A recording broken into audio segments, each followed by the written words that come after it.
Hello, hello. Welcome back to the channel and also back to DeRailed. Let me get... Where's my model stuff? I need to recalibrate this. It is not like when I get up and go away and do some of this stuff. There we go. That should work a little better. But yeah, welcome back. We got new plot to do, new stuff going on. I have no idea what's going on in this plot except that, like, Dhalia is a thing and Firefly dies again, I think. So let's go see what's going on Sunday and learn stuff. Was I need to, like, undeafen some thing works. Having Propoi in the background is a little... That's going to be a little distracting, I think. Let's see. Farmer told me he had 68 sheep that needed rounding up, so I told him 70. Good job. Stella, Miss March 7th is looking for you everywhere. I think she wants to develop photos. I don't know the details either, but she told me that if I see you, I should remind you to check your messages. She also said that some things you missed are actually extremely important. What happened, March? There's a gift for you, come quick. Oh, just come over. Someone's making a sparkly return today. You haven't forgotten that, have you? Sparkly. Sparkle? Oh no. You're steering a boat with your stomach. I was abseiling. Dumb. You know what? Actually, Propoi is a little distracting. As much as I like this song, it is a little distracting. Let's go down to... Where's the one for Ellie? Is it this one? Yeah, that's one I had before. Not nearly as distracting. God, Zinless has got me trained to press X to sprint, and that is decidedly not what you do in DeRailed. It's got me all messed up here. Of course I like it, Big Sis Dhalia always knows what's on my mind. Why the what? That's weird. What are you talking about? So that means we'll be companions again on the next Trailblaze mission. Of course, I deliberately picked up my pace for that. Though sadly, I still have missed out on some things. Indeed, had you joined the Emphorian expedition, it would have made a lot of things easier. Stella, you're finally here. Big Sis Dhalia has been asking about you non-stop. And you are... Yeah, what the fuck is happening with you?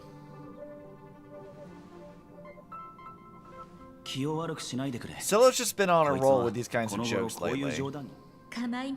No worries, it's okay if she forgot. She always preferred the latest new thing. Maybe she picked up that bad habit from me. What the fuck? What is happening? Those look uncomfortable. Long time no see, Stella. Now, does anything ring a bell? Not particularly, except that you look like what's-her-name from Overlord. Something's not right. What did you do?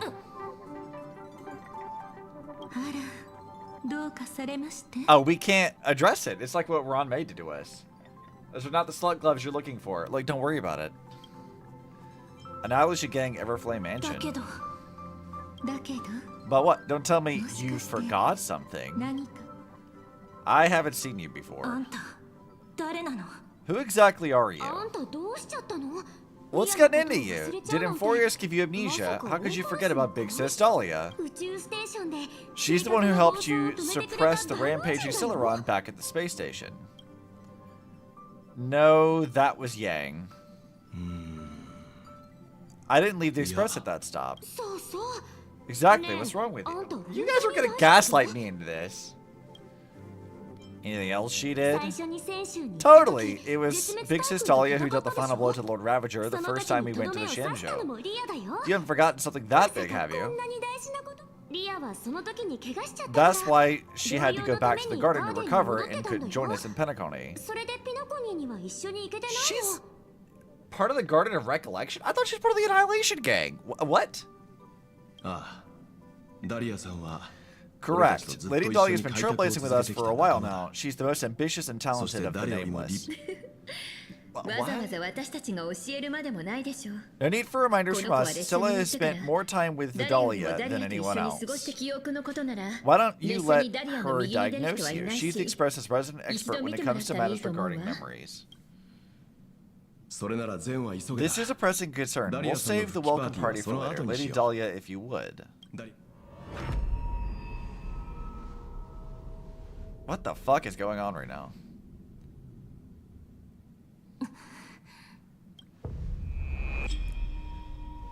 They're trying to be all serious, but our stupid ass hat still sucks all the seriousness out of any situation.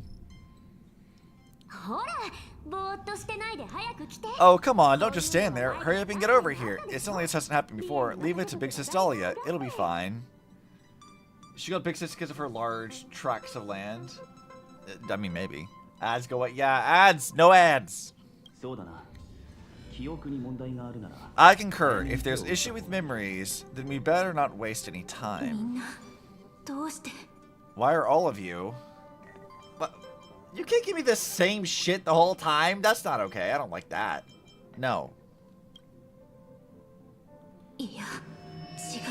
No, this isn't right. Girl, you ain't gonna gaslight me. Oh, hi, Kafka. Hi, actual mom. Hi, Mom. Listen, sure. You'll face betrayal, lose your way, and seek answers. It was a wish of the cosmos that set you in motion. And in the tale where you are the protagonist, the stars themselves will defy the destiny of finality. Bye, Mom.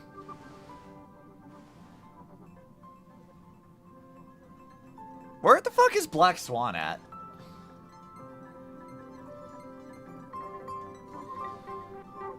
Who are you and what did you do to them?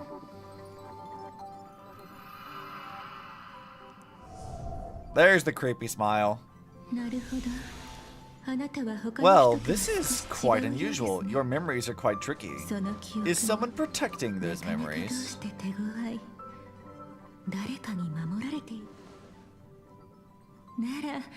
Let's try again then. Oh, I see. Her eyes turn red and she's spooky. Can I kick her ass?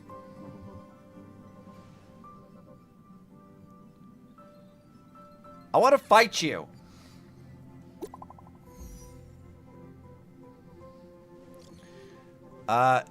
Miss Black Swan's about to say goodbye to us. She's leaving. Just come over, hurry. Yeah, what is up with you guys? Clearly Dhalia did something to you guys, but... Now, where is Black Swan? Because I bet she's pissed. Destiny is much like memory. Since it twists and turns like a maze, even the vastness of the cosmos isn't too great for those fated to meet. Perhaps we'll meet again soon. Stella, you're finally here. Lady Black Swan has something urgent, and you almost missed her. Yeah, you are not Black Swan. How many times has it happened already? What are you up to? Now's not the time for jokes. We didn't have to be this direct. Guess there's no point in wasting any more effort, right? Okay, so they weren't even real anyway. Got it. Your memories are truly extraordinary. It's as if they exist beyond the bounds of time itself. But why take memories so seriously? Girl, what?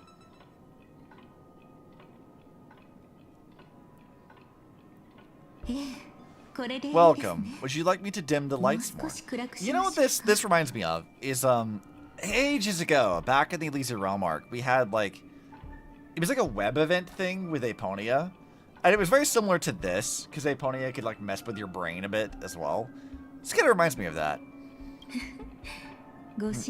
Don't worry, I haven't harmed your companions. What you've seen stays between us. Who are you and what is this place? I'd feel a bit hurt if I didn't leave any impression on you at all. My name is Constance, an ordinary memo keeper. If you'd like, you can do what everyone else does and call me the Dhalia for now. Where is this place? It's a bit complicated to explain. Through certain methods, I've brought you into my own heart. We could be watched if we met anywhere else. This is the only place where I can feel safe sharing secrets that should stay between us. Let me apologize. I thought that becoming someone you were familiar with would make things easier or simpler. You've seen a lot about my past. Take it easy. That's exactly why I came to find you. All your questions will be answered. Let's start with the first question. Now slowly turn around. My first question is, why the hell are you not dead? Because I thought Acheron killed you. Witness your own death. Oh look, it's our stupid mem hat. How does it feel to see your own corpse like this? I know death doesn't faze the nameless. It's practically just another day at the office for you. So don't worry, this scene isn't real. It comes from something you're all too familiar with. This was foreseen by the script. It's another possible ending for you in Penacony, but it was prevented by the Silver Hunters long ago. Hey, we actually got to see Elio. Dude, we've not seen Elio in age, like forever. What the fuck? We're actually gonna see him? Let's go. It's a tomorrow that never came. In other words, it's a non-existent memory. You seem to know quite a bit about the Silver Hunters. Actually, I'm one of them. No, the fuck you're not. That's quite the incredulous look. Like the others, I can't reveal too much. Even if we are hidden in this place, we can't escape from omnipresent destiny. But I trust you won't be surprised by the Silver Hunter's sudden visit. After all, that's what our two groups are. The Astro Express travels in pursuit of the light, casting long shadows in its wake. I'm here to tell you one thing. Your memory of Penacony is incomplete. A part of it has already been stolen. Okay, sure. Hard to say for now, but the gravity situation is clear. Someone might have made you forget some critically important information. Either way, I must help you recover everything about the finality. Okay. What if my memories are intact? It's not that surprising. Have you ever kept a gentle pet? They always guess what's on your mind, always actively trying to please you. Memories work the same way if you ask me. Once your brain discovers a void in your memories, it carefully fills the gaps on its own, whether you need it or not. I will keep my promise. I will awaken your memories and save the cosmos' future. Perhaps I can also take this chance to peek into your past, which, if you ask me, should be quite interesting. Don't worry, I won't do anything inappropriate. It's just strictly business. Please let me touch you a little bit. Girl, what? What? I was gonna try to make myself go big, but I can't do it. Why is this not working? What? What the fuck are you talking about? Bad touch. Bad touch. You'll need some gentle stimulation to recover your forgotten memories. Girl, what the fuck is with your phrasing? Stop this. Bad. Let us now go back to where it all began to see exactly what went wrong. Take it slowly. Don't let the memories overwhelm you. And don't worry about getting lost. Remember my voice. Remember the touch you feel at this moment. It will guide you back to me. So, what do you see? Hi, Firefly. She looked like she was dying again. Using the doll, please show the judge where she touched you. Yeah, that sounds about right, though. It's bad. Don't worry, chaos is pretty normal in the beginning. Can you still remember where this journey began? Penacony Land of Dreams, located in the Memoria-rich Azdana star system. At that time, a grand celebration of the harmony was about to begin, and as fate would have it, an invitation found its way into your hands. The family's esteemed guests are cordially invited to Penacony to participate in our grand celebration. Witness the impossible in the realm of dreams, find the legacy of the Watchmaker, father of Penacony, and thus the answer to the question, why does life slumber? There you encountered Aventurine, an IBC executive who appeared to be answering the invitation alone, but was actually there to reclaim lost territory. He desperately sought allies, attempting to tip the family scales with himself alone. And then there was Sunday, the former head of the Yoke family, a pathstrider of the Order, who would soon usurp the power of the harmonious choir and become your enemy. There was also his sister, the renowned Robin. She was meant to perform on stage, but got caught up in a series of unfortunate events, and in the end found herself as lost as any bystander. Oh my, have there been gaps in your memories from the very beginning? This is quite troublesome. Where should we begin? Right, let's start with her. You must remember, the girl who called herself an artist and was hunted down by the family. Of course, her true identity is no longer a secret. What you see as the first encounter is actually a long-awaited reunion for her. Let's begin our story here. Think of that girl who could neither enter dreams nor wished to wake. Why did she slumber with you? A good question. Is this what dreams are? Oh, we can see her actual, like, bodysuit thing? Did we never? I want that to be the fucking outfit she gets. I don't care about the schoolgirl outfit. I want this one. This outfit's, like, way cooler. I can't see anything. Can't hear anything. Nothing exists except darkness. I don't understand. Why do people long for this darkness? Like, I like this outfit a lot. Why do we not have this as an outfit for her? Don't move yet. It's going to hurt real bad. Is the surgery over? Yeah, as expected, you can't recover the ability to dream. Even after paying such a heavy price, we only get one shot at this. It's fine. One chance is all I need. Is there anything else I need to do? Just don't die. Take a breather. Once the calibration is done, I'll let you officially enter the dream. It's a subtle thing, but I do like that Firefly's plug suit is the same colors, roughly, as Kiana's, her, like, basic battle suit from the very beginning of Impact 3rd. It's very similar color pattern. It's just a lot more white than a mixture of, like, white and orange and black. Then I'll be able to enter the land of dreams. Don't get your hopes up. It's just a nickname. Your dream might not come true. I've been waiting for this day.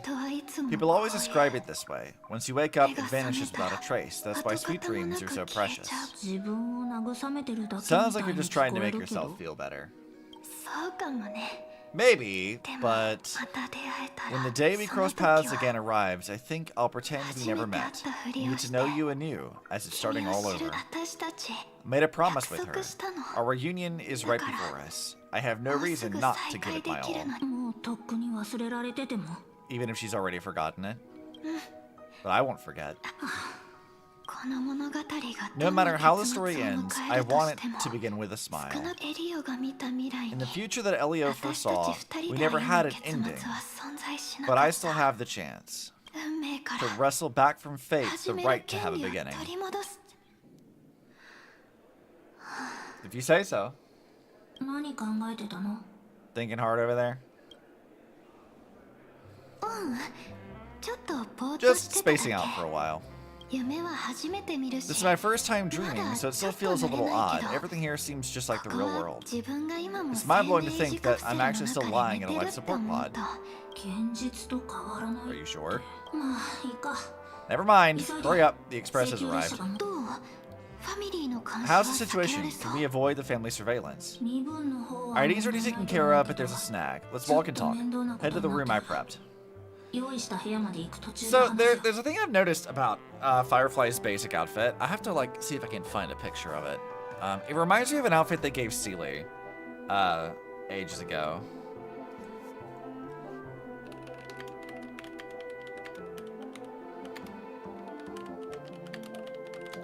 See if I can find this one. I don't remember what it's called. Damn. I don't know if I can find it.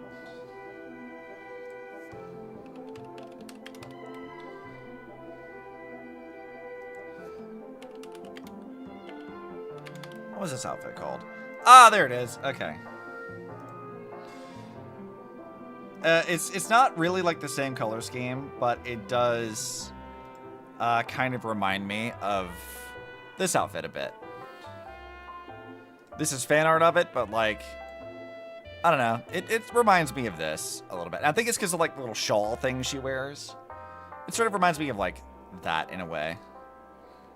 And the little like tie thing. It just feels similar. It's a similar kind of vibe. Oh wait, here's an actual picture of it. Hold on. I'll drag the actual picture from Reddit over here. So yeah, it sort of reminds me of this. It's not exactly the same, obviously, but it does feel like really similar in my head. Let's just close all of that.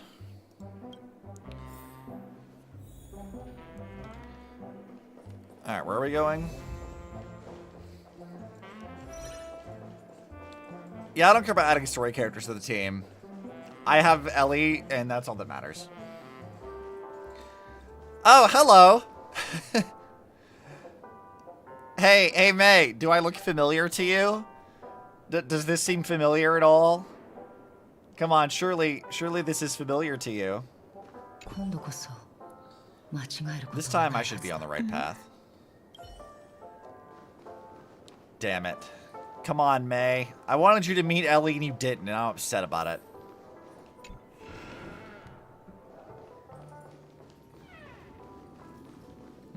So anything else in here to look at? I don't think so. What's up, Silverwolf? So, what's the problem?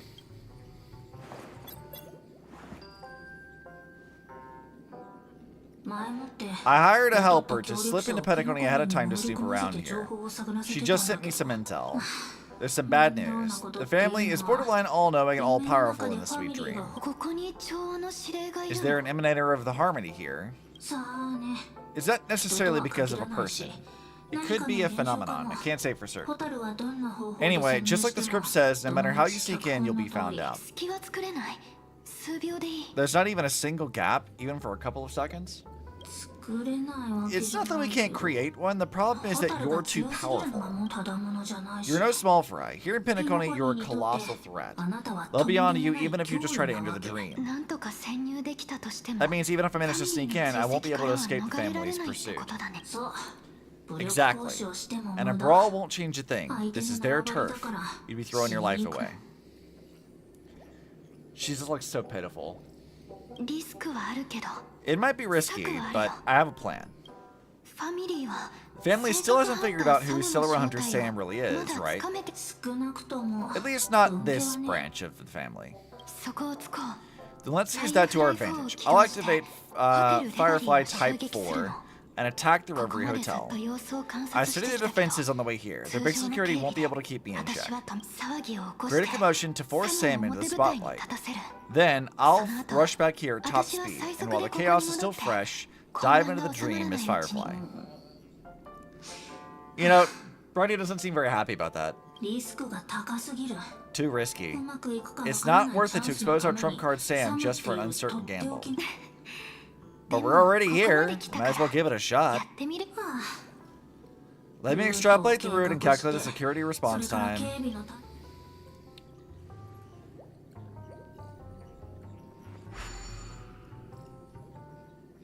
She does not look pleased. Hold on. What is it?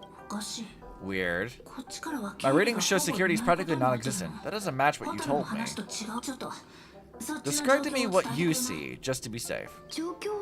Describe. It's just your standard hotel setup. Sofa, dream pool, and...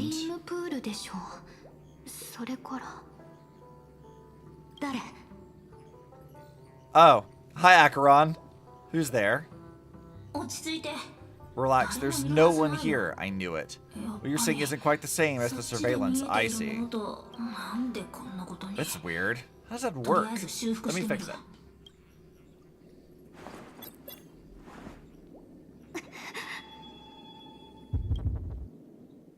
Weird. Acheron, what are you doing? I told you, dreams are never as simple as they seem. How about now? This place is... You haven't gone anywhere. You've been here the whole time saying weird stuff. This is my first time dreaming, so it still feels a little odd. Everything here just seems like the real world. And here I thought you were just being stubborn. Sorry, could you jog my memory again? It's a little fuzzy. Below in the script we secured discard a dream pool. Wasn't easy, some IPC lackey decided to fight us for it. IPC? Forget it, it's not like they won. I converted it into a life support pod. Right now, we're both drifting at the edge of the Asdana system. I see. We're using this synesthesia dreamscape, but it seems I haven't made it into the real Pinnacle. This scenery doesn't exactly scream sweet dream anyway. It's probably some kind of buffer zone or something. What you saw just now was probably a mirage. Right. Then the plan to attack the hotel won't work either. Exactly. The only thing you can attack right now is me. In other words, I'm still in the clear, and I'm just one step away from the 12 hours. You always manage to find the silver lining in a pile of bad news. At least things are much clearer now. Let me take a look elsewhere first. Maybe I'll stumble upon a good entrance to become a stowaway. You scout ahead. I'll get in touch with the temp helper. Is this a new area? Silverwolf, did you hear something? I didn't notice anything. Strange surfaces of the Ember Zone are nothing unusual. They say many memories of the past will replay over and over again. Is this like a new area? Hi, Krail. Welcome, welcome. Okay, no, this is not a new area. Noted. Also, I need to get a pillow or something because my elbows are going to really hate me for leaning on my desk for this stream. Why do I not have this? That should be a thing I have. Bam. Well, let's keep going. Let's see what we got going on. No, wait. I'd recognize that sound anywhere. Would you? Oh, it's the bugs.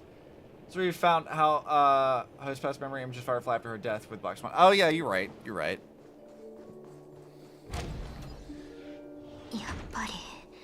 Just as I thought. But why?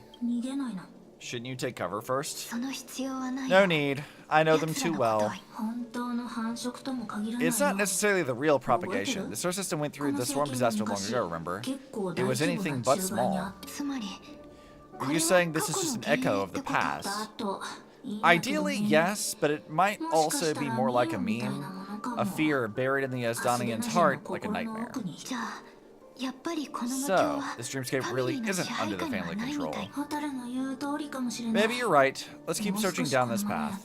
As for what they really are, try it out, then we'll know. Alright, let's see how my elite team will do on this. Guess surely they'll be fine. How you doing today, Krail? Did you have a good holiday?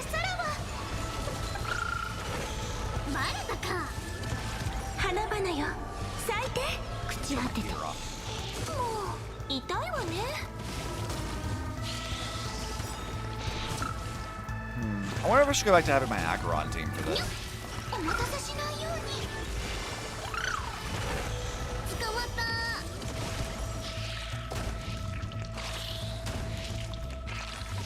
I might need to have Acheron team. Here to see how you react to this patch. Yeah, I'm curious to see what this patch has to offer. I'm not really sure what to expect of it.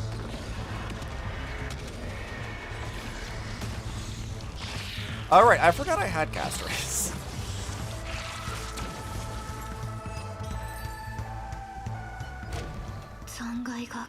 The remains are gone. Was it just an illusion formed by Memoria after all? Figures. No wonder a scrap dream pool isn't worth a dime. Without the family's protection, any regular visitor here is just begging for trouble. Better stay on guard. Not every illusion has good intentions. Got it. Also, you can actually just go around them. No one said you had to pay attention to the bugs. That's just your bad habit. Sorry, I can't just bring myself to look the other way. Never mind, everyone's the same. They all try to do something from the past, even when they know it's futile. If it makes you feel better, I'll leave it to you. Just be quick about it. Thanks. Yeah, you know what? I think I do want to equip my Acheron team.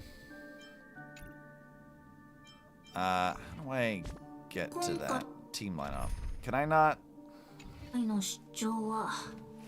Don't want to say your feelings because I might spoil it. Yeah, I know that there's like some slight retconny things here. I don't know exactly what I want to do about this yet. We'll see how I feel about it.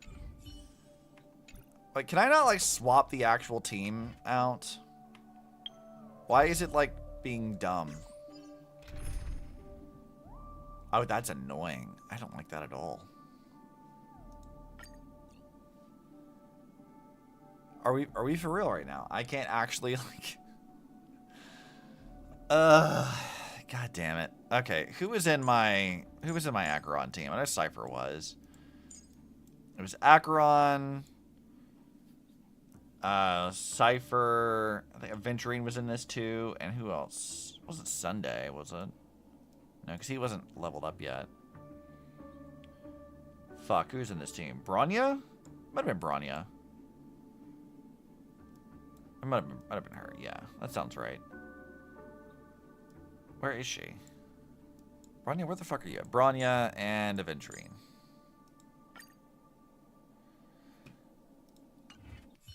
Okay, let's go. As I understand it, this patch sort of like retcons some stuff, so I guess we'll see. I don't know exactly what to think about it. Between this patch, regrets with Amphorius and then recasting Welt, I think I'm at a point of dropping Sorrow for a while, at least not giving them any money. Well, to be fair, because we talked about this earlier, the Welt situation isn't really Hoyo's fault. He didn't sign a contract he was supposed to and tried to sue them, and that failed miserably, and so naturally they were like, you know what, we don't really want to work with you anymore, so like, that was entirely on him. Like, that was his fault, for sure. He's since removed a lot of his like tweets about the emails and stuff that they sent him, things like that. So like, as I understand it currently, that was absolutely like on him for that one. That's not Hoyo's fault. But yeah, Graceland Forays, I think I do agree with you about a lot of those. We'll see how this is. I'm not, again, I don't know what to expect with this patch really. So, because I was sort of under the impression that this was like a somewhat of a filler patch. Maybe they like rushed out something like really fast with existing areas, so we'll see.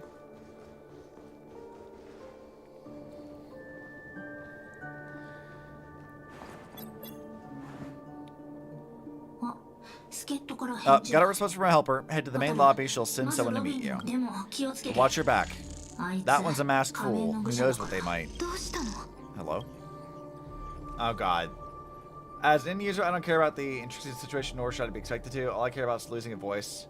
Actual fear of male VA. I mean, that's also fair. I feel like, for me at the very least, like it's not a matter of like I don't want to give Hoyo money for this because it's not really like their fault. It's something with like the having to like push this patch out, make it like all that weirdness stuff because that's like a political thing that they have like no control over. I totally and completely understand being like dissatisfied with the experience, and that's perfectly valid.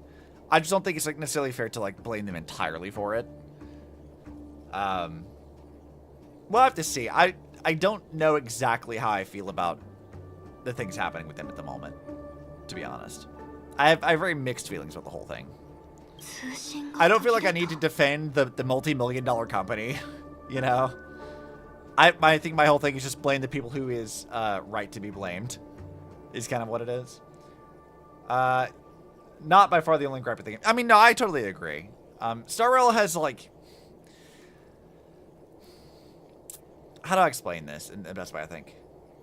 Let's be unsatisfied with 4.0. Yeah, 4.0 I feel like is definitely going to struggle.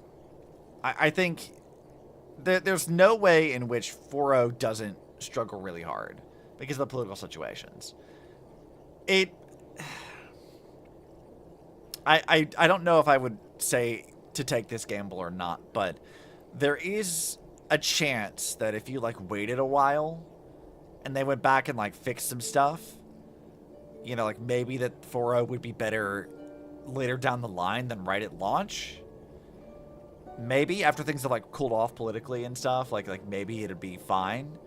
I don't know that though. So if you wanted to take that gamble and give them some time to like kind of figure shit out, that might be better. I know like that's what some of my friends did with Zenless right now. Is like Zenless was like missing a bunch of voice lines recently, so they're kind of like waiting until they add the voice lines back to make the experience better. So if you wanted to do that, like, I mean, yeah, totally get it. That's fair. Here we go again. The mech won't start. Why? There goes the bugs. They didn't attack me. Are they running away?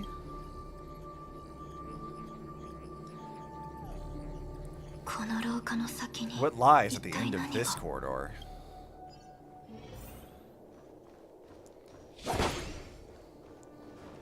I think something that I might do in the future, so we're talking about like my issues with like Amphorius, is I might actually do like an Elysium Realm stream, like dedicated to doing all the plot from that. If I can figure out how to replay some of the old stuff, I might have to make a new account for that or whatever, but like, I do think there would be some merit in doing that. So we can see what I think is honestly one of the best arcs in all of Impact Third. With Israel landing, all I can feel is that Amphorius should have had in no way happened when it did, and it should have happened after Edostar. The Thunder sequence with Firefly should have happened way sooner, so it wasn't a whole year just getting from the plot it pertains to. Yeah. So I have a theory about that. Let's look over it a bit. And we'll see how this patch changes or doesn't change my opinion on it. So it's more like Amphorius ads and whatever. They were talking a lot about finality. They had that one, like at the end of Amphorius, we were discussing like the 4 different kinds of finality. And we know that Impact Third has their own kind of finality. Like there's a lot of like mysterious things around that term and what it pertains to. And I think that they were always planning on doing something with it. I just feel like this, I think you're right that maybe this patch should have happened sooner, or they should have like introduced this mystery of finality like earlier or something. Like there's something about that, like with that whole thing that they need to like address, that maybe they're not seeding it out right. I'll have to decide how I feel about it after the patch is done. But like my theory is that they're trying to like build into the mystery about that, like it's a background kind of thing. And they're maybe like rushing this patch out or this arc and putting it somewhere where like it didn't necessarily, like it wasn't necessarily going to be this story. Or they were going to have a bigger focus with Mimo Keepers, and it was going to be one of like many things where like our memories have been like missing for a while, and they addressed a lot of those kinds of issues. I'm not really sure. I feel like there's a lot of like ways you could interpret what they might have done versus what they did actually do. Source development has clearly been fucked for an entire year. Oh yeah, absolutely. I agree with that. I think that there's no way around it. Like their dev cycle is fucked for a while. No, I will say, I wonder if I could find this. It might have fucked Zenless a little bit, and it might have fucked Star Rail a bit. It did not mess with Impact Third though, because they don't give a fuck there.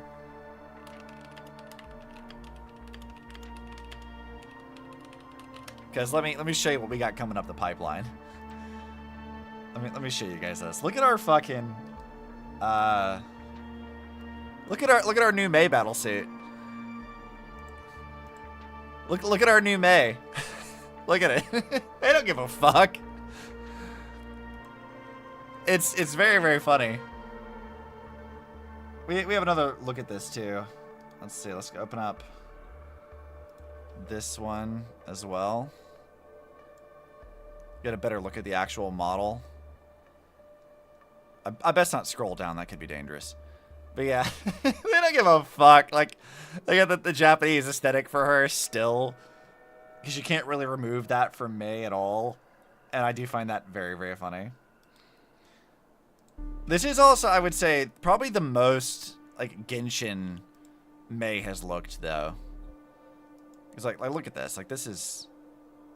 If this were, like, an alt outfit for Raiden Shogun, I wouldn't be surprised. Don't you like the new Mei? They give too much... Yeah, give her Raiden Shogun eyes. Yeah, I mean, I don't disagree. I think that's exactly what it feels like, because it feels very Genshin-y. I'll decide how I feel about it when I see more of it, but, like, it is missing the sort of, like, techwear stuff that we're kind of used to from, like, Impact Heroes designs. So...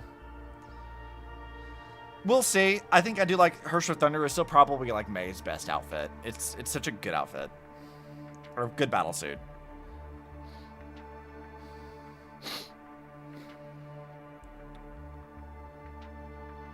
Don't include your feelings. I think stories have been telling army stories, but they've been telling them the way they're telling this fuck beyond reason. Reeks of mismanagement and havoc behind the scenes. Yeah. I don't know that mismanagement's really like what I would call it. Like it does feel to me like they're more of like I hesitate to say victims of circumstance, but that is something akin to that. Debris everywhere. But weren't they just illusions? Could it be there's someone else here besides me? The true Sing died from a high heat reaction and this scar. How can this be? I know it all too well.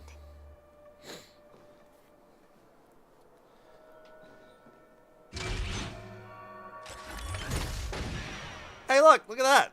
That's not us, but also is us. The swarm is one thing, but even for Memoria, why would Glamoth's Iron Cavalry appear in Penacony?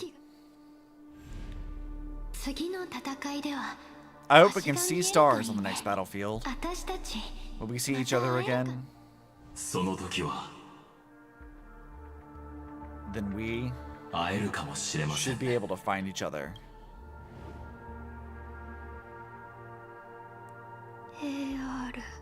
AR 214.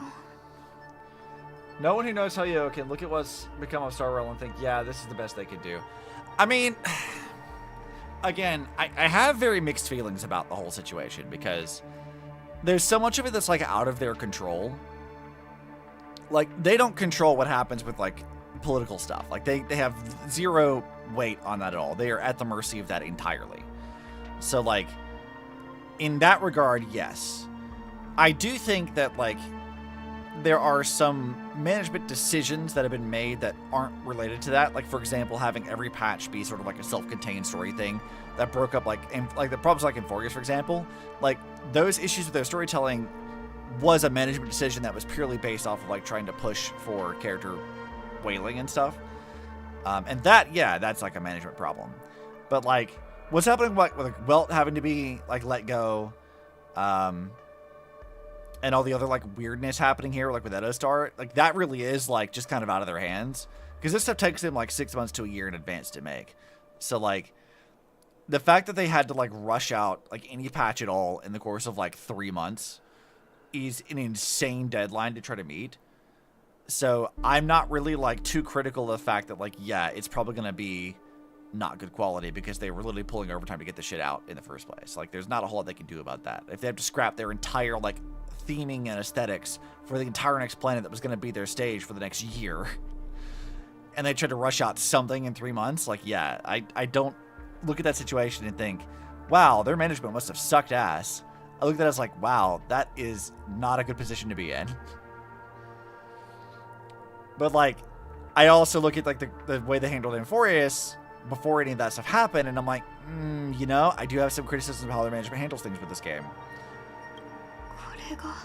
The political mess, I don't think is really, like, fair to blame them for that.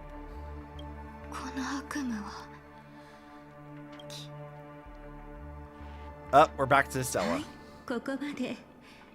Again, as an indie user, I can't expect to care about that. As somebody puts money into the game, all I care about is putting money into dedication to someone. I mean, yeah, no, I mean, that's also fair. I feel like my whole personal stance, at the very least, is more of, I like to blame the people who are to blame. Like, if that makes sense. Like, if I'm going to be mad about a thing, I want to blame the person whose fault it actually is. And, you know, I guess you could say, like, punishing with my money, as it were, the people who failed to do or live up to what I had hoped for. So, like, when it comes to this, I don't really blame them for that. I understand frustrations about it. Also, why is my model off? That's not supposed to be there. Was it like that the whole time? That's unsettling. Also, I'm going to do a color correction on the model really fast. I want to desaturate it a little bit. Or maybe I can, like... nope. Just up to, like, maybe 2.5? Yeah, something like that. Yeah, leave the saturation where it was. Move that up a little bit. And no, the brightness needs to stay at 0. That's a little better. I should have probably messed with this a little bit beforehand.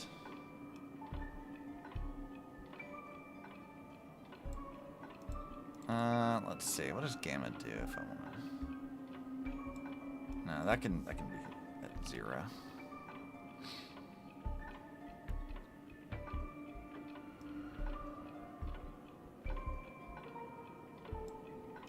And that can also be 0. I think that's fine. Okay, where it is fine. Slight tweaks to the model. I gotta figure out how to tweak the model. Or, not figure out. I gotta actually tweak this model a bit.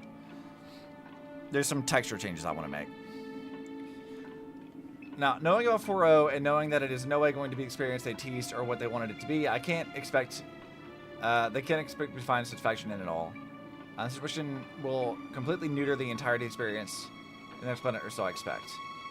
I mean, it can. I think... How would I want to word this? I think I'm of the mind that, like, Dhalia has done a pretty good job over the years of showcasing that they generally do actually try to deliver a pretty solid experience. Like, they've tried their best over the years. Not all the time correct. I think sometimes they've done good, sometimes they've done bad. It really does kind of depend. And I am of the mind that, at least for certain instances, they have earned enough goodwill from me for me to at least trust them for a bit just to see where it goes. And if the experience does end up being bad, then yeah, I'll stop playing it and I won't bother with it. But, like, for now, at the very least, I'm still willing to, like, give them the benefit of the doubt, given what I know of the situation. Like, obviously, your usual, like, person playing the game isn't going to know or be expected to know any of this stuff. But, like, the fact that I do know it does color my perceptions of, like, how they're handling it and why. That being said, I do have a lot of critiques to be leveled at the company as a whole across all the games of theirs that I've played, so it isn't like they're perfect and I'm trying to glaze the company. It's just like, sometimes I think it's fair, sometimes it's not. It really just kind of depends on how I feel about it at the moment. At least for now, I think I'm willing to trust them a little bit. Will I trust them forever? Maybe. But I doubt it. They might do something that will break that trust for good. Genshin definitely is, like, not earned any goodwill from me. Okay, not the best timing, but that's as far as this try goes. Alright, we were still doing this. So, how are you feeling? Any discomfort? Is that Firefly's memory? Strictly speaking, these are my memories. I can't presume to speak for others. When did that happen? You had just arrived in Penacony at the time and were checking in at the hotel. Why did you stop me? By now you should know that memories are both precious and dangerous. I must be careful in allowing all the details of the past to come to the surface. If too many memories come flooding back at once, it would be too much for you to bear. But I still can't recall. But tell me what happened to Firefly. I'm afraid I can't tell you directly. Whether intentional or not, putting memories into words would only distort them. Relax. The dust is being swept aside, speck by speck. Look. Though part of it was stolen, the memory of Penacony has become clear again. I love that they showcase you. Like the actual like timeline of events. That's a really funny way of handling that. They did, yes, I still have Tokyo and its past accomplishments, but I didn't get to this point overnight. I've been getting slowly more and more upset over the whole year, and it was the finale plus 3-8 that really tipped me over the cup. I mean, yeah, I could see it. I don't, again, 3-8, as I am currently doing it, I'll maybe have some opinions for it, but like, don't let noise spreading shit. I mean, no, it's fine to like spread your opinion here. I don't have a channel on my server called the Salty Spittoon for nothing, you know. Like, salt is just kind of a usual thing for my channel. Like, I think that's valid. But we'll see. Again, like I think I'm generally, I've said this many times. I think that me as a player, I'm a lot easier to please than I think most people that seem to think. Like, as opinionated as I am, and critical as I can be about stuff, I do think that, like, I'm a lot easier to please than most people. I'm a little bit more patient about stuff than I think most people would be. So we'll see.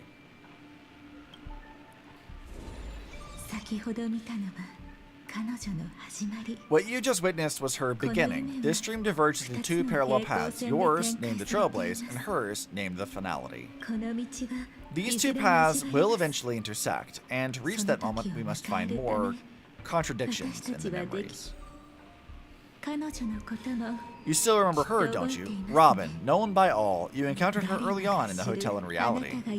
After you entered the dream, she was using the Harmony's powers to help you adjust to the sweet dream. It's just after that, after your farewell, she had already become a victim of a sinister plot when you saw her again. What did she discover during that time that would make her suffer such a terrible fate? Be careful. This time, we're going to dig deeper. Patience from an Ellie stand? Nah.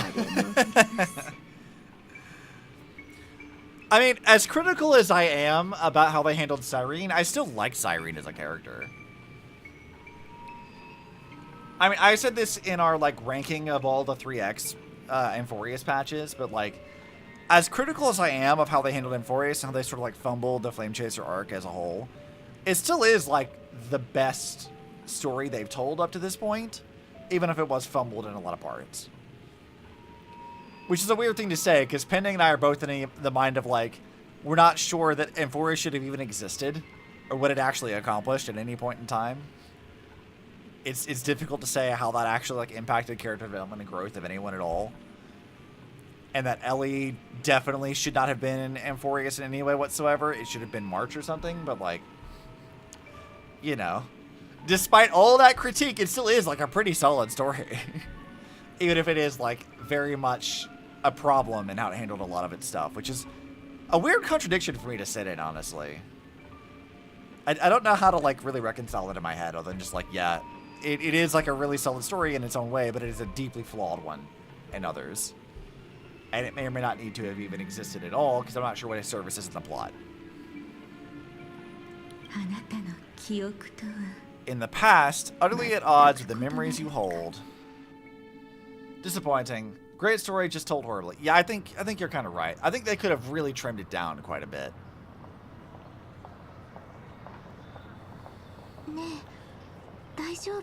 This is actually sort of why I think it would be a really good idea to, like, play through the entirety of the Elysian Realm arc.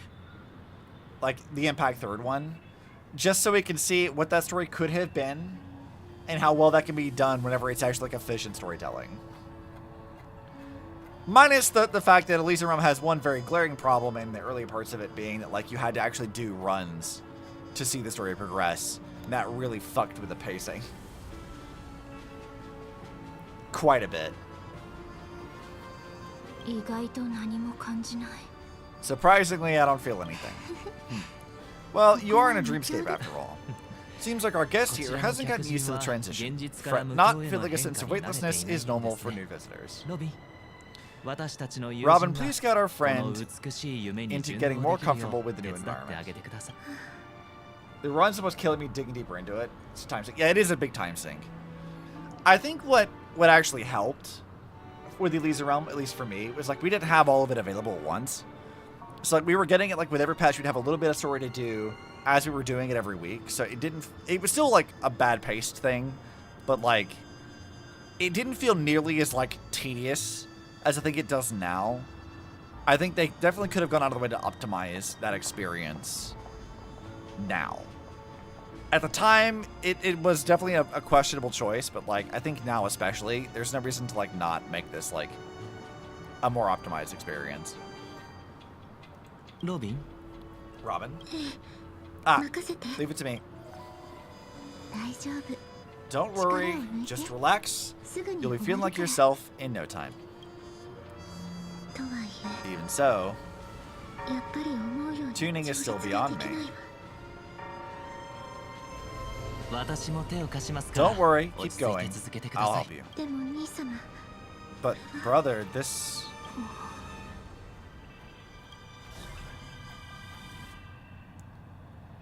What did you do to me? Relax, just did some tuning on you with the resonance of the harmony to allow you to control your limbs freely in the dreamscape. Essentially, the dream of Penacony is a world formed by Moria. Only by fully understanding its nature can you move freely within it. Unless you're one of the memo keepers of the Garden of Recollection, it can be difficult at first to manipulate the Memoria as you wish. Once you've been tuned by the harmony, you can use the same laws of physics from the real world to understand how the dream world works. Oops, I've fallen into my professional habits again. I just can't seem to shake off this urge to be a know-it-all. I was gonna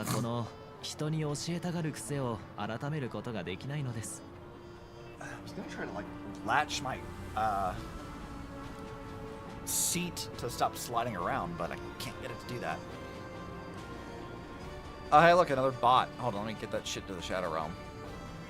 Banned.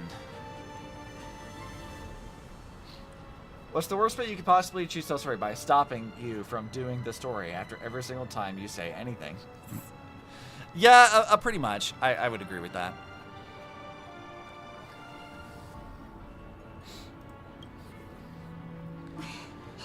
Don't mind him. He's always like that. Please enjoy the beautiful dreamscape the family has built for everyone. We shall take our leave. Have a blast. Did my audio just fuck up there? The fuck?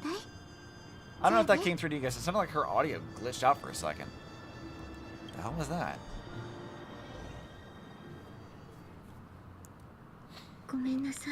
Sorry, brother. I'm the one who should apologize. I knew you weren't feeling well, yet I made such an unreasonable request.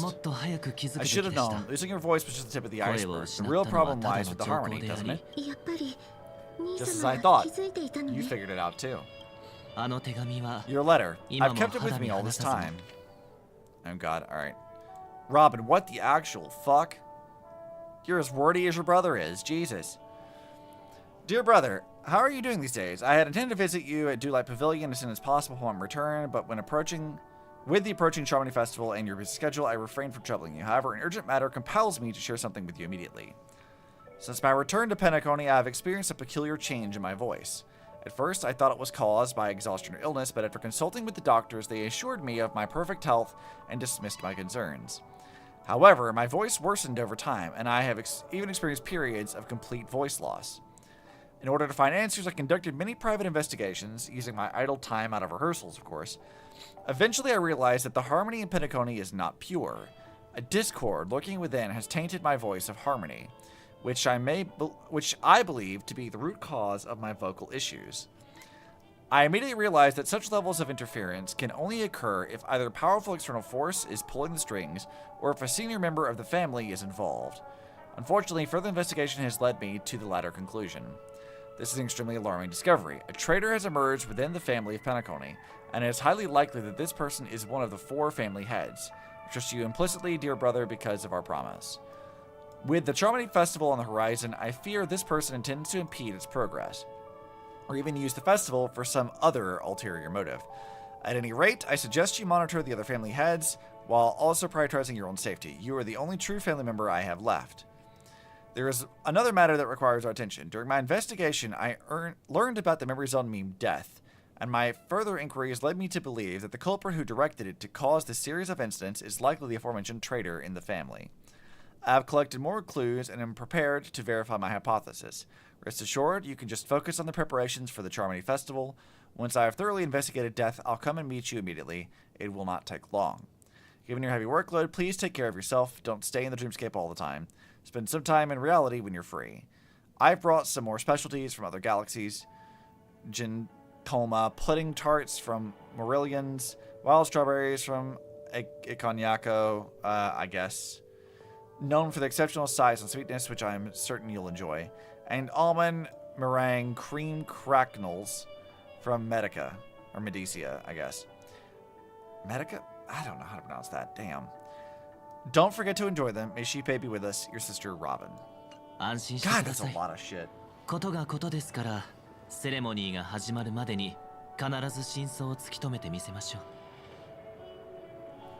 Don't worry, this is crucial. I'll uncover the truth before the festival begins.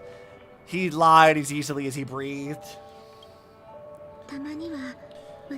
Let me help you shoulder some of the burden. Did something happen in Penacony? That face he made. The Charmony Festival is approaching, and with all sorts of guests mingling, Dream Master would focus entirely on the preparations, leaving no attention to other matters. This creates an opening for some people to exploit. If there really is a traitor in the family, now would be the perfect time for them to make their move. I heard the Dream Master's fallen ill. Since I came back, I haven't seen him even once. There was an accident long ago. Or not long ago. He's gravely ill, and I'm afraid he won't be able to appear in his humanoid form for a while. That's why we need to help him even more. Leave the investigation to me. You don't have to worry about anything else. Just focus on the stage. But no buts. Listen, Robin. Never get involved with death in dreams. You need to sing your heart out. I promise you, when the curtain rises, no noise will drown out your brilliance. Not even the shadow of harmony itself. That's true. Ever since we were kids, there's nothing my big brother couldn't handle. Then I'll go get ready. I won't take up any more of your time. Be careful, brother, and don't forget to save a good spot for yourself.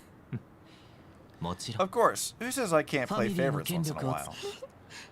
See you later. Okay. Big brother, you're always hiding your true feelings like this. You're acting like everything's fine, but I saw you at Delight Pavilion. You were clearly at your wit's end. When I wrote that letter, I could still barely manage to tune, but later, things just kept getting worse. My intuition tells me that something must be wrong with the dreamscape. In my current state, I'm wondering if I can even sense any anomalies. I'll do my best. Let's hope this is just a false alarm. Okay. I will figure that out as we do stuff. Been wondering about something for a while now. There seems to be a faint dissonance nearby. Oh, okay, so we're just doing like tracking stuff. That's pretty easy.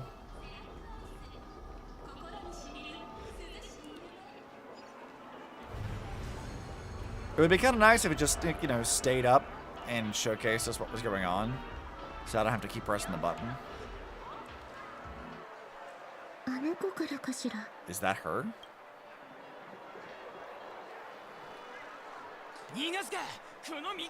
Don't even think about running away, you stowaway. Okay, Firefly. Sorry for all of you, please need your help. What's wrong? I'll help you. I can't possibly ignore a beautiful lady in trouble. I love that that's how Stella responds, even in the memories. Look, she's an accomplice. Good work. Now we can nab them both in one go. Stowaway. Seems it wasn't a coincidence. The Bloodhound picked up that strange noise too, just like I did. Better to stay out of sight for now. The girl really is an outsider. This could be my chance. That's enough, boys. Sir? Let's get into you all. Open your eyes and take a good look. Is this lady the stowaway we're looking for? Who's this? Don't you know him? Look at his brown hair and gray vest. He's the officer sent here by the family to maintain order at the Charmony Festival. I see. Sir, the thing is, we're trying to apprehend a stowaway, and that young lady there looks very suspicious. We're sure she's the one. That's nonsense. Take another look, will you? The witness reports say that the suspect is a lad with silver hair, and you guys are going after a girl with silver hair. Does that even make sense? She's our guest. Well, just get out of my way and I'll take care of this. Yes, sir. Something's off. Interesting that she picked up immediately that Gallagher is off.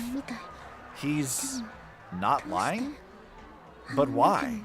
An officer from the Bloodhound family shouldn't fail to sense something is amiss. Don't worry. I believe this is just a misunderstanding. How could such a lovely girl like you be a stowaway?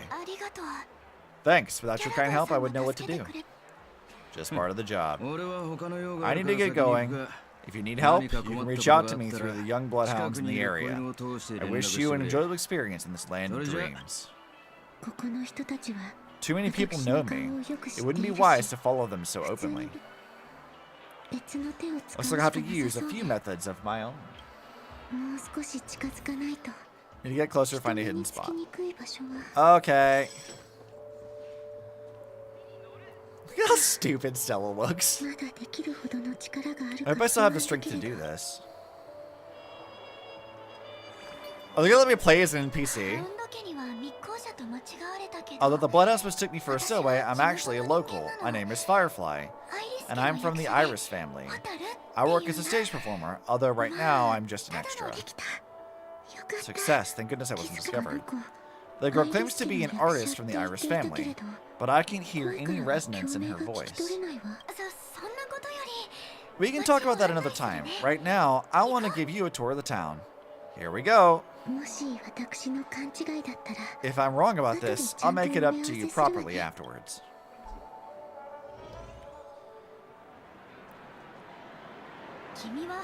Since this is your first time here, I say we start with the easiest games. The Dreamy Slots and Lucky Wheel are pretty straightforward. Just here to play games? I guess I was worried for nothing. Sorry, Stella and Miss Firefly. Maybe this was just a beautiful encounter, nothing more. I shall leave the dreamscape and see the sights beyond it. Maybe things will be better in the real world. Running out of time? Huh? They split up. Everyone who needs to be here is here.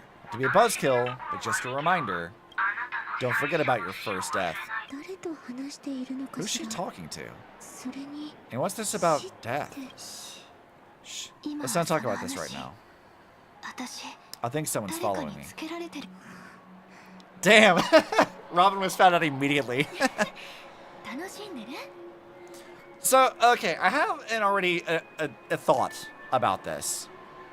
The idea that Stella's memories are incomplete and we're using this patch to sort of like retcon and or fix some stuff from Penacony. I don't hate that idea entirely out of hand, right? What I do think would have been more interesting to do is actually delay this even further. To like go through like multiple planets, Amphorius, Edostar, or whatever else, and then have an entire patch of like, not only are you missing memories from Penacony, you're missing memories from a lot of things. So having like a big thing going back to like the very beginning of the story, like to fill in gaps and retcons that like we would not have expected. I think that would have been a lot more interesting and a lot more like, I don't know, cool of a twist to have it be like, oh, by the way, like you've been missing stuff from the very beginning. And so having us like go back through different parts of our memories to see what like maybe the Memisatures have stolen from us or something. Like I think that would be a really interesting way of handling it. Like, this is a cool idea in concept, but I think in execution, maybe too early of it. Or if this was just going to be the one-time thing they did, this should have happened right after Penacony was done. Either scale it up quite a bit, or it should have been like right after Penacony. My intuition was right. That girl is definitely not what she seems. Now I need to be extra careful. I love how like we can see Stella out of like anybody at all just because of how stupid that fucking hat looks. Fantastic. Ah, he's coming our way. Sampo, my boy. Hey, well, I visit my most loyal customer, Stella. It's been such a long time, old friend. Who is this? A companion? I feel like things are getting more and more chaotic. Long time no see, superstar. Hey, my favorite NPC! Lady Sivan.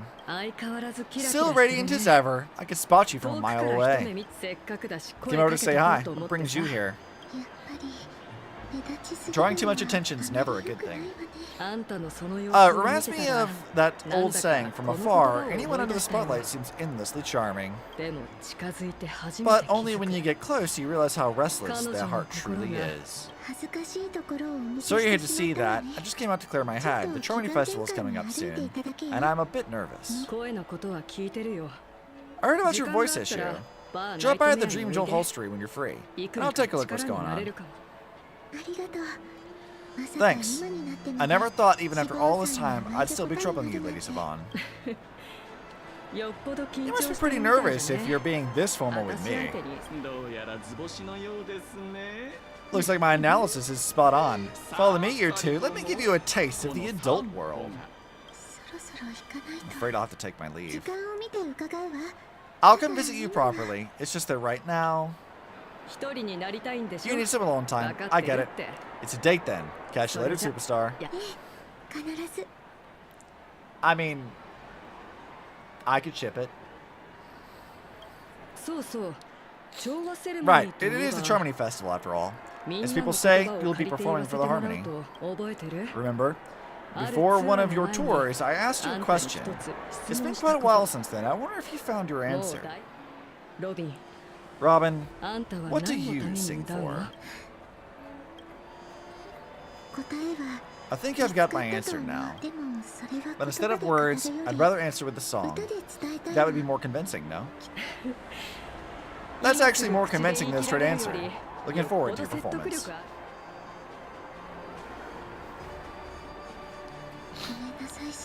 Sorry, Lady Sivan. If there was more time, we could have had a proper chat. Now let's get down to business.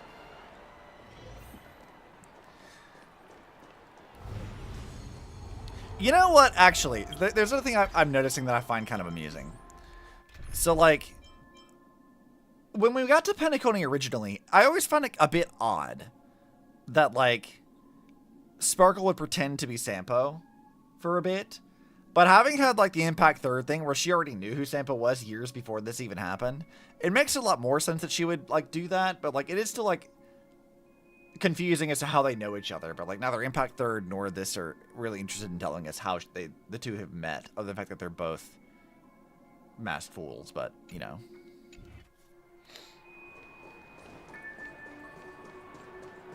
The distance, it's so far. Just where did they go?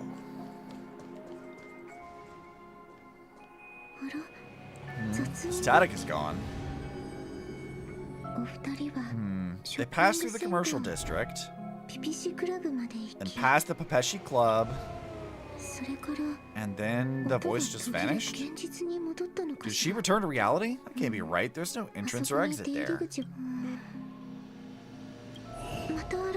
Again, further away than before. This time in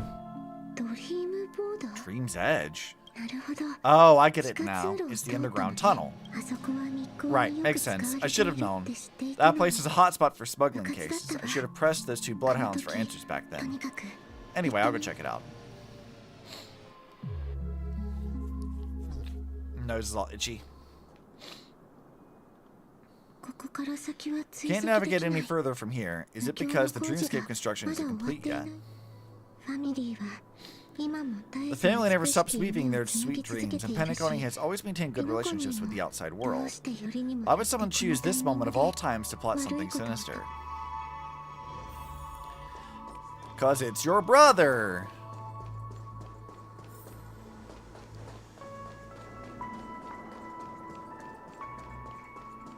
Alright, what you guys got going on? Excuse me, ahead is... Is that Miss Robin? Hello. I know that I'd meet you here. I was in the Bloodhound family. You were the one who delivered the family's greetings. You probably don't remember me. No, that's rude of me to say. I'm not worthy. Of course I remember you, Mr. Loka. This is unbelievable. I don't spend a lot of time in Penacony, and have even fewer chances to help out of the Harmony. If I'm willing to go, I always make sure to get to know everyone beforehand. After all, family greetings can't be mere pleasantries. They must be heartfelt blessings for each and every family member. Mr. Robin, you're absolutely dazzling. By the way, what brings you to Dream's Edge? Do you have anything you need from us? Pardon me, but have you seen two tourists? They both have gray hair, and one of them is a young lady wearing a hair clip. You're looking for someone. I don't really recall seeing them, but I can keep an eye out for you if you'd like. Oh well. Don't bother. Hi, Sunday. What are you doing here? I heard someone's up to no good, so I can check things out myself. Just kidding, don't be so tense. Robin hasn't been home for a while, so I brought her here specifically to look around and reminisce about her childhood days. As those two mentioned earlier, they were guests we met. They left some items behind, and I've already returned them. There's no need to ask anyone else about it. Understood. There is a construction site ahead, so we won't go any further. Goodbye. Thanks a lot, Mr. Loka. Sunday, why the fuck are you here? It ain't just reminisce. I couldn't speak freely earlier. Robin, why did you come here? Like you said, I'm here to reminisce about old times. What about you? What brings you here? Tracking down criminals is my duty. And you, my dear sister, you've always been this stubborn, and in times like these, I wish you never had this trait. You're still investigating on your own, ignoring what I said. Yeah, I can't stop thinking of death, so I followed some people all the way here. After all, I witnessed the horrific scene of the Dewlight Pavilion with my own eyes. I can't let you bear this burden alone. Oh, so you saw them. Those family members who were in the sweet dream, yet death took them away.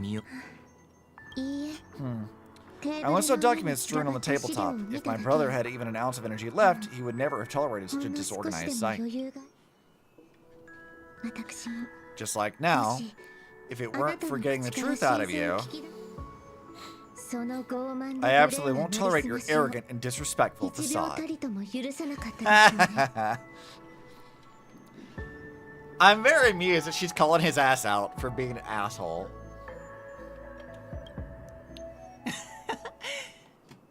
Oh, because it's not him, it's Sparkle. Okay, never mind. What are you talking about, dear sister? Just kidding, don't be so tense. My brother never jokes around with strangers. I watched as he smoothed away the sharp corners of himself bit by bit, hiding them in the deepest corners of his heart. Stop insulting my older brother, otherwise you won't just be dealing with a family, you'll be dealing with me too.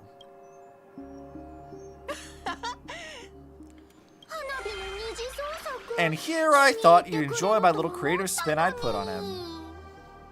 Sparkle's such a fucking menace. Don't you think he's more likable that way? I trust you are mentally prepared to face the consequences of posing as a family head on Penacony.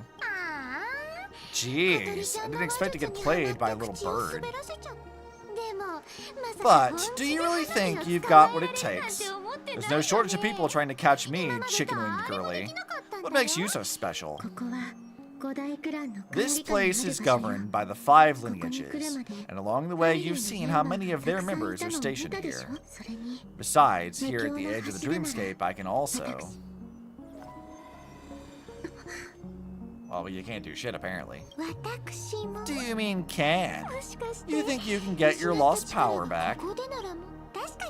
I'll give you credit where it's due.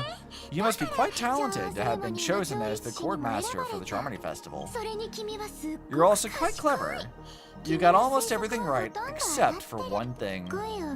Silent little bird, have you considered that maybe your sweet dreams never changed at all? They just stopped welcoming you because you grew up? Like a mask, once you wear it for too long, you can never take it off again.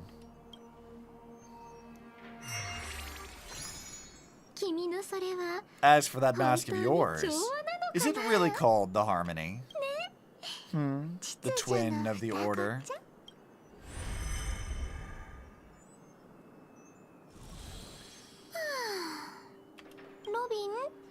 You know what they say, Robins will fight tooth and nail to protect their territory, even at the cost of their own lives. Looks like that name suits you pretty well. Oh, right on schedule. Gray hair should be wrapping up soon. Miss Sparkle, time to head to the next scene. There it is. Let's roll.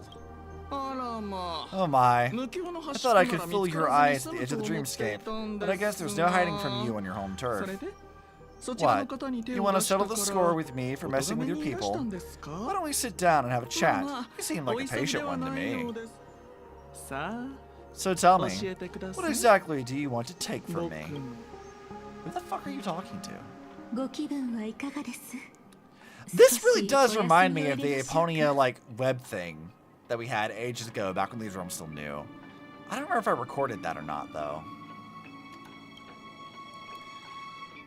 How's Robin doing? The fool killed her, and the crime scene you witnessed was staged by her. Of course, there's no such thing as true death on Penacony. For Robin, this was just a minor setback. Oh, interesting. Okay. So, Sparkle kicked her ass. Things are more complicated than I remember. The stage is called the Sweet Dream. Everyone upon it carries their own desires, striving to see them fulfilled. Yet when those desires intertwine and collide, the sparks that fly are dazzling, and clarity itself becomes obscured. Alright, well, let's keep at it then. Before we continue, I have one more question. We spent some time together, so at this moment, how do you feel about me? Why are you asking me now? Why, I was wrong. How delightful. A pity, though, because that's not the kind of feeling I was thinking about. How much are you willing to trust me? As a matter of fact, I've appeared in your memories before, and similarly, it was related to Penacony. It depends on what you did. That's exactly what I like to hear. Let's continue then. Let's follow that train of thought and delve deeper. Even I don't know about your experiences in Dream's Edge. When I asked Firefly about it, she declined to give an answer. But judging from her expression, I believe it must have been a beautiful and unforgettable time that belonged to just the two of you. And Sparkle wasn't just here for fun. She's in cahoots with the Celeron Hunters. She disguised herself as someone from your past, using every means possible to hint at the truth of the dreamscape. In the end, she simply sent you both deep into the dreamscape. What a kind-hearted fool she was. Thanks to her, you and Firefly managed to uncover a piece of the Watchmaker Mikhail's past, and the dangers that lurked within. A memory zone meme, something unto death. At least back then, you mistakenly thought it was dangerous. With the help of a, let's say, graceful Emerald Keeper lady, you managed to escape from there. But in the rush, you and Firefly got separated, and her experiences afterwards might differ from what you remember. I was there at the time, too. Were you? See you next time. Hurry.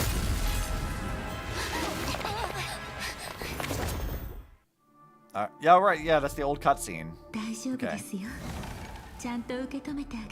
Don't worry, I've got you. How are you feeling? You keep asking me that, and that's what's making me uncomfortable. Passing through Memoria so suddenly always leaves you in a daze. That Memo Keeper had ulterior motives. She could have sent all of you away, but deliberately kept you behind. What happened just now? It's a memory zone meme. Some Penaconian legends mentioned it and called it death. I called something unusual, but couldn't get a clear look at it. But I saw it. In that instant before it was about to strike, a reflection of another dreamscape appeared in its pupils. It was somewhat similar to the 12 Hours, yet the atmosphere was completely different. What if death doesn't exist in Sweet Dreams, or so they say? But what if that's not a lie? Perhaps death is just sinking into a deeper dreamscape. Too bad. A nosy memo keeper had to show up. Next time we meet, leave it to me. I'll give her an experience she won't soon forget. Why do you phrase things so weirdly? Why are you like this? Every time you say that, it's always you who seems to be having fun. This time, try not to go overboard. It's not necessarily a bad thing. If I really do meet my end, I won't have a chance to tell them the truth anyway. Are they still around? I can't sense them anymore. I'm afraid they must have gone back to reality. Hold on. Still no good. I can't get in touch with Silverwolf in the primordial dreamscape. I left her a message. If she gets it, she'll help guide Scylla back here. Or we could head back to reality first and get in touch with Silverwolf. Hold on. Recklessly crossing through the dreamscape now would be far more dangerous than before. And why is that? Death caused such a huge commotion that the omnipotent Dream Master, being within the sweet dream, has turned its gaze upon this place. Then aren't we? We should be fine for now. Death has his attention. As long as we're careful, we won't be exposed. In fact, within this dreamscape, we might find a way to strike back against him. Before you arrived, I did some digging around. From what I've learned, he buried his darkest crimes right here. Whatever it is, I believe it'll be of some use. Let's go look for it before they come back. I mean, I suppose, like, her being here as a part of, like, the Annihilation Gang does, like, somewhat make some sense. Seeing as they did technically get an invitation. But, like, again, I thought Acheron killed all of them, so, like, how the fuck is she even here anyway? Because them, like, dropping that video ages back to, like, talk about the fact that they were a thing only to have them die immediately definitely felt very weird. So, like, it does feel like they were planning to do this story at some point in time. But it's certainly an odd one.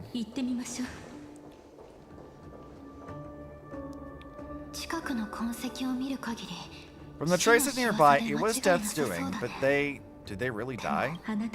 No, your conjecture is right. It's just these birds weren't welcome in another dreamscape. You've seen them before. Yes, but that's what makes this so intriguing. The outcome of the battle was the complete opposite of what I had expected. That reminds me, there's something important I still haven't asked you yet.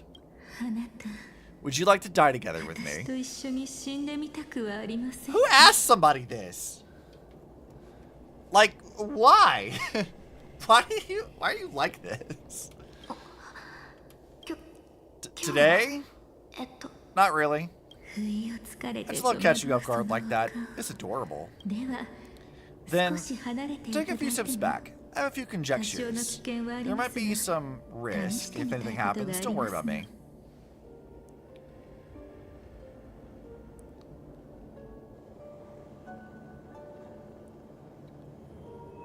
What is your deal?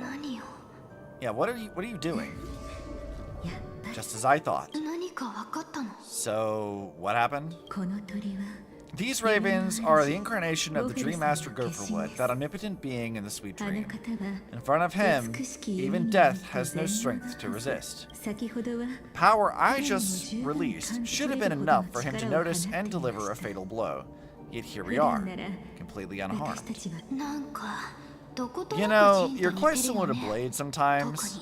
I mean, when you're staring death in the face. It's not relief I feel, I'm savoring a once-in-a-lifetime thrill. If only it was just once for me too. But was it really him? If I remember correctly, the Dream Master's body was burned to ash in a riot long ago. And he can now only sustain his life within this sweet dream. Not only that, over the long passage of time, he has merged himself with every inch of Penaconian land. The title Dream Master doesn't mean he merely controls the dreamscape. Rather, it means he has already turned the dreamscape itself into his second body. In extreme cases, he could probably burn all of Penaconian to the ground, though hopefully he wouldn't have the heart to do it. Better act fast. Easy now. We're safe for the time being. Maybe it's not that he doesn't want to act against us, but rather that he can't, at least not yet. Lately, Gopherwood has been claiming to be ill, never appearing in the 12 hours. Yet just recently, he buried his darkest crime deep within the dreamscape. So, you're saying that burying this crime took a heavy toll on him, leaving a flaw in his supposed omniscience and omnipotence. That does sound plausible. Could it have been something to do with the Watchmaker's legacy? I don't think so. After all, the secret was branded as the darkest, and perhaps the legacy is not one alone. Only by seeing it for ourselves can we know. God, it is so weird doing this patch now, because I don't remember fucking anything from Penacony. Like, I sort of, like, vaguely remember bits and pieces of this, but, like, yeah, it is really hard to kind of, like, put myself back into this when it's been so long. A mistake anyone could make, setting up layer upon layer of security around a secret only ends up exposing its flaws. Why don't we give it a shot and build up some experience dealing with memes? There won't be any new experiences. I'll activate Firefly Type 4 and end this quickly. What a pity. I would have much preferred to see you in a pinch, so you would have to rely on me all the more. Damn, the doctor's like, let me end it immediately.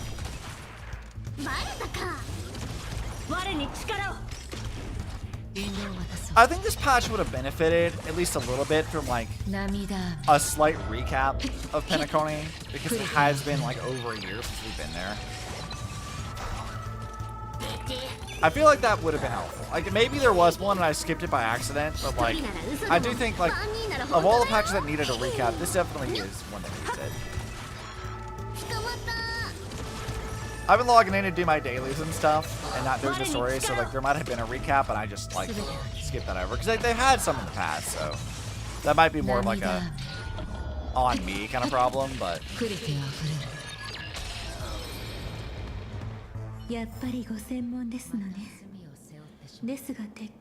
When it comes to this, you're the expert, yet I'd always imagined that calling upon that power would make you profoundly melancholic. I'm not now, and never will be.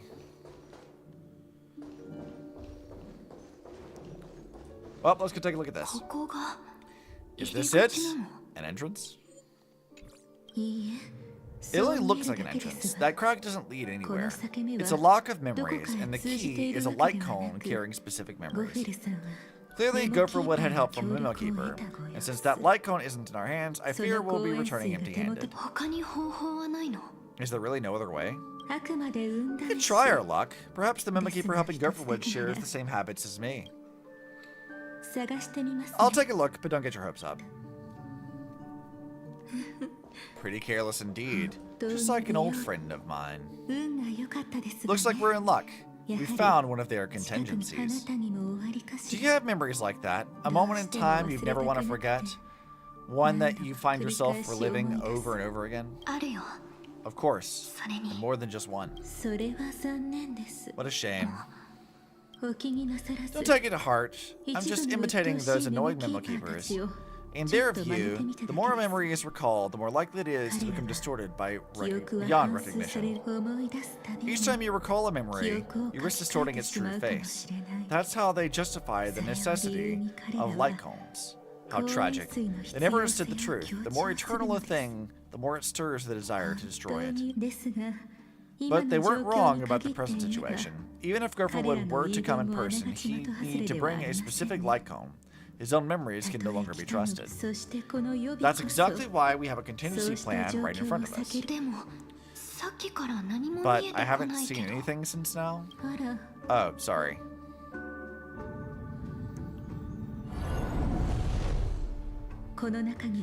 Inside here, there must be some kind of gentle trigger that would help him recover his memories before they are subjected to distortion. But for us, that probably is meaningless. Whatever triggers his memories would just seem bizarre and random to us. Still, let's go take a look inside. We might pick up some clues at least. That's right, go ahead. Every action brings joy. What a weird thing to say. And a price to pay. Girl, what is your fucking game here? Paradise shall fall into this world of sorrow. And once dawn breaks, it will shatter in the light of the day. How could anything golden abide in glory forever?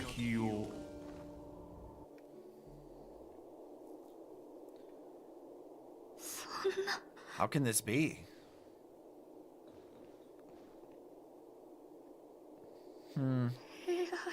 AR-214, is that really you? You don't have to force yourself. I can take care of it. No, it's okay. Was it her that you saw when infiltrating Penacony? Yes, I saw her fighting off the swarm, but it was just Memoria, and it vanished quickly. Silverwolf mentioned that Penacony had also faced a swarm invasion before. I kept telling myself that she was just passing by and lending a helping hand. And if everything was over, she had already left safe and sound. So this time, do you still want to know the answer? Would it be any different? I really want you to tell me that this is not real. It's just Memoria. But thinking about it calmly, nothing can change it. A memory is ultimately something that's already happened. You're more composed than I expected. I wish it wasn't like this. She and I, we could be called friends. I wish I could just break down and cry for her, like any normal person would, to mourn her loss. But what surfaced in my mind was that one sentence. This is our predestined fate, and one day, I too shall meet the same end. One day. Not today, though it's already too late. There are still other things I can do for her. Maybe you should calm down first. Unfortunately, this isn't Memoria, but a real Glamoth night. Clearly, Penacony was her final destination. I'm surprised she made it to Penacony at all. Oh, the Glamoth regulations? She broke those prohibitions. Worse than that. She was the first and only deserter of the Glamoth Iron Cavalry. The Empire hadn't fallen yet, but she didn't want to accept a fate of dying in battle, so she left on her own. She said she wanted to choose how she would die. We had a brief farewell, but I didn't stop her. I couldn't. Leaving the Glamoth Empire itself would quickly drain her life away. If we can't change the outcome, why would I stop her from making her own choice? Quickly drain her life away. Oh, entropy loss syndrome. Yes. Just like me, leaving the cockpit without permission is strictly prohibited. Surviving knights must actively return to formation.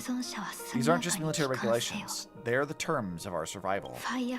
When not piloting a Firefly Type 4, I must stay in a cryosleep pod. Otherwise, my entropy loss syndrome will only get worse. So, have you figured out the reason yet?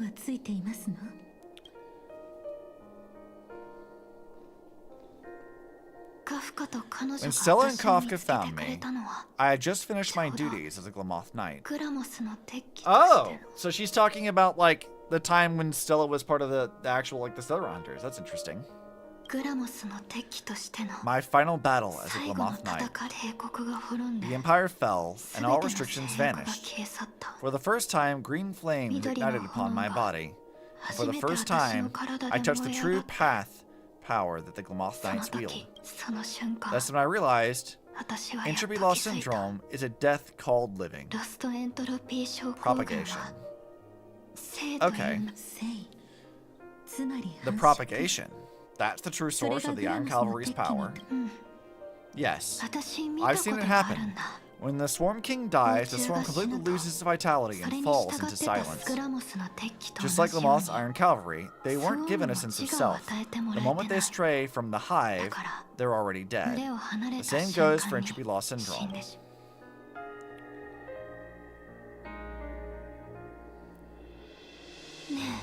Could you let me take her away?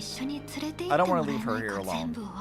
After all this is over, I want to give her a proper burial, just like any normal person. I'm happy to help. She wanted to escape her fate, but in the end, she died fighting against a swarm in Penacony.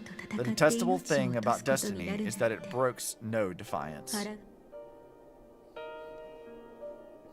Do you know her name? When we parted, she had no name, just like me. But I hope, by the time she leaves this world, she will have found both a name and a purpose of her life. Why did Gopherwood leave her here? No matter how much I think about it, everything he's scheming couldn't possibly be connected to the propagation. How deeply is your past intertwined with this place? It's not clear yet, but obviously she had multiple fatal wounds on her body. She definitely didn't die from entropy loss. Before we left, Kafka told me, in her view, dreams are inherently a convergence of the past. It's the same for everyone. No matter how much you want to avoid it, no matter what you're seeking, you can't avoid it. Perhaps she was right. However, the Dream Master's weakness has also given us an opportunity. We think that was the glass one from our trailer? Yeah, that makes sense. That tracks. Well, if you got a link to the trailer, post it in the Discord, we'll pull it back up again so we can look at it. Good, now then. Oh, good news. It seems we've got a few intruders in this dreamscape. Looks like Silverwolf can still pick up signals from here after all. That was fast. Must be that Memo Keeper's guidance. Either she's lost her sense of restraint or got something nasty up her sleeve. Let's go check it out.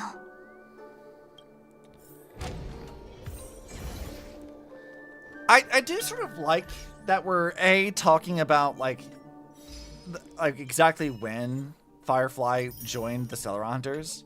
The fact that like Stella was also a part of them back then. I do find that pretty interesting. I also do like that they're sort of implying that like the Glamoth Knights and stuff have like intricate ties to Penacony beyond just like her showing up here. I kind of like that as like a storytelling thing. Learning more about the swarm disaster, I do think, is definitely something that I'm pretty sure I was critical of originally. You aren't hiding anything, are you? Great, she's okay too. Hold on, there's a troublesome stranger here. She looks familiar. She's... Oh, you don't know? Setting allegiances aside, she's much more dangerous than the Dream Master. When facing an Emanator who walks in the Nihility, you must always tread carefully, no matter when or where. An Emanator of the Nihility? Was she ever mentioned in the script? No. If it weren't for my father's death, I would have known about this earlier. Your arrival is timely. This dreamscape is fraught with danger. Since our destination is the same, how about we join forces? I can protect you from harm, but in the memory zone, I'll need assistance from the Memo Keeper as well. And if we're into the family, it wouldn't hurt to have one more person to explain the situation. Absolutely not. We need to keep her away from Stella. Shh. Be careful. What's wrong? Right now, their journeying together is actually saving us a lot of trouble. I can sense it. Death has cast its shadow once again. It's close. And unless things change, they'll cross its path before long. That Miss Stellaron is clearly unfamiliar with Memoria, and that arrogant swan, always mindful of appearances, unwilling to show her all the cards. Only with Acheron present can they cross beyond death. Then all the more reason I should find them right now and tell them the truth. There's no need for anyone to conflict with death.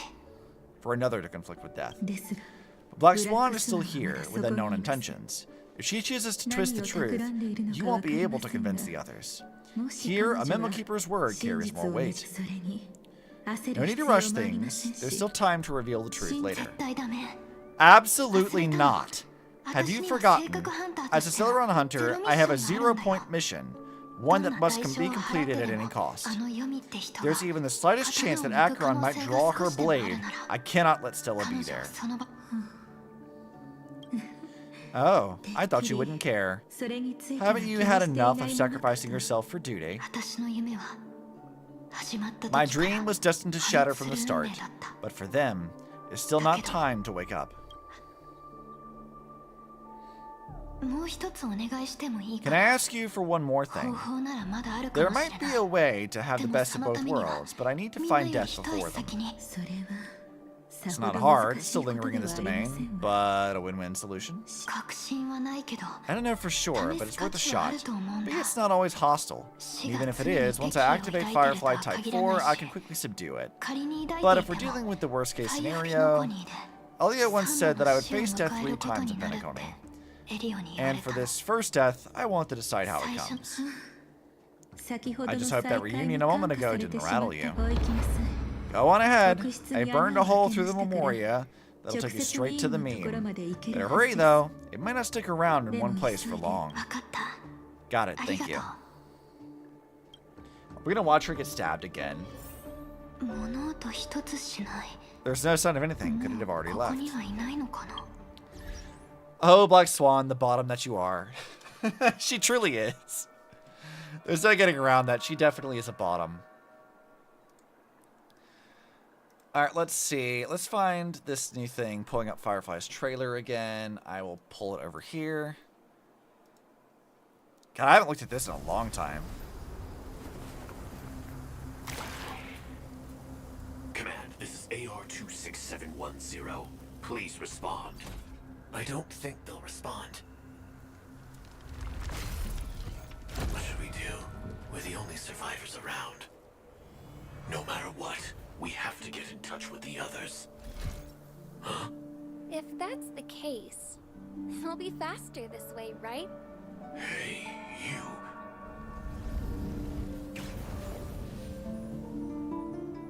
I understand. Article 4 of Glamoth's military regulations. Leaving the cockpit is strictly prohibited. This way, we'll be discovered very quickly. Even though we'll be punished. That can't be helped. I still really like this plug suit, damn it. How many times is this for you now?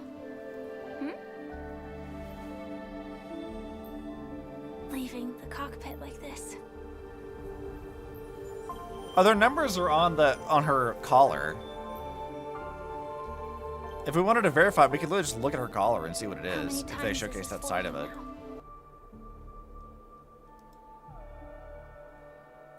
Or did they just not add it to hers? Very Ray. Yeah, it very much is that. I can tell you for sure that fucking Hoyo loves Evangelion. They have always loved Evangelion. This is nothing new. Are they not going to show, like, what her number is? Get in touch with the others. Okay, weird. They left it all out of her, like, thing. I thought they would add that in, but I guess not. So I guess if we wanted to, like, decide for sure, I guess the one point that would actually help is, A, they actually have this whole animation that does say, like, yeah, they're close for sure. But also the fact that, like, when we saw the destroyed suit earlier, it looked a lot like Sam. The fact that their two suits look a lot alike here as well, when not all of them do. Because, like, if you look at this one, it has, like, a little hammerhead shark type thing. Not all the suits look the same. So the fact that theirs does look very similar is also, like, pretty good point into that of, like, yeah, the glasses girl probably is. Article 2 of Glamoth's military regulations. Remain on guard. Article 4. Leaving the cockpit is strictly prohibited. Do you have a death wish? A Firefly Type 5 personal escort model. Very nice. You're the odd one out now. You can't connect to command either. Why don't you join us? No thanks. I'll just pretend I didn't see anything. What's this? I picked it up on the battlefield. It seems to be a civilian device. Even though It's odd that no they don't longer have, like, working, the numbers on her and collar. the lens is scratched. If you look through the lens, it feels like looking at a whole different world. Lens? No wonder you wear those weird goggles. I have other reasons too. If everyone looked the same, how would we tell each other apart? Your hair is very unique. Thank you. I've been growing it out. The length is also proof of your experience. But sometimes it gets in my eyes. That's why you put it I'm into a not sure if I ponytail or should put something. it up. Your turn. Are you really not going to say anything? Comms are back up. Article 8. Surviving knights should immediately return to their units. All seems to be the most willing to be rebellious with them. I would agree with that too. Looks nice. It really suits you. I hope we can see stars on the next battlefield. Will we see each other again? Oh, they're quoting that thing. Probably not. What if the war ends? Then we should be able to find each other. Or it's this one. What should I say? Oh, hold on, what was her code? What was her numbers on the side here? Can we even see it? 1-3 something. What should I say? I wish us all a triumphant return. They put a big focus on her too, so I feel like there's a case to be made. 136. Okay. They put a big focus on her, so I feel like maybe this one will come back at some point in time as like a relevant character, but I could see the case for either of them, but like seeing as that's not the number, because the number for the other one was what, like 412 or something? Is that what it was? I don't really remember, to be honest with you, even though I just read it. All right, I turned the music off. Hold on, I gotta turn the volume back on. The description. What does the description say for it? Does it tell us? Hold on, let me pull it. I just looked. What do we got? I'll pull it back up again and we'll go look at it again. Pause this and take a look. Oh, yeah, they should have just tell you. Yeah, it's right there. Nice. They do actually just straight tell you. Fantastic. We'd love to see it. So I'm going to assume that, like, yeah, if it's like, if it's in order of like how, like who speaks and says what, then yeah, the glasses one is almost certainly the thing. Yeah, because 136 is the last one that talks. So yeah, I think it's right. Glasses one is definitely the one that died here. Like that's not even like a subtle, like that's straight up just confirmed. Okay, cool. We figured it out. Nice. I wonder what her actual name is. I wonder if they'll tell us.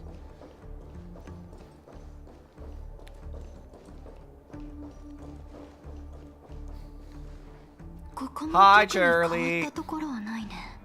Nothing strange here either. Wait, it's right here. I need to end this quickly. Watch out. A dangerous presence lurks nearby. Already? There's no time. Then I'll... Yeah, Charlie, we just learned something. We figured something out.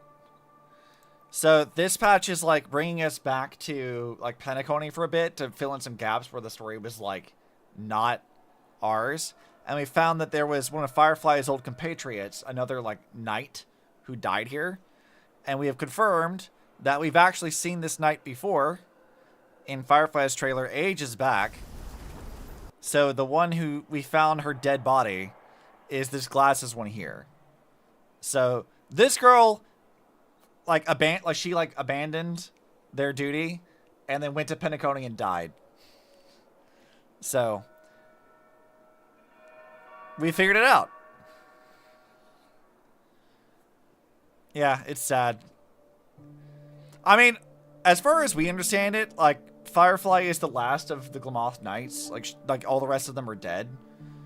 So they've not really ever talked about them ever again. But like, yeah. So Firefly's the only one that's left. But like, we now know the fate of at least one of them. Because Glasses Girl died in Penacony. Apparently. We don't have a name for her, but AR214. It looks... I don't know if it looks like anything, so I think for right now I'm going to call her Arya. Only died trying to save people and was stabbed in the back. Crazy sad, yeah. So I'm going to call her Arya. Because that's sort of what her name kind of looks like. Or her little, like, things here. So. Arya died badly. She had a horrible time. She had a not good time in Penacony.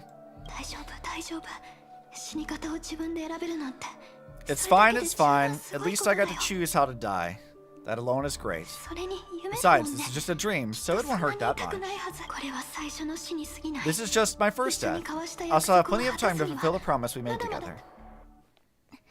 Oh, cool, we get to watch Firefly die again. Let's go! She's gonna get aliened.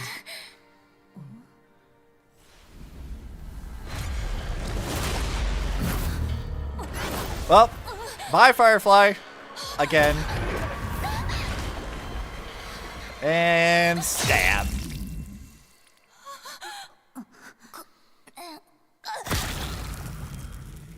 Well, that's a problem.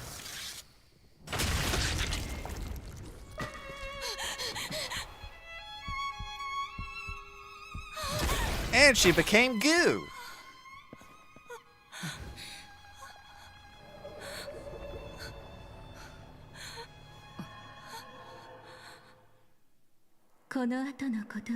Splash. Why do the clones have to be so fucked by the narrative? I mean, that's kind of like the usual thing, honestly, is clones are always fucked by the narrative. You should be able to call at least some of what comes next. She hoped to reveal the truth of the dreamscape to you through her own death. At that moment, she was impaled. Even the Emanator of Nihility would falter, blade wavering in hesitation. That was her way of securing the best of both worlds. Unfortunately, fate still played a cruel trick on her. The Memoria transformed so quickly that she didn't even have a chance to explain. After that, she arrived at Dreamflux Reef, land of the exiles, the true Penacony. The family went to great lengths to conceal its existence, using death as their justification. However, at the time, she still couldn't venture deeper with peace of mind, and able to reveal the truth. The situation that had worried her before continued to persist. She was burning with anxiety to return and get you away from the battlefield. Fortunately, a kind and caring lady was still watching over her. I reached out to help once again. Her worst fears didn't materialize. Death retreated on its own, allowing you all to escape unscathed. After that, guided by Black Swan, you tried to uncover the truth behind Firefly's death. However, as you must have noticed, be it losing contact with her companions or the embarrassment of being unable to activate her mech, those Memoria illusions were clearly left behind when she infiltrated Penacony from the memory zone. But that hardly matters. Because of Black Swan's blunder, Firefly gained the precious time she needed. When she appeared again before you, she was already using a different identity. That encounter stirred the whirlpool of destiny, causing many paths to converge. And after you left, do you still dream, Hunter, of those slain by your hand? I read this cutscene.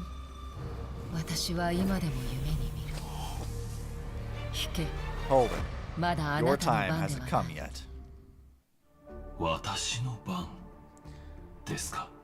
Now we know why she's sorry too. She's sorry we had to see that. Yeah. You've been thinking. Do tell. What have you been thinking?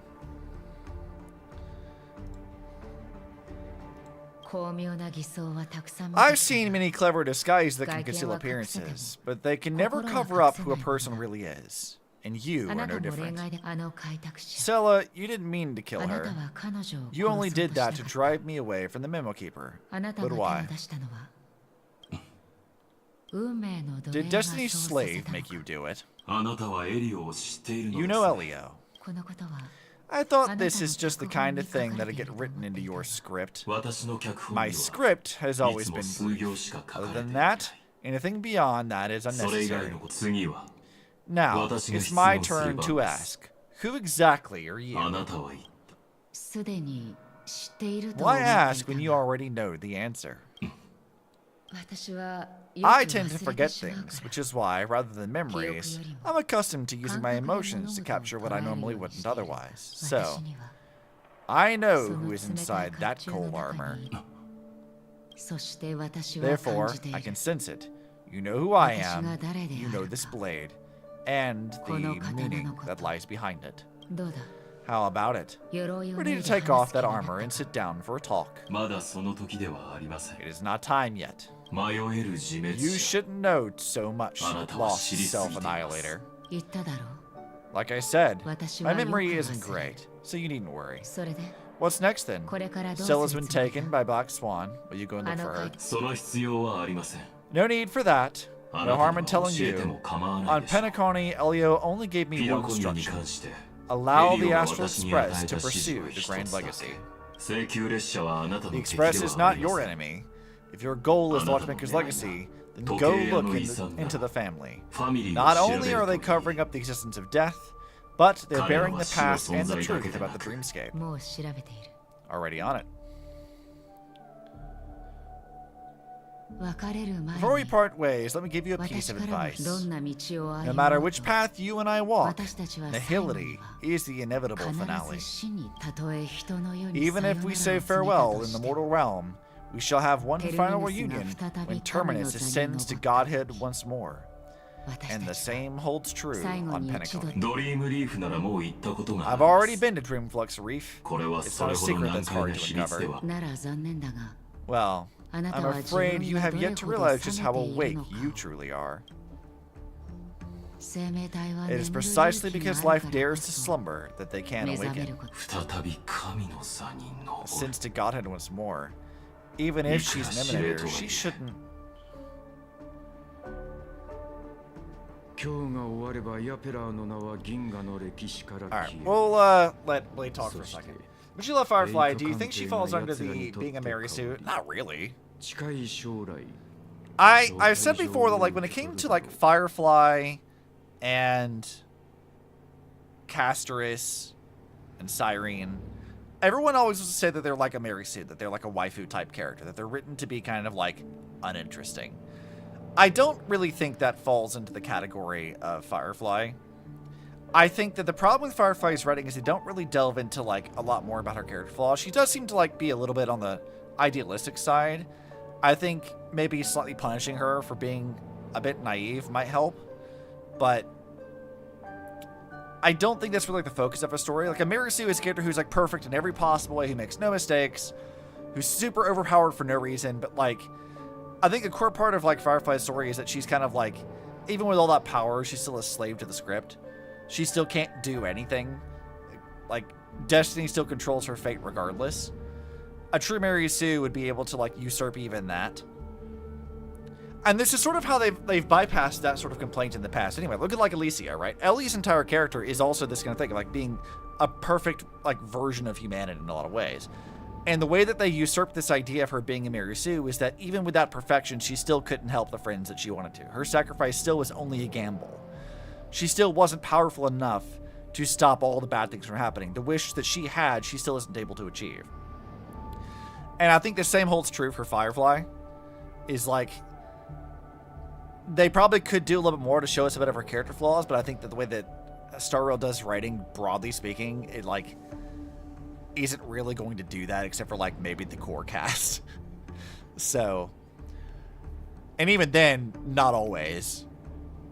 Like, I think punishing March or Stella for like their kind of naivete should happen more often, but they don't really do any of that. So I don't really think that Mary Sue really applies. They do push it quite hard with Firefly, but I think she's also a really well-made character besides that. They try to push through her being someone especially close to you specifically, focus specifically on you, but she gets a great story, great character even outside of that too. I mean, yeah, like my general rule of thumb is that 9 times out of 10, Mary Sues don't exist. Most of the time, when people claim that a character's a Mary Sue, it's because they didn't really like understand the story all that well, or they're like willfully reducing it to like the most bare bones of things just to push that kind of narrative, and that's for a variety of reasons, some of which is like ignorance, some of which is sexism, it's whatever. Most of the time, Mary Sues don't exist. Most of the time. Firefly, I think that like, again, like with a lot of characters, they don't focus on their flaws as much as they probably should. Because think about, like, how often do they do that with any character? Like, I'll pick one at random. Let's look at, like, Sushang. Sushang's a little dumb. How often does Sushang get punished for that, really? Outside of, like, maybe, like, the events with Scott, where you kind of, like, give her a little bit more than she's bargained for, but, like, you still kind of bail her out of that. Like, okay, so we have things like that, maybe. But that's an event, not in the main story stuff. Let's look at, like, fucking Huahua. Huahua is a coward. How often is she punished for, like, that in any way whatsoever? Huahua doesn't, like, complete her duties as, like, a judge of the Ten Lords Commission in the way that probably would work. How often is she punished for any of that? Like, do they showcase any of her character flaws at all? No. They don't do any of that. They do that for any character ever. Like, I think to zero in on, like, Firefly specifically just seems kind of pointless to me, because they don't do this with, like, any character. Firefly is no exception. I think that the thing they're focusing on with her story is less about trying to write a more, like, three-dimensional character. Instead, they're focusing on, like, the tragedy of her existence. And that's the focus of what it is with her. It's, like, how important you are to her for whatever reason, and the tragedy that she'll never be able to realize those dreams that she wants. That's the focus of what her character is. And there's, as far as they're concerned, no real point to go beyond that.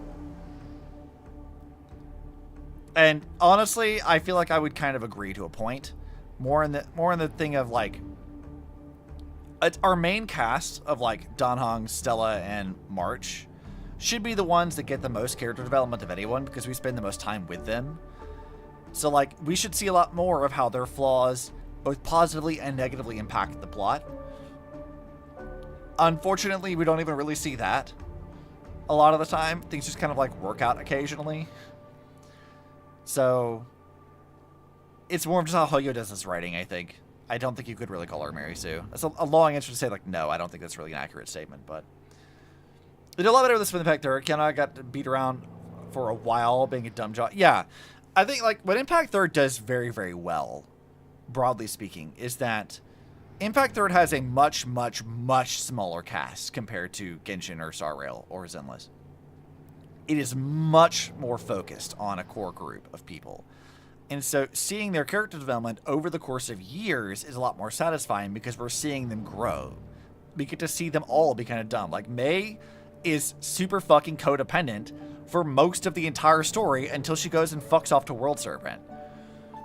Kiana is a dumb idiot jock who oversimplifies everything. Even though she's not really stupid, like, we see instances of Kiana actually being pretty smart. She has a good, like, battle sense, and she can intuit things. She's just really bad with, like, book smarts. But, like, even with that, you still get to see Kiana make bad decisions and be punished for those bad decisions. You get to see her struggle and suffer and figure things out on her own and come into a stronger person while still being true to the personality that she is. We spend a lot of time with her in order to get that development that's very satisfying as a payoff. No game after Impact Third has ever tried to do that at all, and that's kind of the problem. Kiana's smart, sure, but she's also fucking dumb. Yes, absolutely. Kiana has a one-track brain. She's kind of dumb, but we love her anyway. But, like, yeah, I would say, like, at the end of the day, Star Rail isn't interested in doing that. They don't want to give you a core, like, focused story. They keep doing patch by patch by patch, and that's sort of the problem with their writing overall. And it isn't going to change anytime soon. This isn't to say that I think that they're, like, without critique. Like, obviously, I'm very, very critical of how Hoyo does its writing. But, like, when I see the complaints of, like, oh, Firefly was written just to be a waifu Mary Sue, Cast was written to be a waifu Mary Sue, like, I don't buy it. Like, I never buy that. It's some bullshit. Firefly probably pushes it more than anyone else, maybe, but, like, thinking about what her narrative purpose actually is, the purpose of her story isn't to make her this overpowered savior. Like, that's not what she is in this story. That's not what she's doing. And she's not flawless, necessarily. Unfortunate and tragic, I think, is really what I would describe her as more than anything else, but we just don't have enough time to see her, like, character flaws. I think it'd be interesting to see that, but we don't see any of that. And it isn't just her. It's a lot of people. Oh, I didn't read that. I meant to. After today, Japella's name will disappear from cosmic history, and the Everflame Mansion will take its place. In the not-too-distant future, you'll receive an invitation. That's your next stop. Japella. Who the fuck was Japella again? Who the fuck is that? Oh god, I don't remember who that fucking is. The Stellaron Hunter trailer?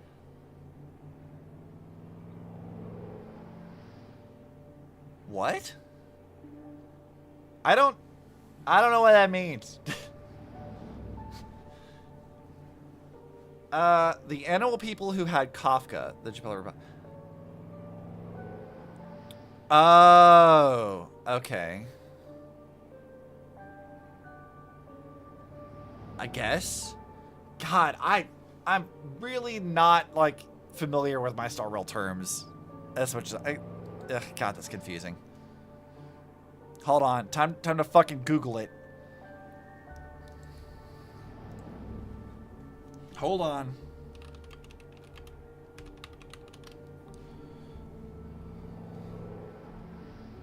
I didn't spell it right.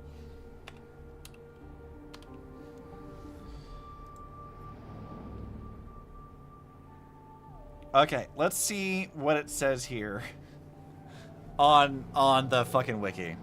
Japella, also known as the City of Sins, was home to the Japella Brotherhood, a group comprised of anthropomorphic mammals belonging to the Annihilation Gang. Despite both groups belonging to the gang, the Everflame Mansion, led by Duke Inferno, is the arch-enemy of the Brotherhood. Japella has cars with self-driving capabilities. Okay. While captured by the Brotherhood, Kafka had them ensnared by her spirit whisper, having them ignore the outside world while they continued to accuse her and the Silver Hunters of committing various crimes on other worlds. Meanwhile, the rebellion was already underway, and Blade and Firefly drove their way over to Kafka's location. Firefly transforms into Sam, breaks her out of the Japella Palace, which crumbles in the scorching flames. The Silver Hunters then rendezvous. After that day, Jabella's name would disappear from cosmic history, and the Everflame Mansion would take its place. The Stellaron Hunters were accused of inciting the rebellion, an event which caused the destruction of the palace and the downfall of the Brotherhood. Oh! This is from Kafka's trailer! That's right! This is the shit in the fuck... This. Kafka, Stellaron Hunter. How do you plead? The crimes you have committed are beyond pardon, but the Japella Brotherhood respects every individual's entitlement to the afterlife. Admit your guilt and embrace your punishment. I'm listening. How do the Stellaron Hunters plead to the following accusations? I completely fucking forgot about this. You breached the premises of the Tatooine Universal Auction, manipulated the guests, decimated the artistic treasures under the gaze of a devout audience, inflicted monetary damage amounting to over 860 billion credits, and absconded with the auction item. How do you plead? Guilty as charged, but not a devout audience. You infiltrated the cyber prison of Inupis, stole the Sigma Rod to deactivate the firewall, allowing a flood of data demons to enter reality, consequently propelling the world toward a judgment day, all in order to take the meta code. How do you plead? What? What even kind of a thing is Admit this? it, but those data demons deserve a taste of freedom. You violated the Great real VA for world that guy of too, combat, yeah. disseminated the Philosopher's poison virus across all colonies, causing 46 million inorganic entities to turn into rampant machines, and stole the steel core from Golconda's point of gravitational equilibrium, silencing the entire world. How do you plead? Oh? Sounds like a page out of the Japella Brotherhood's playbook. But sure, we took the thing. The Trovis disappearance. The Lore 51 Stellaron event. Cyber attacks against planet Skrullum. The Pierpoint incursion. The cyber attacks against Skrullum. Look, dude, that's just Silverwolf fucking with Skrullum, man. That's all that is. Don't worry about it. And so on. A total of 46 criminal cases. Do you admit that all these malicious incidents were the work of the Stellaron Hunters? If you ask me, it seems like the Annihilation Gang has their fingers in quite a few of these pies. But I confess, it seems you forgot one though. The Japella Rebellion.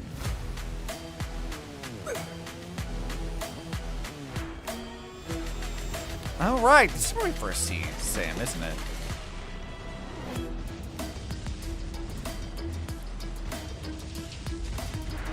Each script is worth looking into as well, because they're supposedly incredibly important to their goal of manipulating everything for the script. You should really stop playing with your food, Kafka. I know. Next time. This time, it's already too late. What's up, Elio? Fucking cat bitch. Also, can we get this outfit for Silverwolf, please? I love this. Can we get this? Also, give Firefly a cape. Come on, dude. Do it. This would be great. I want these outfits. Give me this shit. What the fuck? You have that outfit for Silverwolf? I'm assuming it's a mod. In which case, fuck yeah, dude.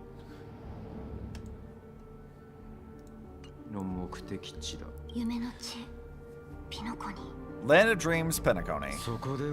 Most of Rate, let's go. I hope you find whatever you seek there, be it answers or salvation. Thanks, I hope. Phone call at a time like this. You can turn him down. You know what I mean. But Elio said I'm the perfect candidate. Candidate? So Elio finally came to a conclusion. Yes, he said he saw the fourth fate clearly, and there won't be any more surprises. He also chose me as the last survivor, just like Stella. Which path is it? The Nihility. After it engulfs everything, I must be the last survivor, giving my all to turn the tide. A ruthless.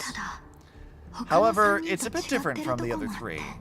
For that, I have other matters that need my attention. If possible, I must prevent Stella from being tainted by the power of Nihility, even the slightest trace of it. After all, everything she carries is not only heavier, but also more precious. If possible is a bit vague. I suppose if it comes to that, even if I have to die for it, I cannot run away. In the future that Elio foresaw, we never had an ending, but I still have a chance to wrestle back from fate the right to have a beginning. Posted? Okay. Not long after, at the Reverie Hotel. What's up, Black Swan? Your guest room is, in reality, is surprisingly modest. I love the vaporwave backgrounds. That's fun. Alright, let's see this thing you got. Posted it in Midtown, I guess. Oh, dude, that's super cute. I love that. They should have changed the color of her bow to match it, but like, yeah, not a bad mod. That's good. That's good shit. Like, come on, Hoyo. Like, make a proper one of this shit. Do it.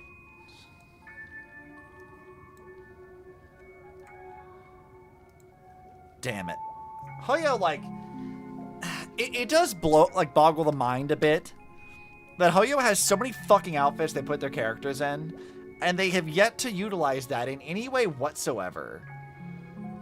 Like, why?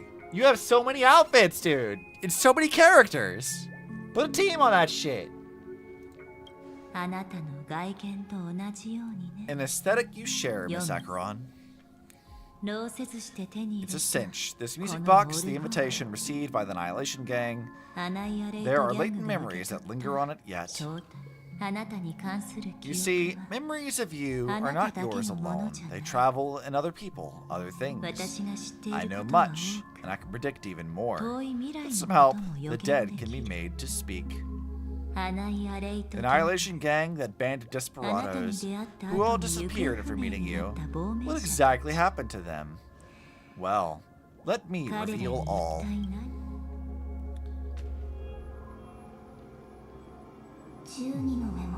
Gradation 12, Dreamscape 12, Father, I dedicate this to you. Well done, Dubra.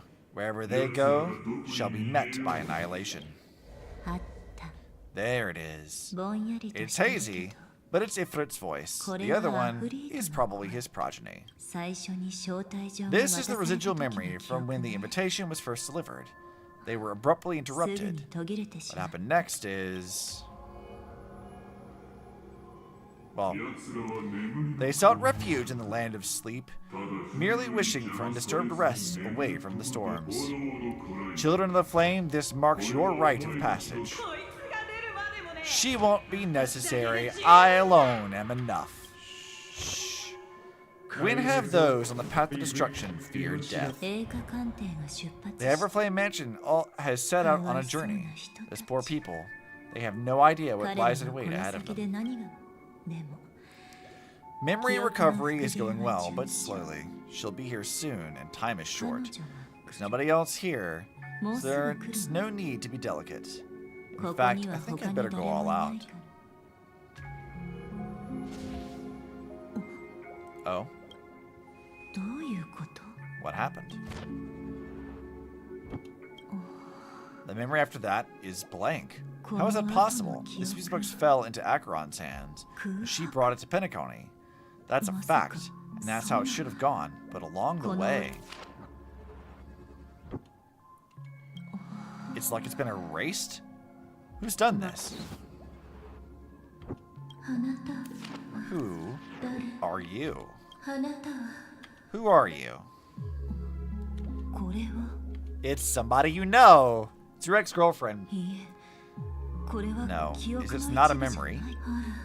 Oh, a memo keeper. My name is Constant. Oh, hold on. Let me go through this. Do you serve the Garden of Recollection or the Cremators?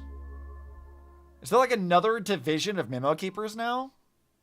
We have the Memo Snatchers, the Cremators, and the Garden of Recollection.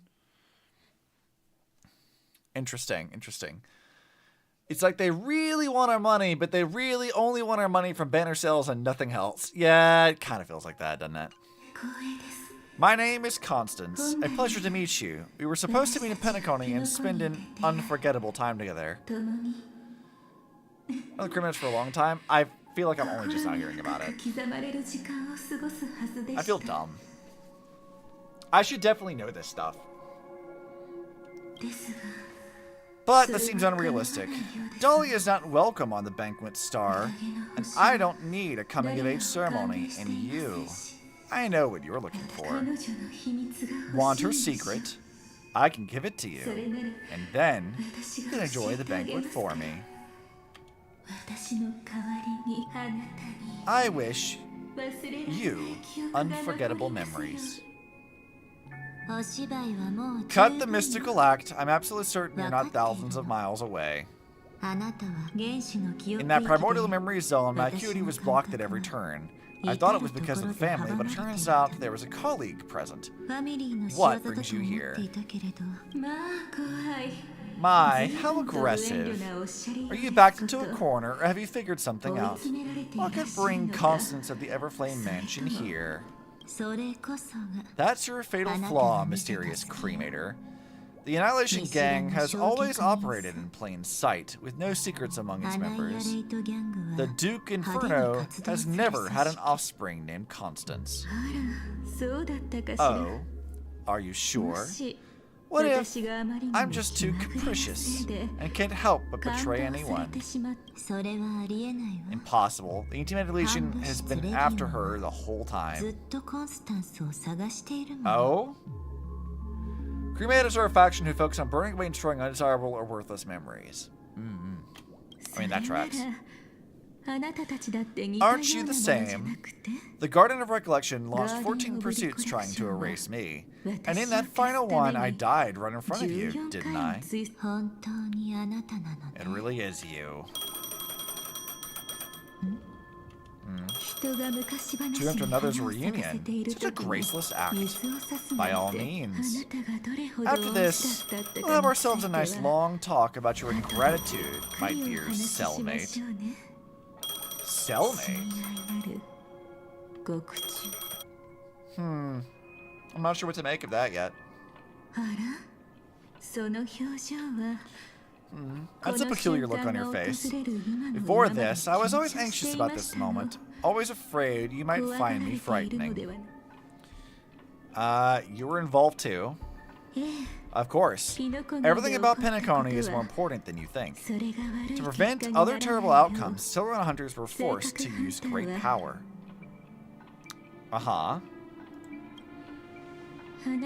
If you're willing, and if you can endure it, I can keep going. Or perhaps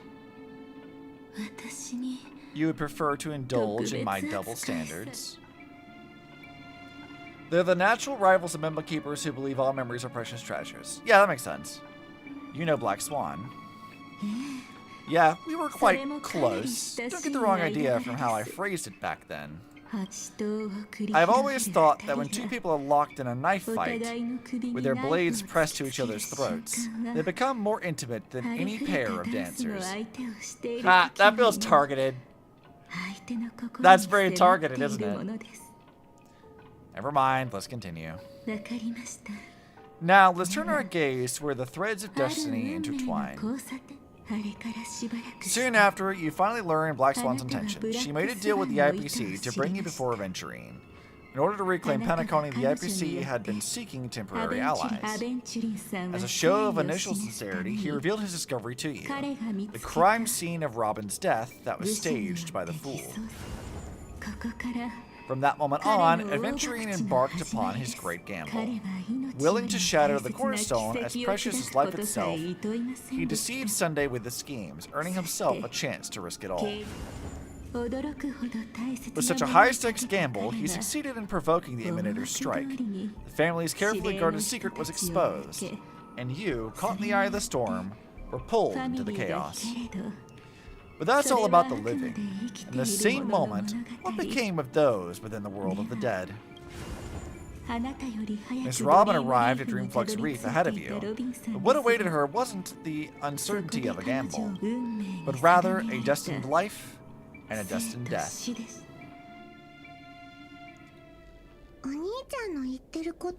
He said, it's a very interesting dynamic because it means the Creator's actions have long-lasting consequences. It means whatever they burn away won't be restored in the end when Fuli rebirths the universe after its destruction. The mirrors Fuli would use to restore them won't be... Oh, yeah. I didn't think about that, but you're absolutely right. Interesting. Very interesting. Since it falls to us to decide whether to release it... Oh god, we're back to the fucking bird again. God damn it. Since it falls to us to decide whether to release it back to the sky, we must take responsibility for that choice. This really sounds like Mr. Gopher would. But I made up my mind. Let it soar free and wild. If I had feathers and wings like it does, I definitely want to fly, even if just to try it once. Besides, Big Brother will help it, right? But it's truly reassuring to hear such words before parting. Come Sunday, your little sister will be walking ahead of you now. Mr. Garverwood, how did you... 11:15. The gods bestowed upon us heavenly fire, and with it divine tribulations. Let them be. For we are all mortals, born to love and to suffer. Not the fucking Charmony, Tom! God, this fucking thing again. Did we not talk about this goddamn bird enough, Hoyo? Shit. Today, more than one little bird will embark on a long journey. How could I miss the moment of your departure? Come here, child. I prepared a farewell gift for you.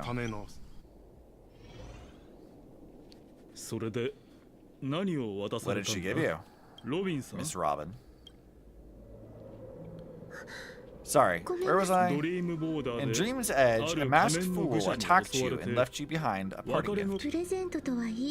Though it's hard to call it a gift. When the fool killed me, they put a mask on my face. But when I woke up in Dreamflux Reef, it was gone, and I couldn't feel any effects from it. As for that mask of yours, is it really called the Harmony, the twin of the Order? She might be hinting at something, but I still can figure out what she means. Speaking of which, how's that anomaly of yours doing now? I'm gradually getting better. There's no denying that Dreamflux Reef also spreads the Harmony, and it hasn't been affected by the Flammoose Traitor. As for my loss of voice, I still need to keep investigating. Perhaps I've been wearing a mask all along without even realizing it. Need any help? Just say the word. Thank you for your help. I'm starting to get familiar with this place. But Dreamflux Reef is so isolated. Is there any way to know what's happening outside? I want to check on my brother's situation. It's easy. Just head to where all the action is. Want me to show you the way? I'll take a walk around myself. Thanks, Mr. Micah. Not the fucking Charmony dove. It is genuinely a crime that we didn't get Kevin and Sunday talking about birds together. That is genuinely a crime. How dare they not have these two talking about birds?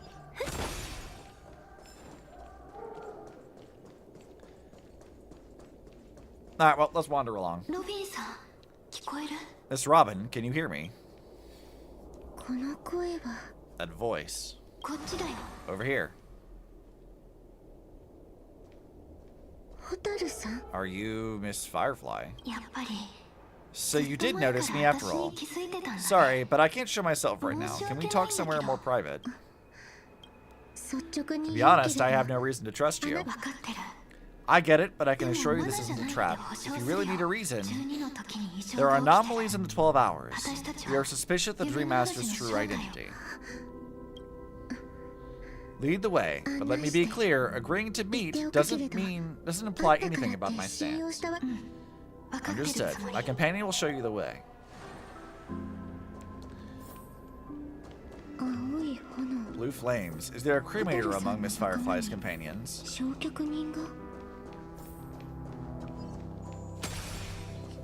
Damn it. Miss Firefly, you can show yourself now. Sorry, just a moment. My companion will bring you this way shortly. This way. Yeet!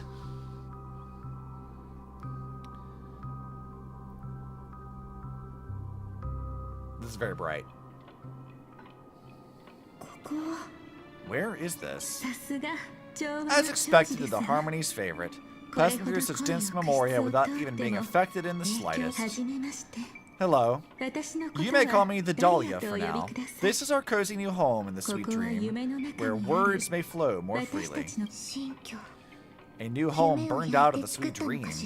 If you really wish to have a proper conversation, you shouldn't resort to provocation like this. I apologize, but she's different from the other cremators. She has no intention of stealing memories. The same goes for me. I have never wished to destroy the sweet dream. Sneaking into it was my only option. I really like Penacony as a tourist. This is my first time dreaming, and Penacony is more wonderful than I imagined. Thanks. So, what brings you here? I'm sure you've noticed it too. The Dream Master Gopherwood completely merged with the dreamscape, becoming virtually omniscient and omnipotent in Penacony. But now, he's losing his grip on the dreamscape. To find out why, we conducted some investigations. In the primordial dreamscape, we uncovered a crime that he had buried away. We suspect that's why his powers aren't what they used to be. And that's why he's been telling everyone he's under the weather. Crime. I'll show you later. Belonging to his family, you wouldn't believe me unless you saw it with your own eyes. You've indeed uncovered many clues, but before we proceed, I must confirm your true intentions. My purpose is about a reunion, a rescue, and a farewell. Will you believe me? Miss Firefly, that expression and tone of yours just now, I've seen it many times in my audience. Expression. That's the look one has when describing what they hold most dear in their heart. So I'll trust you this time. When I first left Penacony, the Dream Master gave me a parting gift, a divine law, so to speak. For a leader of the 5 lineages, that's pretty cheap, isn't it? Since then, I've walked the path of harmony as a pathstrider, wielding its power, until I returned once again for the Charmony Festival. When the 12 hours converged by the Dream Master, I developed symptoms of losing my voice, and the strength of the harmony began to wane. Yet in Dreamflux Reef, I wasn't affected at all. I believe that the path he once pointed to might not have been named the harmony. That's why I gradually became incompatible with the sweet dream. In the past, the Dream Master would harmonize for me. When he was too busy to tend to me, I finally noticed something was wrong. So which path did he choose to walk? It's not clear yet. There aren't many clues about this, but I suspect it's the Order. Thank you, Mr. Robin. You've helped us clear up many of our doubts. However, regarding the Dream Master's path, we have different conjectures. What is it? Come with me. It's time to see it with your own eyes. Now this is an interesting little spot. They didn't have to model a whole lot for this patch, did they? Touch.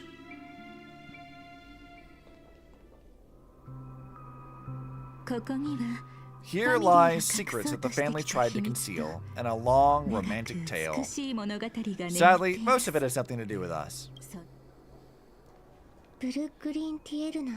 Tiernan, I remember that name. A Galaxy Ranger worthy of admiration. When Penacony was plagued by the swarm disaster in the past, he was the one who fearlessly protected our sweet dream. That's why we had to come here. We suspect that after turning away from the family, the Dream Master sided with the propagation. Huh. The budget went into Constance's physics. I can see it. History is, we know it, may be long gone, but people's memories remain preserved in the memory zone. If we can master the technique, we'll be able to pierce through time itself and salvage the past from chaos.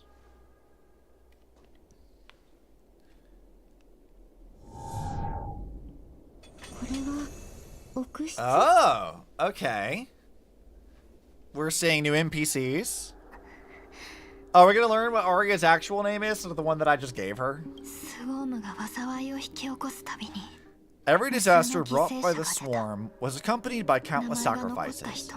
Some names were remembered, but others were not only forgotten, but betrayed. What are you doing?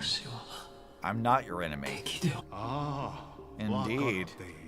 Our true foe is that abominable fate. That's what Gopherwood looks like? Really? Huh. I don't know what I was expecting, but like...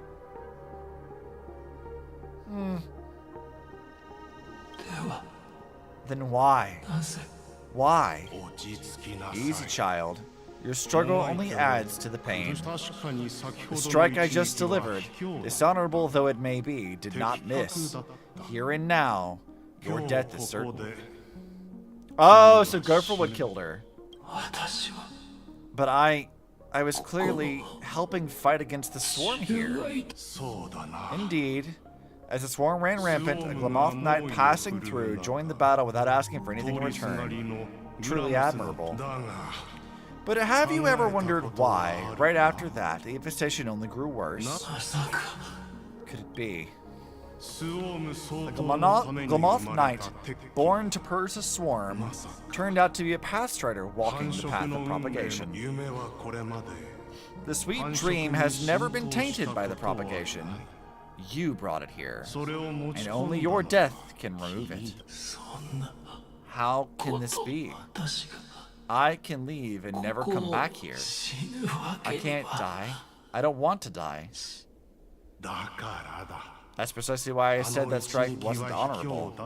I explored your secrets for the sake of the sweet dream, but striking you down, that came from selfish desires for glimpsing eternity. 11:45. Paradise shall fall into this world of sorrow, and once dawn breaks, it will shatter in the light of day. But how could anything golden abide in glory forever? You shall become my darkest crime and the beginning of a great undertaking. Your remains shall become the foundation for eternal paradise.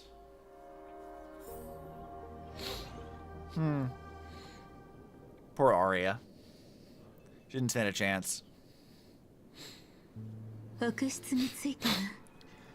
You're quite familiar with Memoria, so you should be able to tell whether this memory is fabricated or not. Laying the foundation for eternal paradise, this... At that time, she was trying to escape her own destiny. But when the swarm was discovered on Penacony, she didn't just stand idly by. Even though she died while fighting against the swarm, it wasn't destiny catching up with her again. It was her own choice. Because, like any ordinary person, she had a conscience and knew compassion. She your friend? Yes. And in many moments, looking at her is like seeing myself.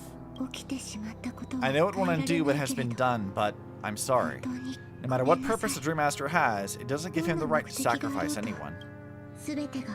I promise you, when all this is over, regardless of the outcome, I'll tell everyone about her deeds.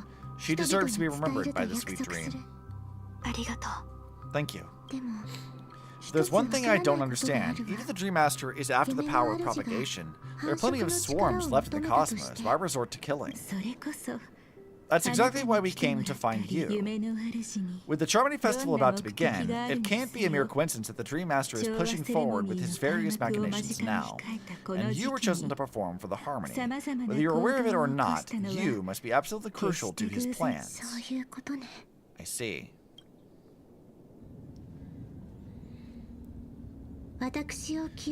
You want me to become the conduit to retrieve the past from the memory zone. What exactly do I need to do? I'll need to temporarily take a piece of your memory. By letting it stir up the memory zone, I can follow the flow of Memoria and burn a path through, retrieving scenes from the past once again. Whether I succeed or not, I'll return your memories to you safe and sound. Let a cremator access my memories. I also think it's too much to ask.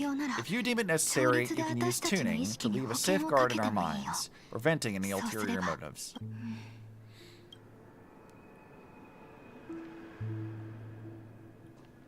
There's no need. Let's get started. May the harm that befalls you never lead to your downfall. This is a blessing that's been passed down through the family for generations. I don't want all trust to be built upon mutual threats. So this is what star power looks like. You've even made me a little starstruck. Uh-huh. She can't help but flirt with every fucking woman she sees. Her greed sickens me. This is the kind of greed they talk about in the Bible. How dare you? Alright, looks like we got lucky. Oh, what's this? A piece of worm oak. Found something new. This time, I'm afraid we've covered quite a disaster. Let's go see it with our own eyes.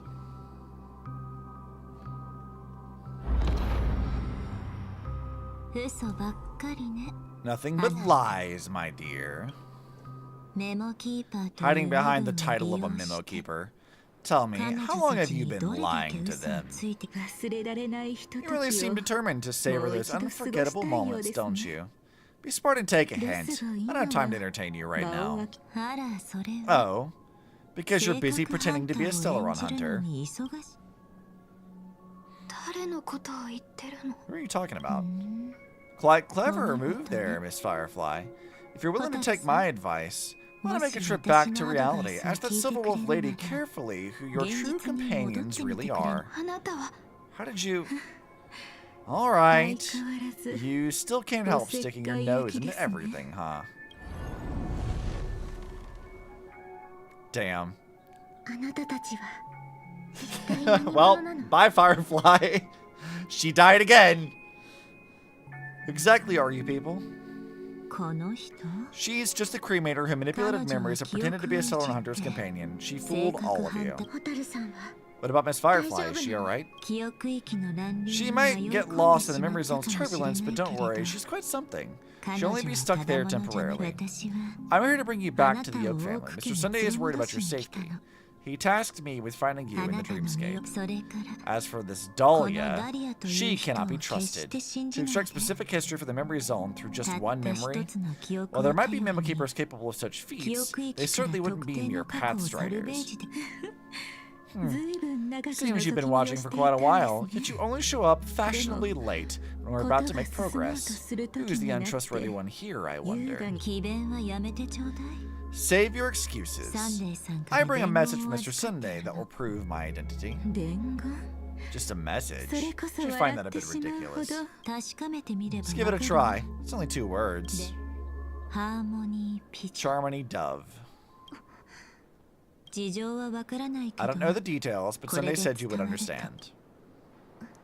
Indeed.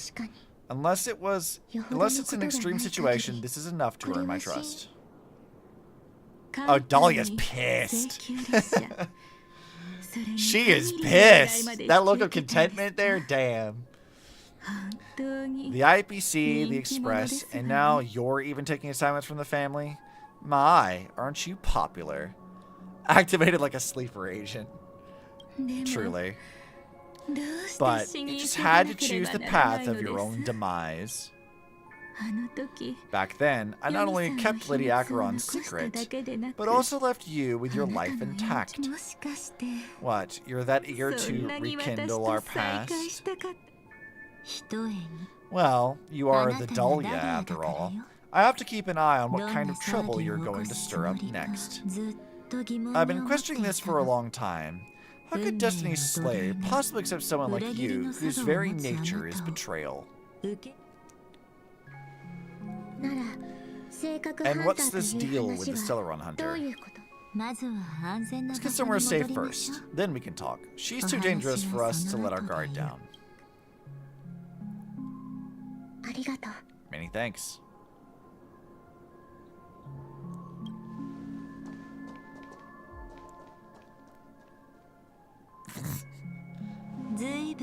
These two are funny.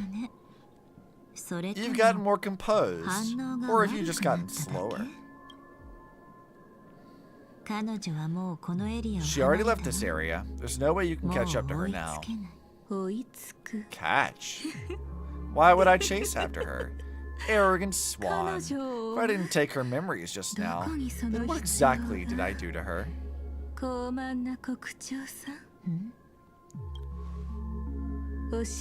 I might as well tell you. I have planted a spark of the Cremator's fire in her memories. It will spread silently, and in an instant, it will burn away all her memories of seeing me. She'll believe she was never here. The suspicions have already taken root in her mind, and will also gradually fade away. No matter what she has discovered, the moment she attends the Charmony Festival, she will revert back to that good child who was born to walk on the Order. You're the one who's out of time. I see. Not a member of the Everflame Mansion, and definitely not a Stellaron Hunter. Your true ally is the Dream Master. Aren't you clever? How about a little reward for that? Cut the act. Even with your usual reckless methods, you can't handle me alone. Yeah, you can't handle all that. You're right, I can't do it alone, but I rarely feel lonely anyway. 11:30. Repent and return to righteousness. Though you soar like an eagle and make your nest among the stars, I will bring you down from there. Now, can you still keep your cool? He actually gave you strength through the divine law. The Dream Master would go this far for an ally. What can I say? I'm just that trustworthy. If he hadn't done that, how could my control over Memoria far exceed that of ordinary Memo Keepers, let alone allow me to tamper with the Stellaron Hunter's memories? Unfortunately, you lost your composure in your euphoria. In the dreamscape, I might not be your match, but if I want to leave, you can't keep me here. Harsh words. Want to test that theory? It's easy to throw away a flower, but the fragrance lingering on your hands won't fade so easily. I can be quite persistent, you know. God, you should just fuck already, Jesus. Even if we rekindle what once was, I remain unchanged.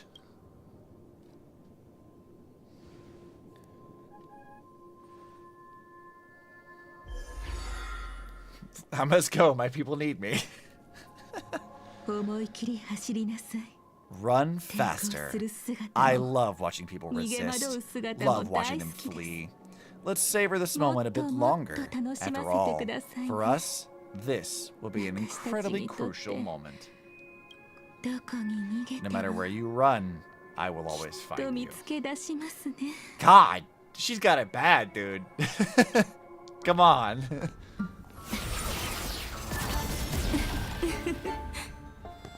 I have the numbers advantage. You have no chance of winning. I don't want to use a cremator's tricks. Not that I can't. I knew it. Your ever-shifting morals never changed.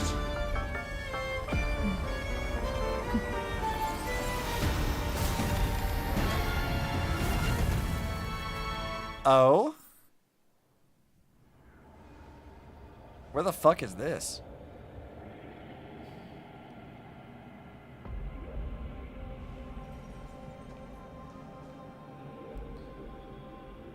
Where do you think you're going? After putting on such an elaborate show, won't you stay for a little chat? Okay, so we're now in an actual new place. Okay, cool. I was wondering if we were ever gonna actually be in like something different. Where the fuck is this? Huh. The most trustworthy thing about you is that you're never to be trusted, darling. And that's one thing that's never changed about you. It's crazy that she's chosen to follow these three paths: structure, remembrance, and harmony. Yeah. Kind of wild. We don't see many people who can do that, actually.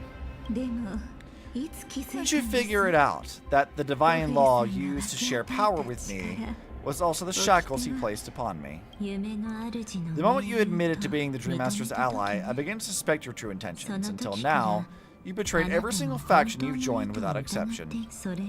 Besides, after not seeing each other for so long, and now having such an overwhelming advantage over me, you do everything in your power to stop me, even if I have the slightest chance to escape.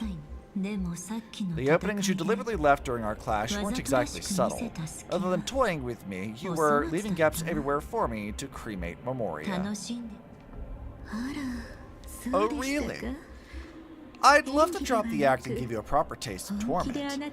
But alas, as long as the constraints on me remain, I'm not my own master. I can't do anything that would harm Gopherwood, nor can I reveal his secrets. Good thing we've always had this kind of tacit understanding, always trusting in each other's capriciousness. I wish that it wasn't the case. I'd rather not draw the garden's attention because of my association with you. Oh, back to your old tricks again. It's an epiphany, dear. Something you'll never understand.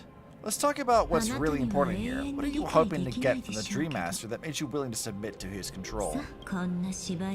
After putting on such an elaborate show, using me to regain your freedom, what kind of memories are you trying to steal from the sweet dream? Why, of course, the destructions. Stop joking around. You abandoned that path long ago.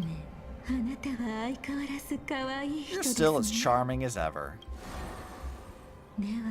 So, let me show you a glimpse of the past. Just this once, Oh, so like, she's not necessarily wielding all three paths at once. She's just being subjugated by one, abandoned the other one, and still follows one. So, that makes sense.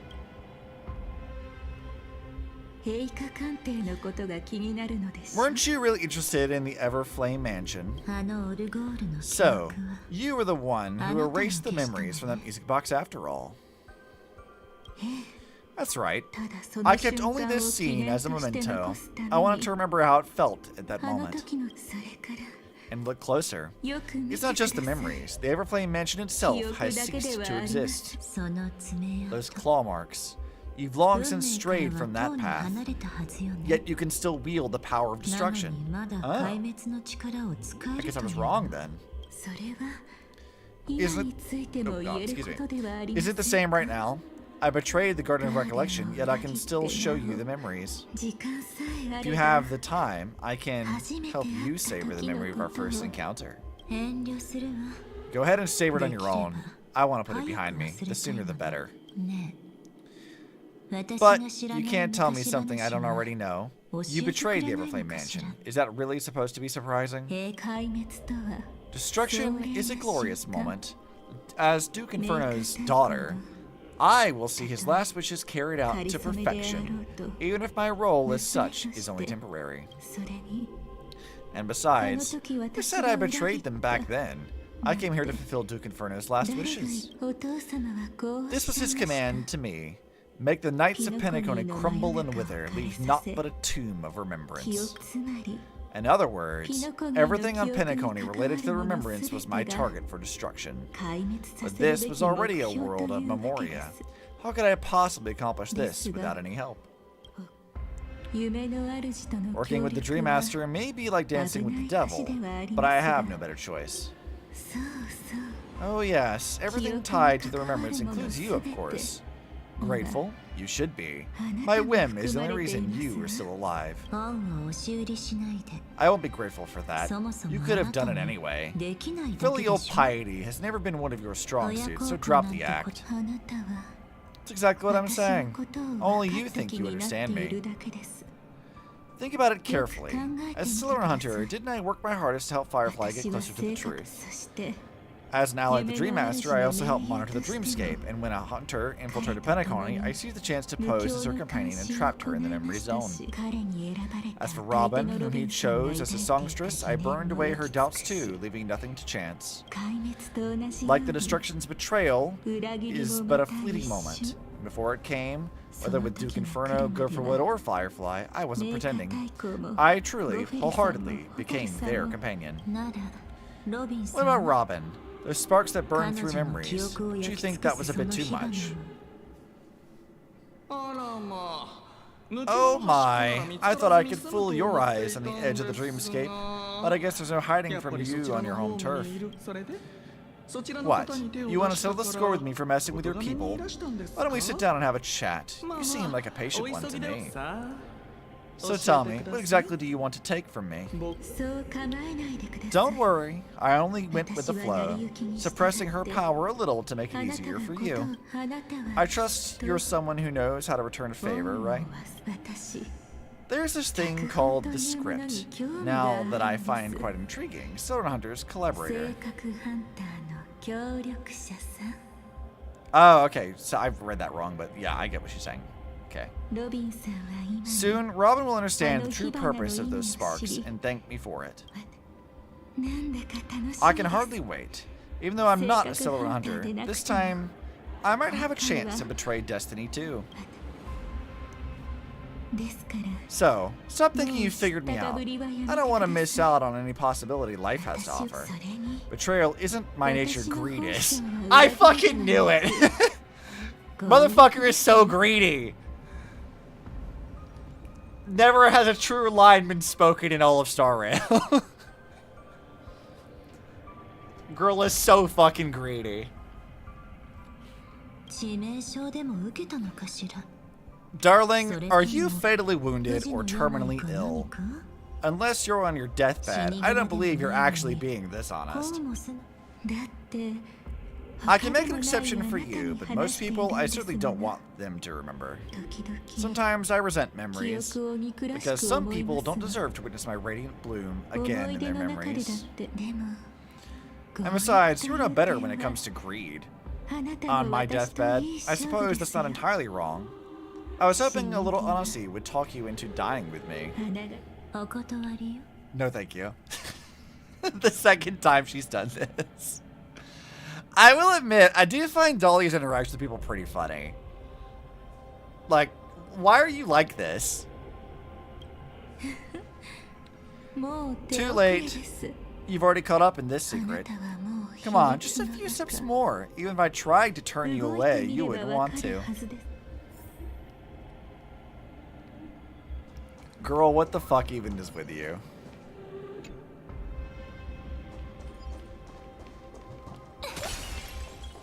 I was not expecting a new area in Penacony that looks like this. This feels more like Emphorius than anything else. I see now. A piece of worm-eaten oak. You weren't just making that up.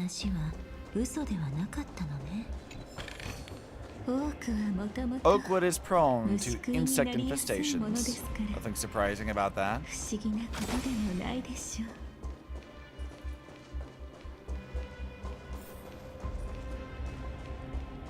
I was wondering if we were going to get a lot of new stuff in here or not.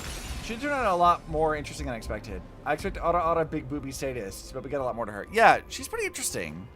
I mean, obviously she's like the Goth Baddie character, but like, I don't know, she's a pretty intriguing thing. Like I said, I think that the idea of like having a cremator interfering with things back here is an interesting thing in concept. I just think that like, if it were me, I would have scaled this up quite a bit.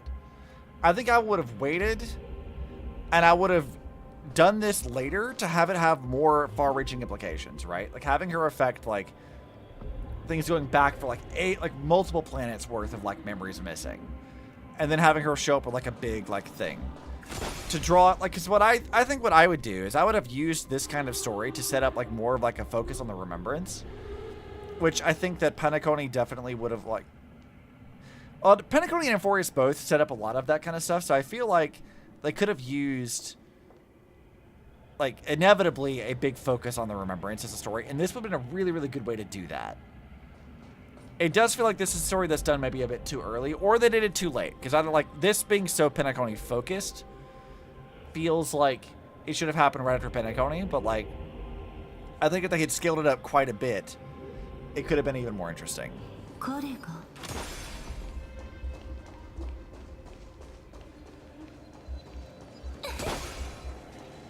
Alright, I'm hearing a chest. There it is. Oh god, I haven't seen one of these fucking things in a long time.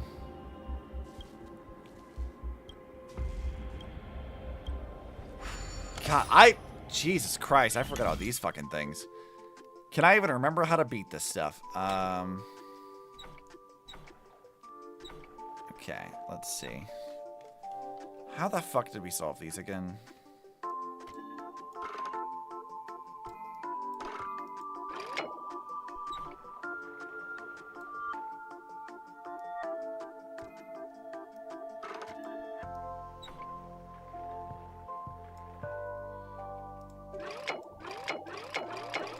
Why does that only go those two ways? I can't go another direction?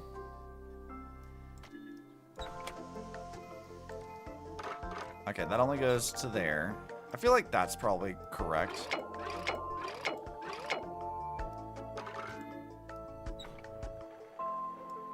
Or maybe not. That definitely needs to go there. Yep, there it is. This one's just a red herring. Well, for the moment anyway.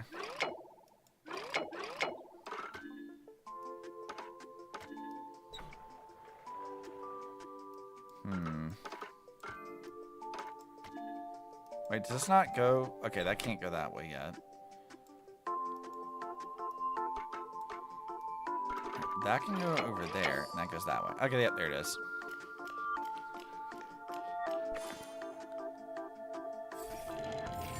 God, I haven't done one of these in so long. Jesus. Tell me there's not going to be more fucking origami birds. I don't know if I have the patience for that again. Do not put more origami birds on me, man. I just called them damn nymphs. I do not want to do origami birds again. Now, Venturine, how the fuck did you get here? Just look at this place. It shouldn't be this lively here. Ladies, which one of us would you say is the uninvited guest? Venturine, what are you doing here? The game's over, and I scored a big win. Oh, what did you get out of it? The Nihility Emanator cut me, and I died in the most spectacular fashion. Oh, speaking of which, you must know exactly how that feels, my dear lady who loves to dance. I love that her calling attention to, like, the actual animation. That's very funny. Still better than having no invites at all, my dear helpful lady. You two are really something special. You're quite interesting, Mr. Adventuring. However, you weren't supposed to find your way here. Unless you can give me a reason, I'll indulge you by letting you die once more. That confident, huh? You haven't hidden your weaknesses well. Even though you're one of the 10 Stonehearts, right now you'll be easy enough to handle. I wouldn't be so sure. Since you know who I am, you should know better than to gamble. Consider this warning a welcome gift from a friend. So long as my trump card remains unplayed, none will dare see the hand through to the end. Too bad you've used up all your luck for today. I've always found losing more interesting than winning. What's the harm in giving it a try? Hold up. No need to rush into making enemies. Adventuring, congrats on uncovering the truth behind death. But from what I know, you should be at Dreamflux Reef instead. After taking a solid hit from the Emanator's blade, I never got the chance to enjoy a good nap. Thus, I sank into the chaotic memory zone, and then my desire led me here. Ha, as I thought, you two haven't noticed. The answer was right under your noses the whole time. You can traverse through Memoria without relying on roads, which is exactly why you missed it. Ladies, you didn't think the IPC would enter Penacony unprepared, did you? Backed by a most attractive package, I quietly assembled a team to research the memory zone. And I only asked for one thing in return. How to escape alive if I accidentally get lost in Penacony's Memoria. To be honest, they didn't contribute a thing, but they did help me discover a certain legacy. Rosalina Jane Estella, the former undertaking once belonging to this nameless. Oh, her little, like, silhouette is cute. I like that. She once boarded the Express as an outstanding surveyor. Years ago, in the pursuit of the primordial dreamscape secrets, she ventured alone to the memory zone and was never seen again. Everyone believed she had perished, taking the mysteries of the dreamscape to her grave. But that wasn't the truth. Before departing from this world, she single-handedly forged the pathway of Memoria. Adventuring, do you even realize what you're saying? Look, I didn't believe it at first either. But as the Nameless, as it happens, had quite a unique background that led her to devise a brilliant solution. Using the technology from the Zorina Urge system, she gave her life to the memory zone, giving Penacony's dreamscape a unique signature. When dream chasers wander into the memory zone, they'll drift towards places that can fulfill their desires. Those who yearn for freedom will witness the form of the primordial dreamscape. Those consumed by obsession might encounter certain special dream bubbles. And those who are lost and directionless will return to the 12 hours seeking their path within their own past. The family discovered this trait and cleverly utilized it, allowing guests to be sent to different hours upon their first entry. In other words, this Nameless is the true founder of the Planet of Festivities. Interesting, interesting. As for me, maybe I ran into a good doctor. From the look of this place, he's the one who let me blunder my way in. Why is it a baby bottle? The impossible in dreams is not death, but dormancy. Do stay alive. I wish you the best of luck. Looks like I'm pretty lucky. I can't wait to see what I'll discover here. It would seem luck favors you still, Mr. Adventurine. Fate is truly fascinating, yet cruel. Remember Miss Robin's question? If the Dream Master was after the propagation, why did he have to harm a Glamoth Knight? Years ago, he had already completed this plan, waiting for a Glamoth Knight to enter the dream. Unfortunately, with the sudden fall of the Empire, his hopes seemed to have been dashed. Yet, just as the Charmony Festival was about to begin, a descendant of the Glamoth Knights appeared uninvited, and everything began to turn once again.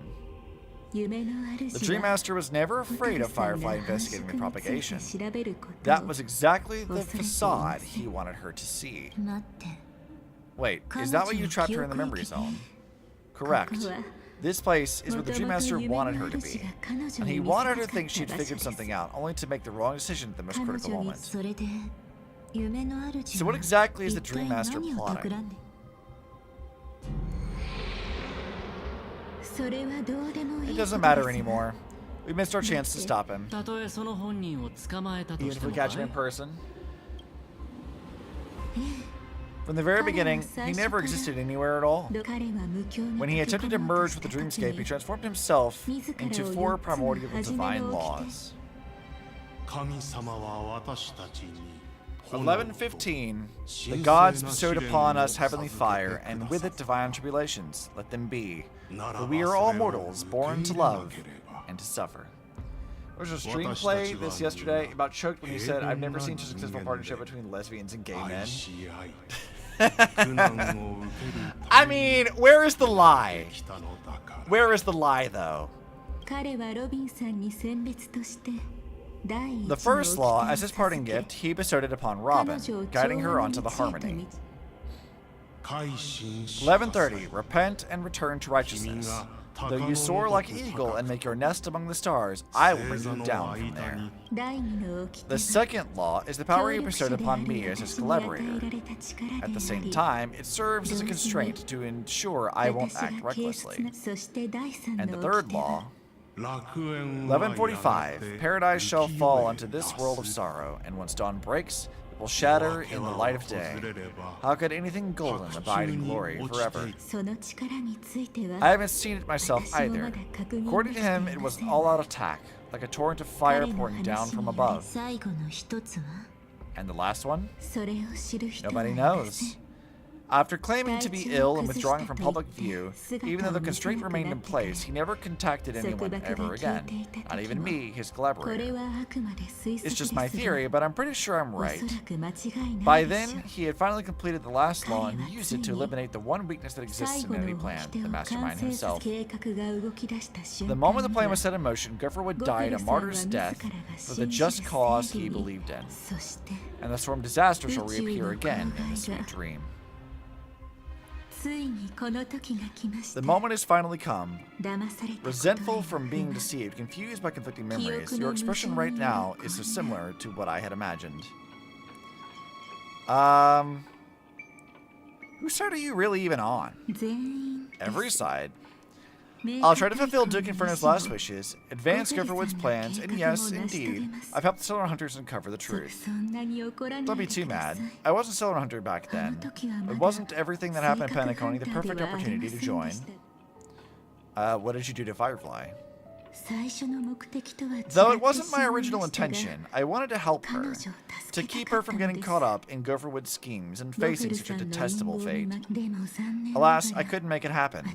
The path your predecessor Rosalina left in the Memoria pushed Firefly towards a new lease on life. Or a new dead end. Indeed, how could a nameless who walks the path of the Trailblaze leave behind a legacy built on evading destiny? What's the deal with the Dream Master? As you can see, he became a martyr, leaving all his power in the 12 hours, like a self-tuning hand of time, driving his plans forward. The Order truly is a harsh path. Inna, Gopherwood, and Sunday, the one you know even better, they all chose to sacrifice themselves for it. But then, something interesting happened. You turned out to be that variable. As Aventurine said, Rosalina's legacy would send dreamers to where they truly yearn to be. For Firefly, that place turned out to be by your side. She revealed her true self to you, reuniting with you as a Stellar Hunter. Then, guided by a history fictionologist, you witnessed the life of the watchmaker Mikhail. It was truly a life worth remembering, worth giving everything for. I would have loved to raise a glass of hello and goodbye to him, just like the one who saw things through to the end, Mr. Gallagher. What a shame I can't do it properly here. Sunday also came here, feigning cooperation to reveal to you the truth about Penacony, the foundation of the sweet dream, hidden behind the Grand Theater's curtain, was actually a Celeron, The true mastermind behind everything was none other than Dream Master Gurfaway. But you know that his words weren't entirely true. What followed was one of the few beautiful memories that Firefly has held on to this day. In order to win tickets to the Grand Theater, you and Firefly participated in the moment of scorched sand auditions. Your coordination was so perfect, like you were companions who'd long shared the same rhythm. See? Even though you've forgotten everything from before, some traces remain etched in this moment, becoming part of your instincts. Until, following the script, Firefly sent you all to the final stage before departing on her own. In those beautiful moments before that, she experienced the joy of living, yet she still had to face the terror of death. However, you may have noticed that during this period there was a small gap. She and you weren't together the whole time. You returned to a child's dream through a dream bubble left by Mikhail and witnessed his legacy.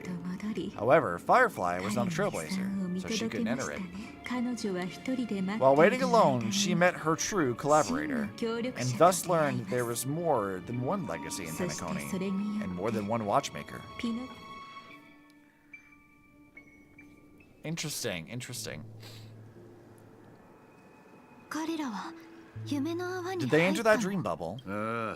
That's right. Unfortunately, you won't be able to follow them in so easily, even if you travel together as companions. That old man can be so stubborn sometimes. He'd rather have the Nameless be the ones who witness his legacy. No, I think that's quite romantic. A legacy left in the past will give them the courage to continue walking towards the future. Even if I can't walk alongside them, I'm content in knowing this. You're quite like that, Nameless. Awkward, but admirably so. Maybe we can't walk the same path, but... Pass phrase. Respond at once. Where does life slumber? Sparkle, what are you doing? Ignore that. Must be some meme. How did it end up here? Sorry, I want to go check that out real quick. Be right back. Oh. So you're into fluffies too. You got taste. But don't wander too far though. Gallagher likes plushies. That's kind of hilarious. Alright, Sparkle, what are you up to? I'm not reading that again. Because people are afraid to wake up from the dream. Perfect. Identity confirmed. Welcome, Agent Mech Tycoon. Please proceed to the next rendezvous point. Our people will be waiting for you there. Is this really necessary? Gotta stay in character. Follow the instructions, Mech Tycoon. Sparkle is so ridiculous. I like her. Hello, please submit identity verification for Agent Ultra Firepower Instant Star Traveler. I see you're referencing Vita there. How many years has it been, Sparkle, and you still can't forget her? I see. Who? Mech Tycoon wasn't cool enough, so Sparkle went ahead and changed it. Masked fool, you shouldn't be here. Well, someone's been kept in the dark this whole time, completely oblivious to their real buddy standing right in front of them. Buddy? Don't tell me you still haven't noticed. That Memo Keeper has already stabbed you in the back once. No way, Civil Wolf never mentioned me. But she's the one who invited me to team up. The family's omnipotence in the Sweet Dream, that was my intel. Now you all are going back on your word? Your intel. With Kafka's Spirit Whisper, my cognition shouldn't be susceptible to distortion. Could things be different now that I'm in a dream? Before heading to Penacony, Civil Wolf did tell me to keep an eye out for anyone asking why does life slumber, but as evidence, that's not enough. Oh, really? Then what if you were to die 3 times in the Sweet Dream? Then why is this the first time we're comparing notes? What else could I do? As a fool, how could I ever catch up to a Memo Keeper in a dream? Every single time, just when I was about to reach you, poof, she vanished with you. Who exactly is Constance? She worked for the Dream Master, but she definitely has her own agendas. She secretly made a deal with me. She pointed to a nightmare in which all the Dream Master schemes would be carried out. I've been looking everywhere for you, just to give you this spoiler. A nightmare? What exactly is on it? Take it straight up? No way! I went through hell and back for this. Here's a short version. After you've lived through the best of times, soar toward the sky with all your might, you'll hear insects chirping at the oak's crown. It's way too cryptic. I can't trust you. Please, working together. I'm not some lackey. Just because someone else fooled you doesn't mean you get dependent on me. You're back sooner than I thought. Any results? Yes, and now it's up to us to forge ahead. Sorry, I'll catch up to you later. But thanks, at least you brought good news. Which part was good news? The best of times. And now, the Dream Master's plan begins to turn like clockwork, and so too does destiny. What does Dream Master gain from recreating the Swarm disaster? Reminds me of the good old days, during the War of Gods. Oh, silly me, I almost forgot. I need to retrieve a certain lost item, otherwise there's a lady who won't be too pleased. Dude, Jade's gonna kick your ass if you don't bring her shit back. Sorry, but I need to get going. Sorry, but you're not going anywhere. This is the land chosen by Gopherwood to meet disaster, but he doesn't want the Swarm to truly surge forth and devour the world. The Swarm disaster will be trapped here, and so will you in your weakened state. Unless a kind memo-keeper lends a helping hand, right? But I can't find a reason. So far, there hasn't been a single case of one of the 10 Stonehearts being killed. It's driving me crazy with curiosity.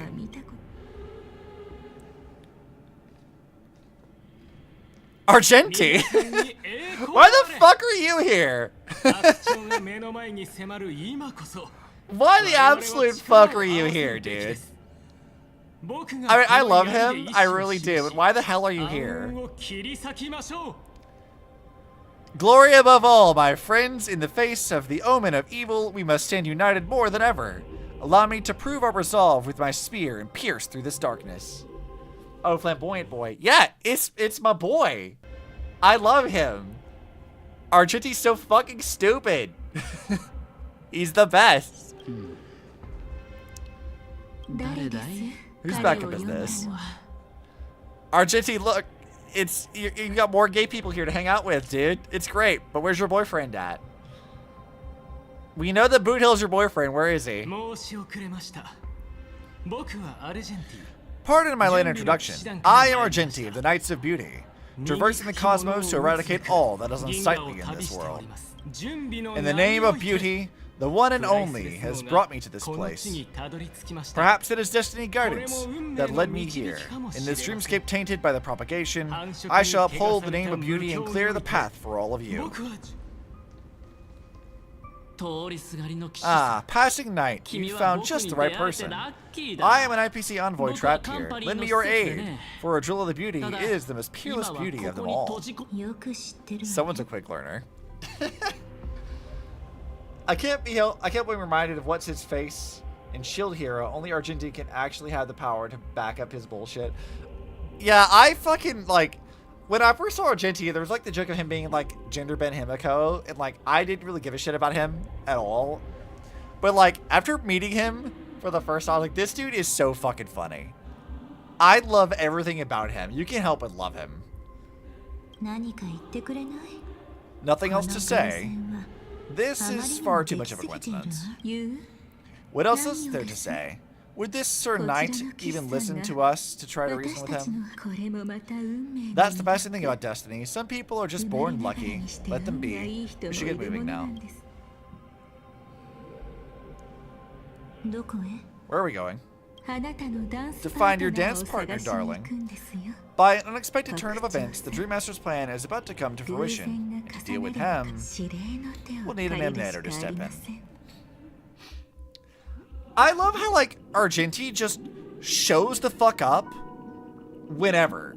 Like, he has, like, no reason to be here. He just shows the hell up wherever the fuck he's needed. He showed up on the Express fucking randomly, showed up on the LaFu randomly, shows up in the Dreamscape randomly. I wouldn't be surprised if he showed up in Amphorius randomly.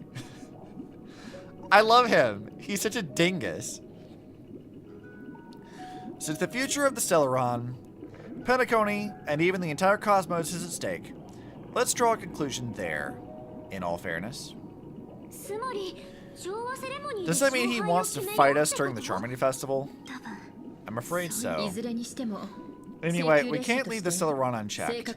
This is about trailblazing a bright future for Penacony and fulfilling a long-cherished wish of Mikhail and the other predecessors. Argenti is a literal MacGuffin. Motherfucker shows up, solves shit, doesn't elaborate, leaves. Truly, yes. That's absolutely what he is.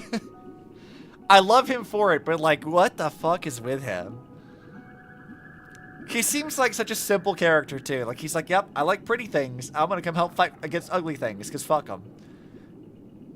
And his, like, definition of pretty is, like, boot hill and a plant, I guess. And he doesn't like bugs. I love him.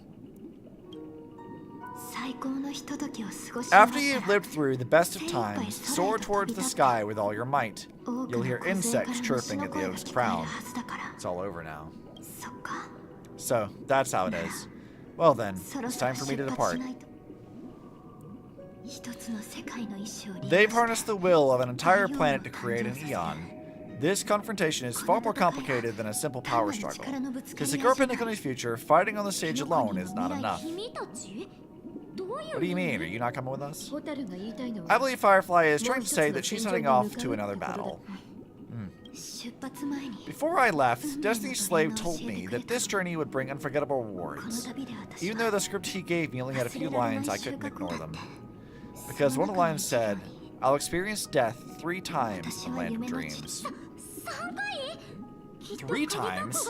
I can't be serious, right? The first time was a painful death when I was stabbed by the blade of dormancy, which led to all subsequent events. The script will always come true, but in a way, that will only be revealed when the page is turned.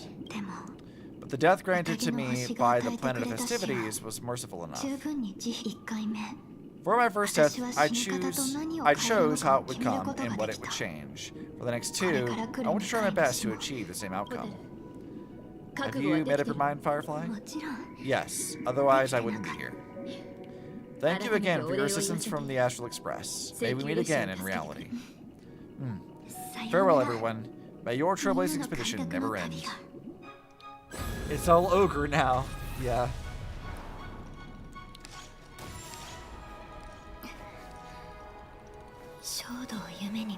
I dreamed of a scorched earth.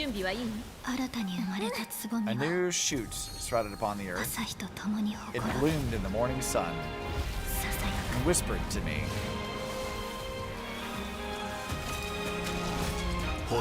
Like fireflies to a flame, light begets death. May we meet again in reality. Up, off we go. After you live through the best of times, soar towards the sky with all your might. You'll hear insects chirping at the oak's crown. Oak Dream, the place of birth, the place of death.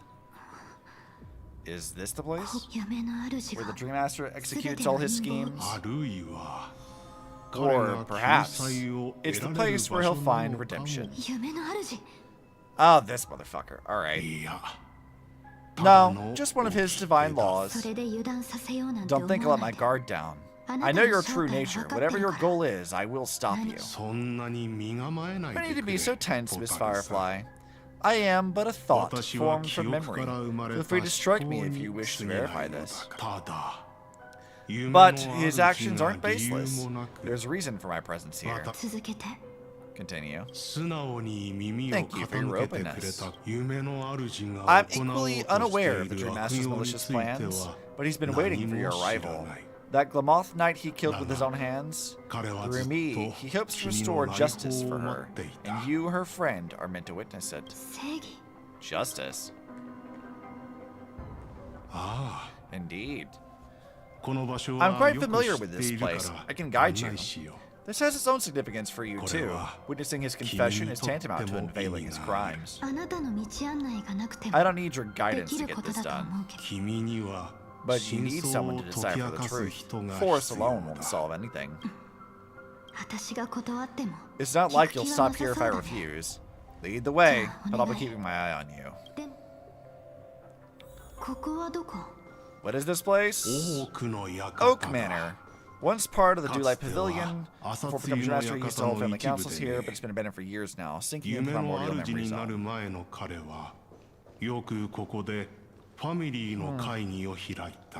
Interesting, I guess.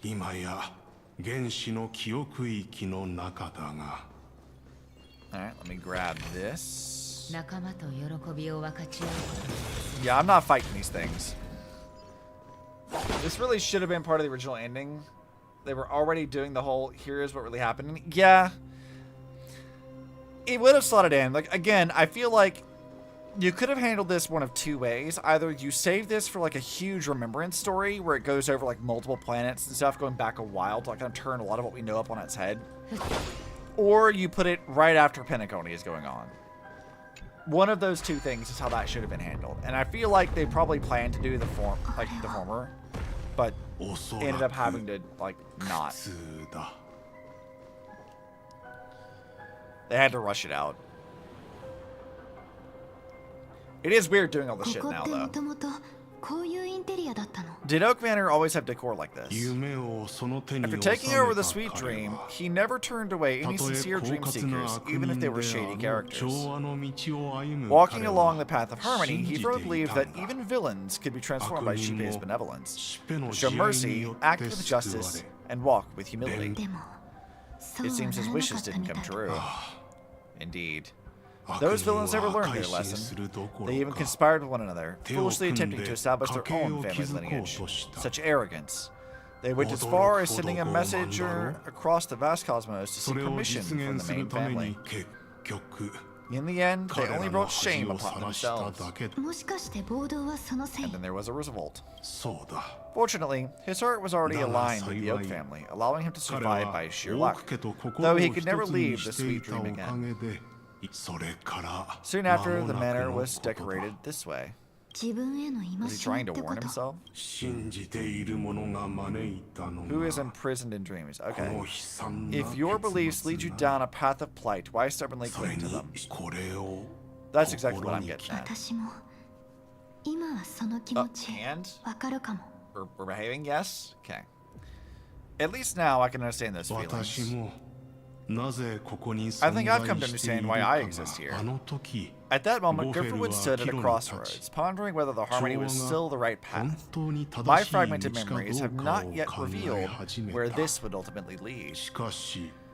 Since he was about to commit a great evil, perhaps the Dream Master who left behind these laws was hoping I would choose a different path. But it's too late to change anything now. Not necessarily. We might as well keep moving forward. Good intentions are always the final creation of evil deeds. For they know they must be stopped, and his past choices will reveal his schemes to us. In your opinion, which one the Dream Master choose? Probably the path of force, but Miss Firefly, feel free to do as you please. I have no other thoughts today. So my choice actually matters, I guess? Cast stones at the guilty. If the wicked cannot suffer disgrace, how shall the righteousness be shown? Or, deceit is the only way. Press on, even without a path. To keep hope alive in people's hearts, never reveal the inevitable death. Alright, so let's think about metagaming this a bit. Dream Master wants Firefly to make the wrong choice. So, from a perspective of this, does it actually matter which one we choose? I would say, like, the guy's telling us that it's force, which we may or may not be able to trust. He could be telling us the truth to help us question the other thing. I would say, from what we know of the Dream Master, his entire thing is deceit. But, like, we still don't know why he's trying to summon the propagation in the first place. Like, what he hopes to gain from doing that. Other than just, like, wiping out people he doesn't like, I guess. I don't feel like I really understand what his plan exactly is. I think I'm going to go with deceit, though. I feel like that makes... the most sense to me.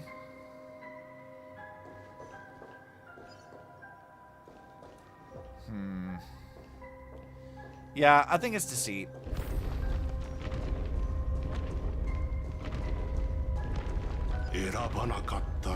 A road not taken can never be retraced. Even in dreams, this truth remains.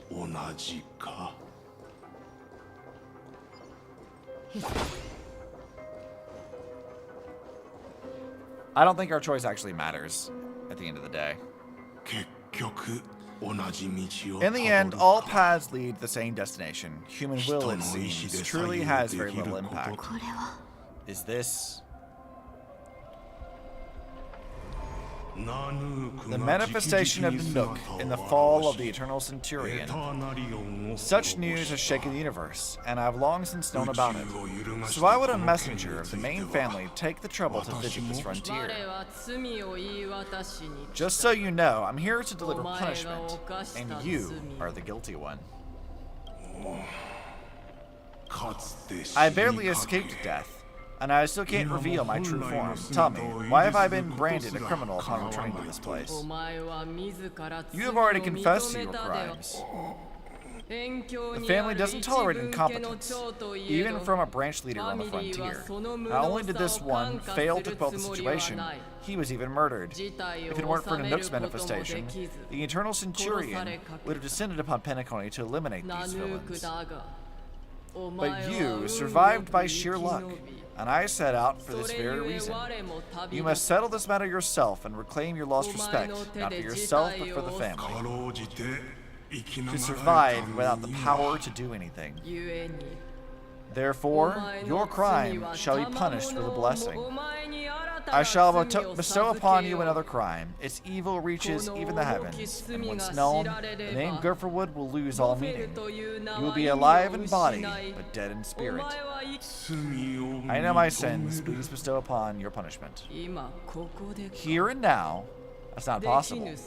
Before I lead you to that honeyed fountain, I shall tune you so that you can no longer speak out. People believe it to be a creation of the destruction, for it always arrives coupled with calamity. I shall clear the shadows before your eyes, so that you may once again behold the almighty force that giveth and taketh, and worship the mercy bestowed by the triple face. Okay. The harmonic cancer, the Stellaron. Oh. So, Shippei makes the Stellarons. That's interesting. Huh. That's unexpected. That's not what I thought that was going to be. But if you make Stellarons, why?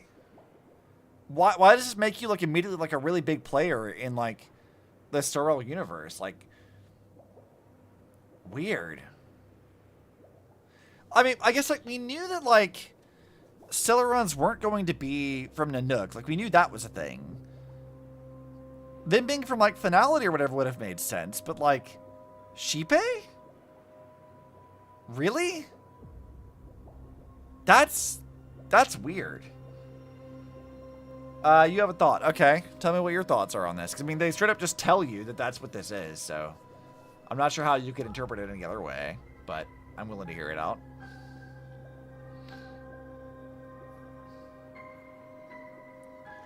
That is so weird. Like, if you make Stellarons, why has nobody, like, put that together yet? Like, that's... Huh.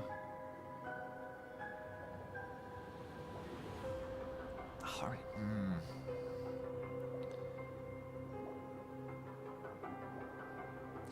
I need to check something in the wiki now, because, like, I'm trying to, like, figure out, like, why the fuck you would do any of that. And that's just weird.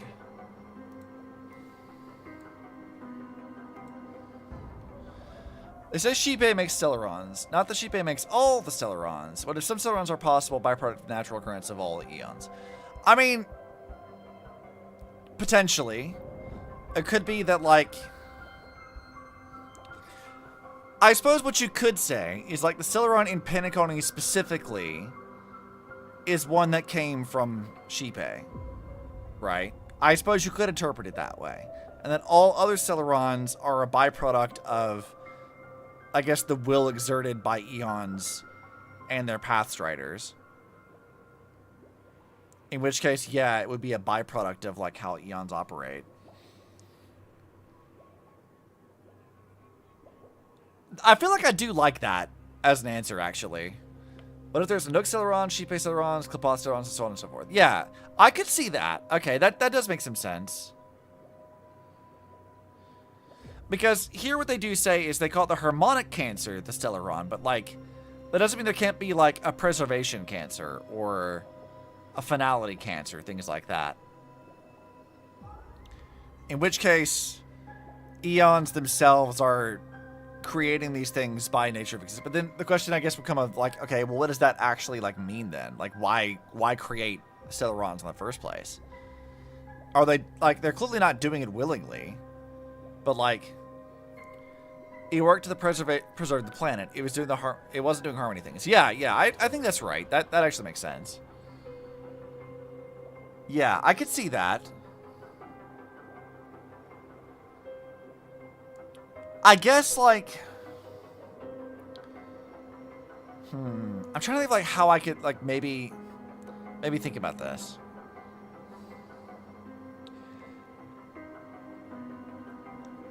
I think you could maybe make a case that Stellarons are like a crystallization of an Eon's will. Right? That, like, they're enforcing that path by any means necessary, by influencing everything around them. They're, like, literally like an embodiment of, like, an Eon spreading its will around, that kind of thing, right? Like, that would make sense. Quite a bit. That does explain how, like... How would that work with Stella, though? Like, she's got a Stellaron in her, which means it'd be like a Stellaron of the Trailblaze, if that were the case. Or maybe it could be a Stellaron of the Destruction. But then, why? Is a Hersher core equivalent of the Path Power? I mean, it could be, but, like, the problem with making that kind of comparison is, like, a Hersher core is a singularity for a singular Hersher. Hershers do not exist without them. Stellarons, if they are byproducts of all Eons, they don't operate as the core of that Eon. Like, the Eon seems to clearly exist independently of that core. Like, that Stellaron doesn't have, like, that means there would only be, like, you know, X number of Stellarons per, like, Eon, right? We'd have one per Eon kind of a thing. But that's clearly not the case. Or at least, so far, that doesn't seem to be how that's actually explained. So, I don't think saying that they're a Hersher core is really correct. It might be more like... It might be closer to, like, pseudo-Hersher cores. In that, like, the pseudo-cores aren't the true core of any Hersher, and they only emulate the power of a Hersher, but at a much, much lesser degree. In which case, you can make a case that, like, the Stellarons are, like, pseudo-Eon cores, emulating a fraction of the will of that Eon, and affecting everything in that vicinity because of it. In which case, yeah, I could see that, but, like, I don't think they're really like a one-to-one to Hersher cores, really. You have a crack theory, but a theory nonetheless. Okay, hit me with it.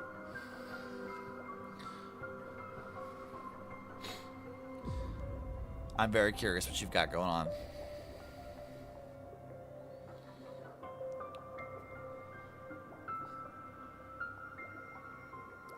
Because, I don't know, like, I feel like them saying that it's just Shipe making these things, that's really, really fucking weird.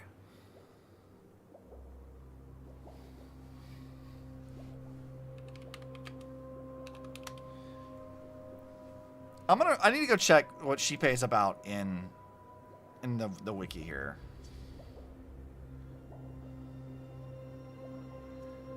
Okay.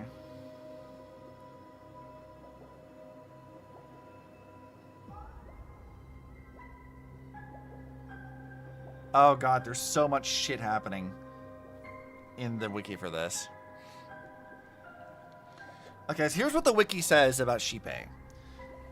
Titled the Great One by their followers, they're an Eon and Star Rail representing the path of harmony. Xipe is the amalgamation of thousands of entities that preaches the joy of human harmony and uniting all in unity, hailing from multiple harmonious celestial worlds. They absorbed Enna the Order when the former ascended into an Eon due to their colliding paths nearing the end of the Storm disaster. Let's see. In 13XX Amber Era, Tazy, then the Swarm began to spread across the universe, making the beginning of the Storm disaster. It was during this time that Xipe absorbed the Eon of Order Enna. Xipe would later assist Akivili, Aha, Ho, and Klapoth in sealing Tazeronth. Xipe and their chosen ones formed a harmonious family composed of members from various civilizations and worlds. They are the closest family there is and believe there should never be contradictions or noisy disputes. Only with eternal love and smiles will the universe become a harmonious whole. The family frequently calls out to the other worlds with their song, encouraging them to embrace harmony. The family will celebrate each new world that accepts the blessings of Xipe and work even harder at praising the Eon's kindness. The family has never known any world that grew weary of the singing and voluntarily abandoned the path of harmony, which sounds like a cult, honestly. Penacony is a chapter in the family, its previous spokesperson being Sunday. Penacony Land of Dreams is an intergalactic hotel where the Penacony is blah, blah, blah, blah, blah. I don't care about that. Abilities, Stellarons. Stellarons are mysterious objects that are vague, imperceptible matter which disrupt the flow of imaginary energy along interstellar routes created by the Trailblaze that spread across the universe by Xipe the Harmony as their harmonic cancer. They are considered seeds of disaster which cause massive changes to civilizations and ecosystems and result in the appearance of fragmentum. They respond to the desires of the world which is tethered. However, the cost of fulfilling the desires often brings great disaster on the world. There is no known way to destroy Stellarons currently. There is nothing that can contain its energy. But why? Why would a Stellaron do that? Over the course of time, we will find a way to overthrow and usurp the Eons themselves, and those who rise up are beings who are able to take in and adapt Stellaron's power right now. The only one we know of who survived is Stella, but what if she's only the first? I mean, that's possible. I assume that, like, fighting the Eons is, like, kind of an inevitable thing, or, like, usurping them. We've seen, like, in the plot of Star Rail thus far, we've seen a common theme that, like, the paths are kind of not a good thing. They're sort of like a double-edged sword. All of Inforius was telling us about how Xandar was like, you know what? Like, fuck these paths. He sort of, like, helped in the Foundation, that kind of stuff, and he's like, yep, nope, fuck it. This is bad. This is terrible and bad. The whole universe needs to die so we can stop that shit. So, like, he recognizes, like, the not good things that come from, like, paths. And that was sort of like a big theme for, like, his motivations, or one of many, I guess. So, like, we have that. We have Earth and the rest of the solar system where paths don't exist at all. And breaking fate's a big thing for, like, Impact Third. And usurping the gods is his own thing. And then we have Kiana, who's, like, not really an Emanator, not really an Eon. She's something else entirely. We don't know where the Cocoon of Finality came from, but it's its own thing, too. It's hard to say where I feel like this is going to go, but, like, the Eons definitely are going to have to go. Like, I feel like that's like a given. Eons got to go. Like, they're not going to be... They're not going to be a permanent thing. And what that could possibly mean is anything. Whether or not we can even get rid of the Eons at all, I don't know. But I feel like usurping them is definitely going to be a common thing that comes up. Whether or not it's even possible to do. Like, why do Eons even form? What creates them? And why? If Xipe is the only one that makes Stellarons, why do they not follow the Harmony? Why do they create Discord? When that's not what the Harmony stands for. If all Eons create Stellarons by existence, Why? What does that do? What is the point of that? If Kiana's not any of those things, and she becomes like the, like, I guess, uber eon of finality and kills all the other eons or whatever, becomes like the god of the universe or some shit. What is she? Where does this cocoon of finality come from? What does that thing do? How does that relate to eons like Fuli, who like only awaken at the end of time and recreate the universe? If Kiana exists, surely in like the situation where like Fuli like awakens as a god at the end of time, they would have no memories of Earth or the solar system, so that all planets outside of that system would be lost forever in the recursive universe. So like that can't really work. So I have a lot of questions about that. There's a lot of things there. Every eon at its core represents excess, overwhelming and all-consuming total adherence to a single thing. And anything in excess is inherently harmful. Yeah, I mean, that's true. Let's see what the wiki has to say about eons specifically. They're mysterious, godlike, higher-dimensional beings who preside over the universe. The birth of an eon gives rise to a path, which the eon has the power over. They have the ability to bestow access to their power, making a mortal an emanator of their path. Eons can only operate according to their premium mobile, in such that they are incapable of doing anything contrary to their path. The gaze of eons can be felt by those who have been gazed. Most of the time, a gaze simply is not a phenomenon, but some path treaders regard it as a supreme honor.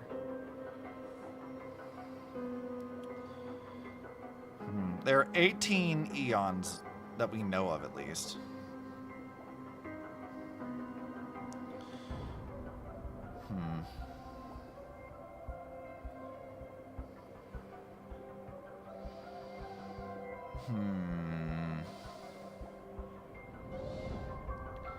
I wonder how Kiana fits into this.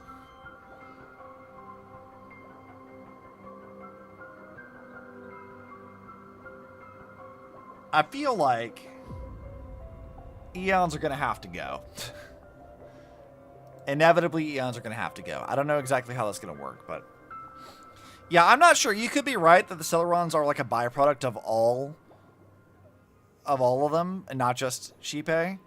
I can't really wrap my head around why they would only ever be tied to Shipe, because like that means that Shipe is a much more like pivotal character to the lore of Star Rail, and like we've only met them at Penacony. So that feels weird that would be the case. A Nova Impact video earlier found some physiological proof that there's more than likely some kind of system or being that presides over the eons. I mean, I feel like that's sort of like a possible given too, because again, there's a question like, why do eons even exist at all? Like, why even have them around? And like, again, fitting Impact Third into this makes, like, there's a wrench into a lot of that too, because like, Kiana exists outside of that system, and we don't really know why. She has direct access to the imaginary tree in a way that nobody outside of like Earth seems to have. Like, they know about imaginary energy, they know about imaginary tree. Like, they have that knowledge to some extent, but like, so far as we can tell, nothing outside of Earth operates in the same way that Hersher's did. No one operates the way that the Hersher finality does. Like, it's a really fucking weird thing. And I'm like, I don't understand how this works.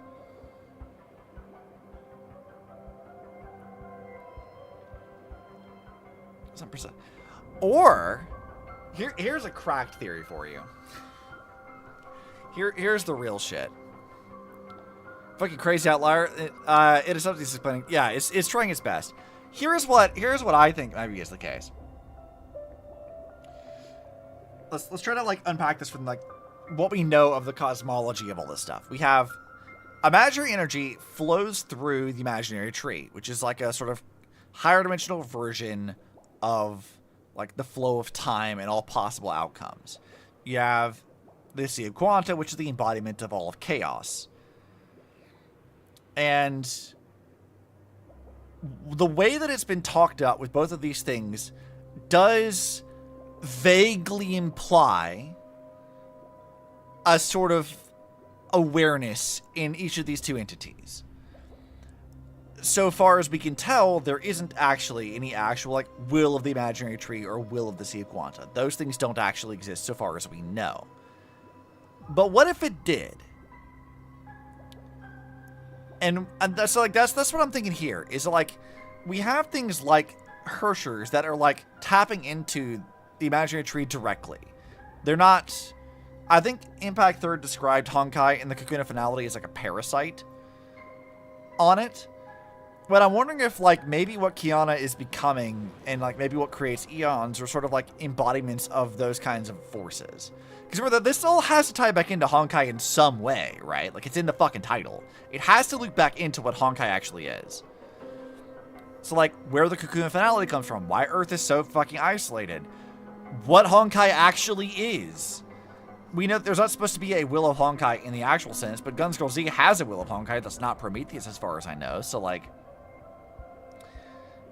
there is a will back there somewhere in some weird kind of way. So, like, what if there is, like, a will of Honkai? And outside of Earth, which is its own little anomalous section, it creates things like eons. But Welt already said that eons aren't Honkai, so, like, what even are they then? If they're not Honkai beings, how do they relate to Honkai? How does that work? Are they Sea of Quanta beings? You think he would know that? I have spent, like, from the time that, like, Star Rail came out, I've been trying to figure out how that connects to Impact Third's plot and world building and cosmology, and I genuinely can't figure out the connection, because it's so weird.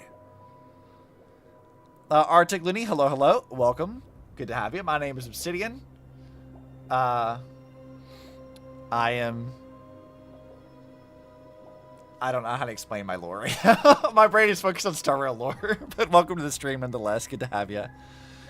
Wonder if Honkai itself isn't going to rear its head until after the Eon Wars were launched. Yeah, probably not. Like, they're clearly sitting on Welt being relevant to the plot because he knows about Honkai, and he's already said that the Eons aren't Honkai-related stuff. So, I'm so confused as to how this all relates to it.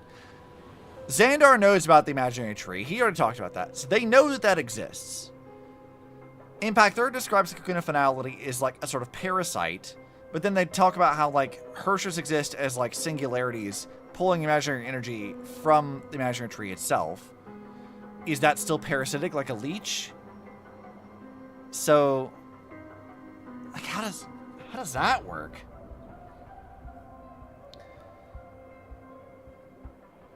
If eons aren't Honkai, then what are they?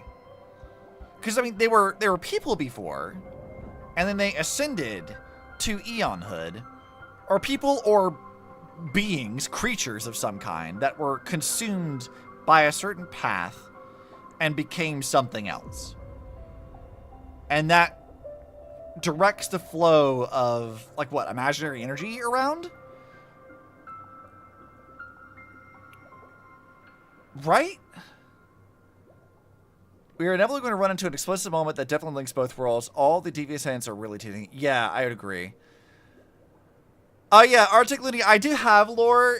My brain is so focused on trying to figure out Star Rail's lore that I can't explain it right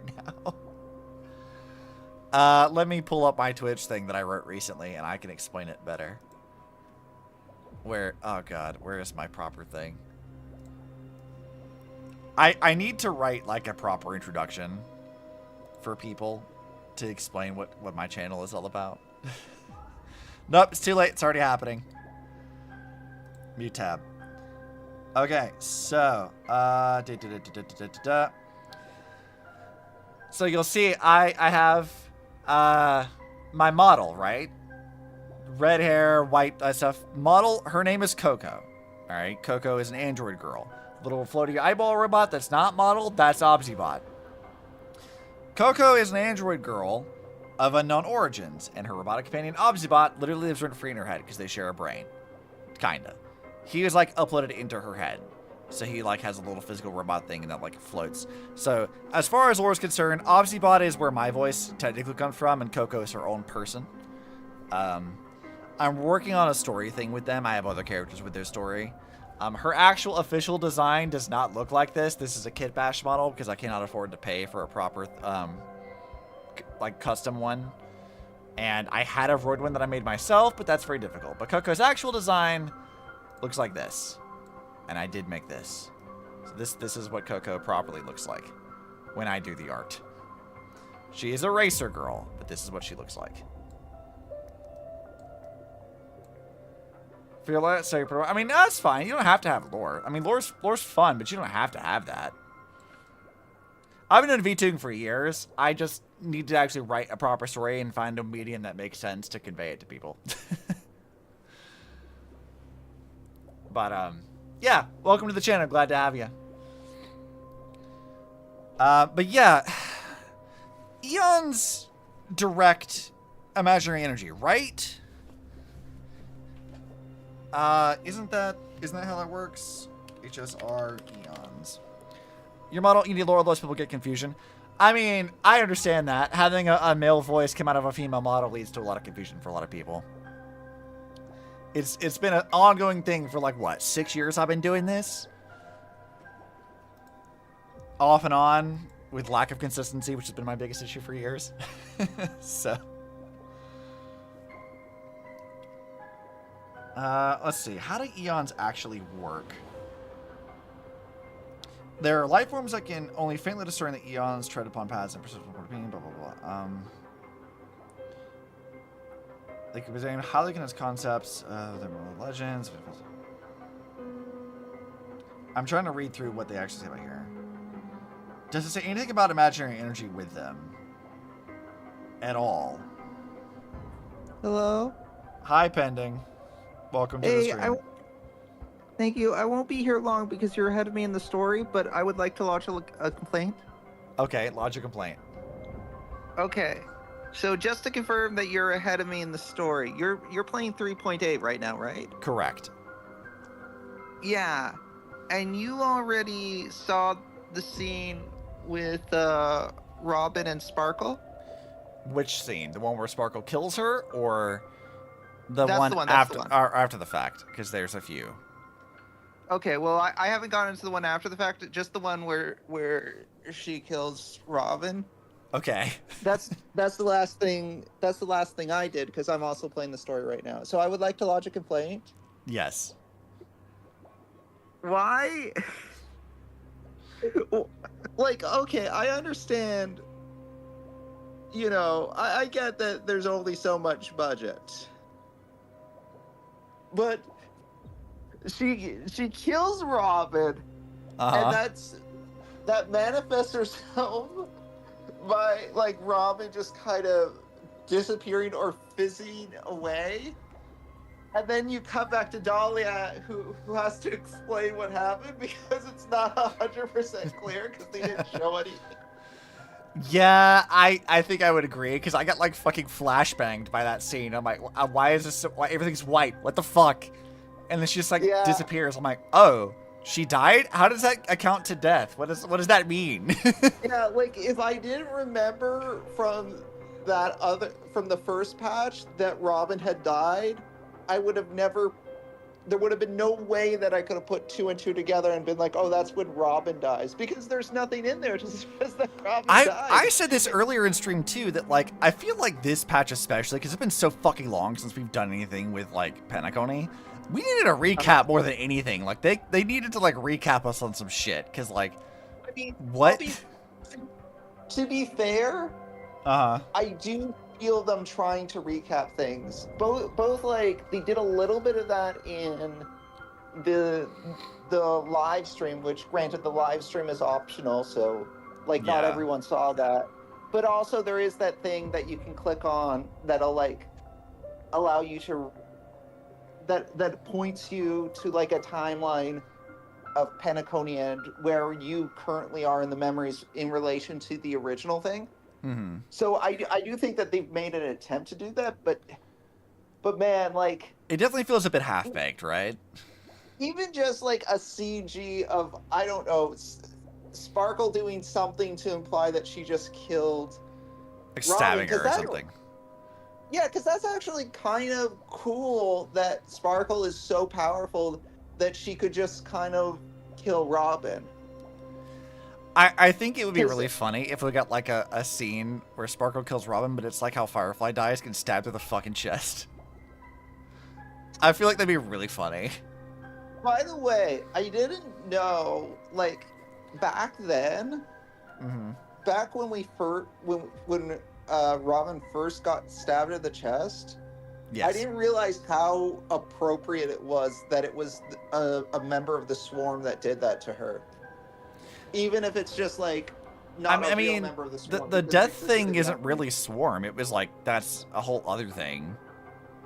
Was that not a Swarm thing that stabbed No, her? it's they said it's a thing that actually occurs in the dream itself. It's death doesn't exist. It's like Well, yeah, no, she definitely didn't actually die. It's the other thing. It's like complacency or something like that. Like it's an embodiment of another thing that only exists to like send people off to Dreamflux Reef, just like simulate death. It's not actually a Swarm thing that kills her. Characteristics of a member of the Swarm, though, right? A little bit, yeah. Like it's a crucial part of the plot right now of like how the Swarm and propagation are like relevant to Penacony's existence. Because like one of her like Firefly's compatriots was here prior to that. Which I don't know if you've got to yet or not. I don't know if you've seen that. We got to the point where she saw like a flash of him. Yes. So that person that she sees, we've actually seen them before in Firefly's animation from ages ago. Oh, yeah, okay. Yeah. If you go back and watch that, it's the girl with the red glasses, who's one of the other Glamoth Knights. That's who you're seeing there, and they explain this to you directly. I've been calling her Arya because they don't have an actual name for her, but her, like, I guess designation looks like that, so that's what I'm calling her. Yeah, I remember Firefly refers to her by an AR designation, which I guess technically Firefly doesn't have a name either, because Firefly is not a name, that's just, like, what she is. It's the name, Firefly is the name of her battle suit. Or, like, it's a part of it, but she's, like, adopted it as her own name, as I understand it. Yeah. So she has, like, a whole thing where I think later she's talking to Dhalia, and she's like, yeah, I hope that, like, this other, like, Glamoth Knight, you know, came up with a name for herself like I did. So, like, they do sort of, like, address that a bit. I think that there's going to be a reveal, maybe, that they tell you what name that knight gave herself. Again, I've been calling her Arya, because AR-214 looks like Arya to me, so that's what I'm calling her. Until the game tells me otherwise. Firefly and Mark should really have a long talk to each other. I think they should, About, like, the merits of maybe getting a little bit more creative with your name. Right, though? Yeah. I will say, what this patch is doing that I do think is pretty good is I feel like Firefly's story is a really, really good story, but like Penacony did a really shit-ass job of explaining it to us originally. So having it focus more now is pretty good. Yeah, it is interesting. Two things. One is I wonder how much they had already planned for this patch when they were originally writing the Penacony story, because it does seem to tie up loose ends, and I don't know if those were originally like dropped plot threads, or if like, and so this is them retroactively fixing things they messed up, or if those plot threads were always meant to dangle because they had always intended to go back and kind of hide. I have a theory that I feel like would have been pretty interesting. So a big theme right now is like having these memories taken from us and revealing like, oh, there's a lot of like things going on behind the scenes with like other members of the Memo Keepers and stuff like that. There's other things happening behind the scenes with this. And what I think would have been a very interesting thing is like this is setting up like sort of like a remembrance arc, kind of, right? It feels like that's what this is kind of tying into, like a remembrance and propagation arc. And I feel like if they had done one of two things, either this story would have had to happen immediately after Penacony, or they waited until like after Edostar, after like maybe 2 or 3 more planets down the line, and then went into this story where they're like, by the way, you were missing memories, not just from Penacony, but from like multiple planets, and these were all stolen from you. And having an arc where like they build into this, tying up all these like weird little loose ends and inconsistencies with the stories, that were left there on purpose to go into like a remembrance story. That to me feels like that would have been really interesting. So your take is like the timing of this patch as far as like what story it's telling is off. Yes, I think so. I think that like either they were going to do it earlier and didn't, which doesn't make a lot of sense given the fact that like they did Enforce immediately after Penacony, or that they were going to make this a much grander story and pushing it off to way after Edostar. And they didn't have anything else, so they had to do this earlier. If you think about it, like, there's no particular reason other than maybe when they wanted banners to release, but there's no particular reason why they couldn't have dropped this before Enforce. Because remember, we did Penacony, and then we played with Hule for a little bit, and we did whatever that monkey thing was that I purged from my memory. Yeah, I forgot about that shit too. God, I hated that. No one liked that patch. No, I really disliked the monkey thing. I honestly, I still say, like, I liked Rappa as a character. I hated that patch. Oh, Rappa was the silver lining of that patch for me. Like, I will say, like, as much as I disliked the overall concept of that patch, Rappa's story was a good one. I like Rappa's story. She got so much hate for that, and I was like, I don't think it's really Rappa's fault. I think this was just a shitty patch. That's my theory too. Like, I think that Rappa was a good story that was assigned a bad patch to be revealed in. Yeah. But I do, and I guess to some extent she kind of thematically fits the whole monkey thing. So I guess I don't entirely fault it for that, but I do feel like there was I do feel like the overall story of that patch kind of did Rappa a bit of a disservice. I agree. And more to the point. I think that I was just like with this patch specifically, I was thinking that like either they were setting up like a really interesting remembrance arc, or this really was always meant to be a filler thing. In which case, why? Yeah, because they could have like put this patch like maybe before the Sunday patch where like Sunday joins the Express.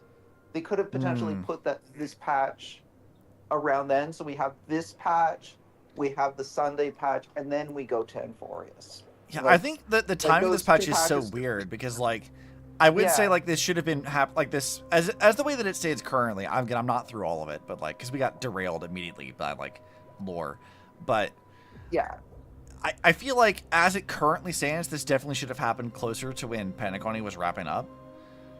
Yeah, but it does stand out to me as really odd that they didn't do that. Yeah, it is a little odd. And I'm just like, okay, like were you guys just like wanting to make this a big thing, but then because you didn't have time to make 4.0 come out sooner, you had to rush this plot out ahead because you have to make a bunch of like new assets for it. You could just reuse Penacony's assets, which is what I think is what happened with it. Is they've reused like screen caps, they've reused animations, they've reused dialogue. Oh yeah, so like I just saw a cutscene get reused. Yeah, they do that a lot. It's not the only time. Like pushing us, yeah, and like I get that it's kind of like a clip show episode in a way. So like a little bit reusing assets is going to be a thing, but yeah, I don't know. It would. Because I don't know how far ahead this was planned out, so it's hard for me to know if like this was a response to the fact that things had to be moved around, or if this was always the plan. The one thing that I would say that kind of goes against the idea that this was a last-minute cobbled together thing is that Sparkle is in it. And if this was a last-minute thing, I don't think they would have included Sparkle, because the current stuff makes Sparkle like one of the more awkward characters. Like the common theory as to why we haven't gotten drip marketing about the characters that are coming out for the next patch yet, right, is because the original intention was 4.0 was going to be led off by the new Sparkle unit. And because of everything that's happened, they don't want to like lead things with Sparkle. Yeah, I mean, So- there's part of that. I think that, like, the way that I think I'm looking at it now is, like, as much as I would like it to have been setting up, like, a really, like, big thing, I think that the actual more boring answer is that this always was meant to be, like, a filler patch. Except wouldn't surprise that me they did because- rush it out sooner than they wanted. Yeah, it wouldn't surprise me if this was meant to be a filler patch, because they tend to like be like, okay, we're gonna do our big arc, then we're gonna have like something small to kind of tide us over while we're pivoting to the next big thing. And in this case, it ended up becoming a much bigger mess because they have to, as best we know, they basically said, okay, we can't use the Edo Star anymore. We have to make an entirely new world. And now we're going to whatever that carnival thing is. Yeah. Plan Arcadia, whatever it's called. Yeah. Which Yeah, is unfortunate because I mean, I mean, Edo Star I'm was not cool. gonna- It looked the stuff we saw was exactly. cool. I'm not gonna poo-poo Planet Arcadia because before I've seen it, it could ultimately be really cool. I'm not optimistic, but I- sure. I liked the aesthetic that was being promised in the not drip market. I like the aesthetic that the leaks seemed to imply that Edo Star was going to be. So Yeah, I'm looking at this as they probably were going to have like a 4.0 patch come out to be the introduction to Edo Star, and then they were going to have maybe a filler patch after that. And I feel like this would have been that filler patch. Like that maybe feels like that's what this would have been. It's like they would have been like trying to like really, you know, flesh out a lot of Edo Star, and so they were going to make more and more areas. They needed a little bit more time to let that cook for a bit, and so they were probably going to do this as like a way to like do that, but they had all the political stuff happen, in which case they had to rush this thing out a patch or two ahead of what they planned.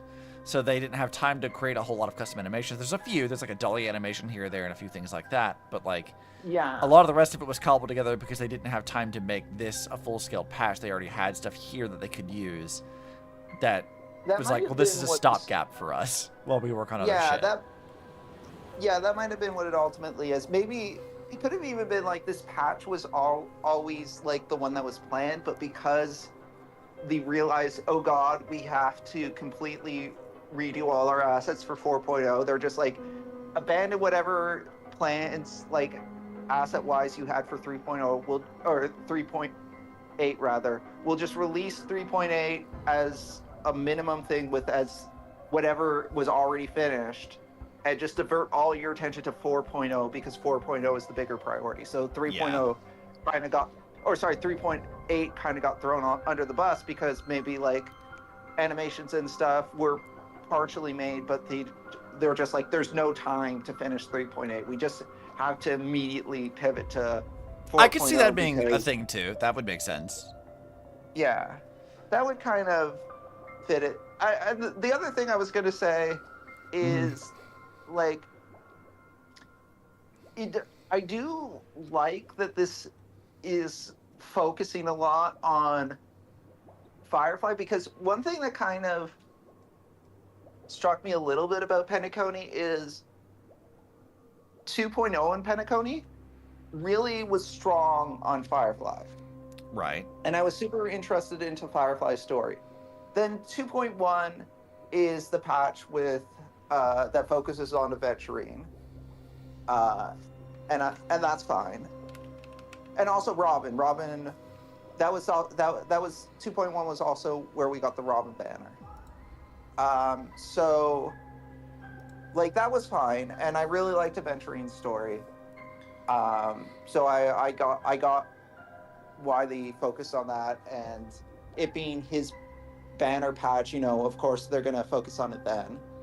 And then at the very end of 2.1, we get the reveal that Sam is Firefly. Right. So, and then 2.2 is the one where Firefly is actually a, like, banner unit. So I kind of expected, okay, well, 2.0 was table setting of the Firefly story, and then 2.2 is going to focus on Firefly's story, but 2.2 ended up really not being about Firefly. I guess there was a little bit, but 2.2 really didn't have that much to do. Well, this is Firefly. like what I was saying earlier is like kind of got sidelined for the remainder of Penacony. Like, well, that's what I was saying is like Penacony's story was supposed to introduce us to Firefly as a character.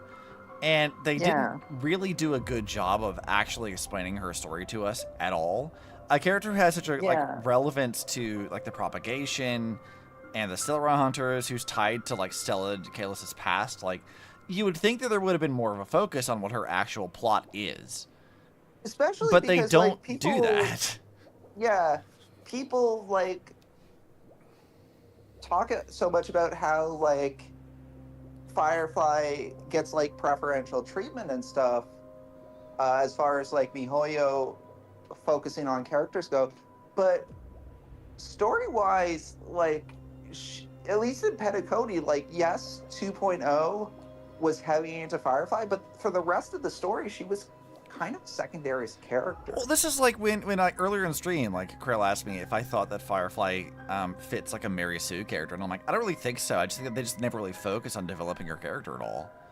Like we know a bit about her stuff, but like the story focus was never about giving her character flaws and exploring her. It was like, oh look, this girl has a tragic backstory, and that's kind of it. She doesn't even get to be like super powerful and cool all the time. Like they do like a bit of aura farming with her, but like she doesn't even really get to do any of that. Like she doesn't get to do anything.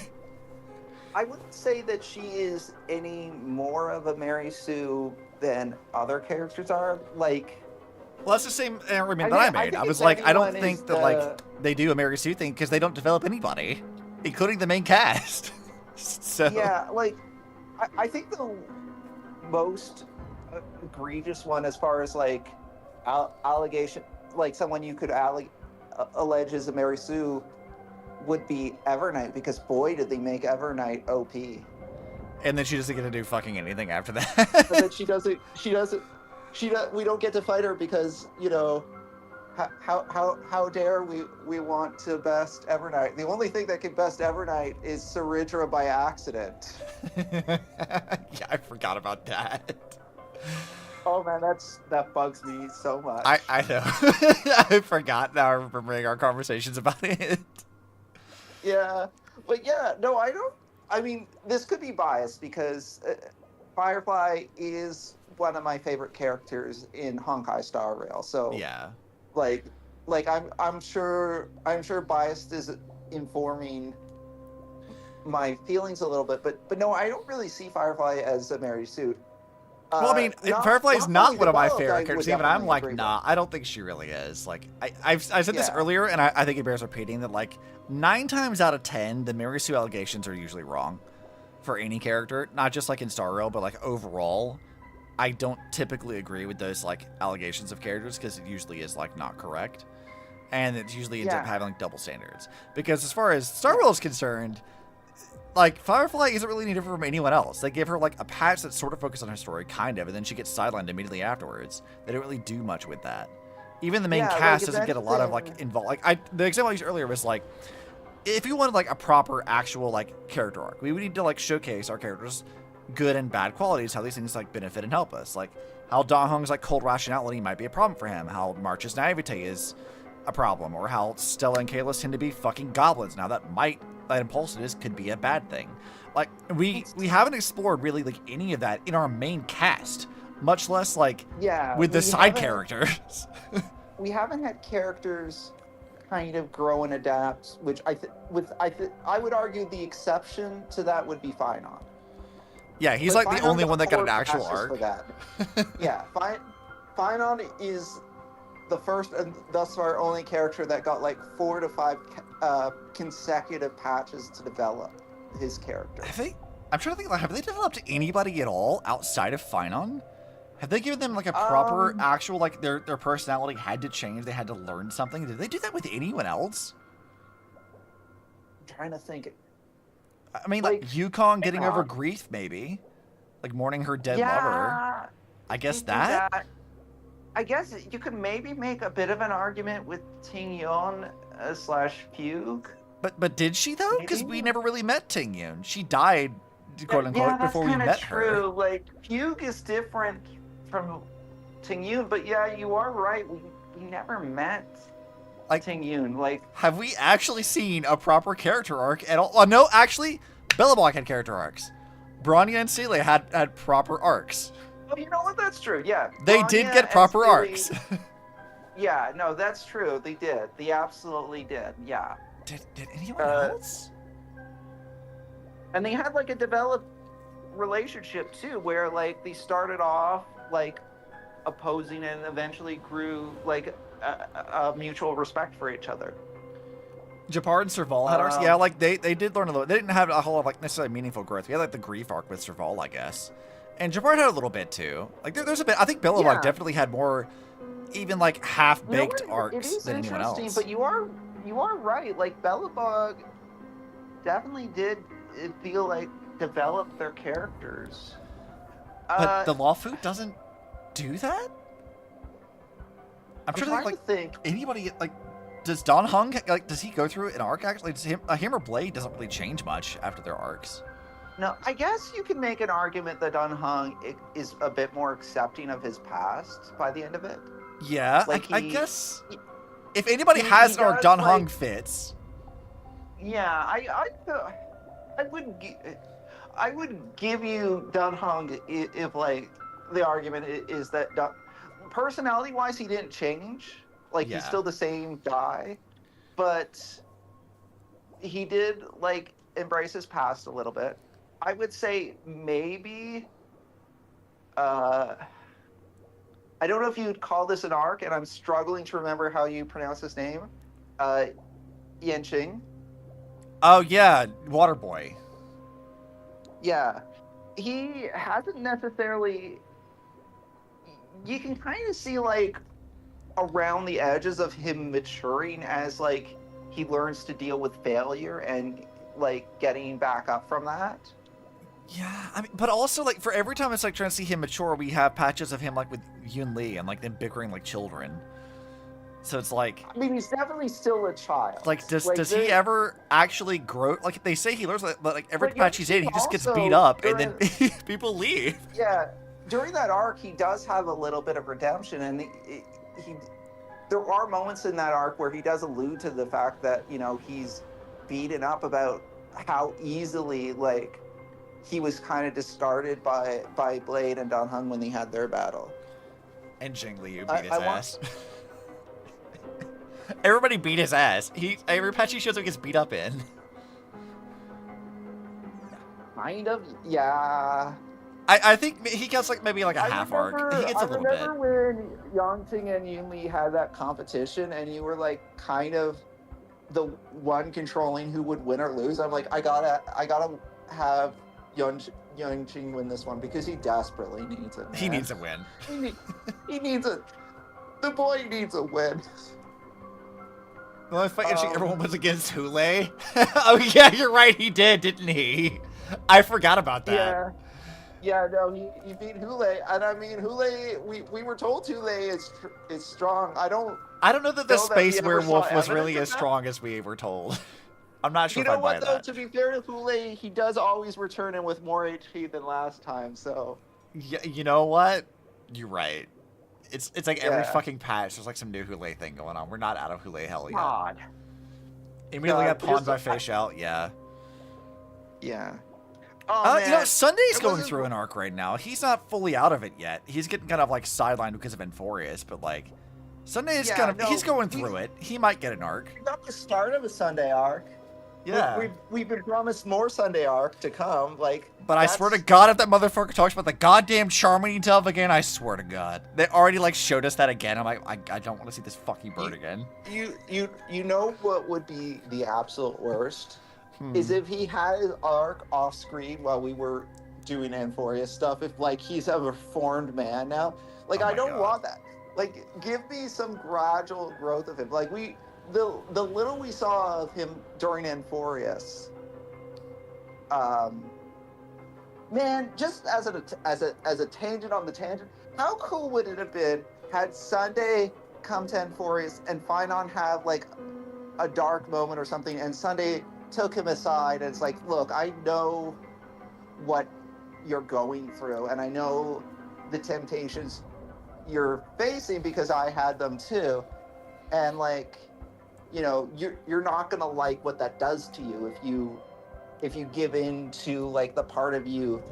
I'll do you one better, Pending. Yeah. Yeah. He should have met up with Finon, and Finon's like, Sunday, why do birds fly? And then they talked about birds. I needed that conversation. I joked about this earlier, so that I needed the two to meet and talk about birds. Like, I needed it. I wish that before we have white hair, blue eye bro on Edostar. Can I also say, like, when Robin says, "Hey, I'm looking for 2 gray hair people," I'm like thinking in the back of my head, there's a shocking number of characters in like Honkai Star Rail that has white to gray hair. Not even that. Like in Impact Third, they describe Kiana's hair as like silver. A lot of the time too, like silver or white. So like they could also classify her and other white-haired characters as that too. Which means that if they're like the gray to white spectrum, there's a fucking lot of characters in that category. Like Robin and Sunday also fall into that as well. Mm-hmm. So like it's not like it's the majority of the characters, but it is surprising that there are as many as there are. I know that this is like supposed to be sort of like a semi-flashback, but I also find it extra funny that like of all the identifiable characteristics you could have for Stella, it's not the fuck-ass mem hat that she's got wearing in my playthrough. Oh yeah, no, I find that's it still there. That in our memories we are wearing the gear that we got from Emphorius. It's so funny. Yeah. I was joking earlier at the version that like you could see Stella from a mile away with that fucking hat. It's my favorite thing. Dhalia is just like, you know, granted, it doesn't make sense timelines-wise that you would have the mem hat right now, but... You seem so attached to it, so I've added it in. You seem so attached to it. You spent $20 on that. I don't know why you did. But, like, you know, I understand that I understand that you identify as a wearer of this hat, and I don't want to disrespect you by putting you into the memories and denying you the hat that you so rightly bought. Mm-hmm.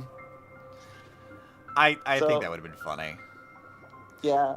Also, I had another moment early at this stream where, like, I'm wandering about, because, you know, this is Penacony and Acheron's around. I have, like, my Cyrene team out, and I have, like, an Ellie talking to a May, and I'm like, ugh, the missed opportunities. We could have had this. They denied me. By the way, very, very early on, when Firefly was back at the hotel. Yes. And you see, like, and as Firefly, you see Acheron lost. Yeah, that's when I talked to her as Cyrene. Yeah. So if you talk to her in the Japanese dub, Firefly just kind of like does a huh? But in the English read of it, Firefly's brain seems to be melting at just trying to process how Acheron is this lost in a hallway. Did they give her like a keyboard smash rating? It's the greatest thing. I was so. Oh, God, I'm sad I missed that now. I replayed it times. I want to go back and like listen to that now, but I have to go go to the archives I'm sure I'm hyping it up too much. Like I'm sure it's not as good as I'm making it out to be, but man, I mean, for whatever reason at that moment I rather enjoyed it, which is why I switched to Japanese just to see like was what this like something. Yeah, and in Japanese it's just like a very simple ha sound. So I think it was just some direction that the English Firefly decided to use or whatever. That's amazing. I love that. I'm going to look for that later if I can find it. Yeah. I gotta imagine it's findable. Anyways, I will let you get back to the story. I'm playing the story too, and I wanted to just talk about how. Yeah, I mean, it's just weird that you didn't bother to do anything to show Sparkle killing Robin. Yeah, I feel like I'm going to have a lot of gripes, because we talked this earlier that, like, I understand to some extent that, like, obviously the political situation has led to a lot of issues with this, and that this patch does feel a bit half-baked because of it. But, like, yes, man, there are some fucking problems here. Yeah. Which is a shame, because the overall premise of this patch I rather like. But anyway, yeah, that's where I'm at too. I think the premise is really interesting. It had to be this patch? Damn. Yeah. I'll let you get back to your story. I'm going to play more story too, so... Okay, thank you for popping in, Bending. Thank you. See ya. Bye. Annalisa Fisher does an insane justice to Firefly's role. Yeah, she does a pretty good job. I do like her her delivery for stuff. I haven't listened to her this patch, but like she's done pretty good. But yes, tangent aside, I did check the wiki on Eons. It doesn't say that Eons use imaginary energy. So I think at the moment it's not even really clear where the fuck they pull their like power from, even. Which is odd, right? Like, we know that, like, paths are a quantifiable amount of energy. Like, we know that that's a thing, but, like, how does that, like, is that distinct from imaginary energy? Like, what does that derive from? We're not going to get an answer this patch for sure, but, like, what the fuck? But let's see how they explain this. Let's see what they say about this one. Is there anything else? You just leave it at that? Really? You just say Sheepei's can't, like, that's it? No other details? That's it, really? Dude, what the fuck?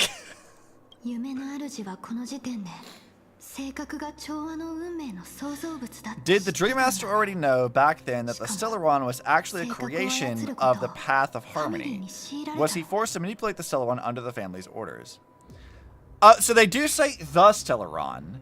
They don't say all. They focus on the one. Okay. Interesting.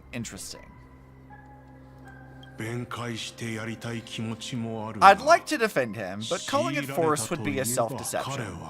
He claimed he was powerless, not that Sheepei taught us we shouldn't do this. Whatever the family's true face may be, right now Gopherwood is no longer a follower of the Harmony. What if you were the one standing there? Perhaps I too would betray the Harmony, but in any case, that would only mean I found the family unworthy of obedience. It doesn't justify the Dream Master's heinous act. Miss Firefly, have you ever pondered over destiny? I often wondered if we could face our past decisions again, would we really make different choices? That's wild that they just dropped that shit with no explanation at all. What the fuck?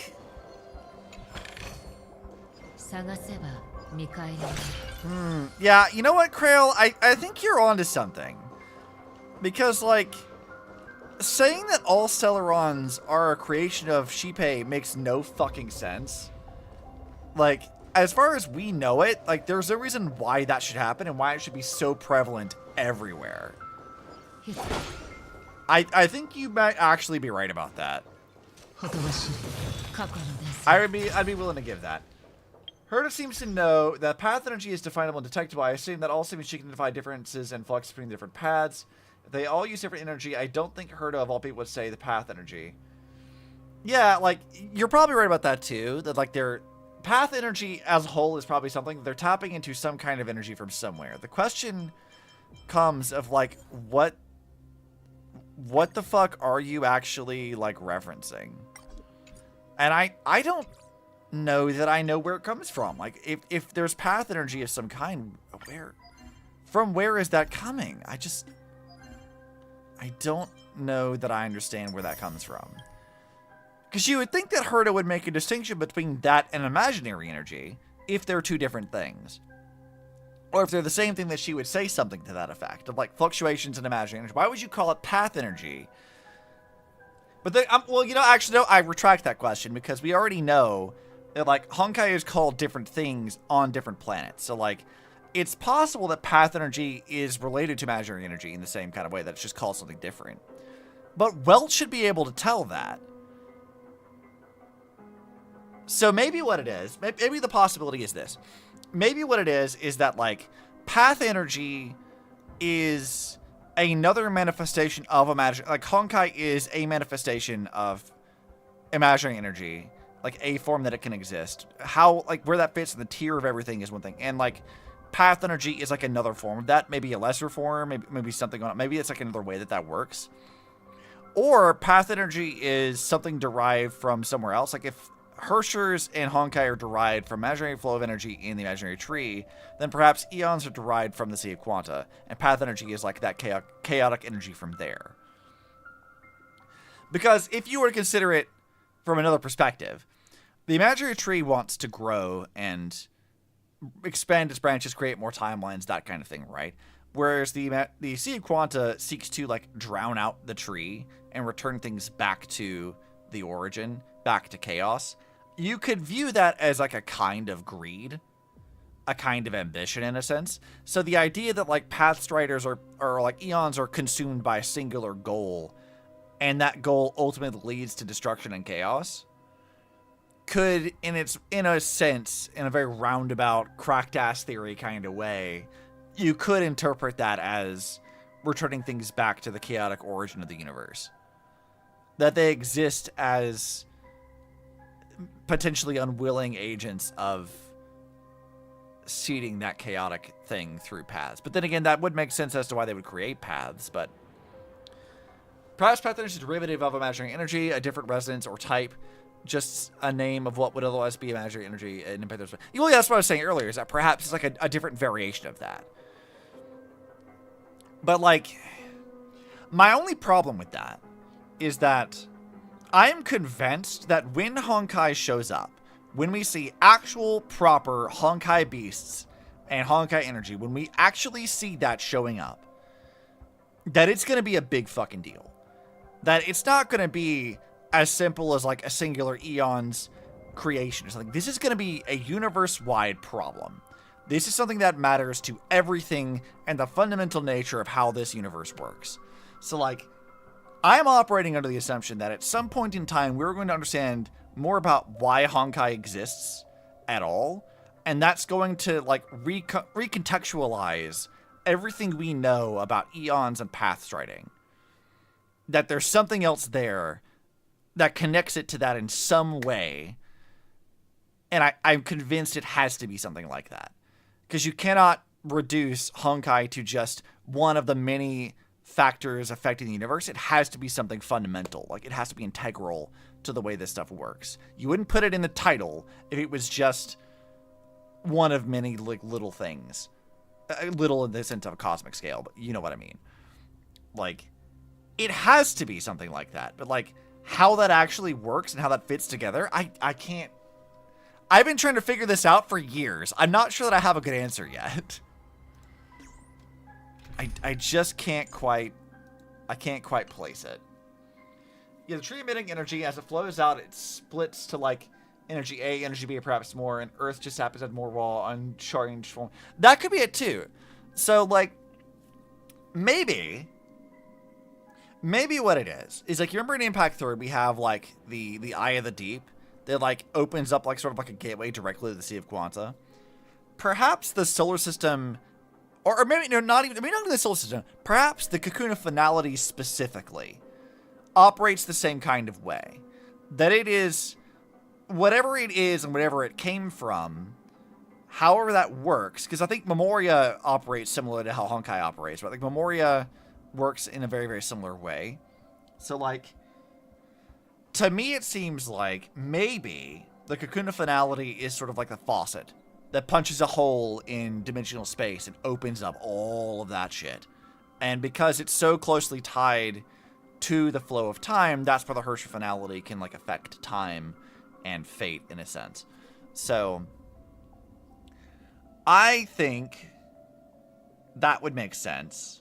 In which case, it's not the solar system itself that's unique, but the Cocoon of Finality specifically. And I think I like that answer because, like, they're talking a lot about different kinds of finality in Star Rail right now. And I feel like saying that the Cocoon of Finality is maybe like one of those, or maybe like the actual finality, like the one that usurps even the Eon of finale. It's like a thing above that, the actual true finality of the universe, like maybe it ties into that. I like that it ties back into those themes. However that ends up working at the end, I like that.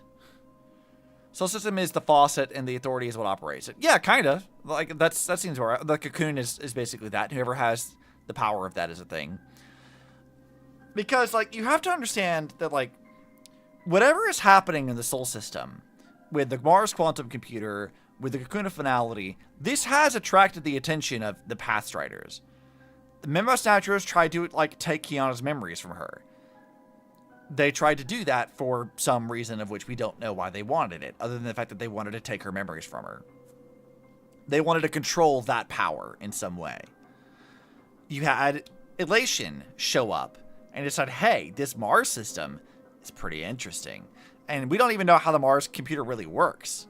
So, like, there's shit happening that's tied to the cocoon of finality in the Soul System that doesn't happen anywhere else. And this is so significant that at the very least, we have 2 confirmed paths that have turned their attention to it. No, that's like 3, because Permanence is there too. Because we had Nalarob show up. And Nalarob is like part of Permanence. So we have 3 paths pulling directly into the Soul System because of shit that's happening with the Cocoon of Finality. And that's the ones that know about it right now. We don't know who else is going to show up now. So it has to be important, right? Like, it has to be relevant.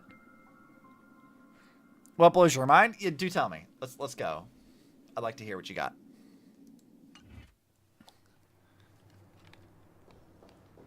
Well, I go wander ahead.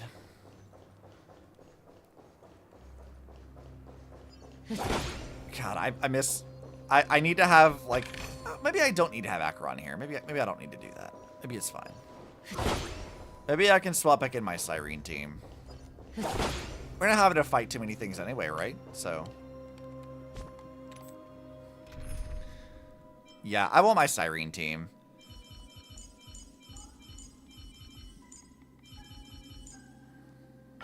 Quick lineup. Okay, you can go away, you can go away. Alright, it's Cyrene. Who else was in that team? Castress. Where are you at, Cass? Cass and Hyacinth. God damn it. Cass, Hyacinth, confirm. There we go. I want Cyrene around. I want my Ellie. It's important. Fact that Remembrance Pathstriders showed up in the Soul System, found Kiana and thought, oh, we can use them, only to realize they were so immensely out of the league to the point that I'm not sure none of them could have realized. Yeah, because, like, they got there, and they're like, hey, right now you're showing, like, the power equivalency to, like, an Emanator. And the Kiana's like, fuck off. And we don't really know how that interaction, like, ended. Because, like, we never really saw what happened to them after that, right? We don't know that they left. They could be related to why Kiana's in, like, a coma right now. We don't know what's going on with them. Maybe they, did an onslaught against her kind of a thing. Kiana being in a coma currently, we don't know what's going on with that. But, like, them, like... I think that the more important thing about that is that they have literally... they said that, like, oh, you have this power, but it's different. Or they've implied that it's different, at the very least. And we already know that Kiana's potential is basically unlimited. So, like, that's definitely something. There's definitely something to that. Whether or not they actually are going to, you know, have done anything about it. Because, like, I feel like it's not likely that they have, like, decided to fuck off and mind their business. I feel like it's almost certain that, like, they definitely came back for other reasons.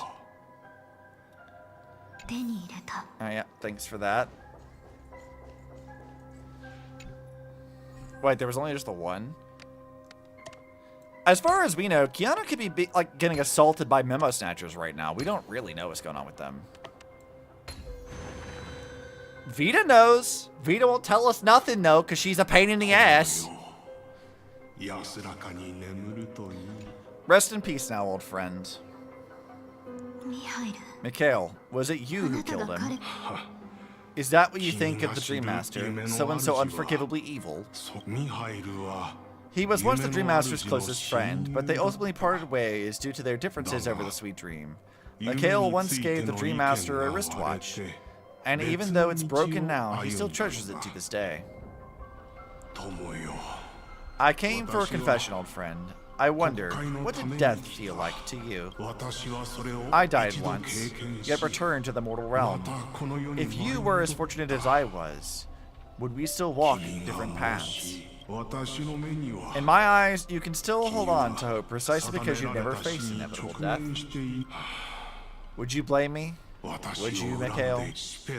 I tried to unveil Shipei's third face, but I was wrong. It wasn't the propagation. Yet destiny was so merciful, making me realize. The propagation was able to continuously evoke people's prayers for the Order through the fear brought by the Swarm. When the Swarm disaster ravaged the universe, that was also when the Order reached its unprecedented peak. But after that, Enna deliberately ignited a war among gods, leading to their own downfall. They would rather fall than let the Order ascend upon the staircase of falsehoods. They were wrong too. The Great One wished to restore justice to the mortal world, but what people prayed for wasn't justice, it was freedom from fear. Will you forgive me? Will you, Mikhail? I shall commit an act of transgression, mending the errors of the gods. I will restore the missing hand to the celestial clock and show mankind death. I know my sins. They are ever before me, but I shall never repent. Using the propagation to lay the foundation for an eternal paradise, so that's what he meant. Interesting thing here. So, Enna ignites the War of Eons, kind of a thing. And then Shipei is the one that, like, absorbed them. So, at the very least, we could say that Shipei is a very, very big player in the, like, world of Emanator, or Eons and stuff, right? So, like, maybe it is still possible that all Celerons come from Shipei as one of the, like, more powerful gods to come out of the Eon War, but like, I wonder about this. Using the propagation to lay the foundation for us, so what he meant was recreate the Swarm disaster using fear to force people to pray for the Order's return. Perhaps that is why your friend was killed. The Dream Master wanted to find out how the Glamoth Iron Cavalry obtained the propagation's power. That's not a power that can be easily controlled. We need to pick up the pace. She's very serious. I don't think we've seen Firefly this angry about stuff. Like, I think the last time we saw her, she wasn't very, like, I don't feel like she really, like, said stuff as, like, harshly as she does here. Like, she's very, like, determined about stuff in a way that we didn't see before. Which I do like. I do think that helps with, like, maybe she's being, like, too... What's the word I'm looking for? She's making rapid choices, maybe not thinking them all the way through, kind of a thing. She's very sure of herself. And that's a part of her that we hadn't really seen much of up to this point. Involves a Swarm, and also the mission Soul Hunter. Yeah. I don't know, seeing her be so serious about stuff, I don't feel like we really saw much of that last time. Okay, let's deal with this thing. Because I'm not coming back to look for these things. Oh, good God. What the fuck is this?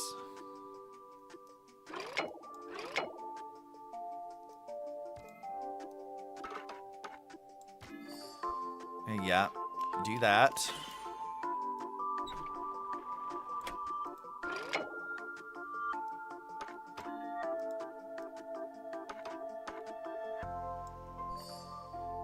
Oh God, this feels like a mess.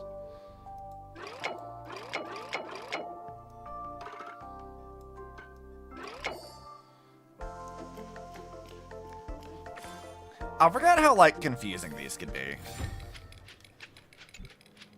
But hey, we did that one pretty quickly compared to the other one. Thanks for that. Anything else over here? I don't think so. Past this point lies the Grand Hall at the end of Oak Manor.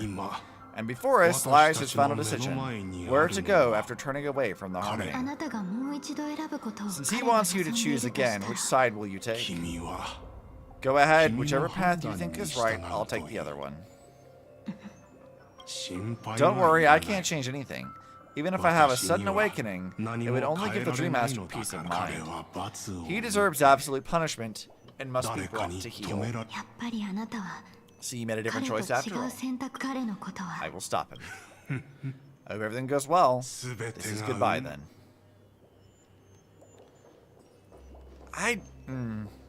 What's his game here?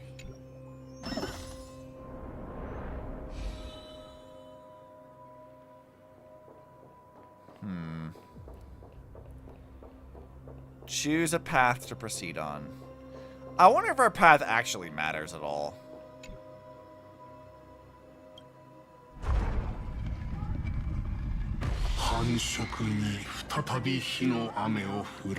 Let the propagation rain down heavenly fire once more, heralding the mournful cry of death. Okay. Or what's the other one do? Let the Harmony's lies be exposed in an instant, revealed by the piercing blade of truth. There's a secret here? Okay, what's the secret? Do tell.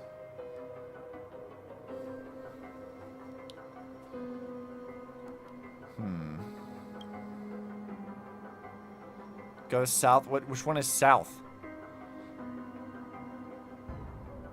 Is south to the Harmony one? Or is it to the propagation one?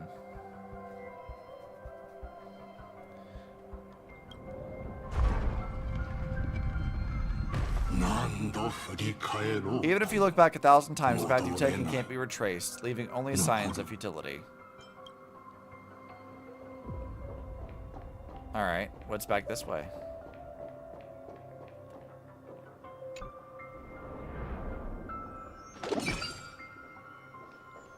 Oh, weird. Deja vu. I can smell the resentment lingering in this place.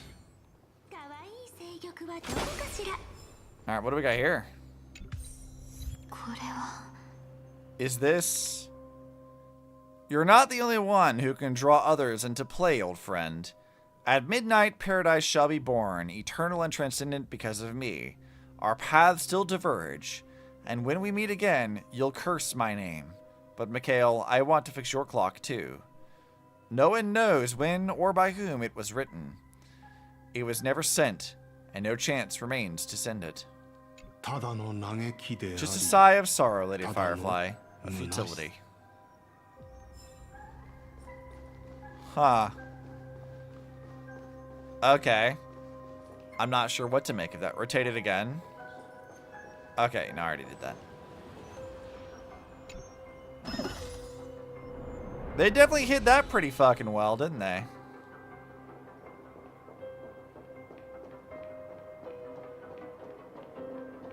I would have been looking for that damn chest forever.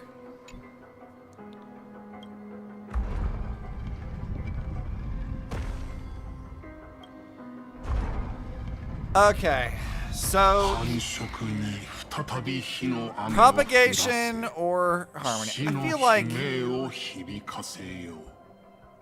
answer that they want us to take is probably the propagation one, but I also don't think it really matters what order we take. I don't know that it actually matters.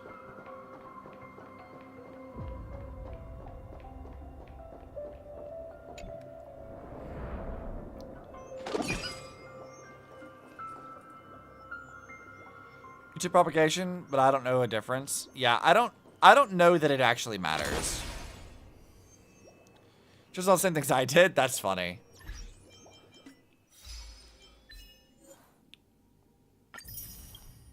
Let's see. I want to swap out...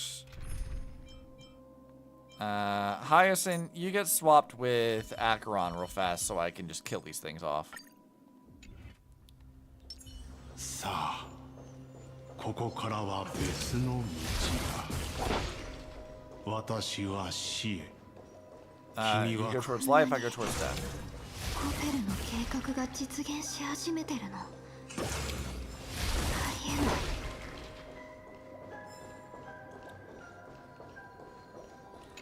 I wonder if we, like, after the story is done, can we come back to this and, like, get other chests from other places on the other paths we didn't choose? Because I feel like we should be able to do that. Like, after we've done the story kind of a thing. Alright, Acheron, you need to go away now. It's Hyacinth needs to come back into the party, so our team is properly built again. I just didn't want to deal with things.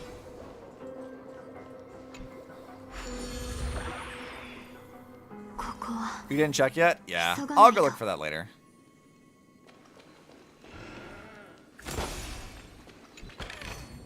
Thanks for the chest. Damn, this place looks, this place looks rough.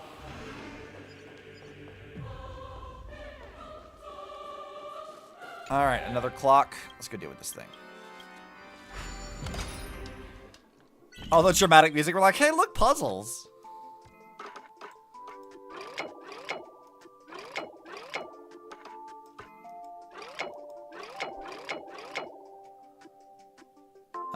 Right, okay. There's that. Ghost just pushed me to pity again, and now I'm 6 pulls in a row to pity. Too heated. Unfortunate.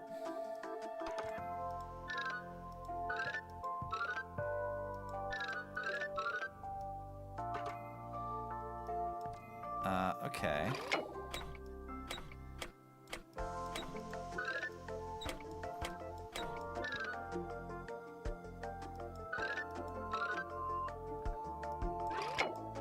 Okay, how the fuck does this work?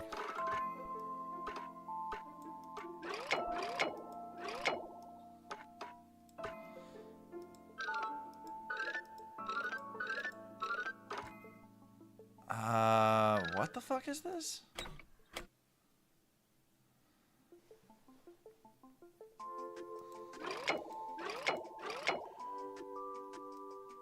I genuinely have no idea how to get this to work right. There it is. Okay. Post your pull logs to see your pain. Oh, dude. I bet that's rough.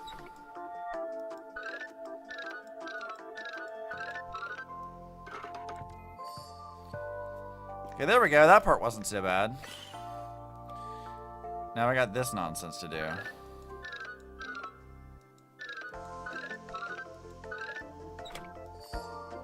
Oh, there it goes. Okay, never mind. We figured it out. Those always mess with my brain. Ticker's vision? The hell was that for? Prepare all of them in the dream of knowing. Oh, okay, cool. So I guess that was the last of that. Easy enough, I guess. What the fuck?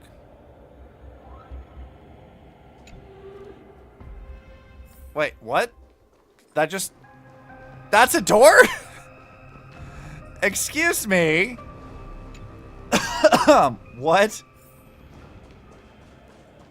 What the fuck is this? This is where we were with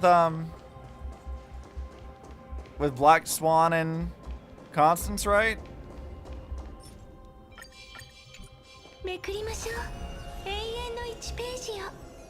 What the fuck is this really what we did earlier? Oh, it totally is. That was here the whole time?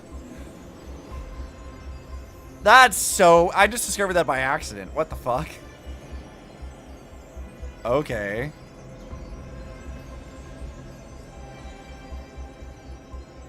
Was not expecting that. I appreciate it, though.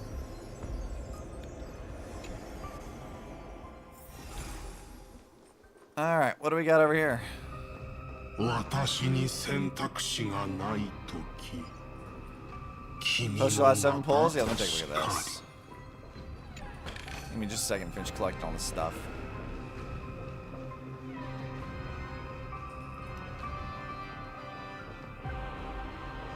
So I guess, like, if we had taken the other path, we would have come out of that door instead of this one. So they both would have led to basically the same place. So yeah, I guess I was right. It doesn't actually matter. All right, let's see what your pulls are. Bruh, that is rough, dude. What the fuck is that? That is terrible.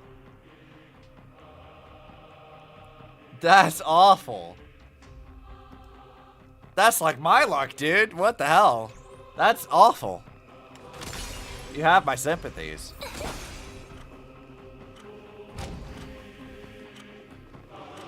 Unamused. Yeah, definitely, dude.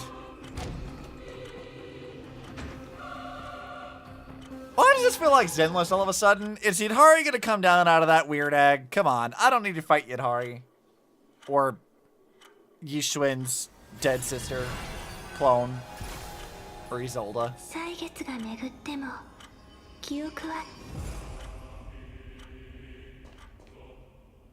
This does have the vibe of the Exaltus, doesn't it? It kind of feels like that.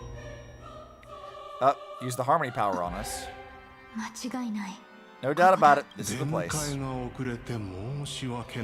My apologies for keeping you waiting, Lady Firefly. Ah, it's you. It seems the other path leads here too.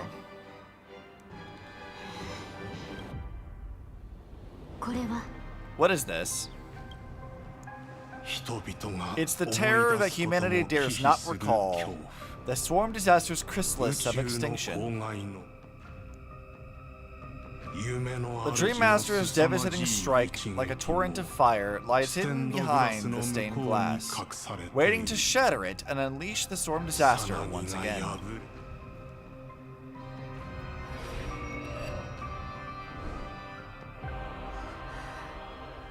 How did the Dream Master become this powerful? We need to stop him. Or maybe stop me. As expected. I shall end this matter on his behalf. This thought, together with the power beyond the window, completes a single true divine law. Divine law. Everything you saw along the way, none of that was meant for you. It was meant for me, so that I could bring you justice. I don't see any justice in this. Lady Firefly, I assume you've pondered over Destiny 2? Yeah, it's a shitty game. Is that gonna piss off some people? I don't think it can be used as an excuse for anything. Yeah, poor excuse for a game. Even if the ending is predetermined, we can still decide how we get there. Hey, look, that's the Acheron line. Good on you, Firefly. That's just self-deception. You've never been able to change the course of events. We stand at the crossroads of choice. No matter how many times we start over, we'll always make the same decision. By the moment in time, we've already been shaped by our past, believing that choice to be the only correct path. All the past you've left behind has already determined your future. Your friend tried to escape destiny only to meet the same end. And now, here you are, no different. But the person you met today is someone who has rewritten their destiny. Well then, I offer you my sympathy, Hunter. As far as I know, there's only one way to rewrite destiny. Give up on your true desires and stop walking your own path. In doing so, your destiny will indeed change, and you may even sway the course of the world. He's doing the let's take ibuprofen together pose, isn't he? But from that moment on, you will have killed yourself, alive in body but dead in spirit. This is the price we're willing to pay to defy destiny. Not everyone chooses to surrender with their hands up. Everyone has the power to see the world as it is, and to bear that weight. This is the true meaning of sacrifice. I admire your resolve. Since you don't mind sacrifice, that's enough talk. Stand down, Hunter. You can't stop that strike. But enough talk! How about you? I won't let you get away with this. Oh, really? How did the Harmony succeed in spreading its Stellarons across the universe? Okay, so they just tell you, okay, never mind. I guess the Stellarons are part of the Harmony then. Because now they've said it as in plural, not just the one. So, that's confusing as fuck.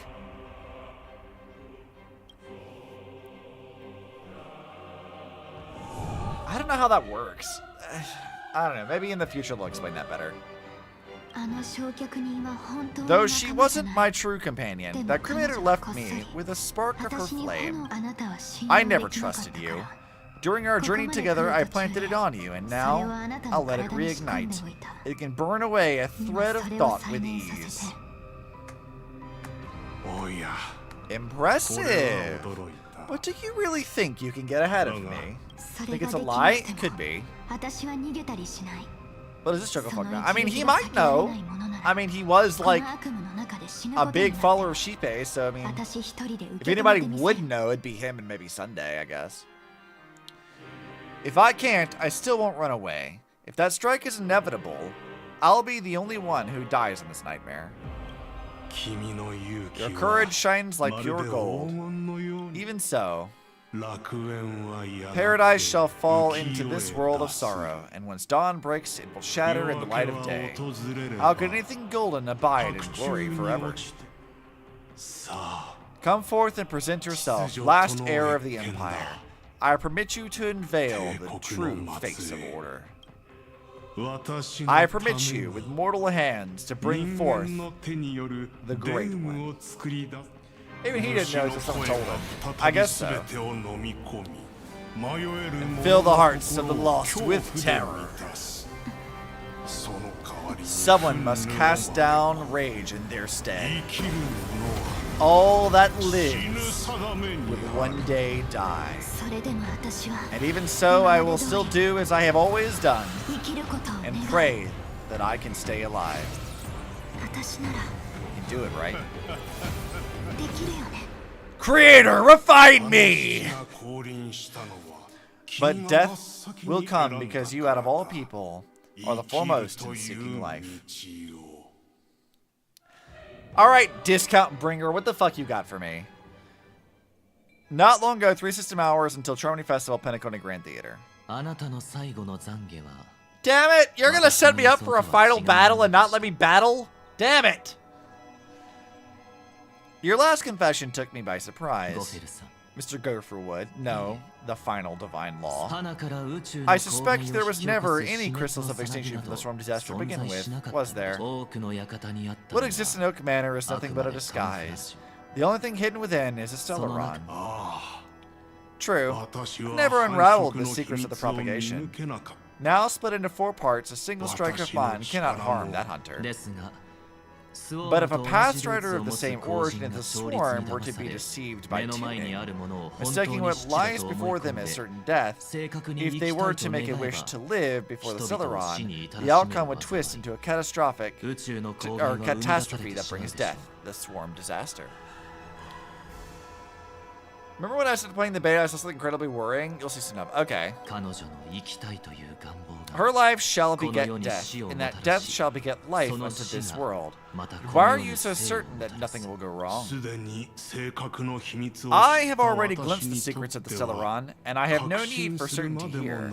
Even if she never entered the game, that strike would still fall at the appointed time, causing the Stellaron to shatter. The dreamers will learn that the power to destroy their own lives comes from the Harmony, and that it is ultimately the worst option.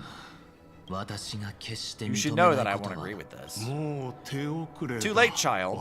The hands of time have struck midnight. Look upon the stars. Do you know why they are so cruel? The reason shall be the final divine law, and with this we entrust everything into your hands. Because the stars belong to everyone, and they have never belonged to anyone.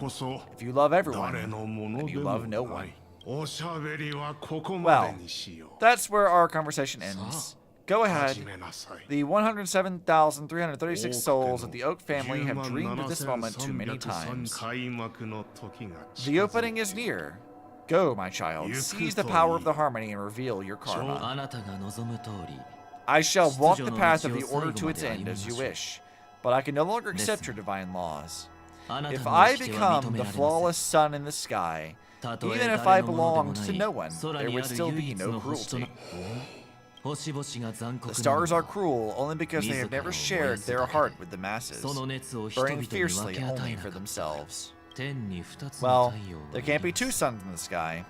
I'll step up and take down the other sun if necessary.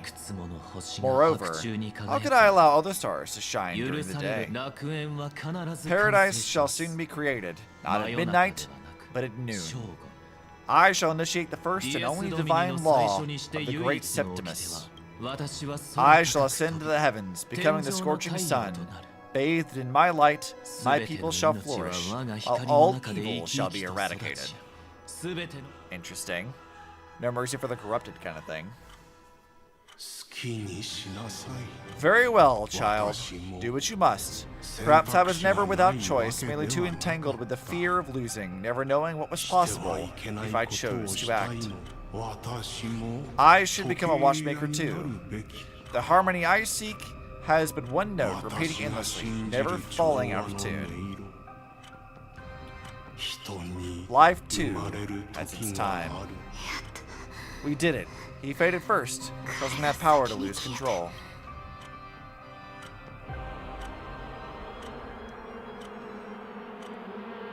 Oh, that's a problem.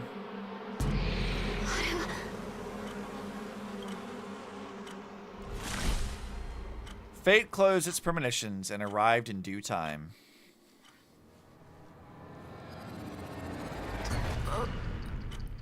How did you...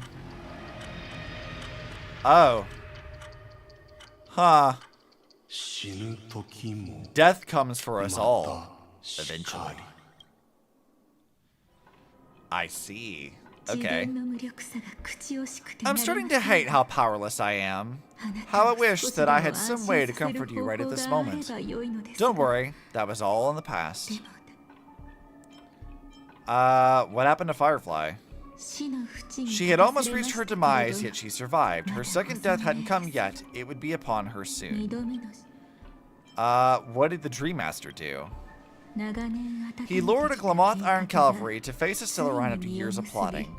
Though everything Firefly had learned since entering the dream was true, they were only truths that the Dream Master wanted her to see. Which, seeing as he told Firefly that the Acherons come from Sheepay, Dhalia seems to suggest that what he said is true, that everything that Firefly learned in that moment was correct. But maybe not the whole truth of it. And that is often regarded as the highest form of deception. The Acheron answered Firefly's desire to keep living. In response, it recreated within the sweet dream the Swarm Disaster and the Aeon Inna.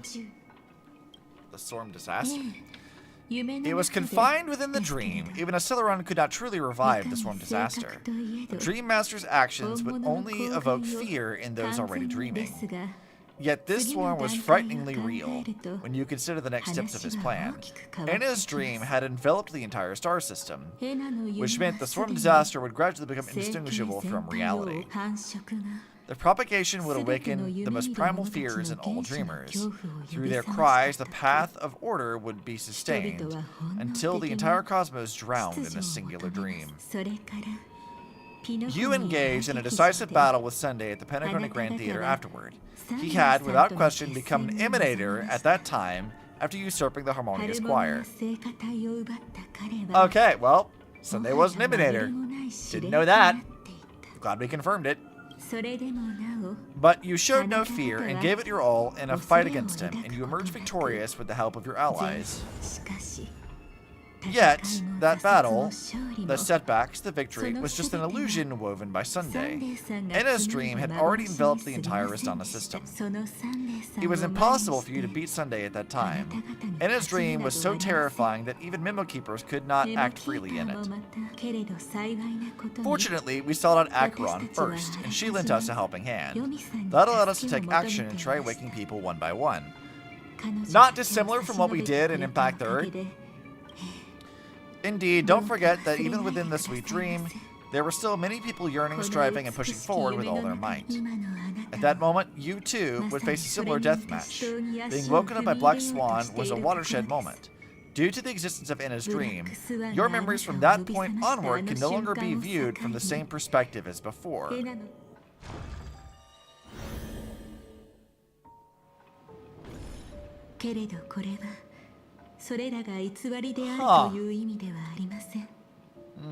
I'm not sure what to make of that. It's not that they're not real enough, things always look different when viewed from different angles. Ever thought about whether we've truly seen our authentic selves in a mirror? And from that moment forth, I would also no longer be able to help you. Your memories belong to you alone at the end of the day. Destiny only allows me to intervene this far. However, you must remember this. How your memories manifest is ultimately up to you. People can't dream of things they've never seen before. They're afraid to wake up or discouraged from facing the future because the sweet dream is woven from their own past, a past they still can't let go of. It's just like your actions at this very moment. Only by embracing the past can you find the strength to walk towards the future. Firefly, me, the Celeron Hunters, this entire world, we're all waiting for you to reach that moment. I can hardly tell if this is the nervousness or excitement. Scylla, you are different, unique, and worth waiting for.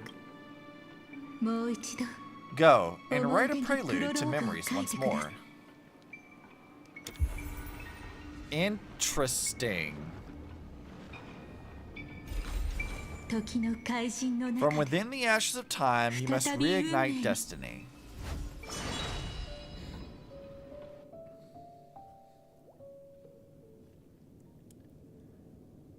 Okay. Fucking hat. This way, darling.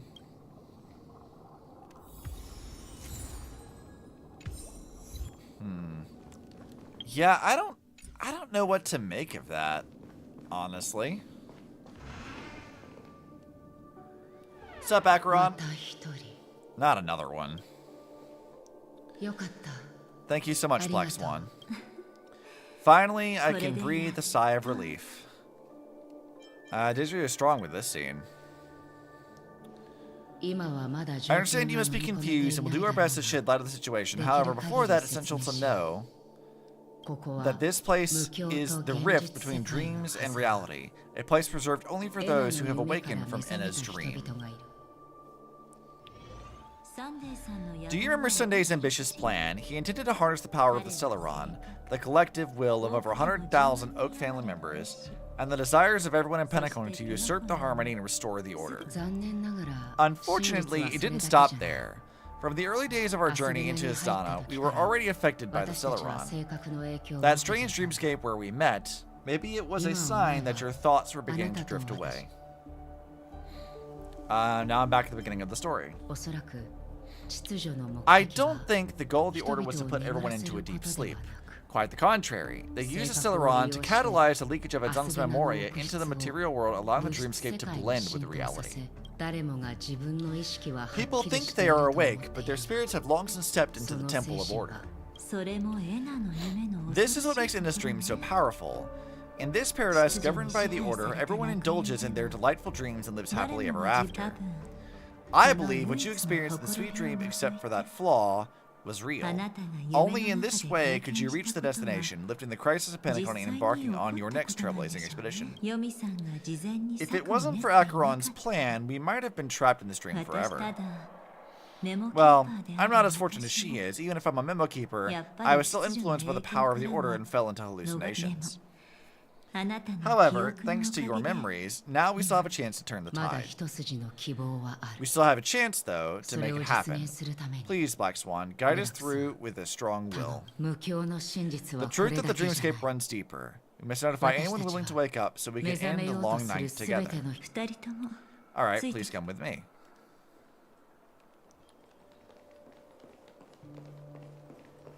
Interesting. Oh, there's Don Hung. Oh yeah, Boot Hill's here. I bet that even if I don't resist, you'd still. Time to get down to business, cowboy. Sully, you're okay. Yeah, I'm fine. Quite the fateful encounter we have here, friend. Seems you're also a light sleeper. I'll send you some of the IPC sleep aids one of these days. Unfortunately, we need to stay awake right now rather than sleep. We're still nowhere near capable of breaking free of Ina's dream. Aventurine wasn't here last time. Was he not? Interesting. So why would they burn out his memories of us? Huh. Or whatever. Our memories of him. Let me break the bad news first. The enemy we're up against isn't just Sunday anymore, nor is it the harmonious choir that he's usurped. The Dream Master has awakened the swarm disaster within the sweet dream, and cast shadows into the hearts of all dreamers through Ina's dream. The primal fear taking root in people's hearts has led them to call out to the Order for protection. The path of order is gradually being restored, and this has transformed Sunday into Ina. The Eon of Order? Specifically, he's just one step away from becoming an Eon. The IPC starships converged here at an opportune moment, and the power of the preservation seeped into the sweet dream to prevent him from completely ascending. However, that is only temporary. With the IPC around, the cosmos doesn't need a second order. But it doesn't make much of a difference for us. Sunday's true form has broken free from the dreamscape, becoming as vast as an eon. The Azona system is no more than a plaything in the palm of his hand. Indeed, forget about stopping him, we can't even manage to face him again. He's gotta have a weakness, right? The key still lies in Ina's dream, fear and sweet dreams. He relies on these two lies to gather the dreamer's shared wishes. He's still just a false god who barely managed to ascend. If we can wake people up and break Ina's dream, Sunday's divinity will fall with it. But the current sweet dream is extraordinarily complex. Miss Black Swan, could you please explain the rest of it? My memory isn't the best after all. Time is of the essence, so I'll cut to the chase. There are 3 layers to the dreamscape trapping us. The first is there's Ina's dream controlled by Sunday. It wove a beautiful illusion for every dreamer, making them flounder in it. Second, there's the primordial dreamscape, which includes Dreamflux Reef. The swarm disaster is manifesting again in the Oak Dream within this layer and is continuously empowering the Order through an endless stream of fear. Third, there's the 12 hours established by the family. This layer was the first to merge with reality, and is itself an enormous trap. Forget about winning. We need to cross all 3 layers of the dreamscape before we can even face Sunday again. Have we woken up from the first layer yet? Unfortunately, we're still in the first layer, which is Ina's dream. Although we've regained our sense of self, we're still dreaming. We've only managed to connect our individual dreamscapes, but have not escaped. To destroy it, we must make everyone in Penacony want to wake up from their dreams. How do we do that? Humans yearning for sweet illusions borders on obsession, leading them to subconsciously resist the harsh reality. Therefore, I carefully selected a moment when Stella was completely unguarded, guiding her to uncover the truth herself to make her regain her consciousness. However, to wake up everyone in Penacony and get them to share the same determination, that would be nearly impossible. We can't just stay here and do nothing. This is the first step of our plan. With the assistance from the Garden of Recollection, those who possess a strong will, like you, will gradually awaken from the dream. These free wills are the discord that will sway Ina's dream. However, awakening a mere handful of individuals is insignificant compared to the vast number of people immersed in the dream. We must find other ways to awaken the free will of millions of people within a short period of time. Looks like the Jade Abacus of a lying oath will be the only solution. No need for that. I do remember this conversation. Keep your once-in-a-lifetime treasure. We don't need to bother the Xianzhou Alliance for such a tiny request. You want thousands of people with unwavering free will? That's easy. Just leave it to us Galaxy Rangers. Do you know what this is, Acheron? It's the relic I returned to you. Exactly. Its owner must have told you that it's meaningless to anyone other than Galaxy Rangers, and that it can only fulfill its purpose when returned to its rightful owner. Because it's a burial artifact, worthy only of a hero who has served the Galaxy Rangers with honor. When its light illuminates the universe, it means the fall of a hero, and in the direction it falls, countless meteors will streak across the sky. Those meteors are Galaxy Rangers coming from all corners of the cosmos, driven by a shared purpose, without questioning the cause or counting the cost, because we abide by a bottom line. The shooting stars of the hunt only descend on the longest night, and with them comes the dawn. We've stayed silent for far too long. Now it's time to remind all the cowards, oppressors, and villains of the universe of our presence. I'll be the one to ignite the first spark. This should only be enough to delay his ascension to godhood. As for the foundation of Enna's dream, it would take an immense power to shake it in an instant. I think that shouldn't be too hard. So you're the key in the end, I assume. Even if it's just a counterfeit god, we'll need an emanator to step in. Perhaps it's not about being an emanator. This is a different collective wish. I will do everything in my power to strike down the evil god for you all. Did she do that last time? What about the other two Dreamscape layers? There is nothing we can do about them. They're even more dangerous. Unlike our current gathering, the dissipation of Enna's dream will take time, which will draw Sunday's attention. Exactly. Once we enter the next layer of the Dreamscape, we'll be facing an Eon's strength head-on. By then, we'll have played all our cards. Won't anyone from the outside notice? It's too late, unless another Eon intervenes, but that would be tantamount to igniting a cosmic war among gods. The Order is one of Shipei's aspects. Yet, the Harmony stands idle at this moment as Enna is being reborn without any further intervention. There must be some deeper reason behind this. Enna's dream is no ordinary matter. Even with Constance and me giving it our all, we can only reach the few of you here. It's impossible to find more help. Time is of the essence. We must take our fate into our own hands. In other words, those who only want to survive by playing it safe will die, and those who dare to face death head-on will live. I like that. Oh, what's up? Just these few people. Oh, well, that'll do. Why? Minors aren't allowed. What will she say if I sass her here? Quiet down. You're just a kid yourself. Reiterating or retelling it this way, the last "here's what really happening" is now completely invalidated and doesn't matter at all. It served no purpose and could have literally cut out and replaced for this one. I mean, yes. This is kind of like a massive retcon in a sense. It's not just Penacony. The entire Asana system is done for. Stellaron Hunter.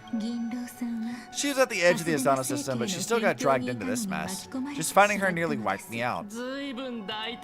Quite a bold investment strategy.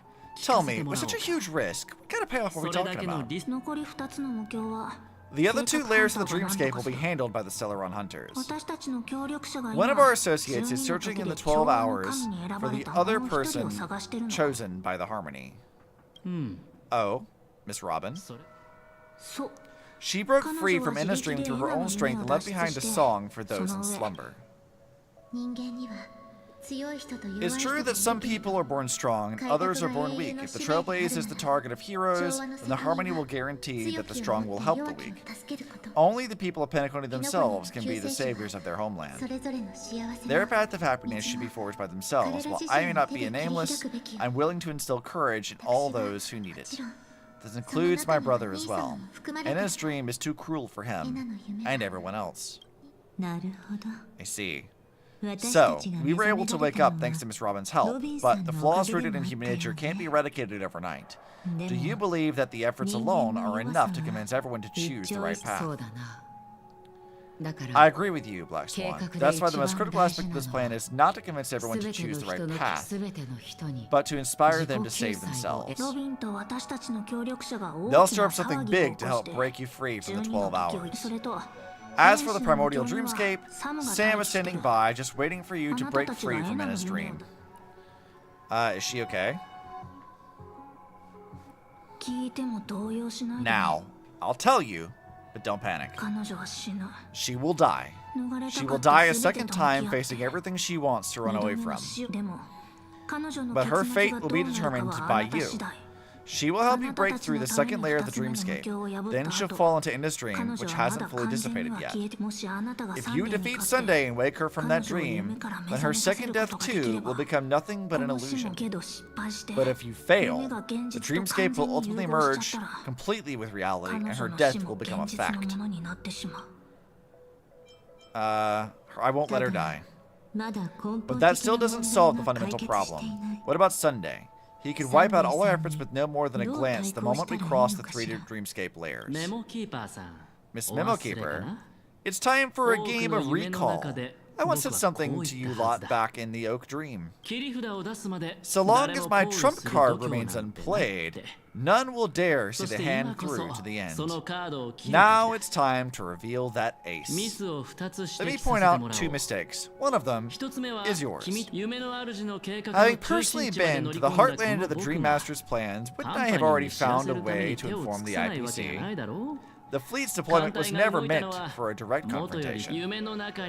It was to seed the preservation's heart into the dream. What's up, Jade? The other mistake was Sunday's, and it was a fatal one. He should never have confiscated my cornerstone. He should have kicked me out right from the start. You know, I still feel like I don't know what Jade's purpose was. Like, she kind of showed up, and I'm not really sure what she did. That's how every gamble with me goes. The moment you sat down at my table, you've already lost. A jade-colored light still sleeps deep within the dreamscape, and it does not require the presence of its owner to unleash its powers. So what? Even the power of the 10 stone hearts can't rattle an existence already approaching eonhood. That's why I said the cosmos no longer needs a second order. The Dream Master's plan is indeed flawless. However, when faced with the terror of the swarm disaster, how is calling for the preservation any different from calling for the order? The release of the Cornerstone's power will absorb the Dreamer's desires and offer them to the preservation's promise instead, guiding them to cry out these words, all for the Amber Lord. Is this the IPC's real goal? To completely take back Penacony on a conceptual path level? What? You think I'm also trampling over others' beliefs? Sorry, but that's exactly what the IPC believes in. Don't question your own ruthlessness. All that matters is profit. The new swarm disaster will end in the same way as it ended before. The hammer strike will echo throughout Asdana, seizing the Order's powers on the level of paths to launch our counterattack, leaving Sunday powerless to interfere with your actions. But a new Amber era will not arrive because of that. Today's hammer strike is not the wrath of an eon, but humanity's battle cry of defiance. I'll hold my breath and listen for that moment. Once our plan succeeds, we can strip Sunday of his godhood. But we'll be too drained to join the battle afterwards, so... I'll kick his ass! Take your time to prepare. Before you head out, may I have a moment alone with you, Stella? There's one more thing I need to explain to you. So, here's my thing with this, is like... Penacony's story was already kind of a fucking mess to start with. And while it is to, like, making the last ending kind of invalid, I do think this kind of was always their plan. Because remember that, like, the Firefly ending thing was really fucking weird and didn't make any damn sense. There was, like, I always felt like Penacony had dangling threads that never really, like, got wrapped up. It did feel kind of, like, weird.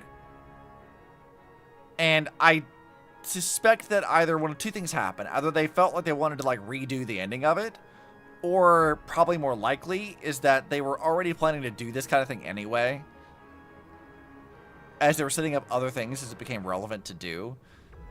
In which case, it might have just been like a bad call on their part storytelling. Shouldn't sit back then, not a year later. I mean, yeah, again, like I don't disagree. Except that I feel like what they were trying to do here was like, I feel like they were trying to set something up. And even in this patch, they're like sort of half baking their way through it. Because it does seem like they're trying to set something up, and it would tie back into like Amphorius maybe, but like this entire patch is so weird, it's so difficult to like say what it was they were planning to do in the first place. As it stands, as it currently is, yeah, it definitely is very weird. And this probably should have been earlier. Unless they were going to, like, actually do the thing they had planned, maybe potentially planned to do, in which case this patch should have been larger or, like, thematically paired with something relevant to this. So I'm not really sure what to make of it. It definitely is, like, a weird one. It feels very weirdly placed. I think that would be a fair thing to say. Alright, well, let's talk to Dan Heng first. Now that our roles are assigned, let's get to our battlefields and pose a grand finale. Go, Stella. You already know what I want to say. Alright, what about you two? It's you. I've been wanting to meet you. I'm curious, why does she value your existence so much? Not now. This is not the time. Stella, I used to wonder about destiny, about where it's heading. But you can decide its destination, at least for today. The bigger the stage, the more you need to be composed when stepping onto it. And you two. Done not really said fuck off, you've done this already. Yeah. We've always been interested in the Silver Hunters. How about we have a little chat after all this is over? A chat? You're just after my bounty, aren't you? Stay in your lane. Look at how pissed off she looks. Oh, she's so mad. I love it. No way I'm just after that. Just that. If you're worried about the bounty, how about I add another billion to that number? I love seeing these two bicker. Dude, Silverwolf is great. I love Silverwolf so much. As far as, like, characters are concerned, Silverwolf is definitely one of my favorites, and I love her design so much. Like, it's so good. I do still kind of wish that she was, like, Brawny from Impact 3rd, like, the Captainverse stuff. I do sort of wish they had done that. To sort of, like, tie back in the Captainverse stuff into something. But even as it stands, I do like Silverwolf a lot. She's such a great character. Brawnies are always fun. I was hoping it's going to feel like a fake ass, I don't give a fuck. And she do in fact give a fuck. I love her so much. This grand festival is drawing to its close. This is the starting point for the ultimate stage of our journey. Just as it marked the beginning of all the stories in Penacony. Are you ready? Sure. Let's go. Head to where the story began. Very well. Now please close your eyes. A glimmer of fireflies, a sigh of regret. It is because life dares to slumber, and that they can awake.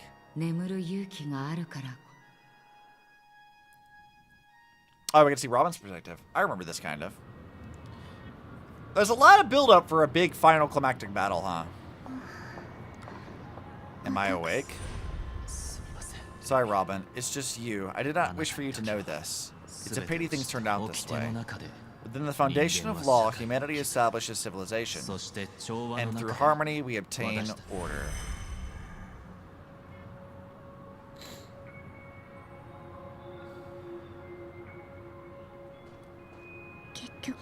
My brother, did you still bring the Order's sweet dream into our paradise? Hi, Sparkle. Here to be a fucking pain in the ass again. Ow, you're still trying to play the family card at this hour? Your brother doesn't exist anymore. As of now, you better call them Inna. Impressive! You really woke up on your own. Let me reiterate. If you've had your fill, it'd be wise to leave before it's too late. The music of the harmony doesn't tolerate discord. Ow! Then I'll reiterate as well. I've done my part, and now I'm simply waiting for the fireworks to begin. Why don't you just cut to the chase? Time is short, so I'll condense the report. Oh ho, that even rhymed! I'm so talented. A nosy cremator left something on you. She wanted to use it to burn down the illusions you received from the sweet dream, allowing you to wake up from Enna's dream. But it looks like you don't need it anymore. Then how were you able to reach this place? Well, a fool has thousands of faces. It's going to take a lot to create a sweet dream that can satisfy me. Both you and I can still stay awake for just a little bit longer. Just a little bit. Honestly, I don't even need to find you, but I'm just so kind. I've already killed you once to give you a chance to regain your home field advantage. You're the last festival host awake in Penacony. So, do you want to play a round of roulette? The wager will be the entire planet of festivities. Stay where you are. What are you trying to do by showing up in front of me? I want you to watch me blow up all of Penacony. Only then can everyone else launch a counterattack and wake up together. Think about it. Your brother is already a god beyond the heavens. You're not going to even see him unless you rip open the sky. Ever heard of the trolley problem? Make your choice. Do you want everyone to go down together, or to have Penacony make a small sacrifice? Why should I trust the words of a masked fool? Don't think that I'm just trolling you. My bombs are hidden all over Penacony. They took a really long time to set up, you know. Maybe I should blow up a few to demonstrate how they look. Let me see. Which one should I choose? Stop. What's gonna happen to the dreamers once the bombs go off? They will all die. Look at this fucking terrorist. Why are you like this, Sparkle? Then you know I'd never agree to it. When it's time to make a sacrifice, reality won't be giving you any choices. Or, do you want to replay the old joke about the harmony treating everyone the same? Life is never a joke, fool. There is no such thing as a lesser evil in this world. Evil, just like morality, cannot be measured, nor can it be compared. Isn't that still the harmony's same old song and dance? But that suits me just fine. Didn't I already say that this is a round of roulette, and not an ammunition showcase? Yatta! I love her so much. Get ready to sing. Be like a bird. If you can make Shippei hear you, then they definitely won't allow me to blow up everyone to pieces. Right? What will you choose now? You can either watch as I blow the entire place up, or you can try to save their lives. Maybe this will be your last ever performance. Last ever performance. Hey yo? Hey yo? I'm kind of glad that Savon has like more of a fleshed out role here. I wasn't expecting that, but I'm here for it. You feeling nervous? I should know the feeling. You should feel nervous when going up against a big stage for the first time. It's okay. I just remembered something, that's all. Miss Savon, why do you think birds fly? God damn it! We're really talking about birds again? I've been making the joke the whole time! Come on, man! Why are you asking that all of a sudden? That was my response as well the first time I heard that question. It's what my brother asked me before I left Penacony. I kept finding myself thinking about it. Savonix Robin confirmed? Dude, I told you earlier, I ship it. I can see it. I can see the ship. I'm here for it. I could absolutely be here for that. I don't know. I fly when it's time to fly, and I stop when I don't want to fly anymore. There's no reason. Seems that your answer is really similar to mine. You've also asked me, why do I sing? I think I can answer both of these questions in one go. The answer wasn't what I initially had in mind. Originally, I wanted to sing because of something specific I had experienced. Acheron fell onto my homeworld when I was young. Everything I knew was instantly destroyed. We didn't even get a chance to react to it. No matter what we did, it was too late. But, for some reason, my mother chose to hum a song when she tried to comfort me and my brother. I remember that story. Everyone thought that's why you decided to sing. No. That experience only made me detest singing. I believed for a long time that songs can't change anything when disasters strike, that music is the most useless thing in this world. I might be extraordinarily talented in singing, and I might feel super happy whenever I sang, but its futility had always made me depressed. Then what changed? I grew up, and I realized that my brother would sometimes hum the same tune as my mother did, and I thought maybe he missed her. But I was too embarrassed to point that out. I tried to comfort him instead. However, his answer to me made me realize what I should be singing for. Obviously, he didn't give me an answer directly, but it got me to think, maybe some things don't need a reason, or meaning at all. Go and do what must be done, fool. For the sake of Pinnacone's future, I won't let anyone get hurt. Oh, did you just have a flashback? I'm even more excited. I love her, like, making somewhat meta humor here. That's great. I like that. Let me check one last time. If you were to die, how would you want people to remember your ending? Like a bird, she lived her life graceful and composed. Now, her beak parts slightly with a sigh, as soft as falling feathers. Like it? Drop the sanctimonious mask. Singing only needs one thing, and that is sincerity.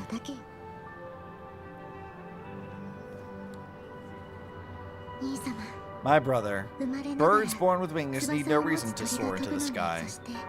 And those forced to fall back to earth don't need anyone's condescending sympathy. The sky and earth are each other's proof and aspiration. When a soaring bird looks down below, it discovers that even after falling, life still holds hope to continue. And when a fallen bird looks up to the sky, it discovers that the possibility of soaring once again still exists in this world.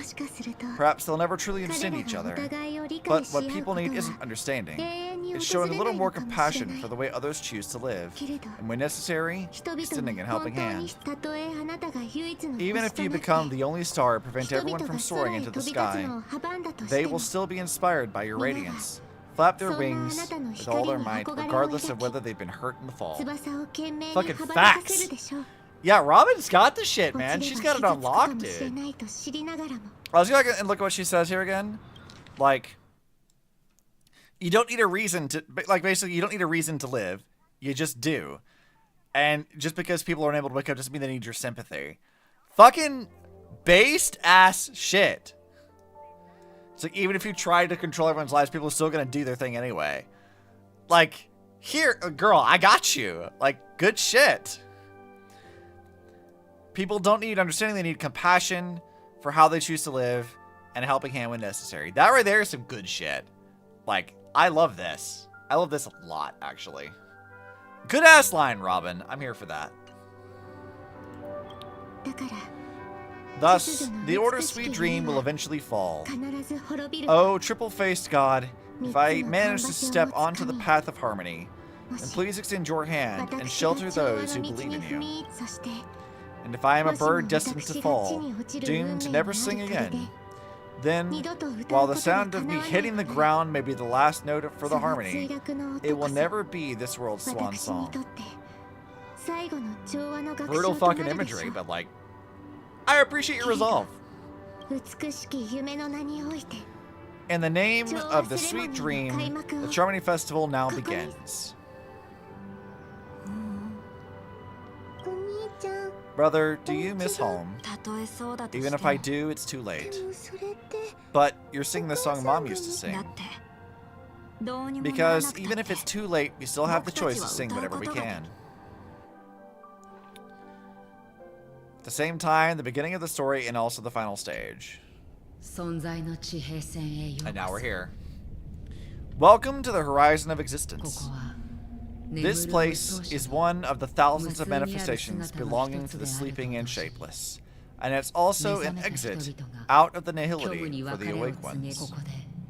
Let's bid our final farewells here. Remember your name. I'll be waiting for you at the end. Flying requires no reason. Something was point to me. You don't need to understand why someone does what they do or how they live their life. What you need to do is respect that they live the way they do and help where you can. Yeah, you see, I like this too. Because, like, coming from somebody who is, like, a perpetual overthinker, I psychoanalyze myself and a lot of people around me constantly. Because I feel like that helps me, like, just kind of better relate to people in a lot of ways. But, like, ultimately, understanding isn't really what it is. Because respect for how people choose to live their lives and giving, like, a degree of empathy for that and offering your assistance is really the most important thing. Understanding is more of, like, a bonus to me.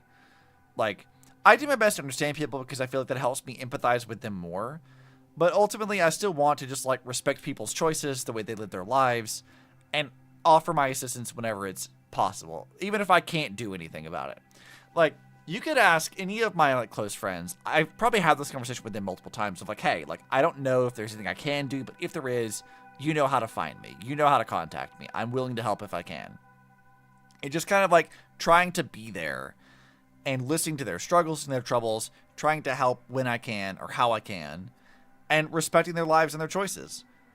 Giving them that space and that independence. Like, that's a very, like, crucial thing for, like, me as a person. Even when I perpetually overthink fucking everything all the time. To an unhealthy degree. Like, understanding isn't necessarily, like, that important person. I mean, it is to me, but, like, it's not necessarily to other people. Like, it's a matter of just, like, hey, I see that you're living this stuff. I don't understand it necessarily, but, like, hey, that's your call, man. That's your life. Live your life the way you want. If you need help, you know how to get me. That's like my MO for a lot of stuff too. So, like, Robin fucking gets this shit, dude. She understands. I'm here for it.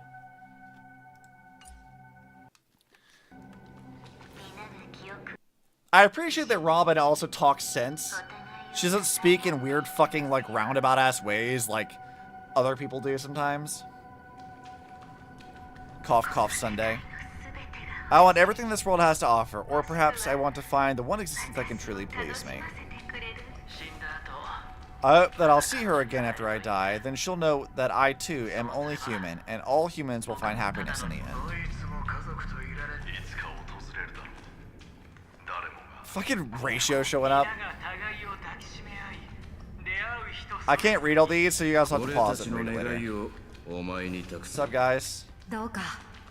それらの願いを未来の日差しのもとへと連れて行ってください。 Bronya, you got anything to say to me? ねえ。 Hey, 私 I've read 脚 the 本読ん script. でるんだけど。 Why are you asking ネ me? タバレされてもいいの？ Let's see, what if I fail? 負けないように頑張 Then る do し your かない best ね。 not to fail. Get good. Don't die. Thanks, Silverwolf. Appreciate you. Thanks for that. So helpful.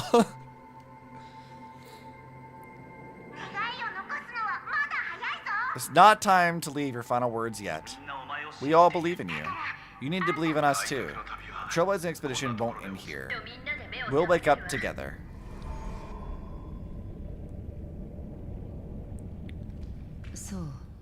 Why does life slumber? We don't know the answer yet, but we're about to awaken from this dream. You don't understand or even agree with someone, you just need to respect the way that they live their lives. Yeah, exactly. E-Solution, don't die, forehead. Dude, they could never make me dislike Silverwolf. She's so fucking funny. I love that girl. Or perhaps such is the answer itself. Those things were... It's the people who first broke free from the sweet dream. The sleeping and shapeless caught a glimpse of their desires. It was because they hold on to those desires that they could dream. It was because those desires were never fulfilled that they could wake up. So after a wish comes true, people would feel nihilistic? I think that's not entirely true. I wish people could find happiness, but I've been tainted by too much nihilism. Sometimes I can't help but think that the nihility is a proud and terrifying dream. It's brought forth not by gain or loss, but by the severing of roads, or even the loss of desire itself. Fulfilling a wish can certainly make people feel the joy of being alive, but it's no new wishes ever surface again in people's hearts. Then the nihility, then they will gaze upon nihility. That, you know what? That's really interesting. She says, I'll read it again because I find this kind of interesting. Fulfilling a wish can certainly make people feel the joy of being alive, but if no new wishes ever surface again in people's hearts, then they will gaze upon nihility, right? Think about this from the context of Acheron. Her Kiana died. And so after Kiana died, she also had no new wishes ever surface again in her heart. I think that's like her telling us that outright. That like this is sort of what happened to her. She kills Kevin in her world. Her Kiana's dead. Her goal fulfilled. Her wish fulfilled, technically, but at a huge Pyrrhic cost. And no more wishes because all things she could have wanted are now gone. Interesting that she just kind of tells us that outright in its own way. Not that Stella would know this, but... Indeed. Behind the shadow of the nihility, there must exist the most blazing source of light in the world. Just as every life that edges closer to death fervently approaches the end of the nihility, we must pursue that primordial light. Before you go, would you tell me your wish? First, find what I love, then fight tooth and nail to keep it from being taken away. Even if I lose everything at the end, I will continue to trailblaze without hesitation. I'm glad. The answer itself doesn't matter. What matters is that you've made a decision. What about your wish? Only a name remains. A person that I was and now want to become. Yeah, Raiden was a Bazin Mori or whatever was it called her name? I don't remember what her name actually was. It's Raiden May. We all know what it is. What about Firefly's wish?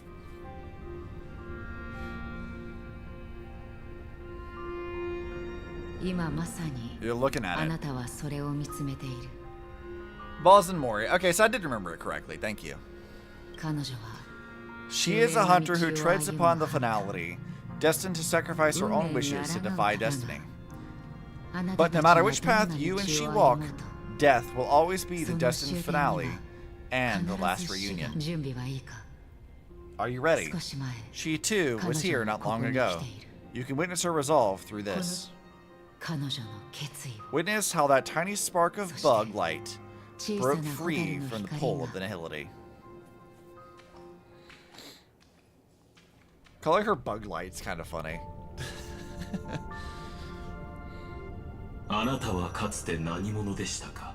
Who were you in the past? This scenery. Am I dead? Really dead? Death is one step away from here. Step over this place and you will truly embrace death. Or you can turn back. Tell me, who am I and who were you in the past? Glamoth's Iron Cavalry. And who are you now? A Stellaron hunter. Then, who will you become in the future? Just an ordinary girl. Well then, keep walking forward. Death would suit you better. Never. I fought tooth and nail to get where I am today. And this isn't over yet. Even if everything burns to ashes, I won't give up. You should know that's a wish that can never come true. You couldn't become an ordinary girl even in the last sweet dream. Why do you think that? Entangled in the family's conspiracy, facing the mimetic entity's blades head-on, while challenging the resurrected storm disaster alone, armed only with the script that can peer into the future. That's more than enough cards stacked against you. Do you really think that the time you spent with Scylla proved anything? For an ordinary girl, simple happiness shouldn't just be a matter of chance. But who's to say all of this isn't what an ordinary girl would do? See how much she really wants to be and who she used to be, and which hits in the feels. It does. It does. What? Perhaps the Dream Master was right. All the past we've left behind has already determined our future. All my experiences so far will still make me choose to step into danger when I face it in the future. But you misunderstood my answer. I guess it's my fault too, always talking about wanting a normal life, as if the past that shaped me is some heavy burden weighing me down. Being a Glamoth Iron Cavalry Knight and having Entropy Loss Syndrome are more than just scars. They are a past that taught me to cherish, urged me to seek, and showed me how to love. All the things you listed are quite extraordinary indeed, but I believe any ordinary girl would make the same choice I did when faced with everything I have faced. In the darkest moments, ordinary people never need to feel small. After all, they always discover that they've already become something noble and bright. Indeed, I can't change the outcome or even the process. But I can decide how to view my destiny. This is just an even deeper form of self-deception compared to actually changing the outcome. Free will is mere self-deception for most people anyway. But as long as I'm not asking others to do the same, there's no shame in it for me. Everyone has their own answer to why life slumbers. Some will never find the answer. But no one can take away their chance to keep looking for it. I won't give up, nor will I blame those who do. All I need to do is return their right to make that choice, and return the right to myself as well. So, I will leave this place together with you.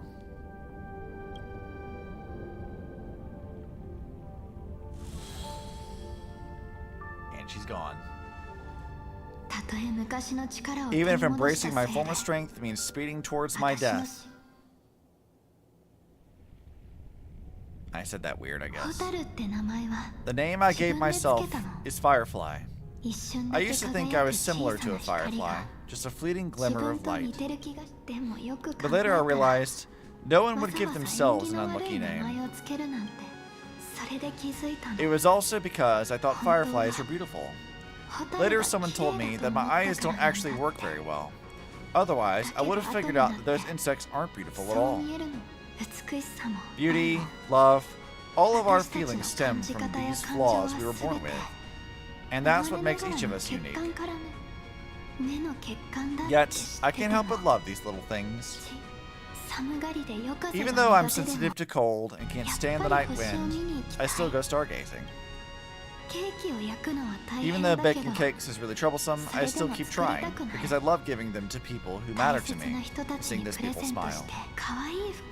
I love going around looking for cute dresses, not to show off to others, but because it makes me feel good. You know, this actually reminds me of a conversation I had ages back, of like, why do people like carry themselves the way they do? Why do they wear the things they wear?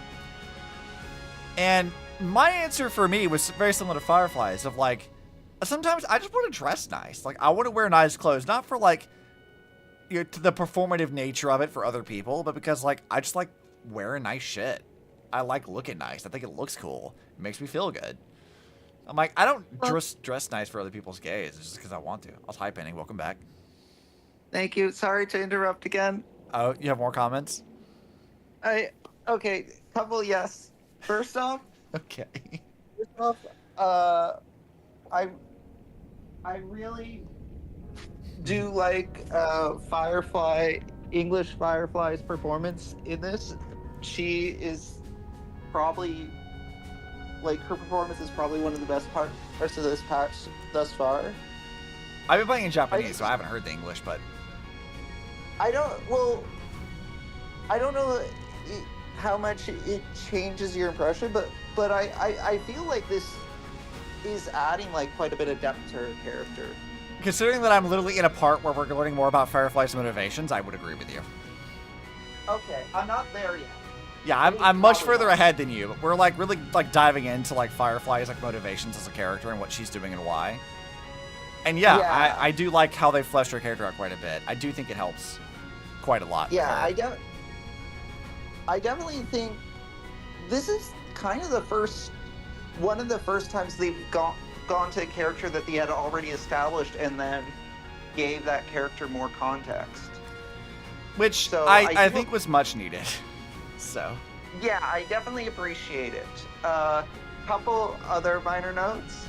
Mm-hmm. When Dhalia and Black Swan were kind of comparing power levels. Flirting. The only thing I could think of, and maybe it's because like we had just talked, is so basically Evernight could wipe the floor with Dhalia too. Probably, yes. Yeah, like if there's even a conversation about could Black Swan beat Dhalia or vice versa, then obviously Evernight can beat both of them. Yes. So I still feel like Evernight was kind of fumbled a bit. Like they needed to like give us more context for what the fuck her deal is. Yeah, or also like give more context to what exactly her powers are, because left without anything to the contrary, so far the only thing I can figure is that her only weakness is not being able to anticipate what Saridra would do.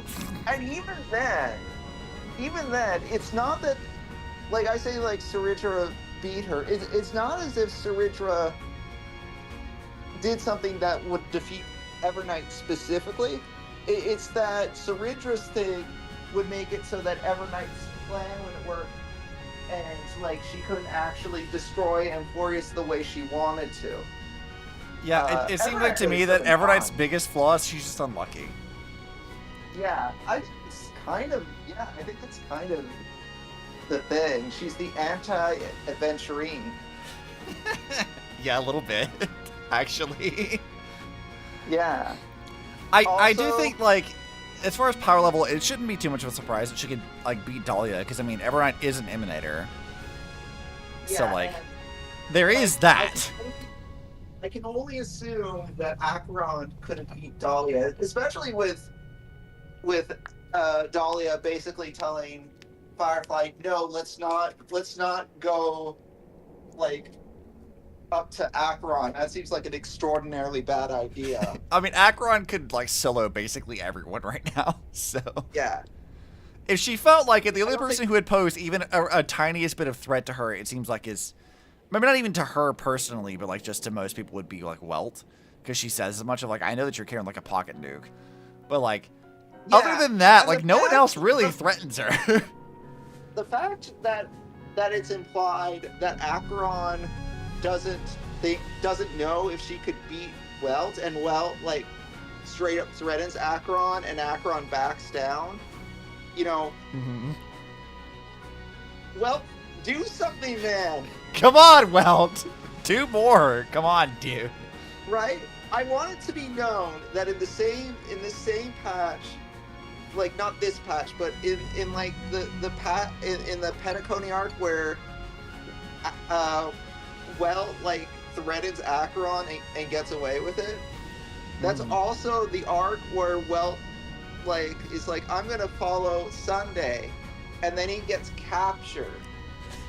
And then he's like yeeted out of the plot for like however long, and I'm like, how are you like Emanator level strong, but you got like randomly captured? Is that a plot hole that we're gonna address in this? I mean, maybe, but what is even your thing, Welt? Dude, Welt is such a weird, like, because like he should be so more relevant than he is, and every patch goes by, I'm like, Welt, come on, do something. God. My guy, what are you up to? I beg this of you, Welt. How is he like tricked by Dhalia at the beginning of this. I guess, to be fair, there's no reason to believe he has any kind of memory protection powers. But you know who should have memory protection powers? March. Yeah. Yeah, you'd think that Evernight would be able to, like, stop that shit from happening, but, like, no, apparently. Does she not have Evernight's powers before? Because it sure seemed like she did. Well, this also references Amphoria, so this is, like, definitely after Amphoria that we're learning about this.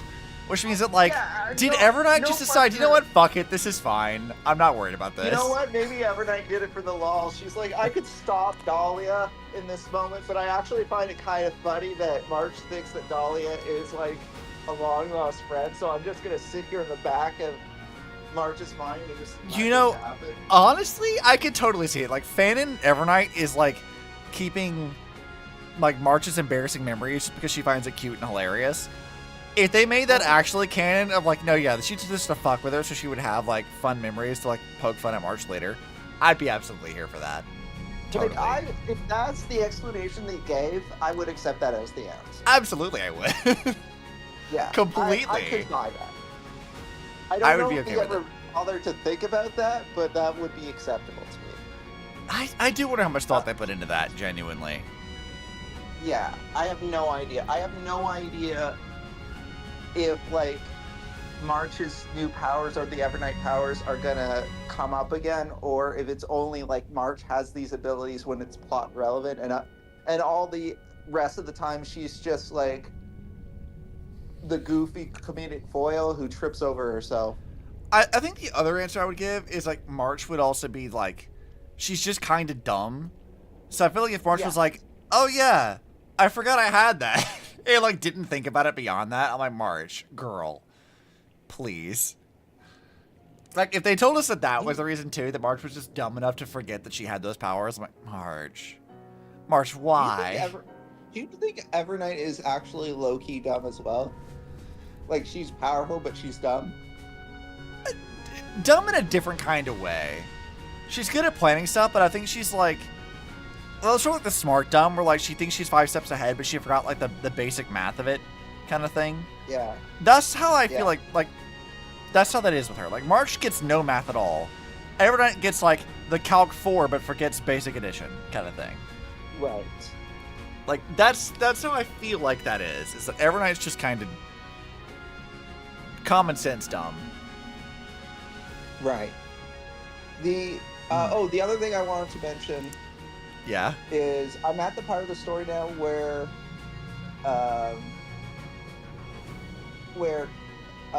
Argenti just arrived. Yes.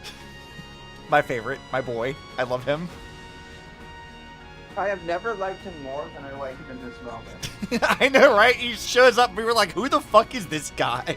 Yeah, like, Dhalia, Black Swan, and Aventurier are all, like, trading verbal jabs and all, like, trying to look tough in front of the other ones. And Argenti just arrives and is like, hey guys. And she's like, ah, yes. Hello, beautiful lesbians. I am here, gay man, to help you with this quest of destroying the ugly, gross bugs.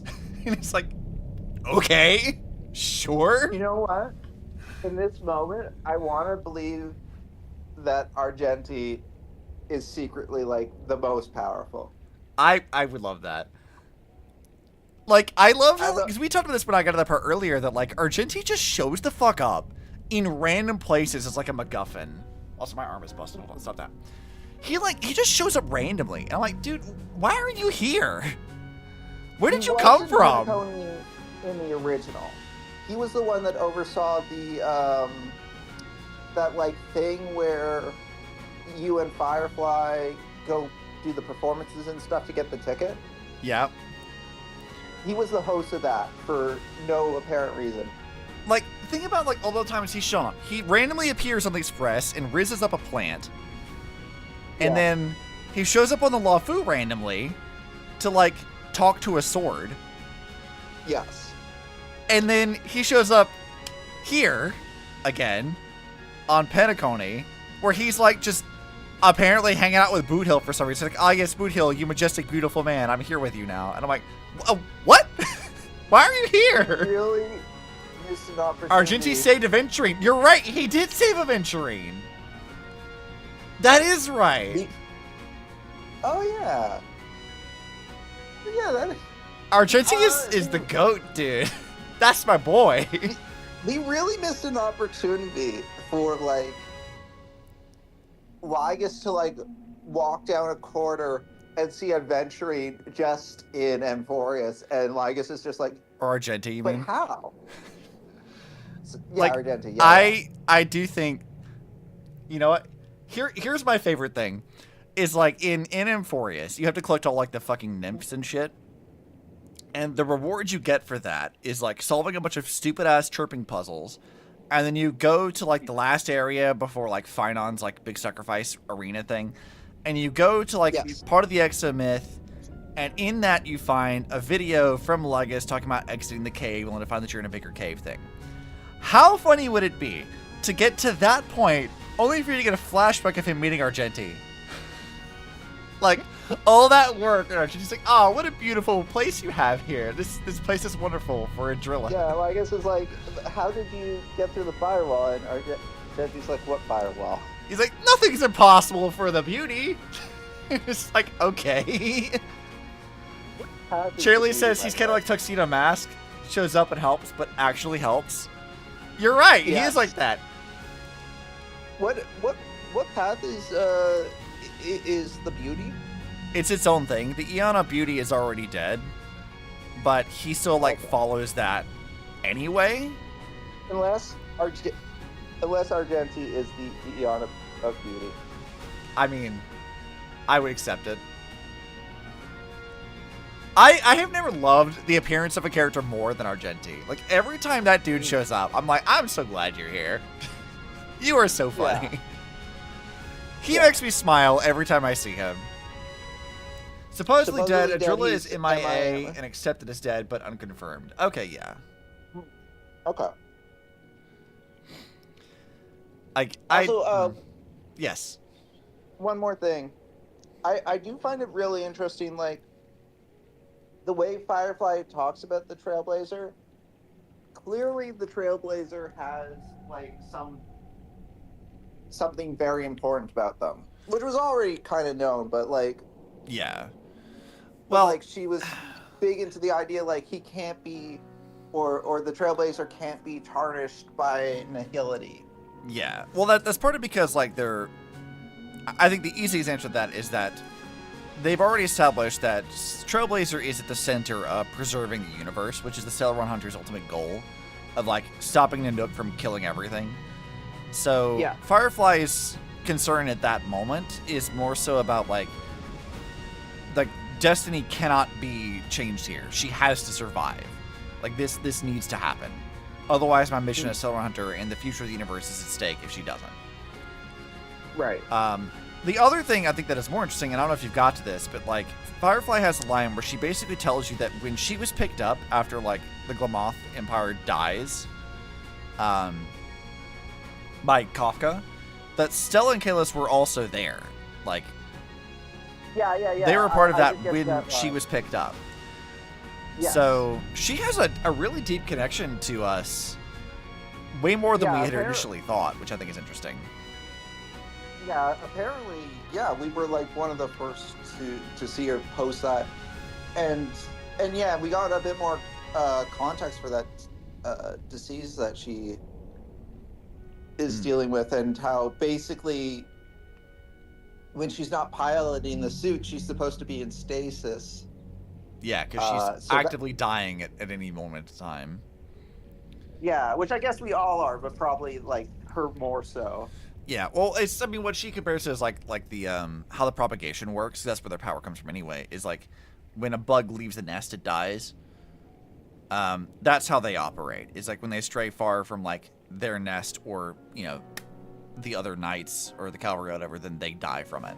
So it's sort of, like, tied to the fact of where their powers come from.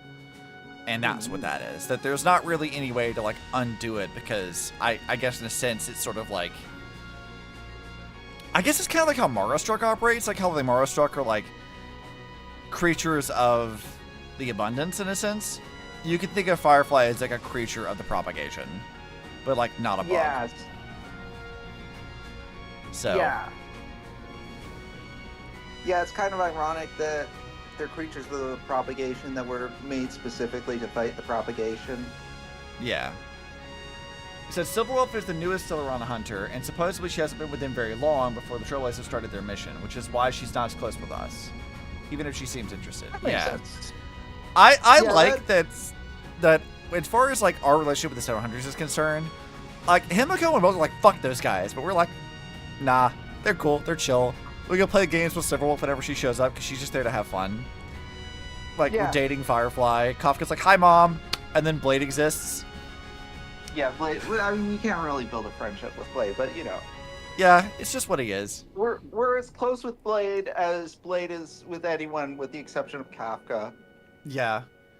I mean, I guess you could say Blade has, like, a sort of begrudging respect for us because, like, the one interaction we do have with him is when he's like, oh, yes, you were with her longer than anyone else. And he's sort of, like, not really trying to actively kill us, so he's more of, like, just indifferent to us, in a sense. I don't think he's, aside from like the 3 people that Blade feels a great desire to kill, I don't think Blade is like particularly like bloodthirsty. Not really, no. I think he wants revenge. It was like, but of the he doesn't three, you have- have to pay the price, or whatever it is. Yeah, but we're not part of that, so No. like, we're chill with him. And because, I mean, we're also, I guess you could say we're like former coworkers, and we're still, whether we realize it or not, Yeah. on the script's path, so we're still fulfilling our Stellar Hunter mission, Yeah, in a sense. unless there's more Stellaron hunters that haven't been named yet. I guess you could say Elio was the first one, and Yeah. then Kafka and the Trailblazer were the next 2, followed by Firefly, followed by Blade, and lastly Silverwolf. At the time, and there wasn't much of an overlap between Silverwolf joining us and us starting our new mission, which involved wiping our memories. Yeah. Well, if I see Himiko Preloff, hey, we're like, that- ain't that- no that way we just get in a made me bet with no realize Stellar something. Hunter, and then we see Stellar Hunter so super chill. Yeah. We're like, nah, they're cool. That's why we have the Dhalia mentioned before that we have like a memory protection thing. Potentially, yeah. That's why we have that. Kafka helps with that. Yeah, because that just clicked for me because Kafka gave that to us. I forgot Yeah. about that. Kafka was Because very Kafka helpful, gave the same broadly thing- speaking. Yeah, because Kafka gave the same thing to Firefly, but it doesn't have. It's not as potent when you're in Penacony. Yeah. I feel like my honest, like, views on the Stellar Hunters is like that fucking meme of, like, he was the best guy around. What about the people he murdered? What murder? Like, that's how I feel about the Stellar Hunters. Because, like, every time we run into them, they're, like, all generally pretty fucking chill, unless you were Don Hung, in which case you had problems with Blade. But, like, Yeah. everyone else, like, we're fine. Himiko's got, like, ex-wife beef with Kafka, but, like, we've had no issues with him personally. Do we know what Himiko's issue with Kafka is, other than she hates the Stellaron Hunters more broadly? I don't think they've ever explained that, actually. Yeah, I wasn't sure if it was just something that I didn't retain, or if that's just like. I've seen so much of, Yeah. like, the fanon explanation of, like, they're just, like, exes, and that's the beef, and I'm like, I know that's probably not what it is, but I've seen That's no other probably not explanation from it, so I'll take that until the that game is tells me otherwise. absolutely- That is absolutely what it is between Dhalia and Black Swan, and Oh, yeah, definitely. and nothing in this game, even if it's explicitly died later in this game, could change that view in my mind. Like, they Yeah, clearly those two were gave- fucking. Absolutely. There is no way that they were not a thing. Absolutely. That's very likely not what it is, but it's super what it is in my head. Yeah, exactly, Grail. Yeah. They're not, like, Himiko and Kafka aren't exes, but they're definitely exes. Yeah. No, Definitely, I for sure. completely subscribe to that theory. Until the game tells me otherwise, that's what we're rolling Yeah. with. Now that we know anything about Himiko anyway. Yeah, because I don't think Wells has expressed any special disdain for the Stellaron Hunters, as best I can remember. He's, like, when it first came up, I'm pretty sure he said something to the effect of, like, they're our enemies, we can't trust them, they're a problem. Yeah. But, Yeah, like, I do remember that the Stellaron Hunters are supposed to be like the opponents of the Nameless. I'm not entirely clear on why, except to say that I guess our paths are incompatible. I think it's more of like a more of like a difference in goal of like the whole point of the Trailblaze is like to connect and establish and whatever else the whole thing is, and like the Stellar Hunters are about usurping destiny, even at the cost of like other people's lives. They don't really care about that establishment of connection or anything. So like they're sort of like diametrically opposed ideologically. Is sort of where I see it. I gotta wonder if the Trailblazer has ever shared what they've learned with the rest of the Astral Express, because I think by this point we can pretty definitively say that we used to be a Stellaron hunter. Like I don't think there's any doubt in the Trailblazer's mind at this point that is the truth of the matter. Yeah, Like, I don't know that they have ever mentioned that out. Like, as far as like what because, Stella like, you and would think Kalis are that would thinking, be- we never dive into that really. Yeah, because it would be interesting because, like, you would think that the rest of the Astral Express crew would be somewhat conflicted about it. Like, obviously they've gotten to know us by now, but there would also be a part of them that's like, by like keeping the Trailblazer on the team, we are playing right into the Stellaron Hunter's hand. Yeah, And that's gotta be... I do wonder if they'll ever talk about that again. So do you remember in a moment in As I've written where you see Himiko and Kafka together and it's super chill in my head? Even Stella's like, they fucking... Yeah. Absolutely. I do remember that scene, yeah. Good. Where Kafka and Himiko were together, and Himiko's like, there's still things that I haven't told you yet about yet. That, you know, if you survive this, you can learn. And like maybe that's like, she's like, if you survive this, I'm gonna sit you down, I'm gonna brew you some terrible coffee, and I'm gonna tell you all about like my long and complicated romantic history with Kafka. Yeah. Oh, this maybe is how you'll I learn met your something- mother. Yeah. And maybe you'll learn something about Welt in like 7. It's like maybe one day whatever, Welt will it do doesn't something. matter. Not this patch, but maybe one day. Yeah. Yeah, not an Edo Star, God forbid. No, that doesn't No, exist anymore. no, It's gone. Yeah, no, that's a shame because Edo Star was going to be all about Welt, but oh well. Nope, we're going too bad. to Carnival Planet, and you know we lost all the Welt content. You know that's probably fine. Yeah, we might have talked about how Sparkle knows Vita and Earth, and maybe Welt would have had something to talk about, but nope, we're not doing that. Too bad. God, I really hope that Sparkle is still relevant to 4.x, because if not, that's going to be awkward. Maybe they'll just change her outfit. Yeah, she'll get a new outfit, and that's what we'll call it a day. Easy. Yeah, it's like, don't worry about the Japanese theming. Don't think about that part. No, there's Think no about that Japanese part. theming here. Japan doesn't exist. Don't worry about it. Yeah. Yeah, don't worry. Just enjoy the new alternate Sparkle. Yeah, we're going never to think about the previous one. Don't think about it ever again. It's not happening. Yeah. Just don't worry about it. It's Don't think not a about problem. it. Just spend money on elation. Yep, it's fine. All for the love of the game. Easy. Yep. Still sitting in her lap with that fuck ass hat. Himiko Obasan, are you fucking Kafka Obasan? With a mem hat, you mean? Because he is. Yeah. Seeing Stella with that, like, I swear to God, that fucking hat is like the gift that keeps on giving. That's the let's look back into the past patch that we should have got instead of this one. What? Of like learning about Kafka and Himiko Himiko? Kafka backstory. Yeah, we should have had that for sure. I mean, I do feel like I understand like the complaints of this like retconning the original ending of Penacony and why that would be an issue. Like, I get it. But also, like, this is, I feel like, a better ending than it was originally. Like, it does tie up loose ends better and more clearly, I think. But Jokes aside, I feel like as like a lore / character expansion patch, this one is actually really valuable.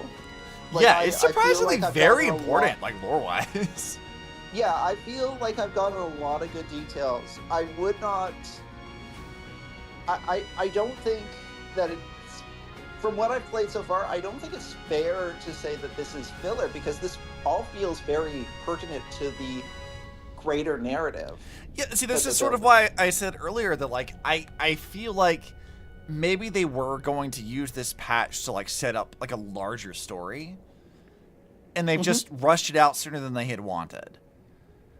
Because, like, there's so much here that I'm like, okay, like, let's say right now this is an entire patch dedicated to, like, retconning the ending of Penacony. But, like, in my mind, had they done this, but for multiple planets in a row, and setting up all these other big lore, because there's other lore drops you haven't even got to yet that I'm like, these are pretty big things to tell us. And I'm like, I feel like this patch was supposed to be pretty important, but they had to push up the release of it way sooner than they had expected and had to rush through a lot of stuff because they couldn't do anything with Edo-Star. Yeah, that makes sense. Like, I'm also like, we talked about this a bit before, about like the lack of the lack of presentation in this patch. Yeah. And I'm definitely feeling it. Like, so far, the only cutscene that I've seen so far, and I mean, there might be more coming, but the only one I've seen so far is that brief cutscene of Dhalia, like, throwing cards at Black Swan, or maybe it was the reverse. Maybe Black Swan was it was a bit of both. But yeah, that's like the only custom cutscene I think I've seen as well. It's supposed to be reused cutscenes. There's been a bunch of other there's been a bunch of other cutscenes, but they were just taken like shot for shot from from Penacony. There is one or a couple more later with Firefly specifically. Right. There's a bit of that. But most of the time, like, the only things we're seeing that's, like, I guess, quote-unquote new is just reusing old locations, having them do, like, the text and the characters moving around thing, and not the actual, like, full-on animated cutscene. Now, I haven't finished it yet. I'm still getting to there. I think I'm getting fairly close, but, like... Yeah. There might still be more custom animations, but who's to say, like, how much more there actually is? Because I feel like they definitely had planned this for, like, later. I don't think... If it works, if it's the way I think it is, I do think they were going to do more, and they had to, like, rush it out, so... Yeah. To Crow's point, like, it might have changed, like, if there's stuff with Amphorius in here, too, then that wouldn't have worked if they had made this sooner, but I definitely think, like, the vast majority of what's here could have worked really well as a patch, like, immediately following Penacony. Yeah. Well, that's what we said earlier. It's like, I feel like they had a plan to make this a bigger thing, but as it currently is, it fits more logically at the very end of Penacony. Yeah, like, it's just very awkwardly placed. I think, like, this would have been a really strong patch if it was earlier. I think your point about this patch being one that could have kind of tackled multiple worlds all at once if it was done later could have also worked. Yeah, I think either option would have been interesting. Yeah, so it's just kind of weird that, like, we had that big arc with Amphorius, and now we're going to Planet Arcadia, but sandwiched in between those arcs is just like this kind of whatever this is. Yeah, and like, I don't want to disparage this patch too much because, like you guys are saying, I genuinely think there's a lot of really good information here. I like a lot of the character building that they're doing with Firefly. It doesn't feel like this patch is just like it doesn't feel like this patch is as wordy as Amphorius was. Like, for all the information that we're getting, I don't feel like it's overstaying its welcome. No, so I agree. It feels... I think there's a lot... Yeah. Like, there's not, like, that you haven't got to yet, but, like, there's some stuff that we get from Robin where I'm, like... I was sort of dreading it, because I'm like, oh, God, like, is she going to do what Sunday does and just drone the fuck on? But, like, no. She gets to the fucking point, says what needs to be said, and we move on. And I'm like, oh, nice. I actually agree with this. Fantastic. That's sort of like what we were, like, before you popped in, we were talking about this earlier because we just hit some of that. And I'm like, you know what, Robin? Like, yeah, I agree with you. You're actually making a valid point here.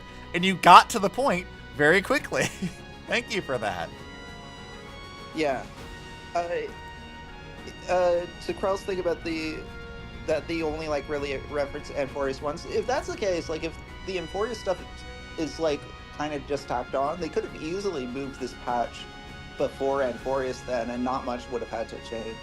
Yeah, I kind of agree. Like, it just feels like I think they had a more ambitious idea, which is why they didn't do that. But they couldn't realize it because of other shit happening. Maybe so. Something I like also that. wonder, like, kind of to the wordiness thing. Yeah. I wonder if the person that typically, like, wrote most of Enforius and is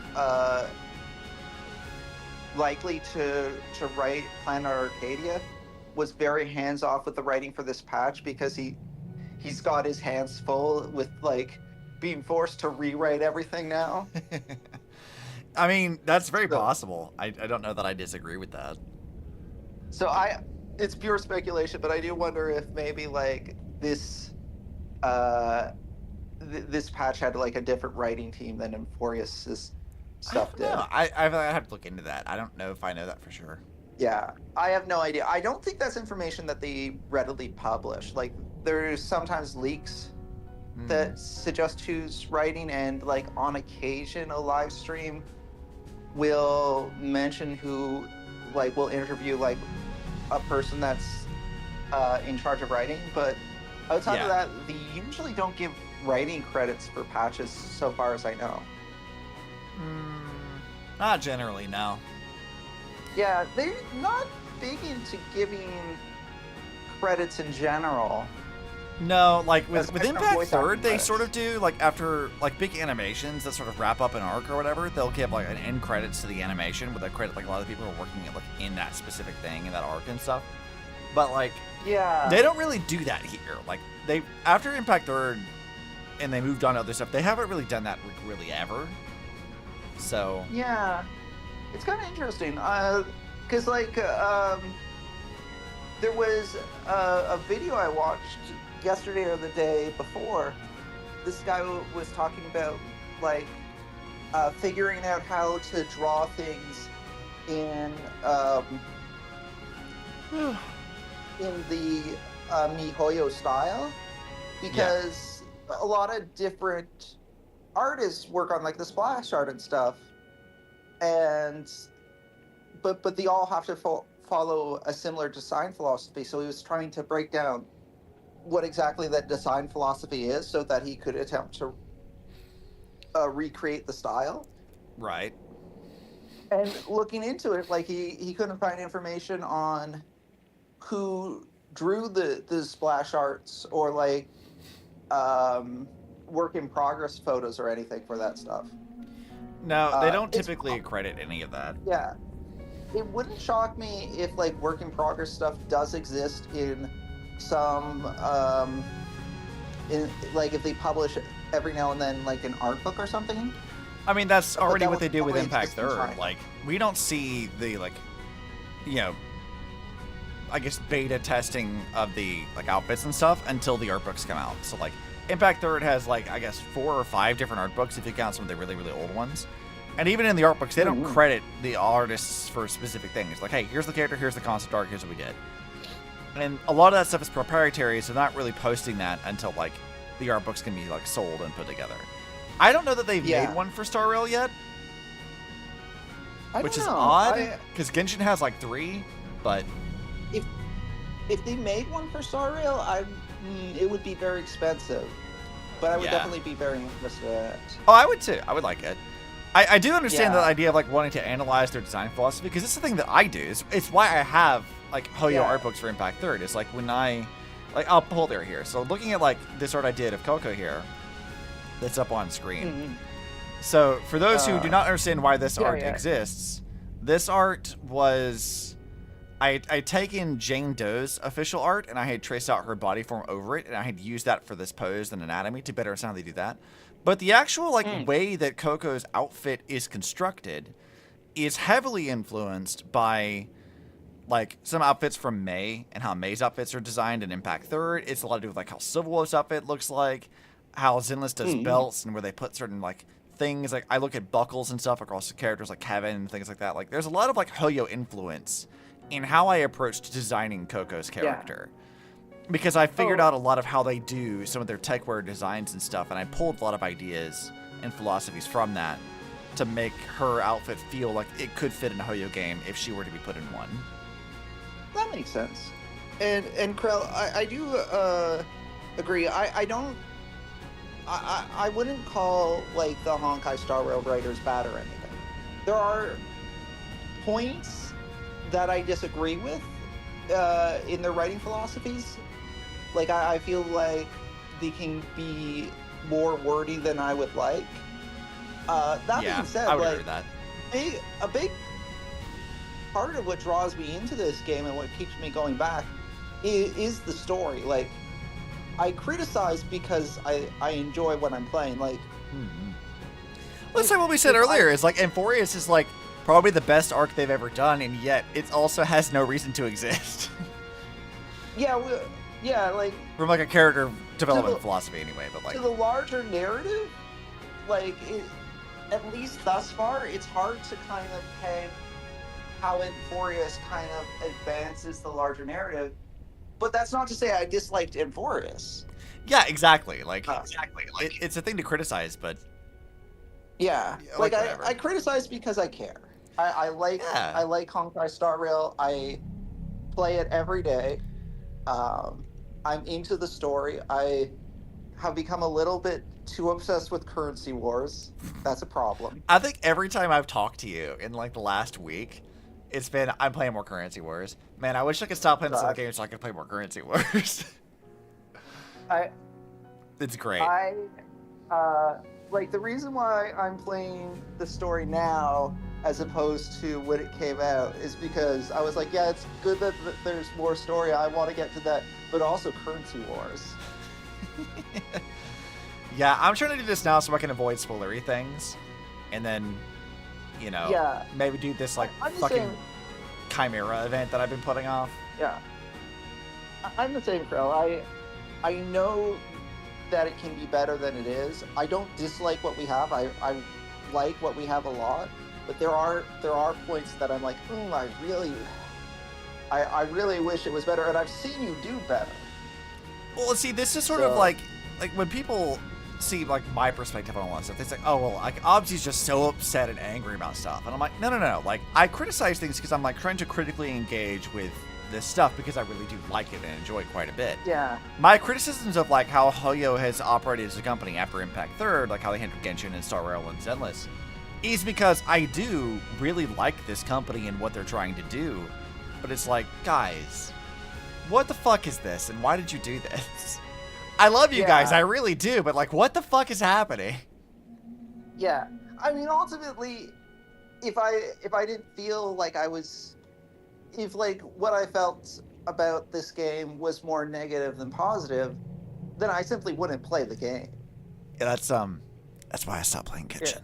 Yeah. I mean, ultimately, that's why I stopped playing Genshin too. And for me, the problem with Genshin wasn't the story, although I never got into the Genshin story to the same extent that I've got it into the Star Rail story. Yeah. Or Zenless Zone Zero for that matter. I will say that there were moments of the Genshin story that I did really like. The first time you fight Raiden Mei in Genshin and that music is playing, that is... Oh, dude. Like, Inazuma might have sucked ass, but like, God, the music for some of those, like, so fucking rad, though. Oh, that song was... I still go back and listen to it. That shit is like, I have... This is the thing. So, I have a fucking cover on Spotify of that. That song's so good. Yeah. There's like a metal cover of that I have saved on Spotify somewhere, because it's so fucking good. And I'm like, dude. It is. It sucks that it's in Inazuma, but like, dude, that music is so good. It shit slaps. I will say, like, even though it does suck that it was in Inazuma, because Inazuma overall is not a very strong patch. That's where I fell out of the game. Yeah, quite a bit. That being said, though, that one scene, the music was really, like, it wasn't just that the music was good in that scene. I think that whole scene really worked so well. Like, I think that, because mechanically, that first fight with Raiden Mei, you really feel her power. I think they did a pretty good job with her. Like, I think of all the characters in Inazuma, I do think that like Raiden is probably the strongest character.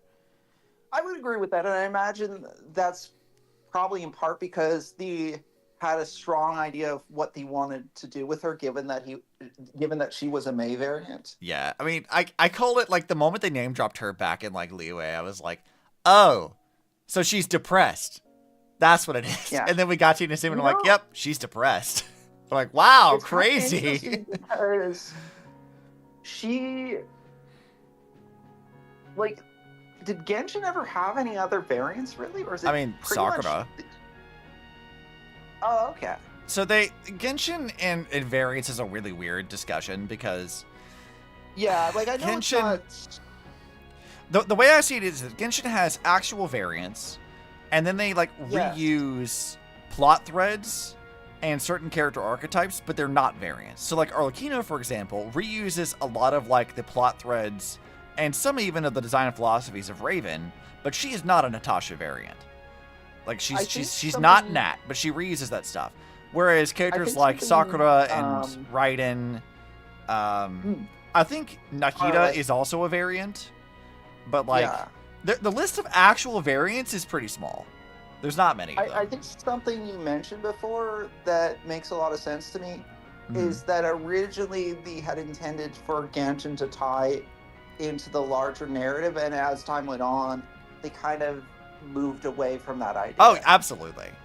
Yeah, and that's probably part of what, like, encouraged them to kind of start over with that idea with Honkai Star Rail, because Star Rail was built from the ground up as, like, something that ties into Third Impact. Yeah, I wouldn't call Star Rail like a direct sequel, but it is a connected story to expand the cosmology. Yeah, the purpose of Star Rail was always to expand the cosmology of Impact Third. Yeah, I wouldn't say that Star Rail is a sequel, but it happens concurrent to... yeah, I mean, so Impact far as Third. we know, everything that happens in Star Rail happens after every event we've seen in Impact Third. With the possible exception of a Post-Honkai Odyssey Part 1 and 2.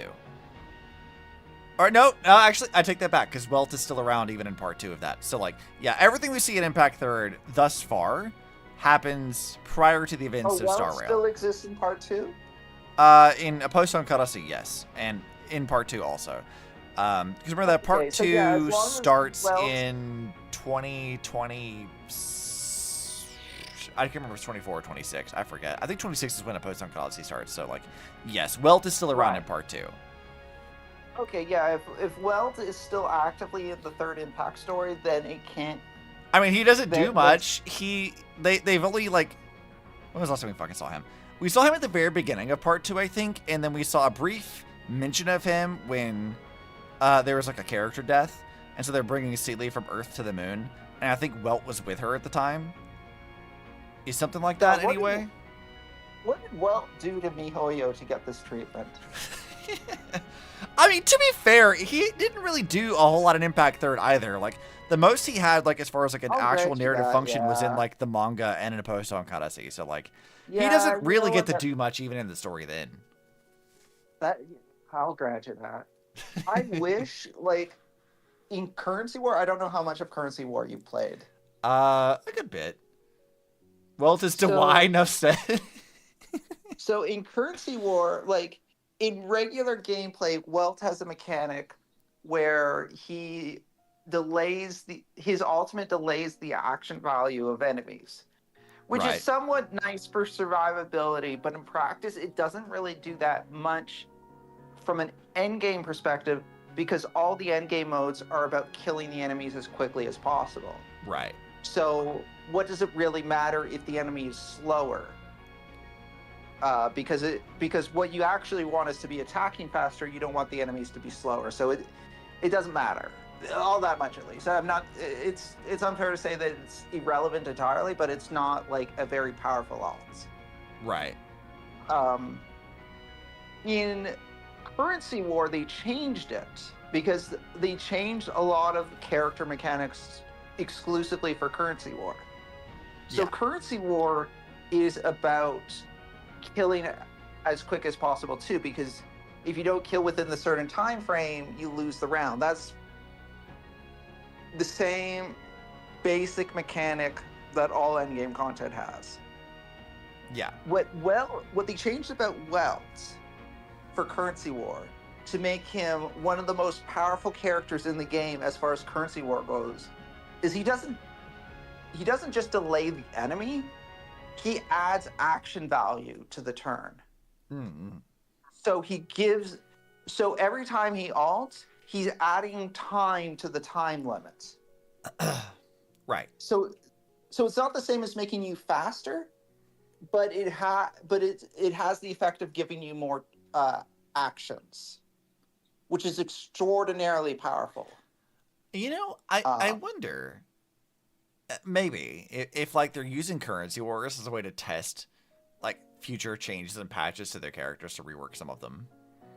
I do kind of wonder that too, because like if they changed Welt's alt in that way or otherwise gave that to a future character, that would be such an interesting thing to have in endgame content.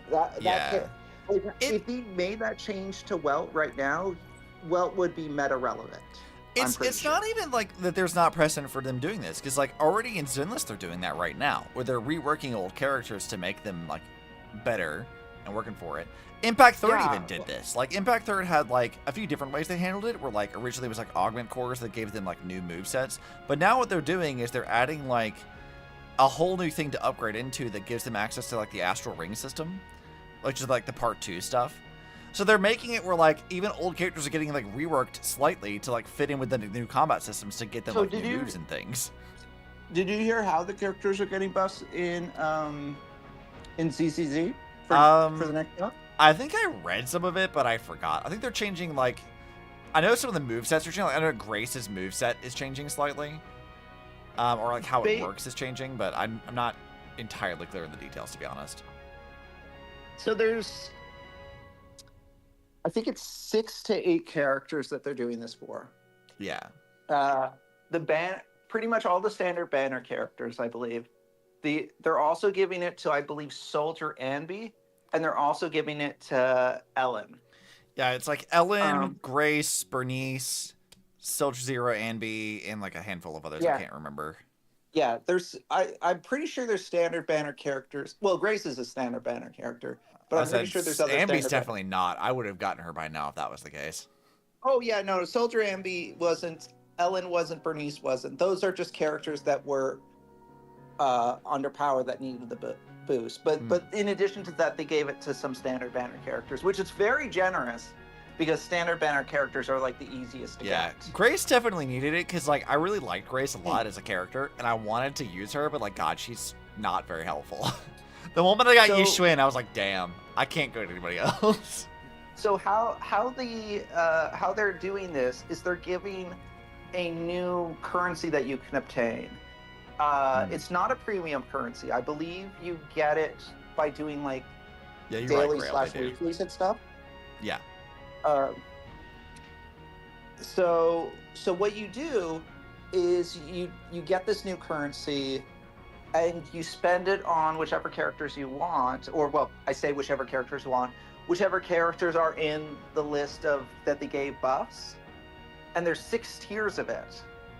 Mm-hmm. So the first tier unlocks their new moveset. And then tiers 2 through 6 further buff those moves.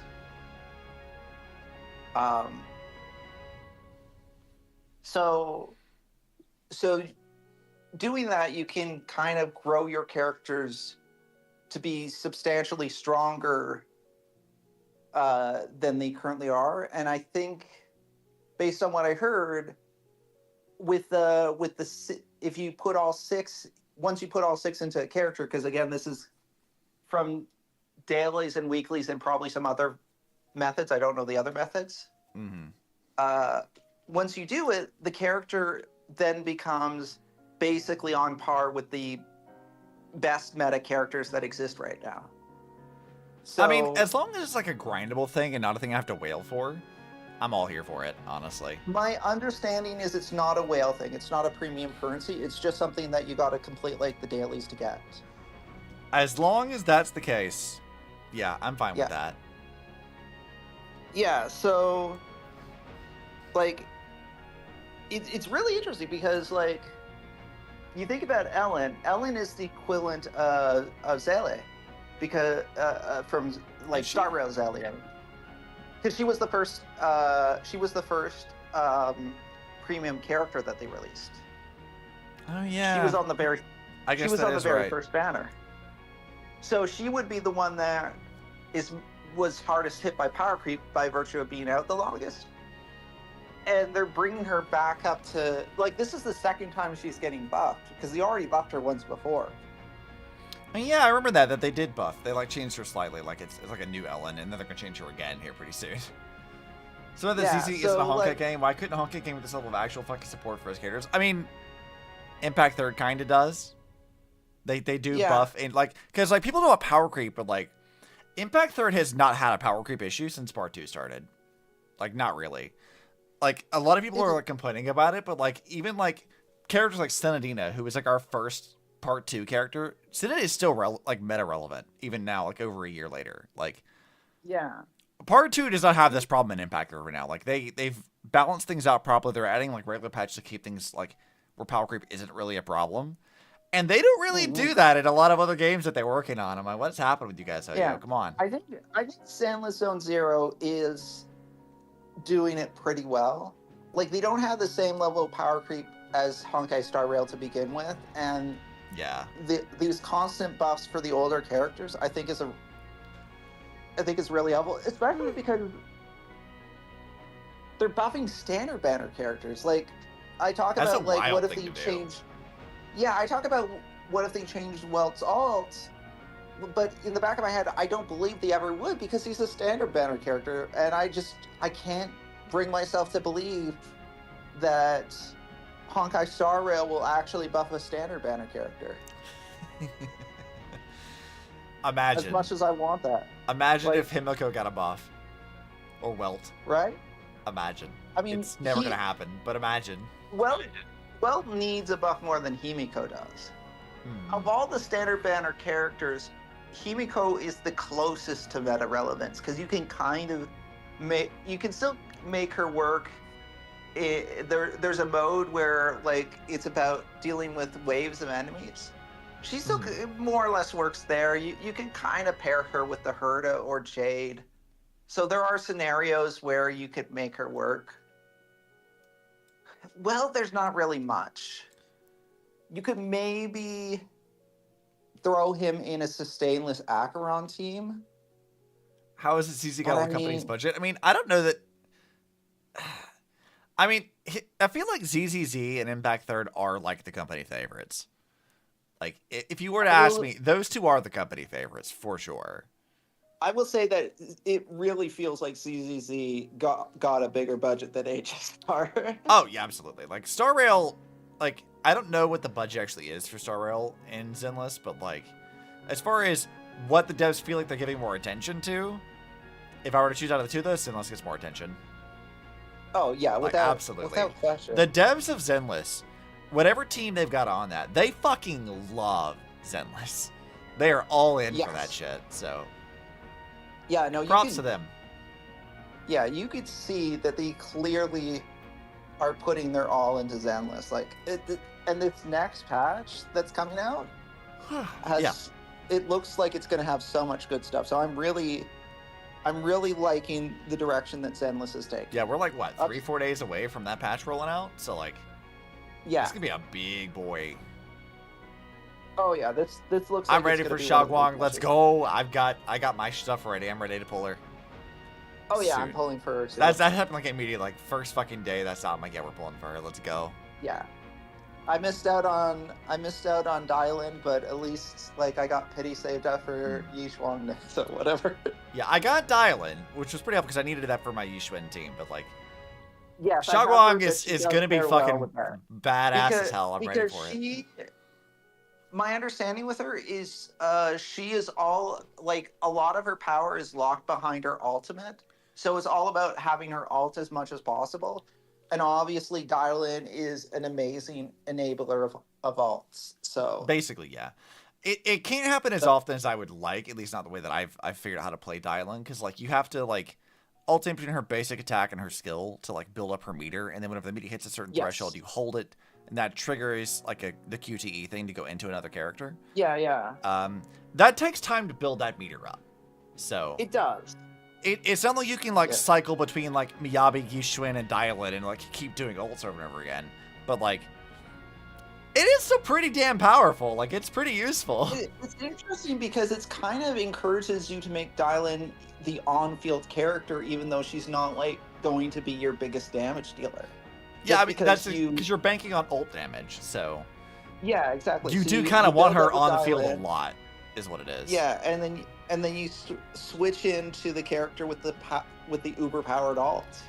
Like, the way I've been playing that team is, like, I've been popping, like, I'm going in, like, Yishuin until I have to, like, trigger, like, a QT with another character. I swap over to Lucia, do her, like, skill or whatever, and then go into DeRailed to build up that skill to immediately pop Yishuin's ult.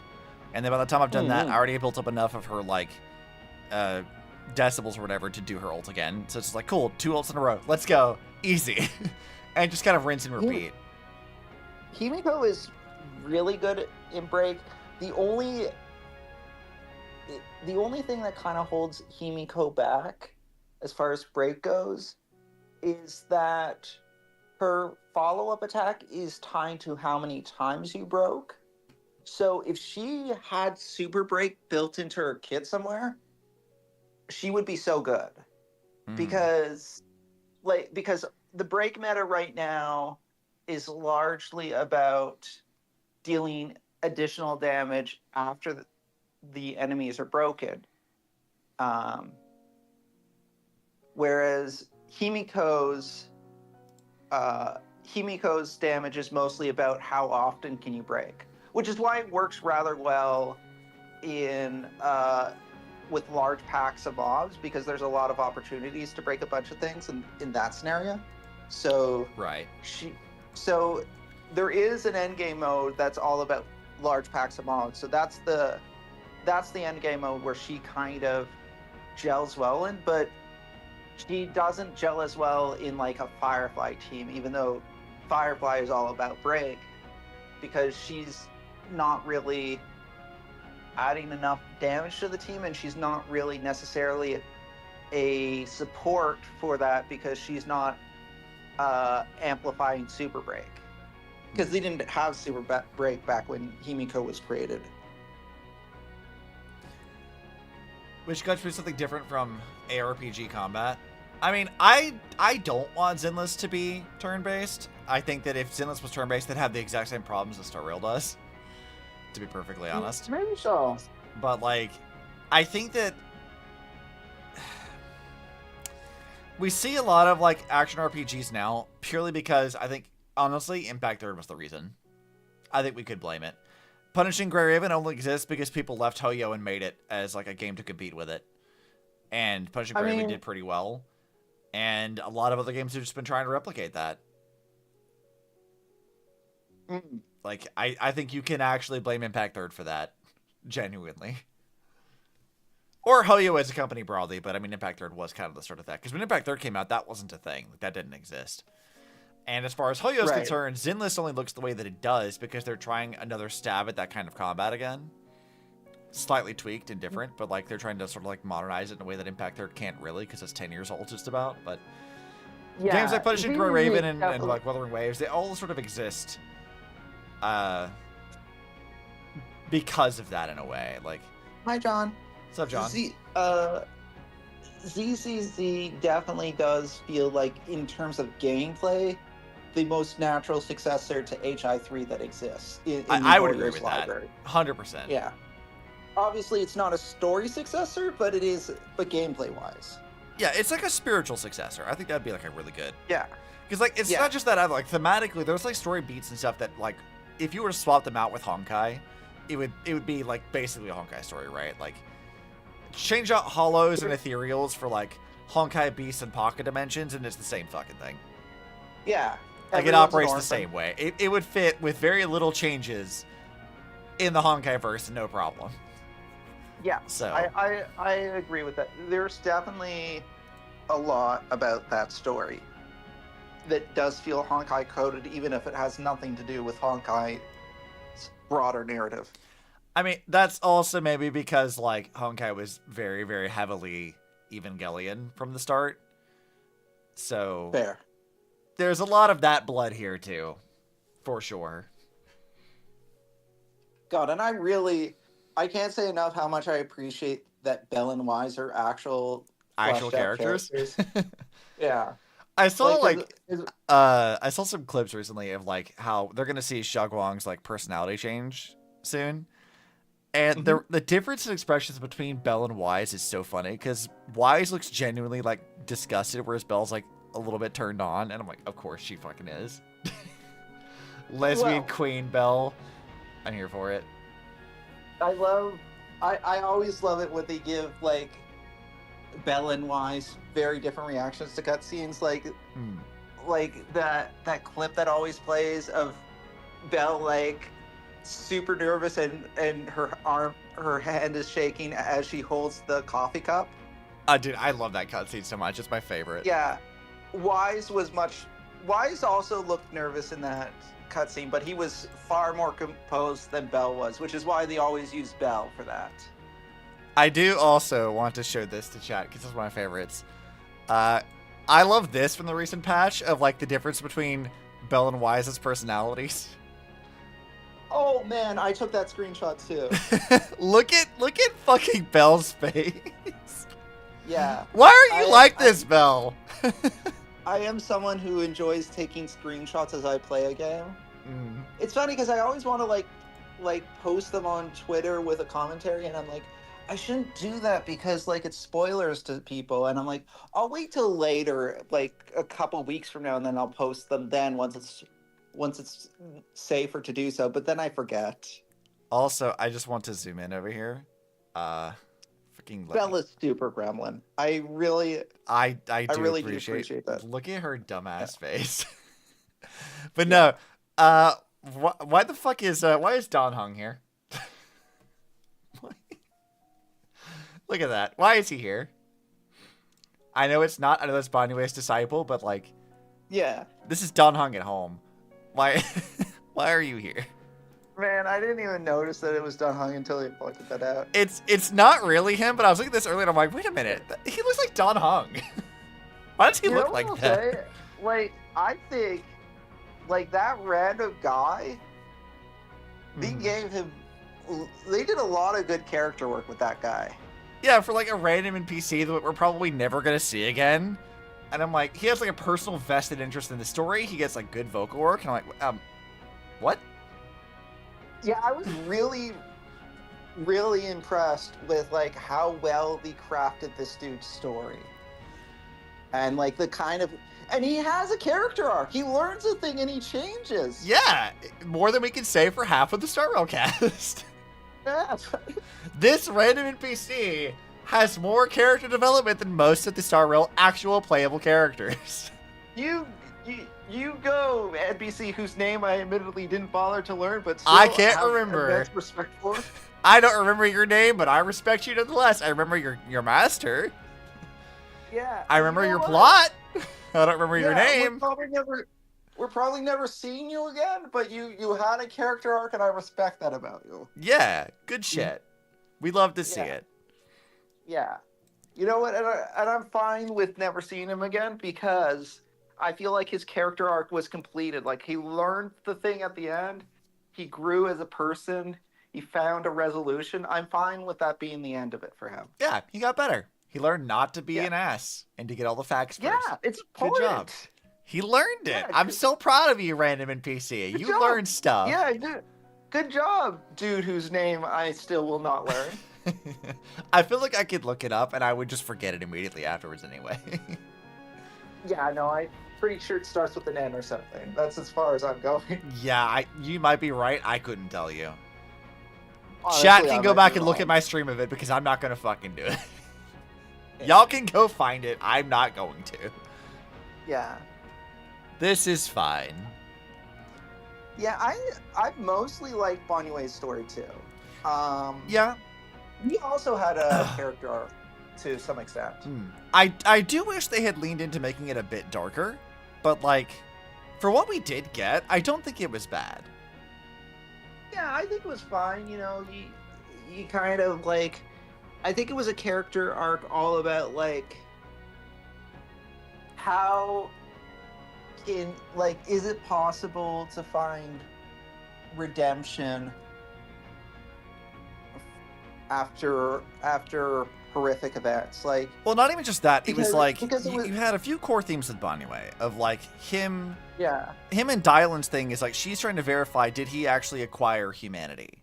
In a sense, he failed the test to verify that he was a sentient creature that they use for the kind of stuff. But like, she's trying to verify again, did you like overcome your programming and become human in a sense? So we have like that thing with him. But then there's also like him finding redemption for actions where he was sort of like a slave to his code at the time. So he's trying to find redemption for the things that he really had no control over at the time, but was still his fault anyway. Yeah, early on in the story, it seems he's very much riding on the idea of like, there is no redemption for me. Like, I do good things, but like, I'm not trying to redeem myself. I've accepted that I'm like without redemption. Even towards the end, when dude with a name like was trying to lay the trap, he wasn't trying to resist the trap. Like, he was perfectly okay with no name guy like successfully killing him or whatever. Okay, thank you, John, because I wasn't gonna look that up. Yeah, because he felt like, you know, Ningxing, like, if he wants vengeance for his sister, then that is his right. Banyue's only objection to it was that Ningxing might die in the process. That's the only thing he was fighting for. Yeah, he's like, I don't want you to die, but if my death gives you peace, then cool, I'll take that. Yeah. So like I like the thing of like Banyue, like not only with that, but him like recognizing the value of his own life in a sense of like the things that he has done that did earn him redemption. Is when they were talking about oh god, how do you pronounce her name? What, Xiaoguang? Yi Xuan? Or Yi Xuan? Xuan. Which one? The one with the sword. That's Xiaoguang. That's her nickname. Ye Shengguang, I think, is her actual name, but Xiaoguang's what everyone calls her, so that's what I call her. Right, Xiaoguang. Sorry, I'm not great at pronouncing names. None of us speak Chinese as a native language, so like, I think that's fair. And I'm not good at pronouncing names that are native to my language either, so I'm trying. Dude, I swear I am. I barely speak English. You think I could speak another language? Come on. But like, when they're talking and she's like, I can't see him as a killer. All I can see him is as the guy who saved me and my brother. Mm-hmm. And I think that was really interesting because it gives, and Dylan kind of like ties that all together with Banyue at the end. It's like, you know, you've heard the voices of those who you left behind. Now hear the voices of those who you saved. Like, you know, on a side note with that, Dylan's character is so fucking interesting. Because like, they took this like goofy ass like what is it, the like cell phone connecting to the voice of the dead like mythos thing you see like in Japanese like an animation all the time, like it's like a joke, right, like a meme. They took that into a character and then made it into like a really, really fucking relevant and interesting thing of like, yeah, you can hear the voices of like the dead of like in the Hollow and stuff, and I can show you that voice. Like, that's so interesting. I love that as a concept. I love a lot of the things that they've done to like kind of like the different ways that they've used the Hollow to kind of examine people. Like Monato's thing about like finding a version of himself that represents a dream that he's long abandoned. That to me is so cool. Yeah, I love that. I think like Zinless's writing is so fucking good. Like, I know people are complaining about season 2 because we've been stuck in Wi-Fi Peninsula for ages, but like, I can't think of like really a patch that I felt was bad. Like the Isolde arc was so fucking good. Like that patch with Orphe was just, damn, that was good shit. Oh, absolutely. I love like, oh god, that Colonel's heel turn. And the fact that she actually succeeded in killing the general. Yeah, and they showed it to us, and they didn't hide that. They just murked that dude, and we saw all of that. She got her vengeance. They didn't like go the route of like, you know, it's not like obviously they painted what she did as wrong, and I agree with that. But they didn't like have her pull back at the last second or have. They didn't even really do that because like what they did was like they made it clear that like killing him wasn't the right choice, but it wasn't necessarily like a purely black and white thing because they did a lot of this like build up showing you like Isolde was justified in killing that guy.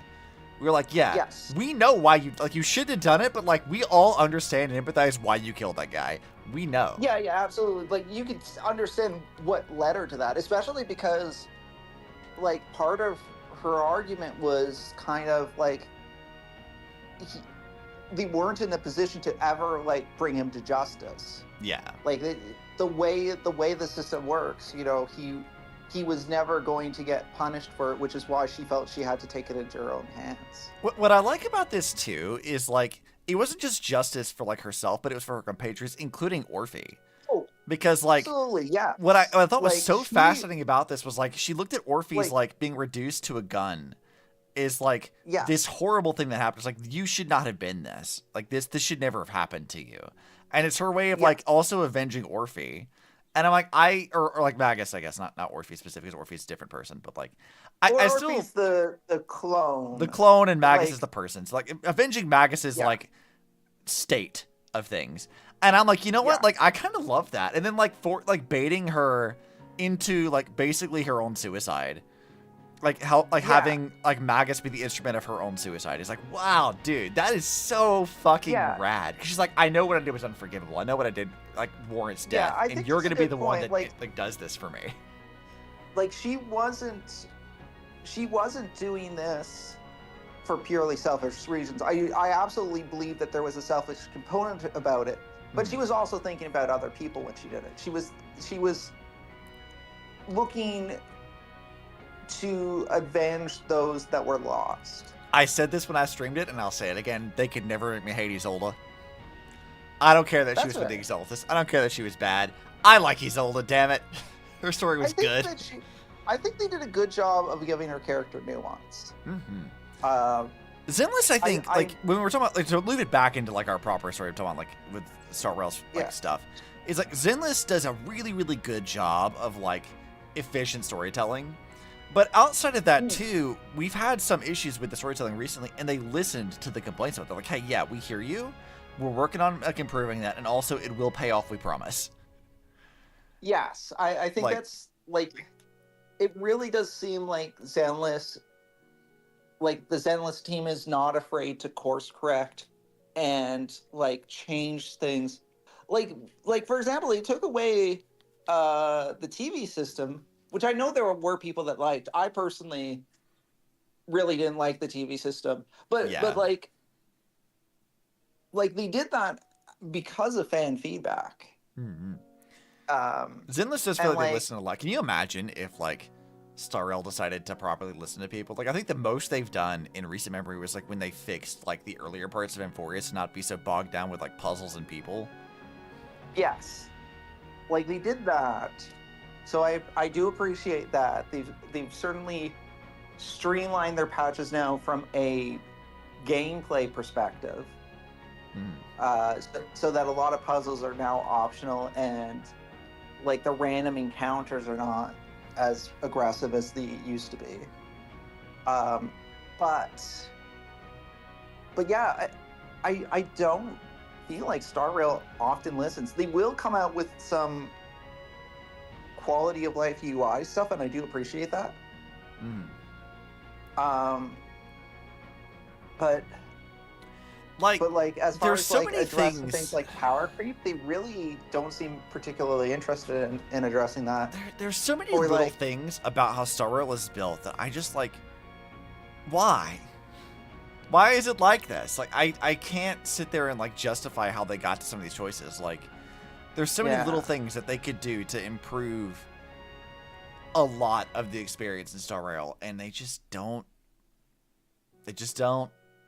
And it's disappointing. I will say, I feel like they've hit a home run with this Currency Wars thing. I really hope they continue to support Currency Wars. It sounds like they will. It sounds like there's more Currency Wars stuff coming out in 4.0. I'm looking forward to that.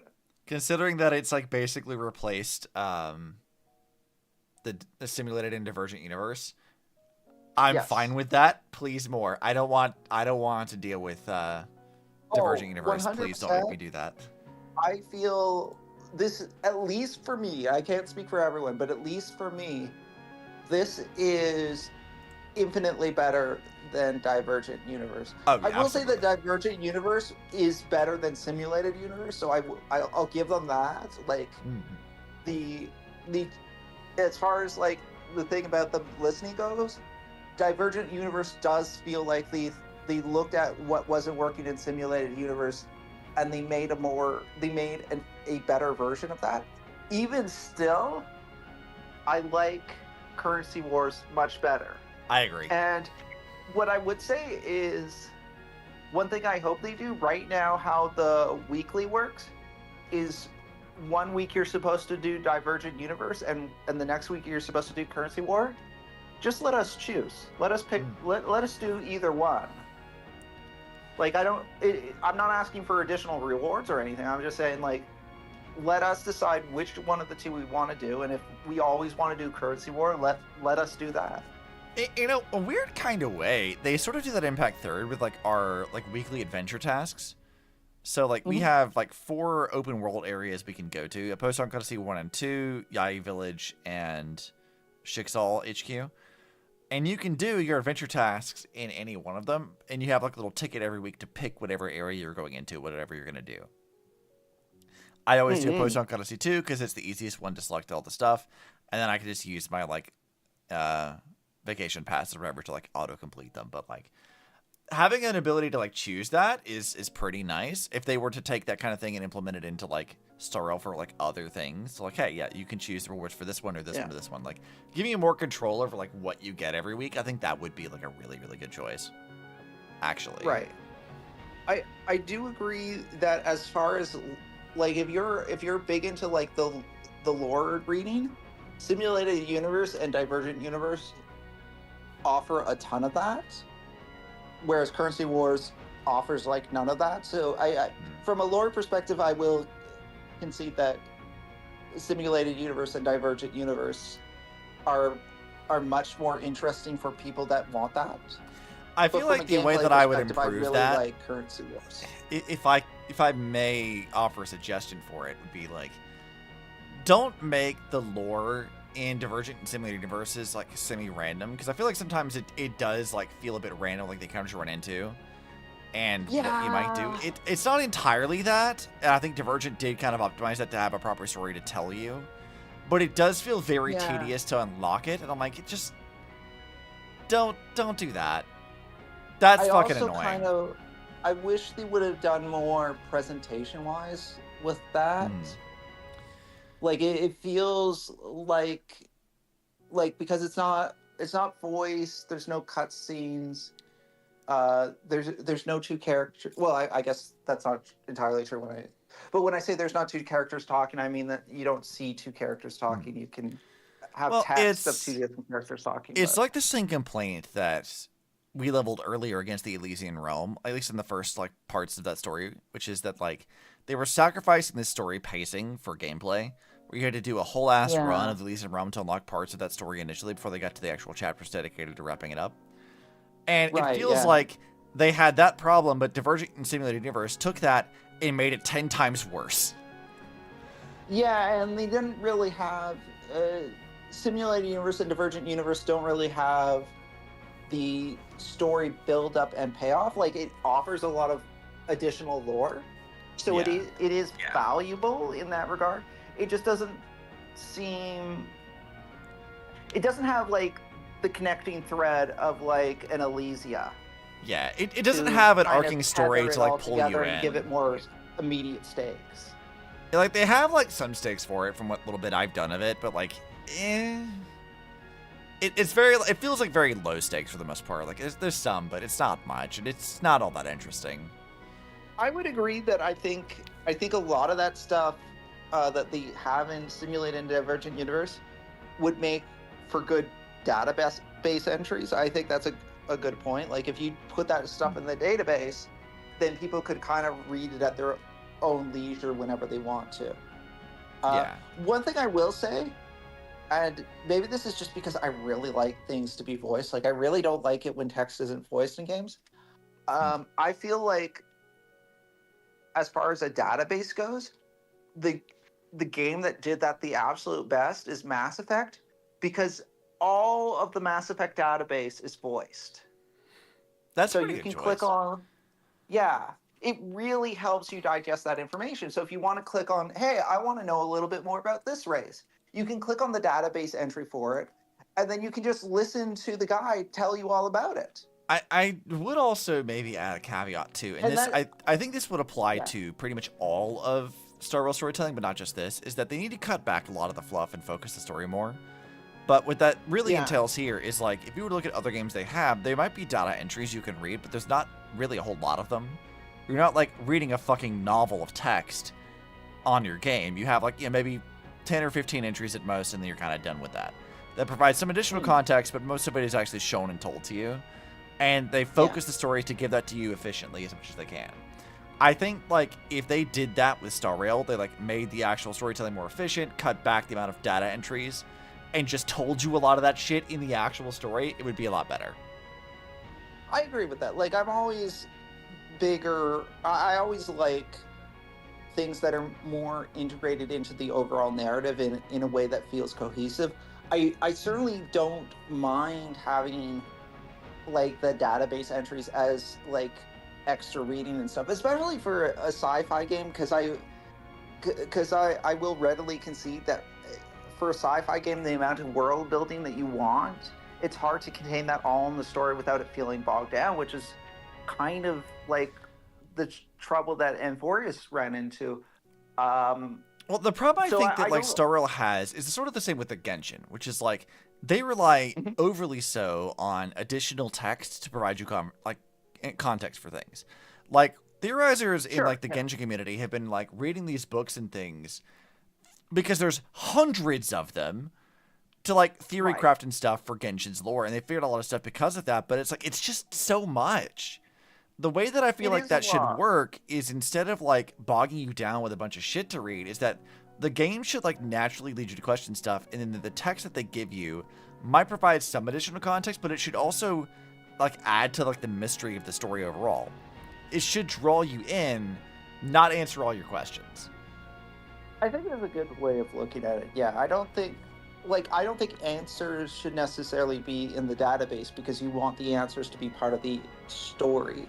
But I think, like, a database entry could provide you with history and stuff. Yeah, well, like, think back to the Elysian Realm. We had data entries that provided, like, conversations, like, out of context of, like, the actual history of what happened to the Flame Chasers and stuff. We learned a lot of little things that, like, while they aren't necessarily relevant to, like, the main plot, they provided some additional context. Like, there's a whole entry of, like, how Mobius was, like, physically abused by her father, and then she, like, basically ran away from home after he dies or whatever to go become, like, one of the greatest scientists of their era. Like, they give you, like, all this extra context of things, but, like, it's just to, like, better, like, understand the characters, not necessarily answering a bunch of questions. And a lot of times they give you stuff that specifically begs more questions. Like, there's an entry from part 1.5 somewhere where, like, they tell you in the main story that, like, Vita is, like, a clone of the original Vita who becomes Saw. And part of what Saw did was that she, like, digitized a lot of the, like, scientists who worked under her and some of the people from Venus. And then included a person named Mara, who was, like, one of her underlings. And Mara fucking hated Saw. And so you have this, like, letter or whatever that Mara writes to Vita as her digital form manages to escape their, like, database and exits the solar system, where she's like, fuck you, fuck Saw, I will be back.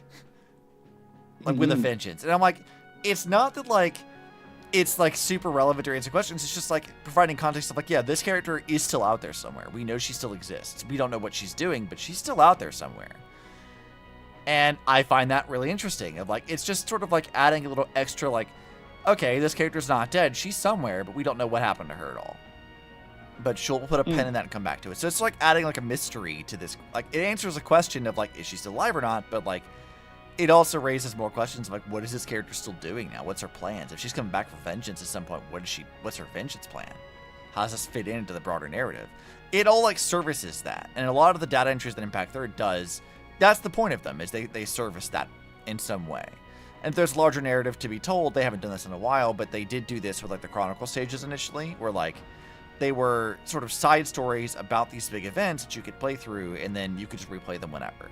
And now events sort of serve that purpose, where, like, events are side stories that are relevant in some way to the main plot, and they're letting you reaccess that plot whenever you want.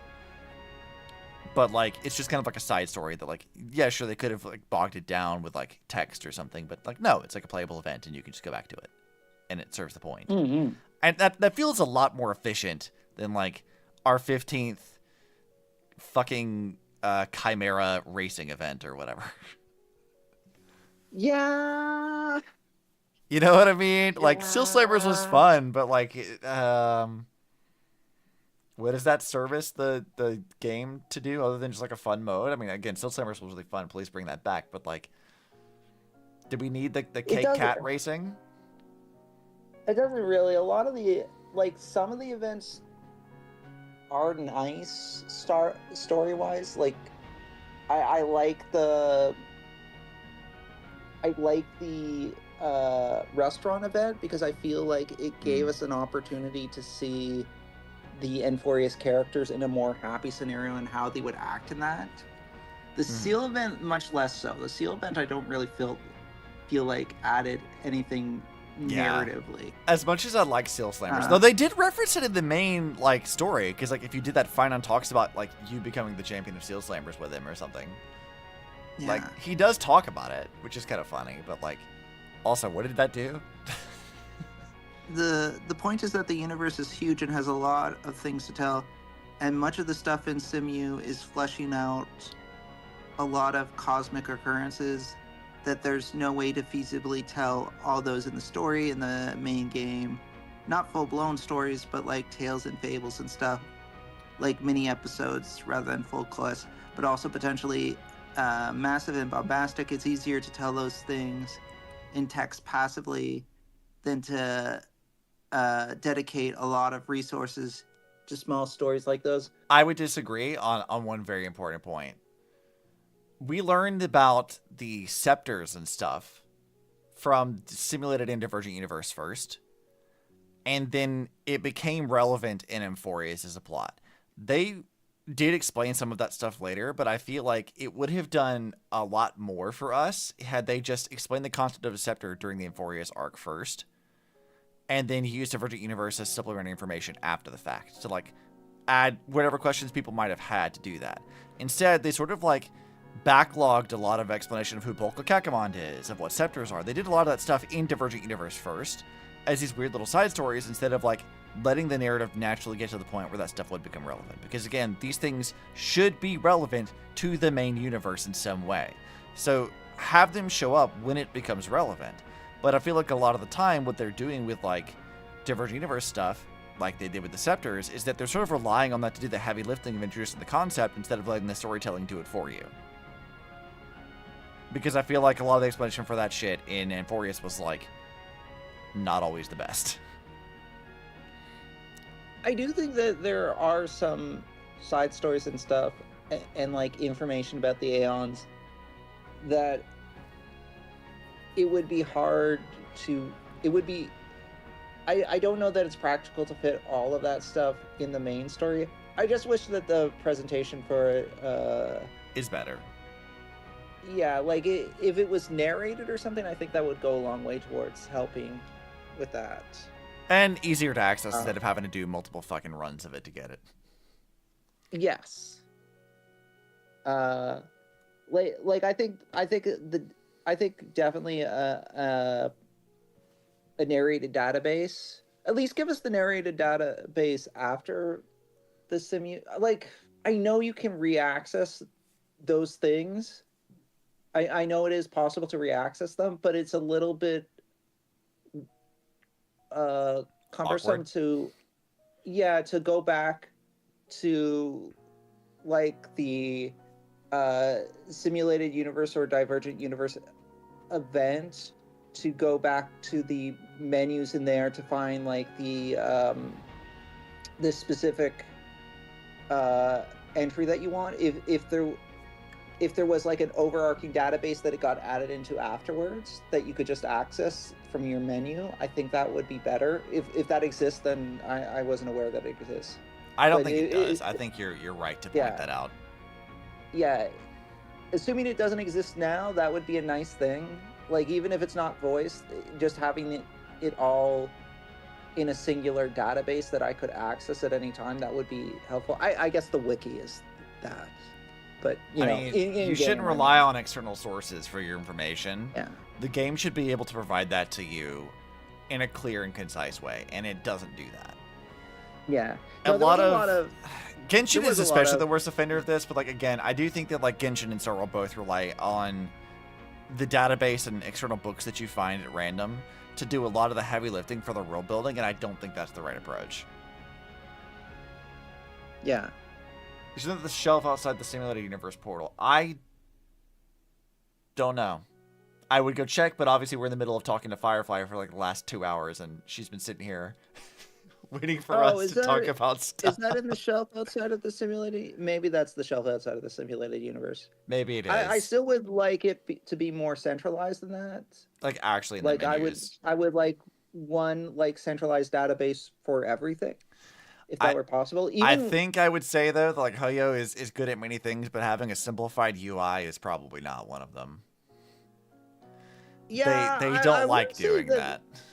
I wouldn't say that the Honkai Star Rail UI is bad, but in this specific instance, like to give you an idea, this is a problem they've had for years. Every database thing. Like in Impact Third, I remember like I've had to go hunting for like little data logs and notes and things because they're unique to certain chapters, and I couldn't remember where the fuck I found them.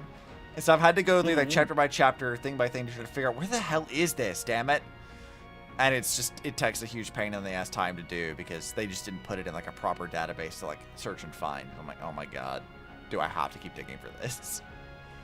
Which is why like in my notes and stuff of like my timeline that I've yet to finish, like I have like citations for like where I found that and like how to get back to it. So if I need to go look for it, I can figure out where the fuck it is.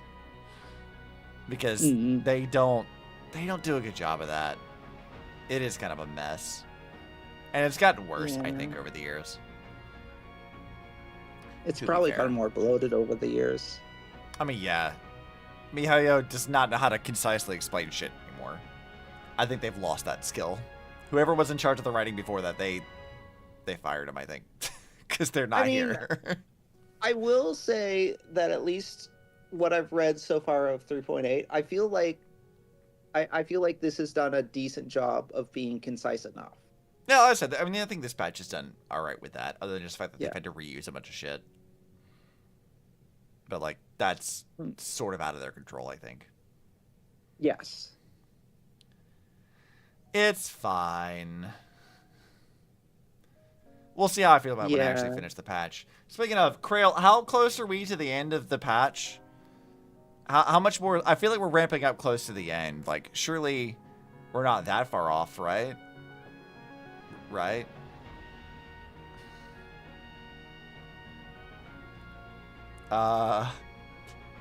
Two-thirds? Oh, God. That doesn't bode well for this stream. I'll let you get back to the patch. I'll stop distracting you. I mean, it is called Honkai DeRailed for a reason, that we were talking about, like, not Honkai for about an hour of that. Yeah. Alright, you enjoy yourself. I'm going to play more of the patch as well. Okay, bye, Pending. Bye-bye. And while Pending is gone, I am going to pop off really fast to go grab a drink and have a toilet break. So we will be right back momentarily.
Okay, we are back. Hold on, let me crack that open. Alright, so where were we? We had Firefly was dying again.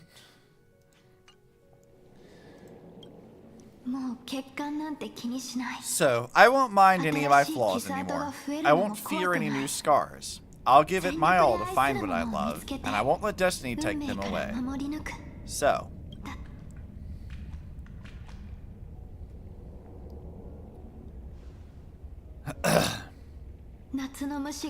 Moths don't fly to flames because they yearn for light. It's about going through the flames, igniting yourself, and burning with the most intense light. My destiny won't fall into darkness.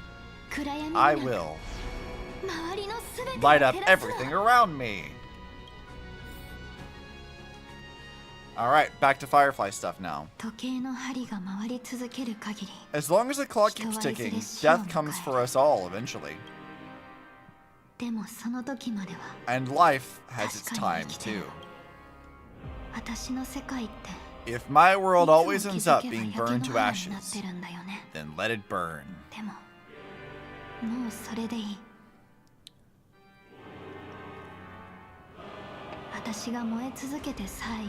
As long as I can keep burning, then wherever I am will be flames, not ashes. Order, dismember. I like this version of the Glamoth armor quite a bit.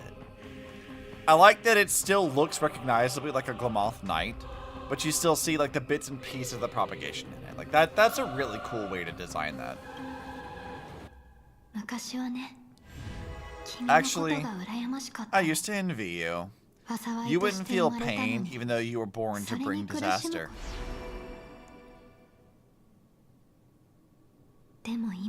But you should be envious of me now. I'm unwilling to face death, nor do I want to keep fighting. But when faced with destiny, I will never run away. I mustn't run away. I mustn't run away. My dreams were always a scorched earth, where even a single blow or bloom could never be born, whatever. But I will still burn and keep on burning until new life rises from the ashes. Let's fucking go, dude. Genuinely, we should have had this Firefly development like ages ago. If you are Dream Master's answer, then listen to my reply in his stead.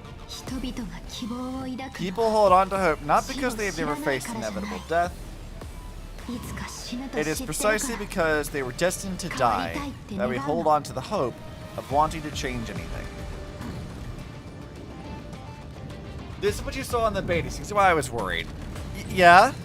No, I can see that. Juvenile Sting is in the rapid evolution state. Select a character to summon their... Select a character and their summon to fight against it.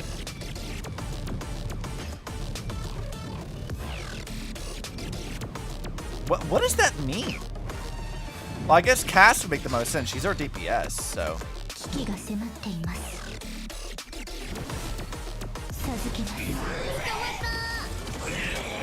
It's like Cass is our DPS here, so I guess that works.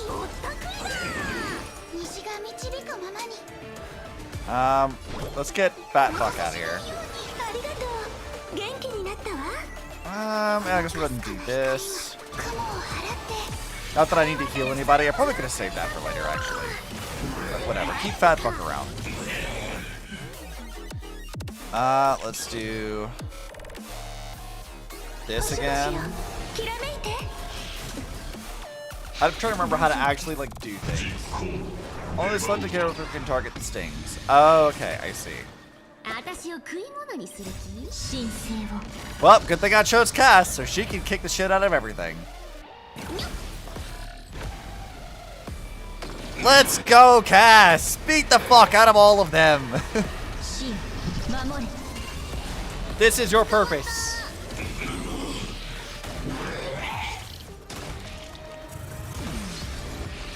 Ragtag Swarm? What did that do?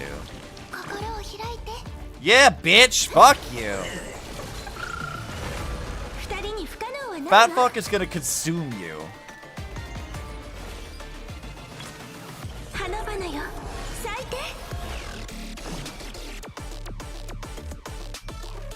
Okay, let's see. I guess I'll do this so it's not wasting that.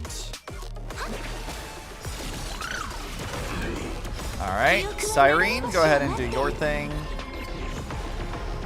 Oh, hold on, I gotta actually hit fucking space. I gotta actually use my controller for shit.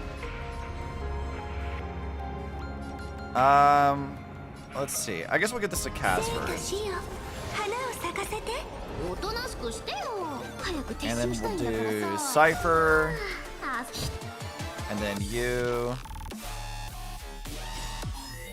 Actually, I probably should have done Cyrene's ult again first before I did that. Well, it's whatever.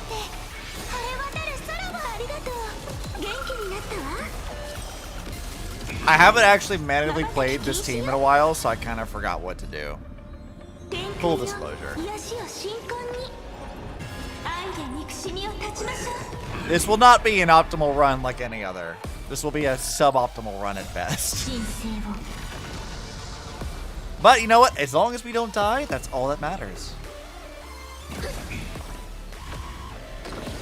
I do like the remix of like Firefly's theme in the background there. Like, that's pretty cool. Let's go ahead and do that. I guess we're gonna do this.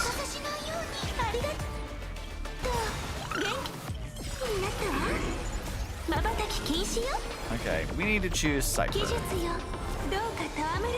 Go, Cypher, you get a buff now. Everyone has hearts. Congratulations, Cypher. You are also loved by Ellie.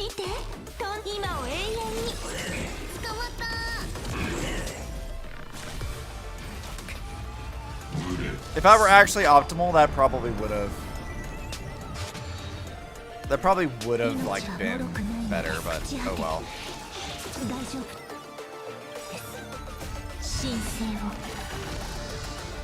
Alright, well, time to kick this thing's ass again.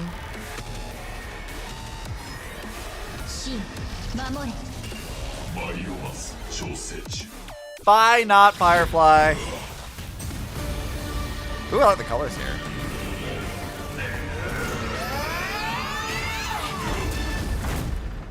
Ooh, that's pretty.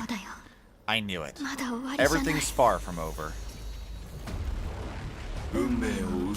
If embracing fate is also a form of resistance, then this time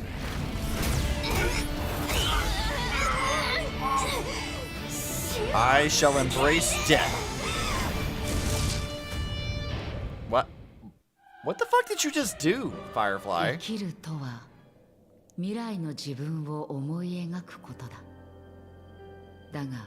Oh, that's fucking rude. This is this scene? I hear you. I hear that. Hold on. Hold on. Fucking, I know what that is. That's fucking rude. That's,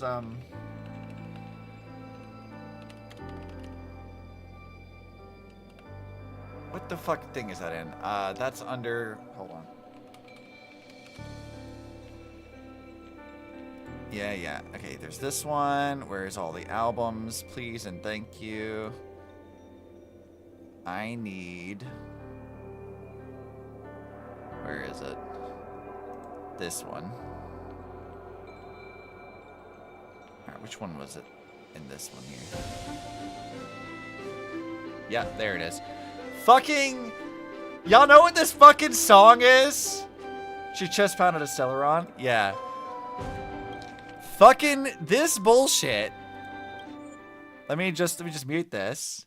Let's go back over to fucking Spotify here. God, Spotify, can I drag your ass over here, please? Thank you. It's fucking this song. It's this one. How dare you? It's just the actual whole ass song. How dare you? put the sad piano music from May's arc in here? How dare you put this in here? How dare you? I will fight them for this. How dare you, Hoya? To live is to imagine a future version of yourself, but fate is never fair. The choices people make are almost completely dictated by their past, but no matter how much they try to move forward, there's no guarantee that they'll see the future they've imagined. It's the same for every path. The nihility already exists whether you admit it or not, and nothing can ever completely escape from nihility. Most paths make people believe that this world is good, that as long as you're willing to believe, you would gain power because of your belief. But that does not apply to the nihility. The nihility is absurd and vast, capturing those who are unwilling to blindly believe, yet are powerless to fight back. It has nothing to do with good. Be it willing or blind, the way people obtain strength from faith should come from within, not from being forced to bow their heads. This will be a tough journey. Are you still willing to return to the starting point once again? I will always believe in tomorrow. In this way, you will reunite in the warmth of the sunlight. May death yet end her last dream. I really want them to develop Acheron more, and I hope to God we get to see the day she gets to take back her past. Yeah, I mean, I kind of want them to do more with her too. I feel like Acheron's one of those characters that, like, I find her so compelling, but they have not communicated her story with, like, Izumo very well to us. I want more of that. I want to see more of what's going on with her. I want her to meet a Kiana variant and see how she reacts to it. I want her to meet an Ellie variant. I want that. I kind of wish that Inforius had died and she was the one that delivered death to it after she met her own, like, that version of Ellie again. Like, can you imagine how gut-wrenching that would have been if, like, the way that they had to deal with Iron Tomb was for Cyrene to sacrifice herself and die permanently, and the one to deliver that death was Acheron? Can you imagine? Because I feel like that would have been, like, that would have been interesting. But, like, they would have had introduced Acheron early on and made her, like, a relevant part of Inforius, which they didn't do, obviously, which I thought was going to happen, because I'm pretty sure they put May in some of the marketing for Inforius, but then she, like, never fucking showed up. Ever. Which is sad.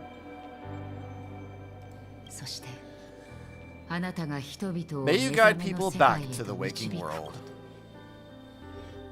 In the coming long nights, I'm afraid you will face many setbacks and witness many tragedies. Oh, interesting. I come to greet, I come to whine, I come to claim. I grant poison for nectar, so in spring to reap and fall. Await wisdom fruit to fill 11 bows. All for the Emperor Lord. But when you make a choice, there will be a fleeting red that reappears once more in that monochrome world.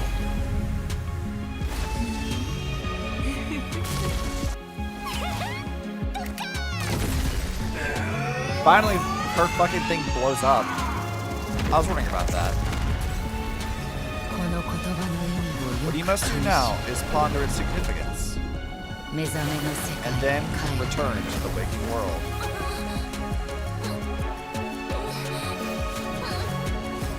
What's up, Firefly? Don't worry. Even if all this is doomed to fade at dawn, I won't fear waking up from this dream.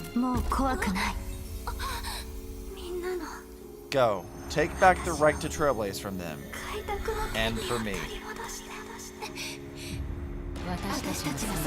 That's where we will all find our answers. Oh, they're gonna make me fight Enna again? Oh, we're fighting Enna again. Let's go. Suddenly it's time for you to wake up from your dream. The future of Penacony won't belong to the Order, but will be determined by human will. This is different from the last time, though, isn't it? Gonna be fucking furious if they have to retcon Izumo because their leaders had the emotional stability of a 5-year-old on temper tantrum and forced their pettiness on me. Yeah. Well, the good thing is Acheron's not relevant for Edo Star, at least as far as we know, so they may not have to do that.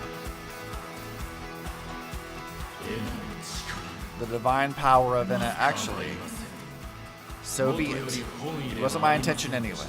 Let us discern in human form the final conclusion. Did the gods create this world? Did the gods love all beings? Oh gods, you only need to hold your tongue here and silently hearken. All life shall grow as nature intended and reach its end. This mortal world should rest in mortal hands. All the work of creation has been completed. The inevitable day has arrived. The embryo of philosophy will reshape for us all of reality.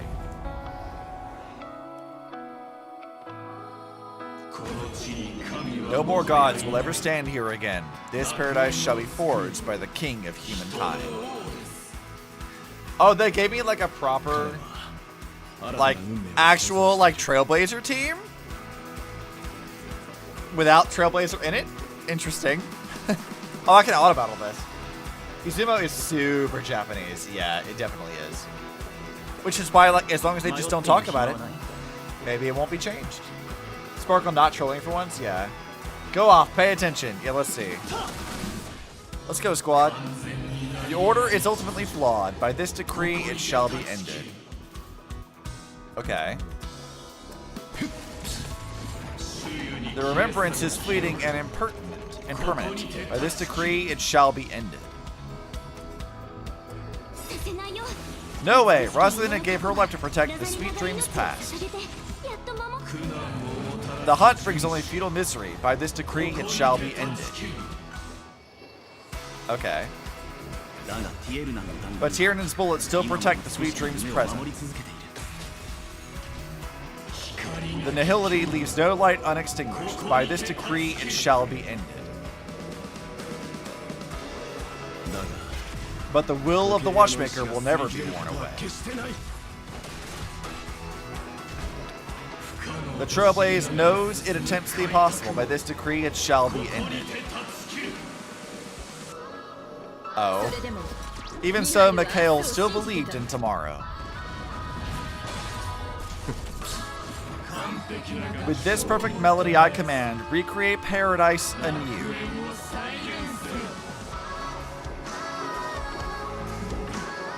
Robin, is that you singing?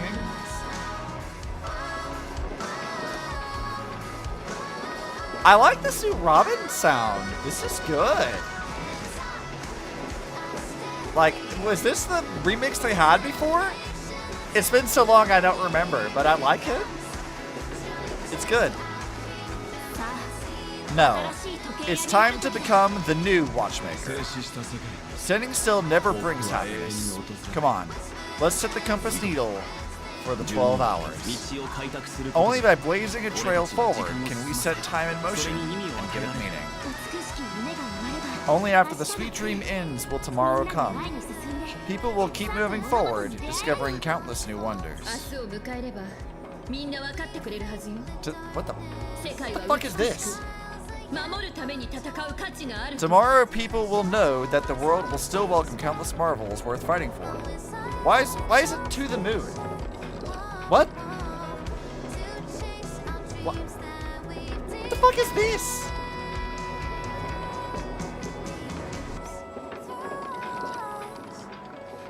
I see that Evangelion reference, but I don't know why it's here. A stagnant sweet dream can't imprison our desires. May this journey lead us starward. To the stars. Okay, I see. To the moon, to the stars.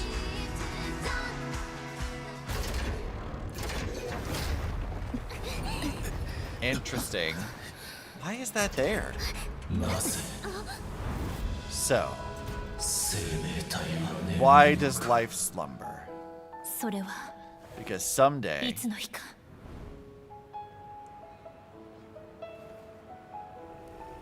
Oh, we're back to this cutscene again. 夢から覚める We た will めだ wake up from our dreams.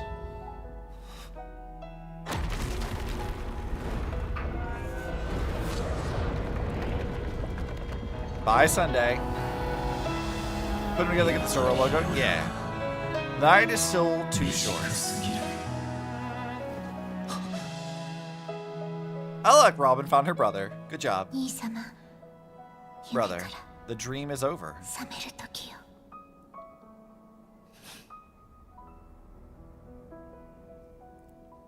I don't remember that scene in the original Penacony.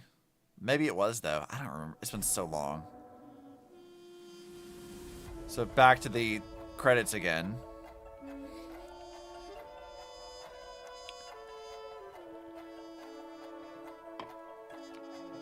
Alright, I'm gonna change it. The question mark says March. They don't say Evernight. Kakavasha, Mikhail, Boothill. I see. Constance is an extra. Okay, sure. If you say so. Whatever, dude. May the journey lead us starward. Okay, but that's only like wrapping up Penacony's thing. What's with you, Dhalia? What's happening here? お目覚めくださいませ Wake up. It's time for this dream to end. It's not over yet. What happened next? 運命は答えを Destiny won't 教 let え me る give こ you と the を answer. 許しておりません And the true ending そし is て too 本 sad. 当の結末 I'd は rather you forget about it. I will carry even sorrow with me. でしたら Well then, 私の I 最後 must の come clean 嘘を about my final lie. 実はあなたに I は never showed you anyone's 誰 memories, の記憶 not も見せ even て my おり own. ますあなたが目にしたの All は you've seen is a script I came across by chance. It recorded everything that had happened, and then using its simulation, you actually managed to enter the memories from your own perspective and remember everything anew. そして What does that mean? あなたは特 It 別 means you're different. 唯一無二の存在だということです You've done something no one has ever 誰 done 一人 before. 成し遂げられなかった記憶が燃え尽き Even though your ようと memories were cremated to あなたは ashes, それを思い you were 出し able to recall them once more, 再び treasuring them 大 once 切に again in 心 your に heart. しまうこと性格ハン The ター Stellaron がこう Hunters 言って say おり you ま are し the た one who can turn the wheels of time あ and な give た it は meaning. 時を動 That か you し are the one who can alter そこに destiny 意味 and を make 与 whole えられる人 what is incomplete. ついてきてください Come, I want to show you お見せ something. エリオ Elio. Elio is the cat! They've actually confirmed that now. Interesting. We've never seen Elio here. Interesting that Stella recognized it as こちらが Elio. お見せしたいもの This is what I promised to give you, the truth about the finality. またこの黒 This 猫 cat は is not テルミ Elio, ヌスの身体 but の a 一部とな strand り of ます Terminus's divine エリオ corpse. ではありませんわ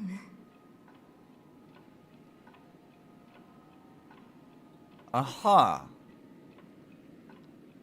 Okay. Strand. 私もこの目 The で見た Stellaron だけ Hunters ではあり described ま this せん scene to me, something I've never seen これは myself. 性格ハンターが When 語って Terminus くれ ascends た to 光 godhood 景で once すから more, they will manifest their thousand-armed Terminus divine が再び form and 神となった proclaim, この身は終焉 Now と I な am り become finality, 時 lifting the の wheel 輪を of 高 time, く掲 the げ destroyer of worlds. 世界の破壊者とならんその後 Then Terminus turned into a 神の pack of 力の black 全てを cats, 宿した黒 distributing 猫の every 群れ ounce と of their 演じ divine ます power between those creatures. 彼らは The cats 世 shall 界の depart 果てよ from り the 立 end ち of the world, going 時を against the river of 遡って time to the 宇宙 moment が of the 生まれた universe's 瞬 birth. 間へと向かうのです Terminus is Oppenheimer, yeah. The cat, pet void must pet, yeah. I mean, the cat is Elio, but also isn't Elio, it seems like to me. Like, Elio is one of these strands, it seems like. In which case, Stellaron Hunters are, like, I guess, in a sense, past writers of Finality.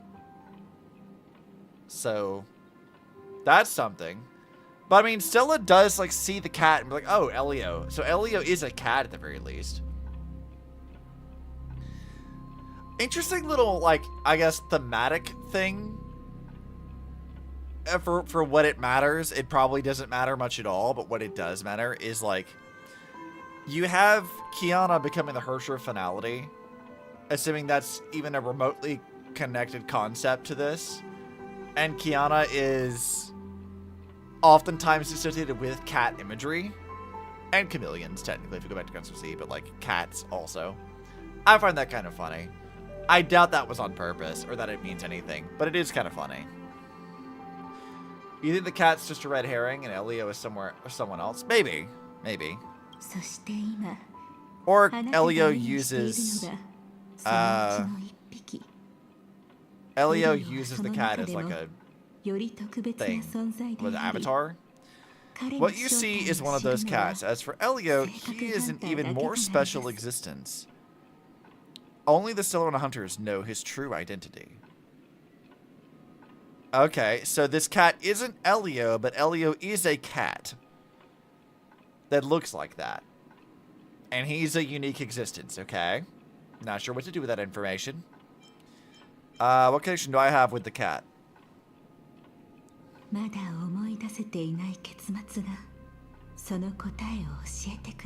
I will tell you the truth regarding the ending you haven't yet remembered, but you must be prepared.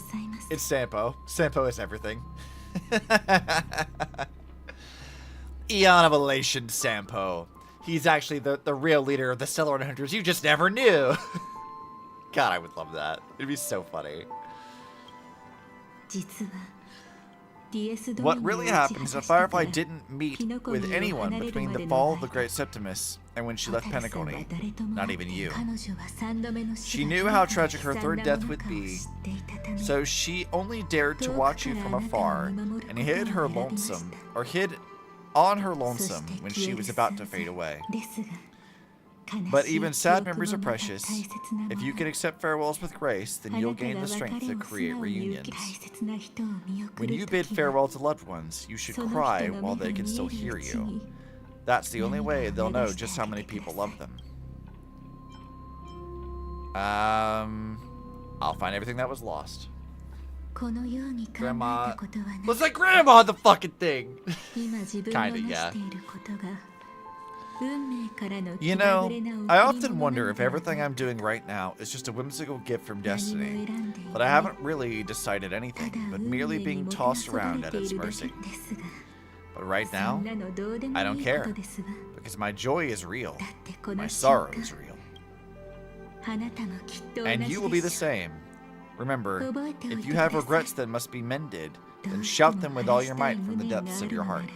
Let it be passed to the end of time and make Terminus, who is about to set off, hear your call. The fact that you can see this black cat means Terminus is in the process of passing by you. The power of only one black cat cannot change much, but your past is Terminus's future. If it remembers your voice and decides to change something in its own future, your past will change accordingly. What the fuck? Perhaps it is because the world is destined to shatter that an ordinary girl can obtain the bouquet she yearns for. Huh. Well, I guess we'll retrieve the memories that somebody burned down. Go forth and deliver that bouquet with your own hands so that no one will be left with regrets. Huh. I hope we meet again, Stella. The only one who could ever please me. Why do you phrase things like this? Why are you so goddamn horny? Chill. Father, destruction is not just a single glorious moment, and the same applies to destiny and memories. Only by enkindling the winter wilderness with flames that cross the sky can we make the indestructible manifest once more. This is the experience from cultivators who had remade the world and the wondrous creations from those who painted the world. Sitting among the embers, they drew the morning star, knowing best that only in times of extreme hunger do the stars begin to turn. Why does life slumber? You will eventually find your own answer. Terminus, can you go back in time and tell Otto that everything he did was fucking waste and all he had to do was ask you to save Colin? That's assuming Earth actually had the Terminus past writing thing for it, you know? Which doesn't seem like it did.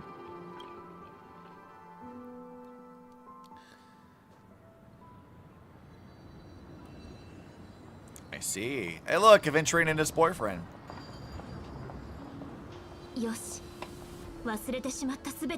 Alright, let's go reclaim everything that was forgotten.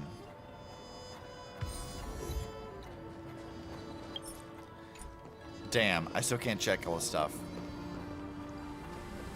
Well, Robin, what's up with you?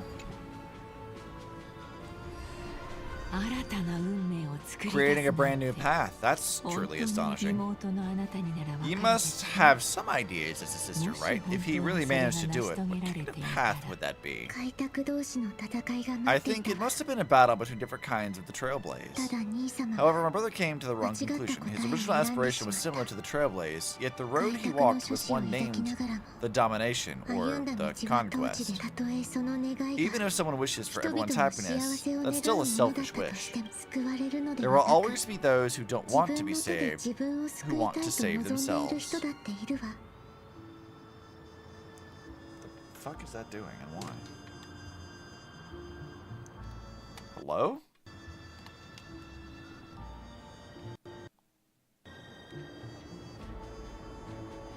Hersher of Thomas and they confirmed. Fuck yes. Yeah, that is so funny, dude. I love it.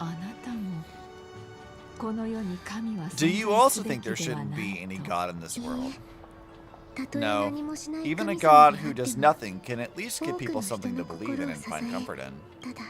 But this world definitely no longer needs a king of humankind. That's why I believe my brother will come to understand all of this one day as well. He made mistakes, but he was stopped. I don't want him to spend the rest of his life in prison. I want him to also have a chance to save himself. No wonder you came looking for me. Yes, I want to make a deal with you. And after that, we'll talk about what position Penacony will hold before the IPC. Robin, you know how dangerous that is. Right? Like, that's not a safe thing to do. But if you want to do that, like, I mean, you know best, I guess. Let's talk to Aventurine and his boyfriend. You arrogant gambler, I've already seen through your tricks. Oh, do tell me what you figured out. When sailing through storms, drunkards always beg for mercy from destiny. So they all died. Destiny loves to watch them crash into the reefs. A fool deserves a fool's end. I feel like I need to read between the lines here, Professor. But you know what? I'm not that well read. You're not lucky at all. You choose to forever remain sober, never becoming a drunkard. Let's make an actual bet then. It's the perfect day for a few drinks. Once I'm actually drunk, we'll see just how wrong you are. But I don't even care about the outcome. In this world, what could be more precious than possibilities? I honestly fucking forgot that Ratio was even here. He's been so not relevant to any of what's happened this patch. I completely forgot he was here. Alright, what do you two got to talk about? Burnt? Yes, just like what Mr. Aventurine back then. Nihility infected the dreamscape the moment you drew your blade. Thankfully, this is the world within the dreamscape. Constance took all the naught upon herself and burned it away completely. Perhaps she won't be able to fully recover for a long time. I'm very sorry. いい Don't be. え、むし She's ろ got other 感謝 pressing を matters 伝え right たい now. そうよ。 That's why she asked me to meet た you. だ彼女 She really は wants to thank 彼 you. 女は多く She's の betrayed 人 too を裏 many 切り people, facing death threats 日 from 々を avengers 復 at every 讐者た moment. ちの殺 She 意の used to 中で delight 過 in ごして dancing き with た death, けれど but at the moment she burned away the nihility, she said she was blooming. She said that for the first time, she felt the joy of being alive. そういえば Come to think of it, ダリア people の all 花言 believe 葉 that the Dahlia's 裏切り florography だと思われ means ているけれ betrayal. ど But on the planet where it was 最 first 初に discovered, ダリ the アが見 locals つか saw った it as a 星で symbol は of vitality 生命 and prosperity. Interesting. Alright, now what do you two have to talk about?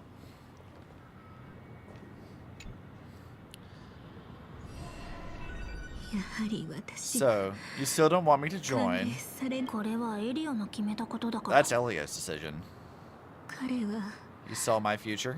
性格ハンター In の all 一員 possible になると futures い where う you あら join ゆ the る Silver 可能性 Hunters, の you will 中で ultimately あ choose なたは betrayal. 必ず裏切りを選 You ぶ shall become a Lord Ravager 死 named という名を持 Ephemera, つ poised 記 to 憶を destroy 壊 the 滅させる remembrance. 絶滅大君になるこれがエリオの言葉 Those were Elio's そ exact してあなた words への報 in your 酬 payment. 報酬すべ Payment? てが終わった後 After everything is 彼女の over, 記憶の一 we 部を want 燃 you やし to てほしい burn の some of Stella's memories. その理由を伺ってもよろしい Oh, で so す they asked this to happen. Interesting. Hey, I 彼 know 女が why. その記憶を持った She まま can't head to the 次の場 next 所へ行く stop の with が見 these 過ごせない memories. の It would draw the destruction's attention to her too early, and she'd die there. 命ええ I can do お that, 引き受けいたします but I'll give you the memories back to her, or I'll give the memories back to her いつか sooner or 必 later ず in my own way. たとえ Whether you try to stop me あ or な not. た誰も止めな No い one か will ら stop 安 you. 心して It's already written in the 脚本 script. それは新たな始 It まり will と be な a new り beginning. The four 始末は apocalypses will 壊滅と converge 合 towards 流 the する destruction because of it, でも銀 while 河 the は手を取り合っ cosmos will て join hands to それを overcome that 乗り越えてい annihilation. くの Four apocalypses. Oh, she's talking about Emphorius. Never mind. Okay. The four types of finality. That's what they mean. Such a cop-out explanation. I guess. I mean, it is kind of a retcon, so.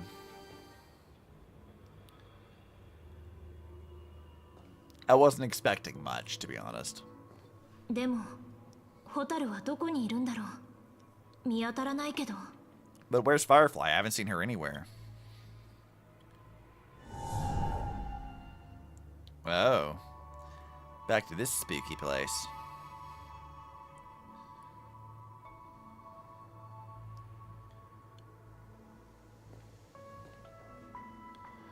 Sup, girly?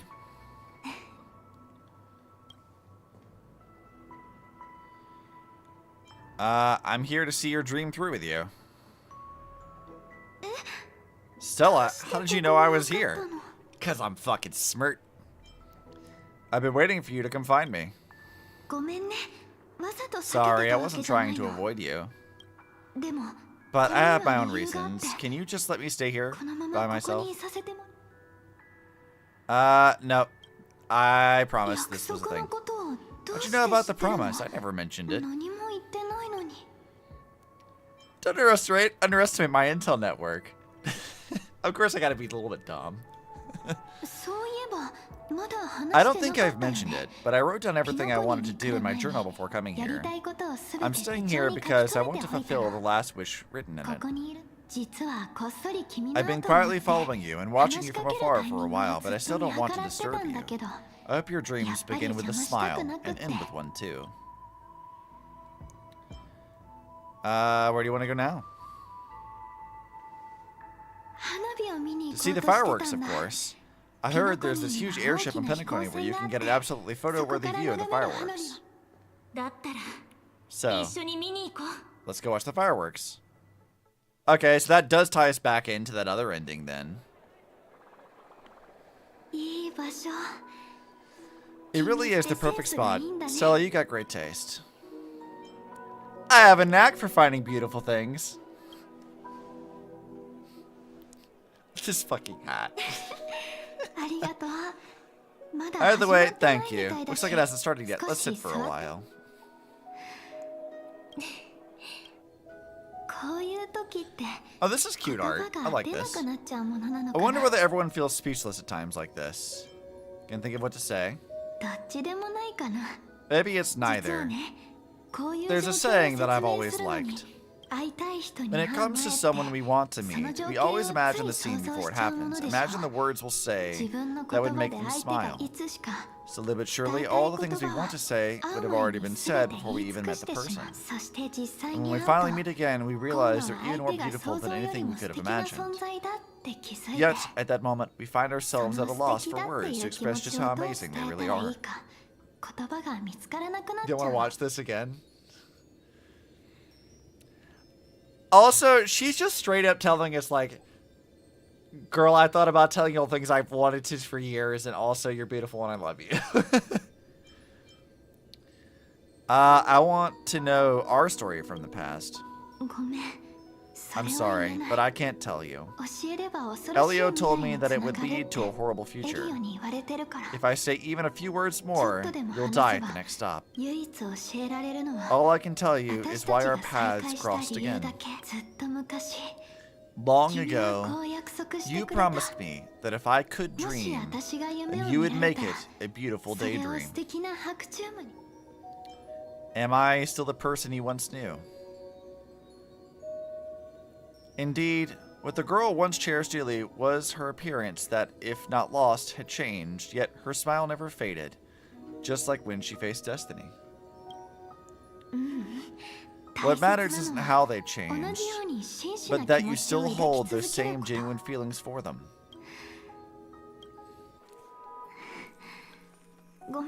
I'm sorry. Entropy loss syndrome? Yes. Actually, I still haven't experienced one of the 3 deaths written in the script. So that's why you've been keeping to yourself? I only realized it after Ina's dream dissipated. I've made a mistake. Being sent to the Dreamflux Reef by death could hardly be called a death at all. It would have been way too easy. As for the true 3 deaths, the first one, I've known its true form for a long time. I can't dream. After I woke up, I would never dream again. In other words, the me that exists in this dream would completely cease to exist. The second time, I was killed by the swarm disaster. I activated my true power and came back from death. But that power would inevitably lead me to the 3rd death. My symptoms would accelerate uncontrollably until I die of entropy loss. The dreamscape had already started merging with reality when we arrived in Penacony. I thought I was dreaming, but I was actually also living in waking reality. It was causing my entropy loss syndrome to worsen. But don't worry, I asked the wolf about it and she said things won't get that serious in real life. Let's not talk about this anymore. I just don't want to see you looking sad. This is our most beautiful daydream, and we should see it through with smiles on our faces. After all, we never know when we will use up all the moments we have with someone across all space and time. Hey, Stella, could you close your eyes? If this is my only chance to dream, then I want you to see the best version of me. As we near the end, let me indulge in a bit of perfectionism. Just like what I used to do. Let's close our eyes and imagine ourselves being together. Even if you can't see me, you'll still know that we've never been far apart. Don't you dare sneak away. I won't. I promise to stay as long as I can. Close his eyes. Let me think. Where should we start? Right. We should start where everything began, of course. Right at that golden hour when you came to save me. Oh, we got a lot of new Firefly art. This is cute. I like this. That being said, we could also pretend we're strangers who just happened to meet there. Me, I'm a student traveling to the golden hour, and it'd be nice if I had a bit more pocket money. Oh, and when I showed up there, I should dress up a little fancier. So this explains her schoolgirl outfit. And you're a student too. But you came here from a really, really distant planet, completely unfamiliar with your surroundings. Then a bunch of mean-looking thugs jumped out, trying to pick on you. When that happens, I'll step up to the plate. Yeah, let me be the one who saves you this time. Why don't we team up and fight together? No worries. That's exactly what I'm going to do. The result doesn't matter, and even the process isn't important. What matters is how we take part in this journey and how we choose to view it. So, Stella, grant me one more wish. Remember how I held you and flew into the sky when we fought against Enna's dream? Back then, I wasn't sure if I would ever wake up again, but I was happy. We were standing shoulder to shoulder once again, fighting against things we believe were wrong, and we'd do anything for each other. Still, I have a tiny, selfish wish. I know you won't forget this moment, and when you look back on it, I want it to feel lighter. Maybe there were no enemies at all. It was all just a prank, and when I carried you up to the heavens, what we saw there wasn't the terrifying swarm, but rather the fireworks that I never got to see. I'll remember you just the way you want me to. Firefly?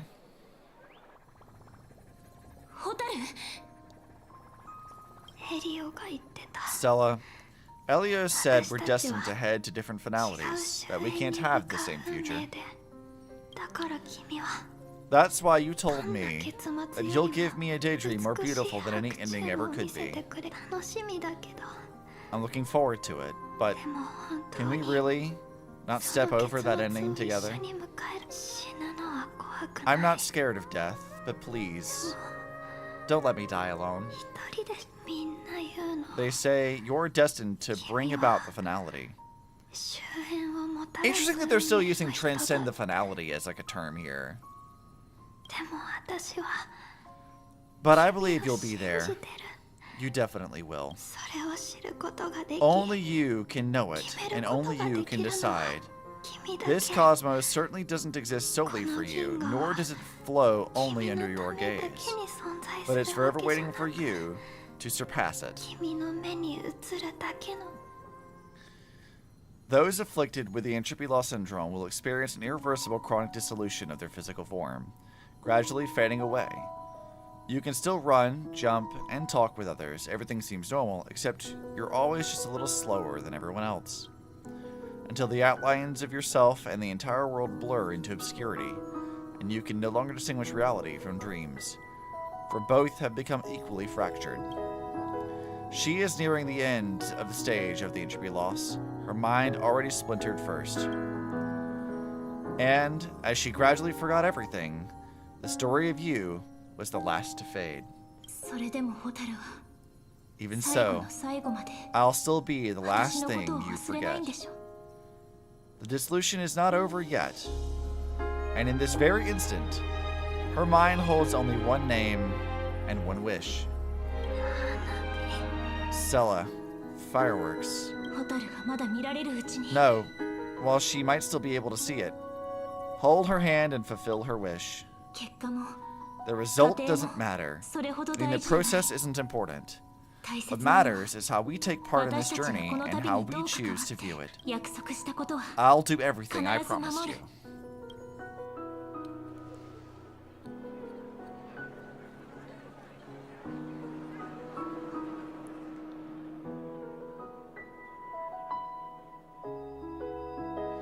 However, Firefly's eyes never moved again.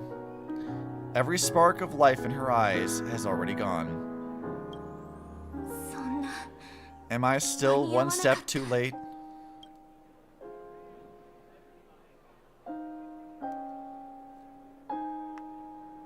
It is too late. You would rather remember her in the way she wished, and in your mind, the ending would be a happy one.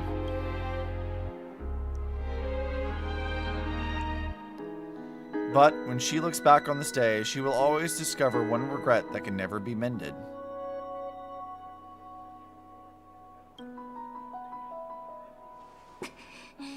Why? The crowd buzzes with excitement, and the fireworks are about to light up the sky.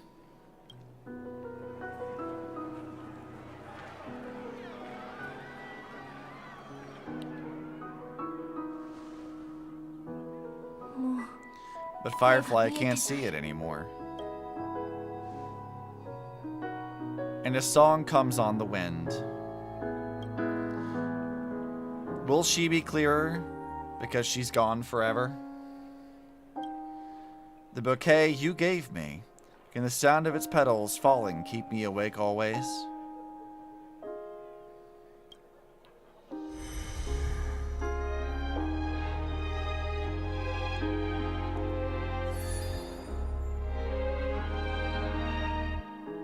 Man, I can't believe they're killing off Firefly again. No, it's not beyond saving. I can change the course of destiny and make up for what's missing. If the world has set an endpoint for our destiny, then at the very least, it owes Firefly the bouquet she wanted. The voice at your ear blurs, then fades into silence. You recall the fireworks in your memory, where Firefly caught you as you fell from the sky and carried you up into the heavens. At that moment, the words she spoke left a perfect footnote for the story, one belonging to her and to everyone under the night sky. And you know that this footnote no longer exists. The power of finality is turning back time, and the girl's final regret is within sight. A beautiful daydream. The moment to fulfill that promise has come. You can, you will, you must make it a reality.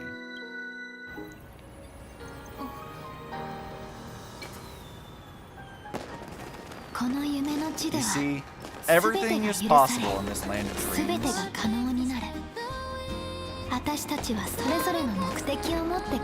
We each came here with our own goals and realized them in unimaginable ways. Whether the outcome was sweet and dreamlike or bitter and real, it is still the answer we long for.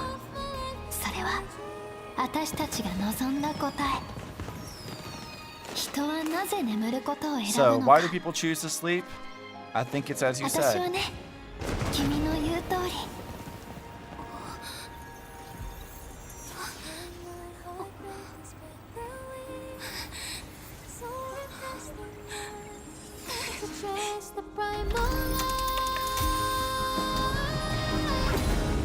Interesting.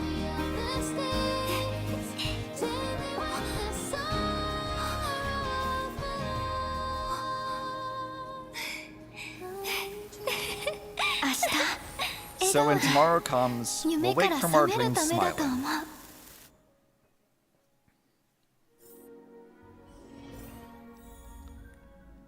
Well, that's fucking depressing. If Stella eventually has a crash out moment and just hauls off on people, going rogue, she'd be really justified. I mean, yeah. I think that is correct. Also, wow, this did just like reset. I realized. We've been going that long that like the fucking server reset on me. Let's go take a look at this. I'm not doing my dailies here. We're not doing that. Yeah, give me this one, please. What the fuck am I supposed to do? A photo taken at an unknown time, but the reality of its touch is undeniable. In the past, the scene truly came to pass, leaving behind a proof of its transpiration. The few are aware a young girl will smile when she recalls a beautiful dream she once had. The dreamer is also the dream maker. The dream maker is also the dreamer. Only by offering up one's past can the most beautiful dreams be woven. People will not lose themselves within them, unwilling to awaken. In their beautiful dreams, they will regain the courage to face the future, and then walk towards tomorrow. Oh, what's up, Silverwolf, now that we're in the present? She's awake. Is she okay?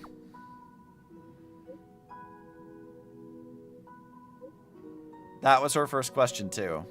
Asking if you were okay. She's fine for now. She was like this when Kafka brought her back. She always ends up fainting, can't even operate her mech. It's a real pain. But the treatment's going good, don't worry. Can I talk to her? Wait till she gets control over her mech first. Recovery will take some time. That's not a no. We can talk to our girlfriend at some point.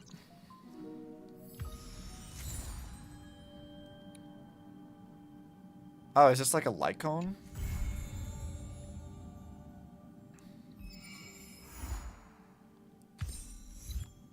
All right. Well, I mean, I guess that covers it. That's the end of that.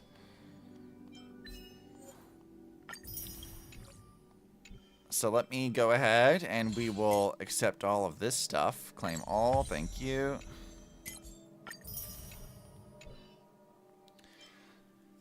And that's when I crashed out. Like, bro, how do you have all that? And then sometimes like, she's fine, not dead. See, I mean, it is Silverwolf. I don't expect much. So that should wrap this up for us. This has been a much, much longer stream than I had anticipated. I mean, we're going on like what, almost 9 hours now. My thoughts on this patch was a bit complicated, I would say, because like, I do think the story was actually pretty solid. I think that this does resolve a lot of the weirdness about Penacony in a way that I think was definitely warranted, because Penacony's ending was a fucking mess. Like, it felt weird even at the time that like all of Firefly's deaths didn't really feel like deaths. It felt weird and sort of like a cop-out, like a weird like loophole. It didn't make a lot of sense even then. So having this show up and properly explain all of that and giving Firefly more depth and development for her character, I like that. I think they did do a good job. I think that Firefly's story is generally one of the better ones that they do for characters in Star Rail. I think I would put her arc up there as definitely some of the best storytelling they give characters for the most part. Obviously, because of political issues, this patch was, like, really, really weird. And, like, reusing a bunch of shit.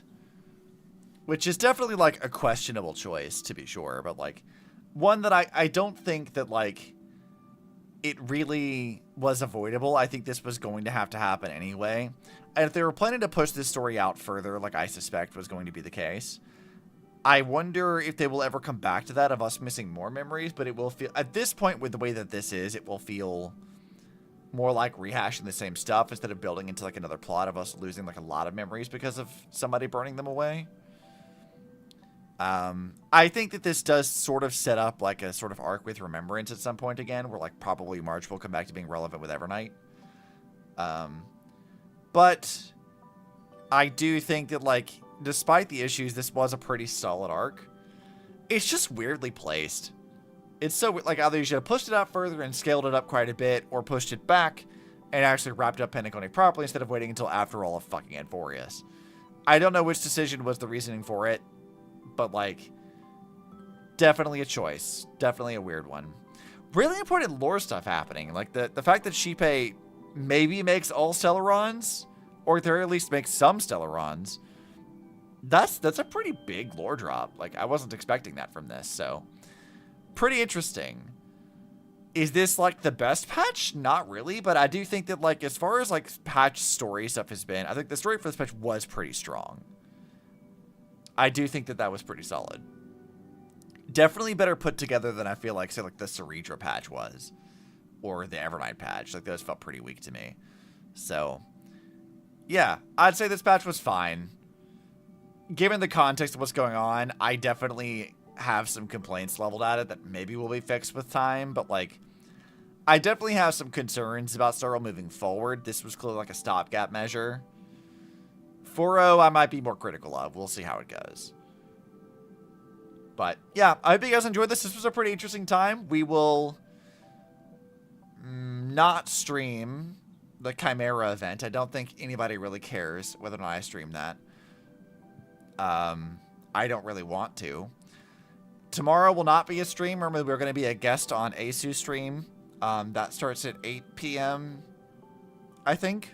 Let me check his. He has a little server thing about it. Let me go look at that information. Yeah, so over on Asu's channel, he's doing like a 6.5-year celebration, retirement, whatever bit he does every year. He's doing that over on his channel. It'll be at 8 p.m. EST. Go check that out. I will be popping in a call with him briefly with Charlie. We are scheduled to be in that at around 9:35 EST. So if you want to see that, go right ahead and check it out. Otherwise, next week,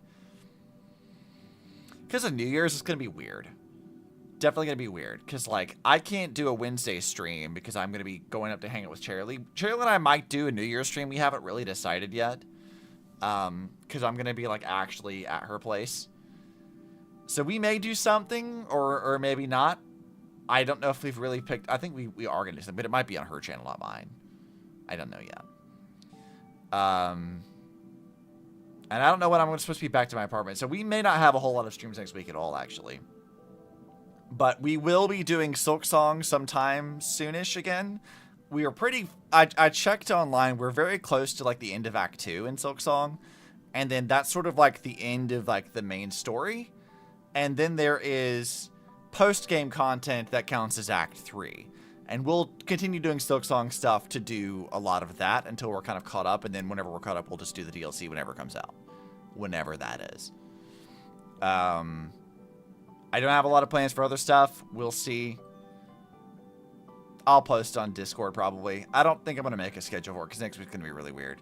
But yeah, anyways, I hope you guys enjoyed. I will see you guys in the next one.